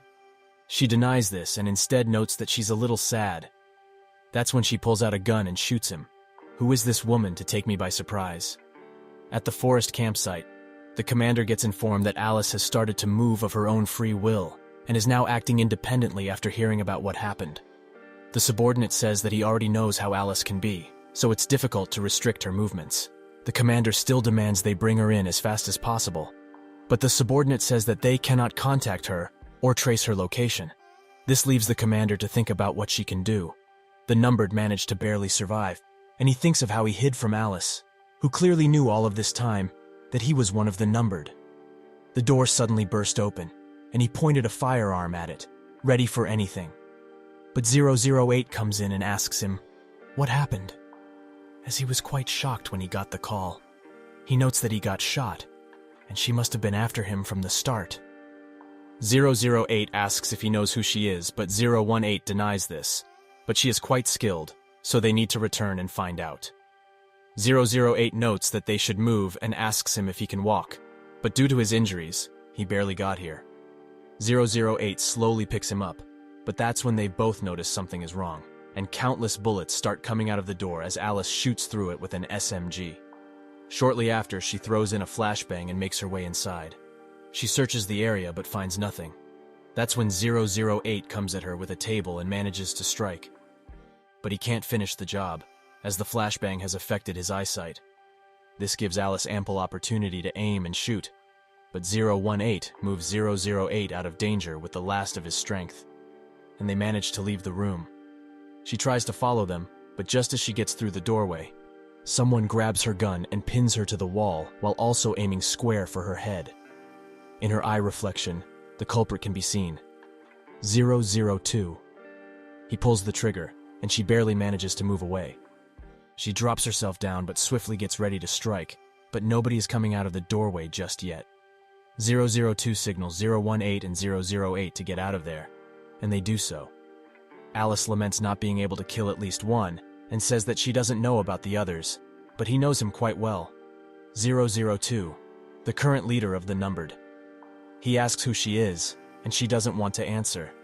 002 notes that she's most likely from the forest, so she must be the rumored Alice, right? He heard about her, and how she was the best assassin in the forest. And seeing that she's here and armed, does this mean that they will be warring with the forest? Alice demands he stop spouting nonsense, as they were the ones who started this first. 002 in turn asks her to stop talking crap, as the forest helped Mad Dog in numerous ways, such as where to find them, and also gave him a few soldiers too. Is she really denying all of this? This is the first time Alice hears about all of this, and 002 says that as a warning not to get involved further, he ended that with a couple of warning shots, but it clearly wasn't enough. Alice still doesn't believe him, and 002 leaves, noting that she will find out what's real and what's not soon enough. If they really want to go to war with them, he won't sit by and avoid it. At the forest facility, countless soldiers are strewn about, knocked out. More and more suffer the same fate, and Alice is the culprit, who made her way to the commander's office by force. He asks what she wants, and she demands to know if he really helped Mad Dog with the numbers, and if Anna and their agents got hurt in the process. The commander is hesitant to answer, making Alice think that what 002 said was true. How can he be called commander when he sacrificed so many men to the numbered, who are on the verge of collapse as it is? The commander asks why she's acting like this, and she notes that their men suffered as well as her. He says that she just needs to follow orders like she always has. Isn't that right? Alice sits in silence for a second and says that he isn't. The commander gives her one last warning. Were she ever to disobey and act on her own again, he wouldn't let it slide and would make sure she wouldn't be able to do it ever again. Alice agrees, and she turns away. The subordinate says that in terms of skills, she's a gem, but her lack of self-control is the problem, as she even ignores specific safety measures. The commander asks if she has a specific mission, and the subordinate notes that he plans to put her on standby as punishment for breaking orders. The commander says that they can't waste such a valuable resource, and they should use her to infiltrate that place. At the SW building, the other bodyguards are happy to see Ijin, noting that he's no longer the youngest in terms of how long he's been here. Ijin looks at Sukju, who explains that today, new rookies have joined the bodyguarding duties. Ijin asks why he's the one who graduated from being the youngest, as they are the same age. Sukju notes that he has more years of service than him, and is clearly very proud of this fact. They all look at the rookies, and the team leader notes that this time, they hired only experienced veterans, and they will also go through several months of training. But among them, that girl is quite amazing, and the team looks at her, noting how beautiful she is. While she stands next to her fellow rookies, she thinks of the orders she got from the commander to infiltrate SW and wait for further orders. She shouldn't worry, as her skills and information are perfectly concealed, so nobody will discover her. The team leader comes next to the other team leader and notes that his team is acting like children, and wants to have a welcome party now, as they want to know more about their potential colleagues. He tells the rookies that they will start a welcome party now and head to the gym. Ijin asks what a welcoming party is, and the other bodyguards note that it is only for making the rookies feel at home and adapt faster. Ijin agrees, and notes that they will probably do a group meeting, as it's quite a common way to welcome someone, right? They can only sit in silence at what he just proposed, and they all go to the gym. A bodyguard notes that they should start with a few friendly spars, as he's sure these rookies aren't afraid to get hurt. The team leader looks at the rookies, and Alice looks at Ijin, noting that he and the other kid are quite young to be bodyguards. One of the bodyguards jumps into the ring, and a rookie accepts his challenge. The team leader gives them the rules, and so the bodyguard closes the gap instantly and begins bashing the rookie again and again. The rookie tries to counterattack, but this gives the bodyguard the opportunity to pin him to the ground. With that, the fight ends, and the bodyguard celebrates his perfect victory. Alice thinks that these guys are quite skilled and says that she'll be next, while thinking that she needs to avoid drawing attention, so she needs to choose her opponent very carefully. She notes that she heard SW is quite skilled, and to assess the situation, she will have a fight with that kid. Unfortunately for her, she just pointed at Ijin, and the whole team thinks that she skipped all of the side quests and went straight for the final boss. Alice thinks that Anna wanted to kidnap someone from here, but because of the bodyguards, She failed, and quite miserably at that. Since her superiors told her to just infiltrate in here though, she needs to adjust to this place fast. However, they all look quite worried about this match. Are they perhaps worried about this child? She should try and not hurt him bad, at least to improve her image. The gong rings, and she lunges forward with a light jab. Ijin in turn also uses a jab, but she recognizes that his had much more power put behind it. That's when he gets on top of her and tries to end the fight, but she uses her free arm to try and hit Ijin in the head. He managed to block the attack and making some distance. They both look at each other, and Alice wonders what's up with this kid, as he seems well-informed and experienced in close combat. They start brawling once again, and she uses a feint to make him dodge, allowing her the opportunity for a savage strike. Everyone looks at the fight eagerly, as Ijin has caught her hand perfectly. He uses it to twist it a bit, and she knows. This guy is not only well-informed and skilled, but he's also a straight-up pro. She charges in once again, and notices that Ijin was going for an uppercut, which she just barely gets out of the way of. They distance themselves, and everyone in the team is shocked at the skill and finesse they both exerted. The team leader says that the match will stop here, as both of them must be getting too worked up. Ijin complies and turns to leave quickly, while Alice thinks that she didn't know such a gem was working as a bodyguard, as his skills are comparable to people from Forest. Perhaps SW didn't choose him on a whim, like she originally thought. Chie and Yuna arrive at the scene, and the team leader welcomes them. Chie notes that they are all quite unsettled. Is this perhaps the welcoming party? He confirms it, and she says that was the first time she saw someone who could spar with Ijin that well. The team leader notes that although it was but a simple spar, they could see their combat skills quite well. And even though she doesn't have much experience at the moment, since she's done bodyguarding work before, she's one they need to look forward to. Alice looks in their direction and spots Jie, remembering that she's the president's daughter. Judging by the current mood, she seems to frequent this place quite often. She notices Yuna as well. This place will be a good spot for observing SW's VIPs if she is to infiltrate this place. A while later, when Ijin is talking with his colleagues, she comes next to them and introduces herself as Rubia Crystal. Ijin shakes her hand, and does so as well. She says that judging by that display of skill earlier, he seems quite competent, but how long has he been a bodyguard at this place for? Ijin explains that he's been on field practice for around 6 months. This surprises her quite a bit, as even if he's not an official bodyguard, he's doing field practice. Does it mean something else from what she thinks it is, perhaps? The colleagues come next to Ijin and explain that, just for her information, he's a high schooler. Now she's just at a straight-up loss for words. While Ijin and Yuna have a walk, with a few guards behind them for protection, Alice, who is stalking them, thinks that they seem quite close. She looks at Yuna's expression and knows all too well what it means. Yuna says that recently, Youngchan has started his YouTube channel, where he also uploaded a video of him when they played together. Ijin notices that something is watching them, so he turns his head to where Alice was, only to find nothing. She barely managed to get out of his sight, and thinks that this child is no mere bodyguard trainee, not in the least. Her phone suddenly rings, and when she picks up, the forest leader asks how the infiltration is going.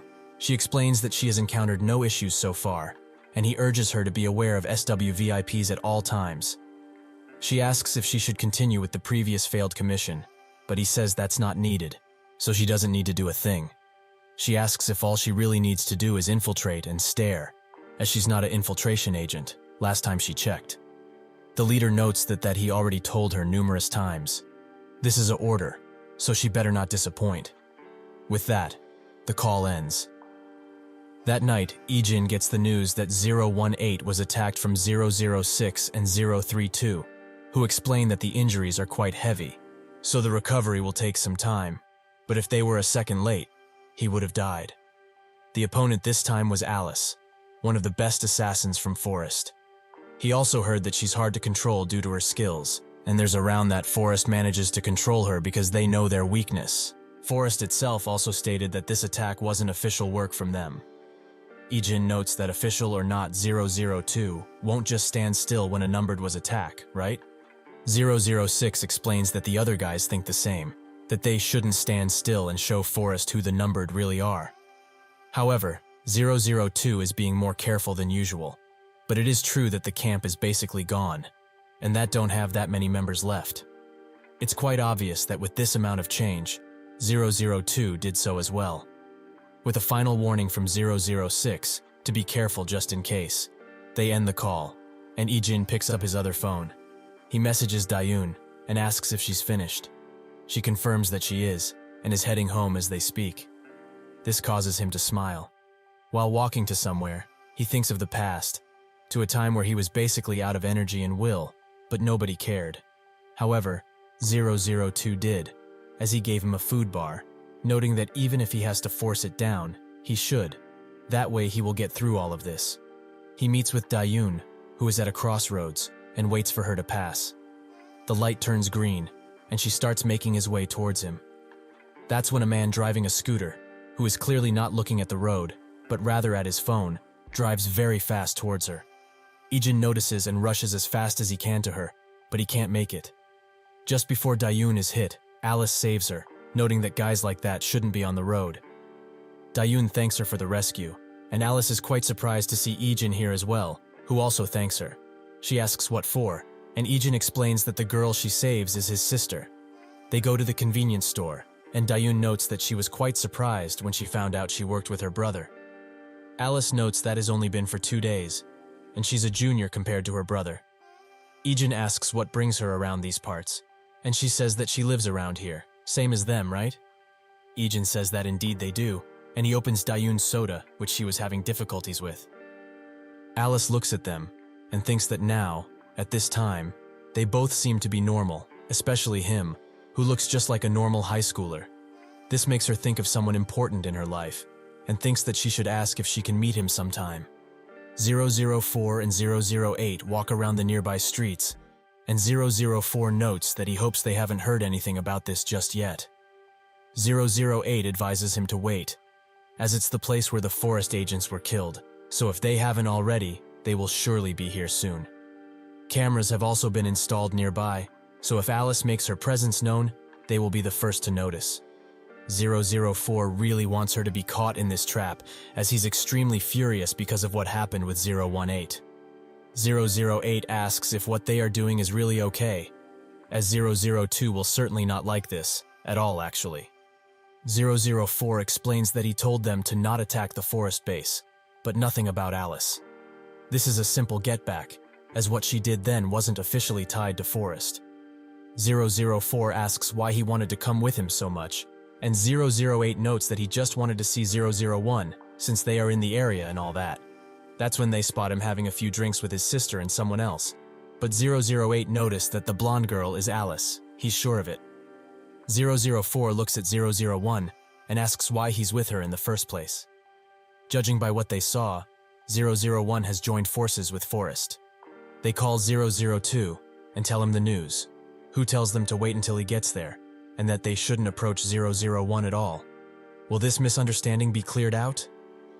008 sits in a nearby location and wonders if Ijin really betrayed them, and tells 004 that 002 is now on his way. But he's nowhere to be found, and he knows exactly where he went. Ijin walks out for a run and spots 004, who demands he follow. They arrive at the construction site, and Ijin asks what this is about. 004 doesn't answer, and Ijin feels something is wrong. He barely manages to dodge a lethal knife attack, but 004 doesn't stop there, as he lunges and slashes at Ijin constantly, who is surprised and is losing his footing. This allows 004 to kick him in the abdomen and try to end his life once and for all, but Ijin grabs his hand and uppercuts him. They both stare at each other, and 004 says that he should have killed a rat bastard like him a long time ago. He pulls out a gun and notes that even after that incident, the others still believe in him, like the fools they are, and he dares betray them again. Ijin wonders what he's talking about, but 004 thinks that he's just playing dumb, but he also has no intention to talking any further, so he should just die. Before he can shoot, 008 tackles him, and notes that 002 will be here soon, so they should do as they were ordered and wait until he arrives. 004 looks at Ijin one last time and reluctantly leaves. He asks 008 what's going on, who notes that something came up, but they will talk next time. Later, after patching himself up, Ijin calls 005 and tells her what happened. She thought that his pent-up hate towards him had vanished, but seeing as how he did that, and suddenly too, it appears that he's still the same. Ijin notes that this time it might be different, as he said that he betrayed them once again. 005 is quite puzzled by this, and asks if this is really what he said. He confirms it, and she explains that she will find out soon enough. The call ends, and Ijin thinks of the training he did with 004, who was quite ruthless in his ways, and usually beat the snot out of him, while also belittling him at any chance he got. Until one day, when Ijin had enough, and his eyes let out that he was only thinking about making him suffer. 004 liked that quite a lot, and explained that in a knife fight, nobody knows the outcome until the end, and even if one is to die, they can still make their enemies suffer with one successful attack. 004 still isn't calm, as he's very mad, but 008 notes that something is off about this whole situation. 004 explains that 001 betrayed them before, so a second time wouldn't be that hard, right? 008 notes that even if it's so, 001 explicitly told everyone that he wanted to leave this world and wanted to live with his family peacefully. That's when he remembers that his sister was also there. Would 001 really let his sister meet a forest assassin like that? 004 says that maybe Alice hid her identity and approached 001. That does make more sense. That's when their alarms start beeping, as Alice was captured on camera. She looks around, and sure enough, not a lick of evidence was found, but still, they couldn't hide the bullet trace as well. She notices that all of the bullets came from above, as the holes indicated. He must have made his move from the bottom quite recklessly, and dealt with the opponents on top. But why did he choose the stairs, out of all possible routes? Either way, one thing is for certain. She doesn't see any signs of gunfire up here, meaning that the bullet placement was so precise, he hit only his opponents. It's impossible that all of the intruders were this skillful. So was it just one extremely skilled man who did all of this? But that also doesn't make sense at all, as one man couldn't just defeat all of her agents, including Anna. Just what happened in this place for the outcome to be what it is? She makes her way to the last floor and thinks that the situation around here was quite different, as there are bullet holes everywhere. She walks towards a window and thinks that the shooter must have shot from here, as the agents couldn't have reacted in time. She hears something and turns her head instantly to a pile of cardboard boxes. She removes them and reveals a camera. Due to this, she notes that the best course of action right now would be to get out this place, ASAP. Before Alice can take a single step, bullets come flying towards her, but she manages to dodge and retaliate. 004 says that it's known that she's the best Forrest has, and it seems to be true. She doesn't recognize his voice and asks who he is. He just tries to shoot her again, making her think that he's one of the numbered. 004 says that she's correct, making her think that he's out here for revenge. She suddenly grabs his gun and tries to shoot him, but he smacks her hand, and she kicks him. Without weapons, she tries to attack him with a knife, but she suddenly notices that she's been injured. Now, she knows who he is exactly, 004. He's quite surprised that she knows him, and Alice explains that she heard there's a man among the numbered who is very skilled with the knife. So his movement just now was just to ensure a knife fight, right? 004 says that guns are something that even an amateur can use to kill a professional. So when he goes against the best Forrest got, it would be a shame to use them, right? She finds him to be a real psycho, and they exchange blows. But she's on the receiving end, as his strikes are precise and fast. 004 charges forwards to end the fight, while screaming that her skills are terrible. But she steps on his foot and uses her coat to block his sight. He removes it swiftly, but a little too late, as she's ready, with gun in hand. 004 is surprised she had a spare, and she notes that nobody uses knives anymore, when there's this modern and efficient way of killing. Alice starts shooting at him, and he runs away while throwing a few daggers, forcing her to take cover. This, however, doesn't stop her relentless assault of bullets, forcing him to get into cover. This gives her the opportunity to leave, and he tries to follow after her, but she notices and makes sure he stays put. Alice thinks that if 004 is here, the other numbered also must be nearby, so she needs to get out this place as quick as possible. 004 arrives back at their base of operations and thinks that he was too careless. 002 notes that it seems he has failed in capturing Alice. 004 looks at 002 with tired eyes, and a silence falls, where they both just look at each other, while 008 just stands there. Finally, he apologizes, although he clearly didn't want to. 002 notes that it can't be helped, as they wouldn't have had the time to wait for him in the first place. 004 just agrees with him, but wonders why he isn't saying anything about this. As usually, he would tear off his ear and start disciplining him until he dies. 008 asks what they should do now, that they are free, perhaps go talk with 001 first. 002 ponders the situation and seems to have come to a conclusion. Later he goes to Ijin and shows him the picture of Alice. He asks if this really is the lady from Forest, and 002 confirms it. Ijin finally gets why 004 attacked him, and said that he betrayed them once again, which seemed to have hurt him quite a lot. He says that he didn't have a clue about her real identity, and 002 notes that he already knows. If he knew who Alice truly was, he wouldn't have introduced her to his sister like a fool, so he shouldn't worry, as nobody is suspecting him anymore. However, how did he come to know her in the first place? Ijin explains that she is a freshly hired recruit for the SW security personnel. 002 notes that SW security must have did a thorough check on her, so it seems that she hid her true identity really well. Forrest certainly did a good job on this one, that's for sure. Ijin asks if he knows anything about why Alice chose to approach him, and 002 denies that he does, but he is certainly planning to find out soon enough. Ijin notes that if her real motive was to get rid of him, then she wouldn't have approached her in such an inconvenient and quite unusual way. 002 gets up and says that he agrees with his deduction, as things were too awkward. He also tells him to not get involved further, as this isn't his battle anymore. Ijin tries to convince him otherwise, but 002 notes that now, his sister is involved, so he can't risk her like he did with that dog. More importantly than this, however, he needs to find out just how much she knows about him, so that they can be sure can make plans if necessary. Ijin is quite surprised that he cares so much, and 002 walks away, noting that, this time, he should leave it to them. While at training, Alice thinks about the situation, as she didn't expect for the numbered to be in this country of all places. She remembers 004's words, who didn't seem scared at all, and rather, it seemed like he was waiting for her since the very beginning. Suddenly, the team leader screams at her, and demands that she focus, as if she was on the job right now. Something extremely bad could have happened, and she wouldn't be able to do anything. She apologizes for inconveniencing the team, and Ijin looks at her from the distance. He thinks that if Forrest really wanted him dead, they didn't have to use such an awkward process to do so, since they can assassinate him after looking into his info. This whole situation with Alice being sent to be a trainee is plain unnecessary, since they can use his family as hostage and take advantage of him, like what happened before.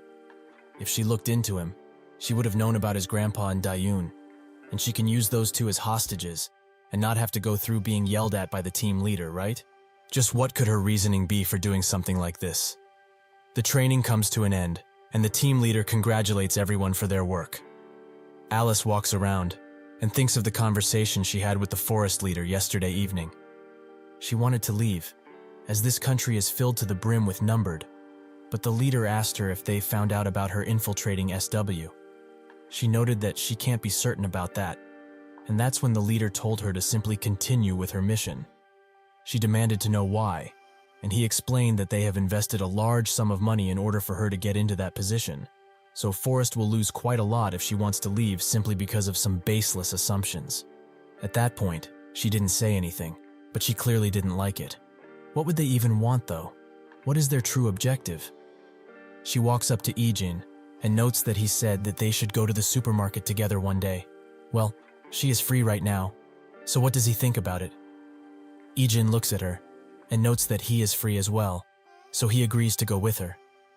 While they walk to the supermarket, she asks if she put him in a difficult situation because she asked so suddenly, but he confirms that she didn't, so she shouldn't worry. Suddenly, she starts sweating quite a lot, and Ijin notices that she also has a stern look on her face. Her change of face is because of 002, who is waiting for her at a corner. She thinks that he finally revealed himself, meaning that she became fully exposed, and they also must clearly know about her working at SW. She tells Ijin to go ahead to the supermarket, as something has come up, and she needs to leave for a bit. Ijin just looks at her, and she walks into 002's direction. Alice explains that the kid she was walking with has nothing to do with her, so they shouldn't worry about him at all, as he is just someone who is associated with her because they have the same workplace. 002 asks if that really is the case, and she urges him to look into it. He is just a trainee for SW security, so if he doesn't believe her, he can most certainly look into it. The numbered aren't people who aim for things recklessly, just because of suspicion, or so she heard. 002 looks at her, and then at Ijin, who is also looking at him. He walks away, and notes that they need to change location, right now. They do so, and arrive at the construction site. Alice says that if he wanted her dead, he wouldn't have exposed himself like this. So what brings him to her? 002 notes that he should be the one asking that question, not her. She explains that she's here simply to investigate the scene. 002 notes that there also must be something else, as she didn't infiltrate SW for no reason, right? Alice says that she was the one to tell him that anyways, but she did it because if she got exposed, she would have to leave, so keeping it to herself seems like a dumb idea. 002 looks at her sternly and notes that it must be so. With that, he simply walks away, which puzzles Alice quite a bit, prompting her to ask why he is leaving. 002 urges her to get lost, while he is still letting her live. This takes her back, but she certainly won't refuse the opportunity. Later, 002 calls Ijin and explains that the reason Alice is here has nothing to do with him. She also doesn't know about his identity as 001, though he probably guessed that already. Ijin notes that indeed he did, and the thing that she pulled when she saw 002 basically confirmed it. He notes that he is in a much safer position because of this situation, since Alice is only aware of him being a bodyguard. With that, they close the call, and 004 asks him if this is why he didn't scold his ear off when he told him that he lost Alice. Did he really want to make Alice a witness on purpose? 002 explains that it isn't so. It's just that the fact that he made a mistake during a crucial time isn't that surprising anymore. This leaves both 004 and 008 quite shocked, and with that out of the way, 002 leaves. The next day, 006 calls Ijin and notes that he heard the news, and he's quite speechless, as he never expected that the Alice from Forest infiltrated SW with such ease, and also that they instantly thought that he was getting involved with Forest just because he saw him with her is just plain crazy. How can such a strange situation even happen? If 004 suddenly appeared and said that he wanted to kill him, he certainly would have been shocked. Ijin smiles as he appreciates his worry. 006 asks what he is going to do about Alice, and Ijin notes that she didn't come to the training today, so she is most likely gone. 006 explains that since she got exposed by the numbered, she had no real choice but to withdraw from SW. Also, after doing a completely separate situation, the rumors about Alice turned out to actually be real. Although she is a skilled assassin with expert skills, she is certainly not easy to control. What he doesn't get is that if she is somebody they can barely even control, and she has amazing skills, she should be categorized as someone unnecessary to the organization. Ijin says that if Reason is using her, it means that she is much more skilled than they previously thought. 006 notes that it's precisely it, and Forest is controlling Alice because they have access to her weakness, so she has no choice but to follow what they order her to do. Ijin ponders deeply about this, and wonders what it is. That night he goes for a run, and thinks about what 006 said before they closed the call. This rumor isn't really confirmed, but he thinks that her weakness is her family. Suddenly, a ray of light comes closer to him, and Ijin's eyes widen. That ray of light was from Alice's motorcycle, who is also quite surprised to see him at this time of night. However, she notes that this is some great timing, as she is leaving right now, and she really wanted to say goodbye. Ijin asks why she's leaving so suddenly, and she explains that something personal popped up, so she can't stay here any longer. She was just about to leave, when they fortunately ran into each other. Ijin just stares at her, like he usually does with anything. Alice asks him to take care of himself, with a rather melancholic smile on her face. That's when Ijin asks her if she has any family to speak of. This question takes her by surprise, as she didn't expect it from him, but she notes that she does, a younger brother, who is around the same age as him. Actually, when he looks at him, it reminds him of her little brother. Ijin stares silently once again, and Alice encourages him to stay on this path, the path of being a real bodyguard, as he has a ton of talent for it. With that, she puts her visor back on and sprints away into the night. Ijin is now left alone to think about everything. The next day, after finishing training, the team leader thanks everyone for their hard work. A teammate comes next to Ijin and asks how he was today. Did he perhaps improve in any way? Ijin explains that if he's asking if anything has changed from what he was before, then he is not too sure, if he's being honest. The teammates' hopes are shattered, and the others laugh at him, noting that Ijin just can't lie about these types of things. It's just in his nature. Suddenly, Ijin spots the lieutenant standing at the door, which makes him smile. They walk while talking, and Ijin notes that he is doing pretty well right now, as his colleagues are helping him a ton with a lot of stuff. The lieutenant is glad to hear that, as the platoon was very worried about him leaving. Ijin notes that he will make time to visit soon, to cull those worries. He also asks him if he is here to meet his fiancée, Jiye, but he explains that he is actually here to see him for something important. He heard that the chief is sick, and it doesn't seem to be just a simple illness, and he most likely doesn't have that much time left. He just thought he should know, since they were close. Ijin stares at him and processes the notion. The lieutenant asks if he is going to visit, and Ijin confirms that he will. After telling his family, he will be leaving. The lieutenant smiles and notes that he thought he would say something of the nature, so he already got him a plane ticket. Ijin thanks him, and later, they are both on the plane. The lieutenant breaks the silence and notes that the chief helped him a lot when he said he was heading home and leaving that place. But back then, he didn't understand what he did that helped him so much, as he thought he was a simple con man who was planning to use him. However, since they have the time now, he will ask, what is his relationship with him? Ijin notes that he just saved him, and says only that. However, this makes him think of the first time he met him, when he was extremely injured, and woke up in a strange place, so he was very weary. Suddenly someone said that if he moved so suddenly, his injuries will bleed again, as they will open up. The man who said that is the chief, who was holding a towel, some bandages, and a tray of water. Ijin immediately picked up the most available weapon and got ready to defend himself, something which was second nature to him. The chief noticed that his wounds opened up again, so he walked towards him. While putting the tray down, the chief asked Ijin if he is really going to stab the person who saved him, and carried him several kilometers with some scissors. This made Ijin stop, and the chief urged him to think rationally about this situation. If he wanted him dead, he would have killed him by now, and if he wanted to do something with him, he would have been tied up, right? He gets to treating his wounds, and explains that he brought him here after finding him just floating in the river with immense injuries. He was extremely lucky, however, as at first, he was barely able to breathe, and thought that he was going to die on the spot. Ijin looked at him with a much calmer but still dangerous look. The chief noted that he shouldn't think about something so ridiculous, and focus on getting better as fast as he can. And when his injuries are fully healed and he can stand up fully once again, he needs to leave, and quickly.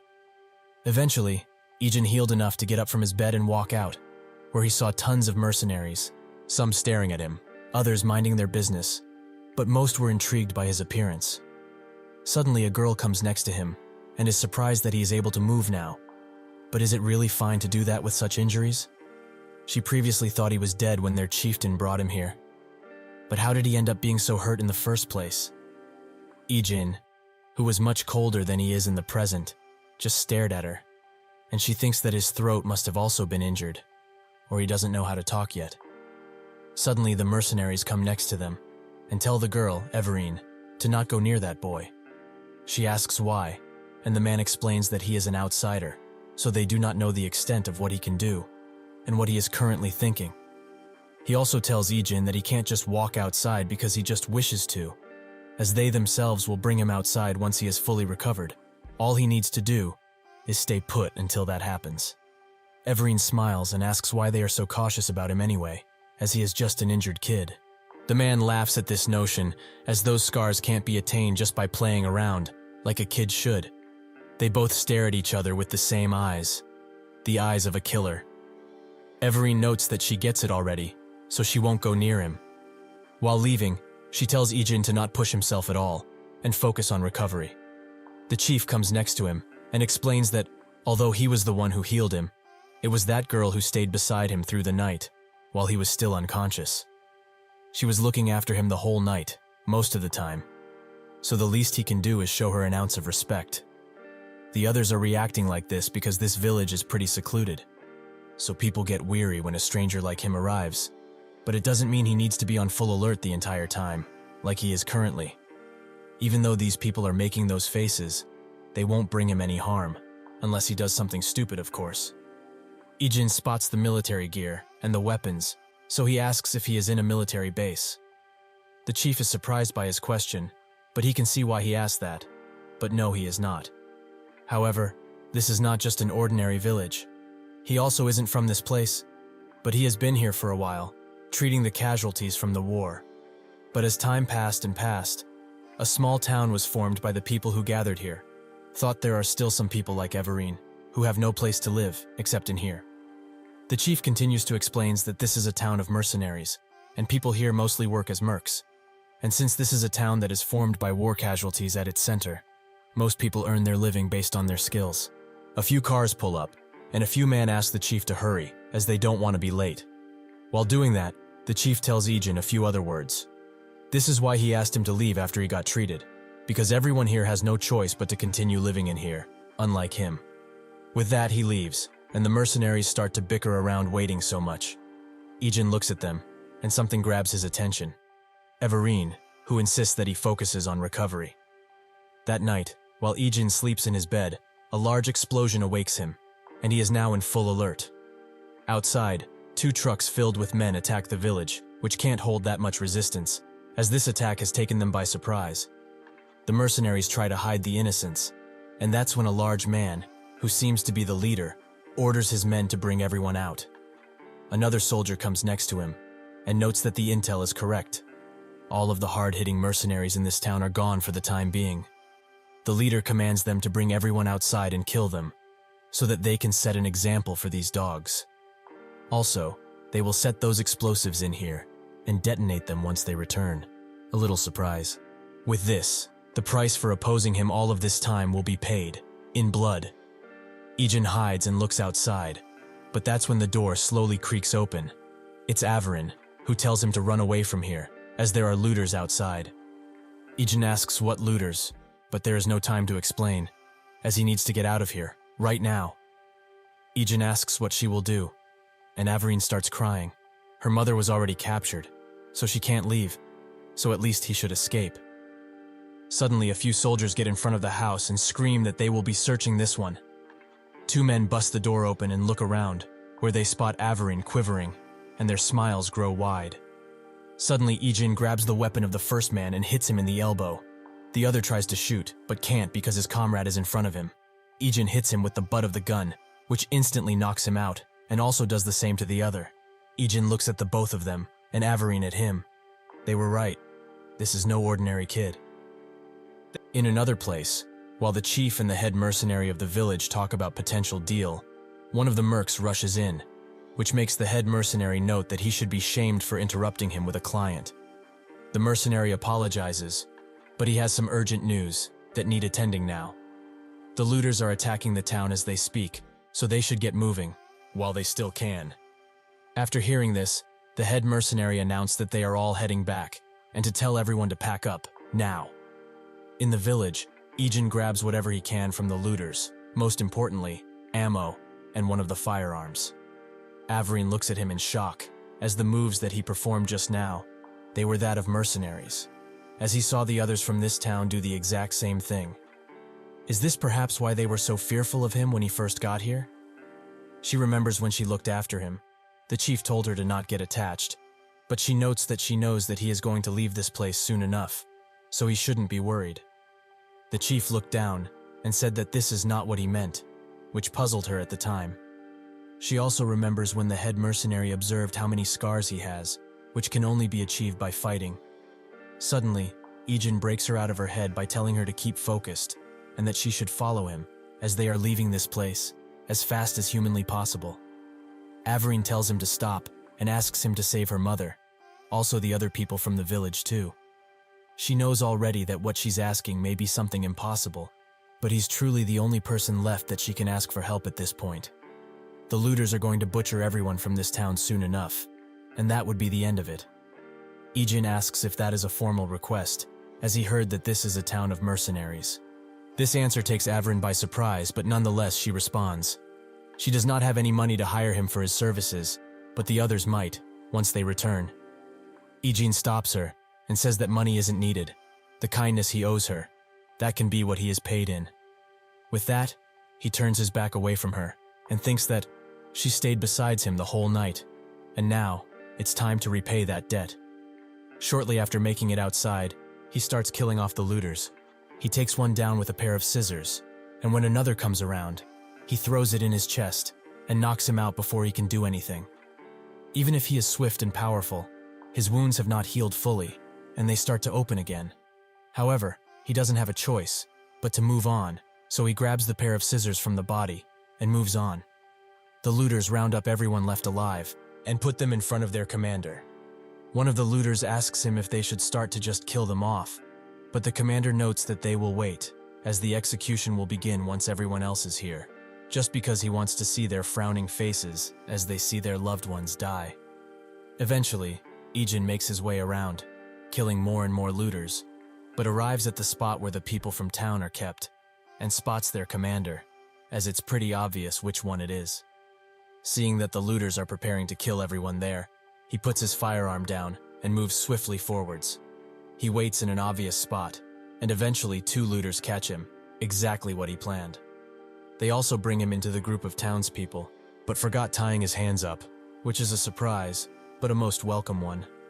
The looters lays around for a while, but the moment one of them announces that they found some dead bodies, Ijin slits the throat of a nearby looter and rushes in on the commander with killing intent. The looters try to shoot him down, but he is too swift and manages to get behind the commander, which disables them from shooting in his direction. He throws half of the scissors into the neck of the one close to the commander and gets on top of him. He slowly but surely brings the commander to his knees and threatens everyone to not move, or they will have to elect another leader. Time freezes, as everyone watches what is happening with surprise, and most with anticipation.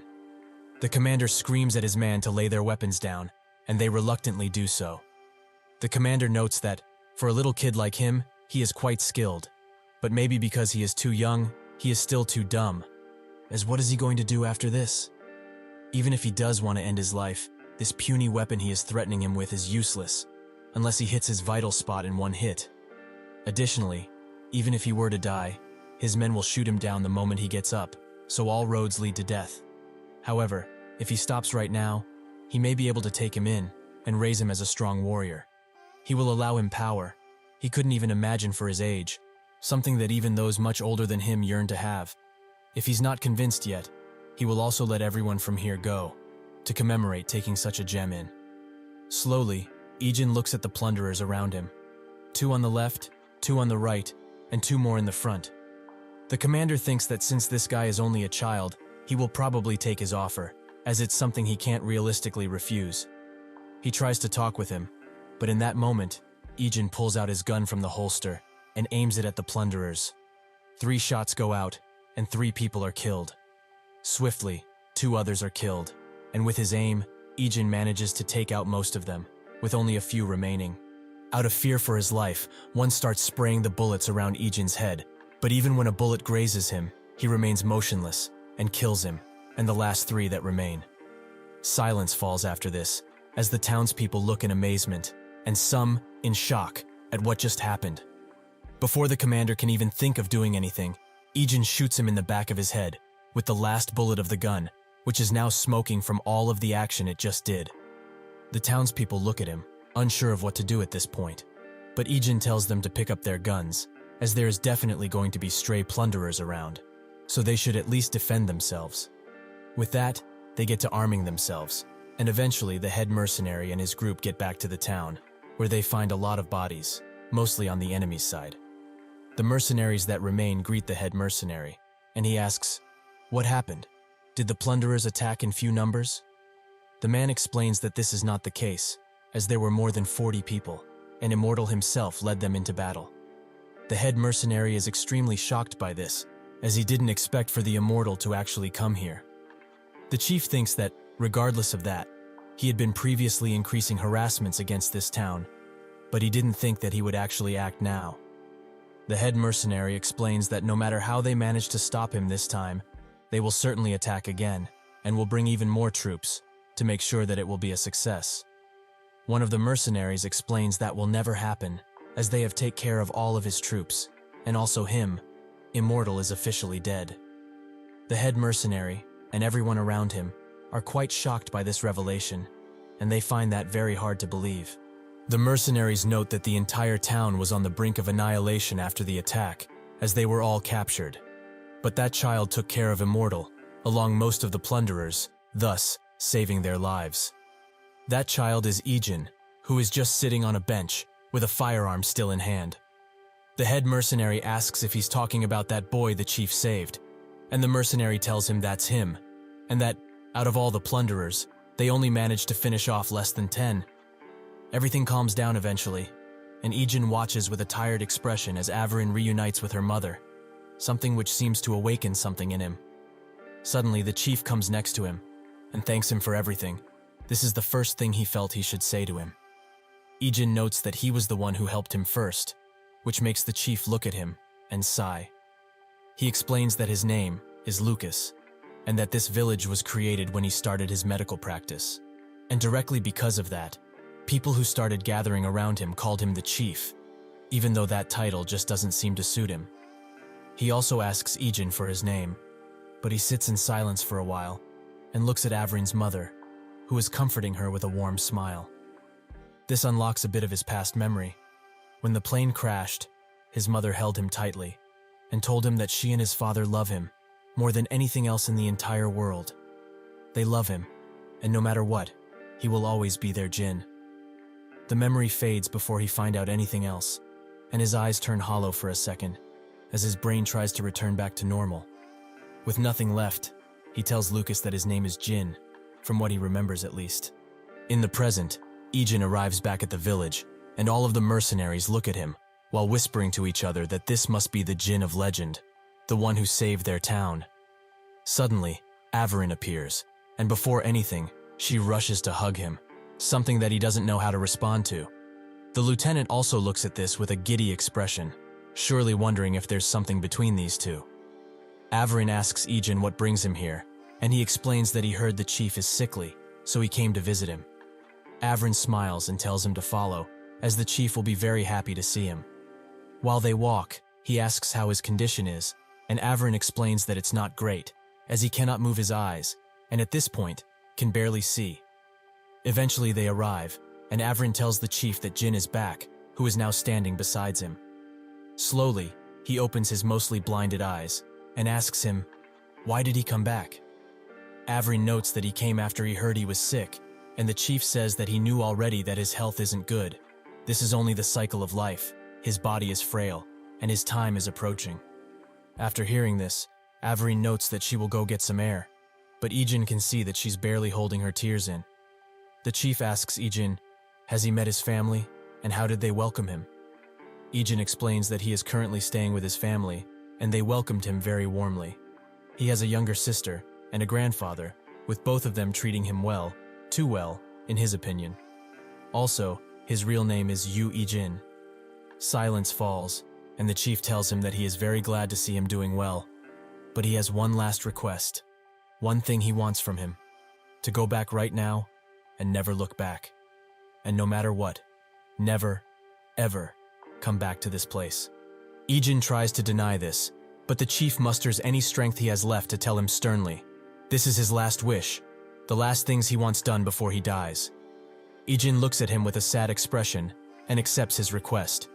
He starts walking away, but the chief notes that, even with this, it was nice to see him before he departs from this world. This makes Ejin suddenly jolt, but he doesn't say anything, and leaves. When he gets out, the lieutenant asks if he's fine, which makes Ejin muster a smile and say that he thinks it's time to go back now, as he has done what he wanted to do. That's when the head mercenary comes around and asks, why did he come? Is this a place where he can leave and enter as he pleases? Is this some sort of exotic vacation for him? Averin tries to tell him that he only came for the chief, but the head mercenary doesn't even listen to her, as that has nothing to do with him. He is the one who abandoned the chief in this town because he didn't need them anymore. He acts like a loved ally, but once he got his memories back, he left them behind like trash. Isn't it natural for them to regard him as a traitorous dog? He is not welcomed in here anymore, so he should leave, now. The others look at him, and they all share the same sentiment, that he is a traitor. Averin tries to jump to his defense, but Ijin says that it's fine, as he was going to leave now anyways.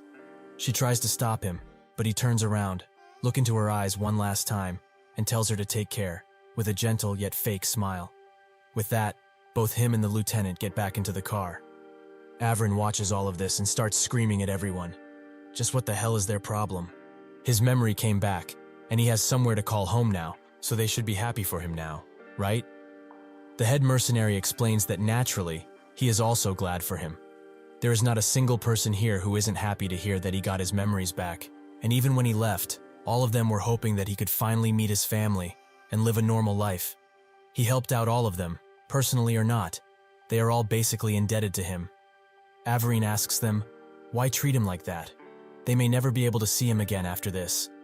The head mercenary notes that if they don't do it like this, properly, that little bastard will become attached to this place. He should just forget this place even existed and live a happy life with his family. He hopes he does that at least. Averin now understands, and they all look forwards, as even if this was a sad ending to all of this, it will allow him to move on and find peace. While sleeping, Ijin remembers the time when the chief invited him to stay in the town for a while, if he has nowhere to go while also bandaging his wounds. However, there is one condition to all of this. The moment he has a place to go back to, he leaves, no matter what. Ijin agreed at the time, but shortly afterwards, he requested to be a mercenary, something which infuriated the chief, as he wasn't asking him to be a merc when he told him to stay. Ijin explained that statistically, there is no reason not to. He has higher combat abilities than anyone else in this town. Isn't this the practical choice here? The chief got even madder and told him that this is not about efficiency or things like that. It's about him, still being a child. Ijin said that he heard this is the only choice if they want this town to survive. Additionally, their combat power has dwindled due to recent events, so this is a problem that is directly related to the survival of this town, right? The chief's expression turns from an angry one to a sad one, as he wondered, just what kind of life has this child been living?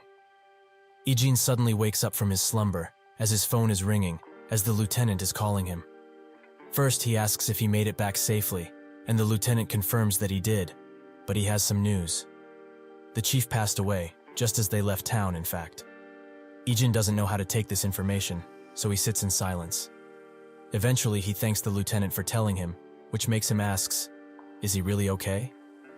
Ijin confirmed that he is, so the lieutenant leaves him with a last message that the chief wanted him to hear. The contents of this message are hidden from us, but after it is done, Ijin closes the call and looks down with an awfully sad expression. Suddenly, Dayun knocks at his door and tells him to come and eat, as they have dinner ready. He says that he will come now, but before leaving, she looks at him for a bit, which makes him asks what's wrong. She says that it's nothing, so he should follow her to the table. They all have a good meal while talking, and nothing seems to be wrong, as Ijin tries to hide his sadness with smiles. After dinner, Dayun offers to do the dishes, while the grandpa notes that they should walk for a bit.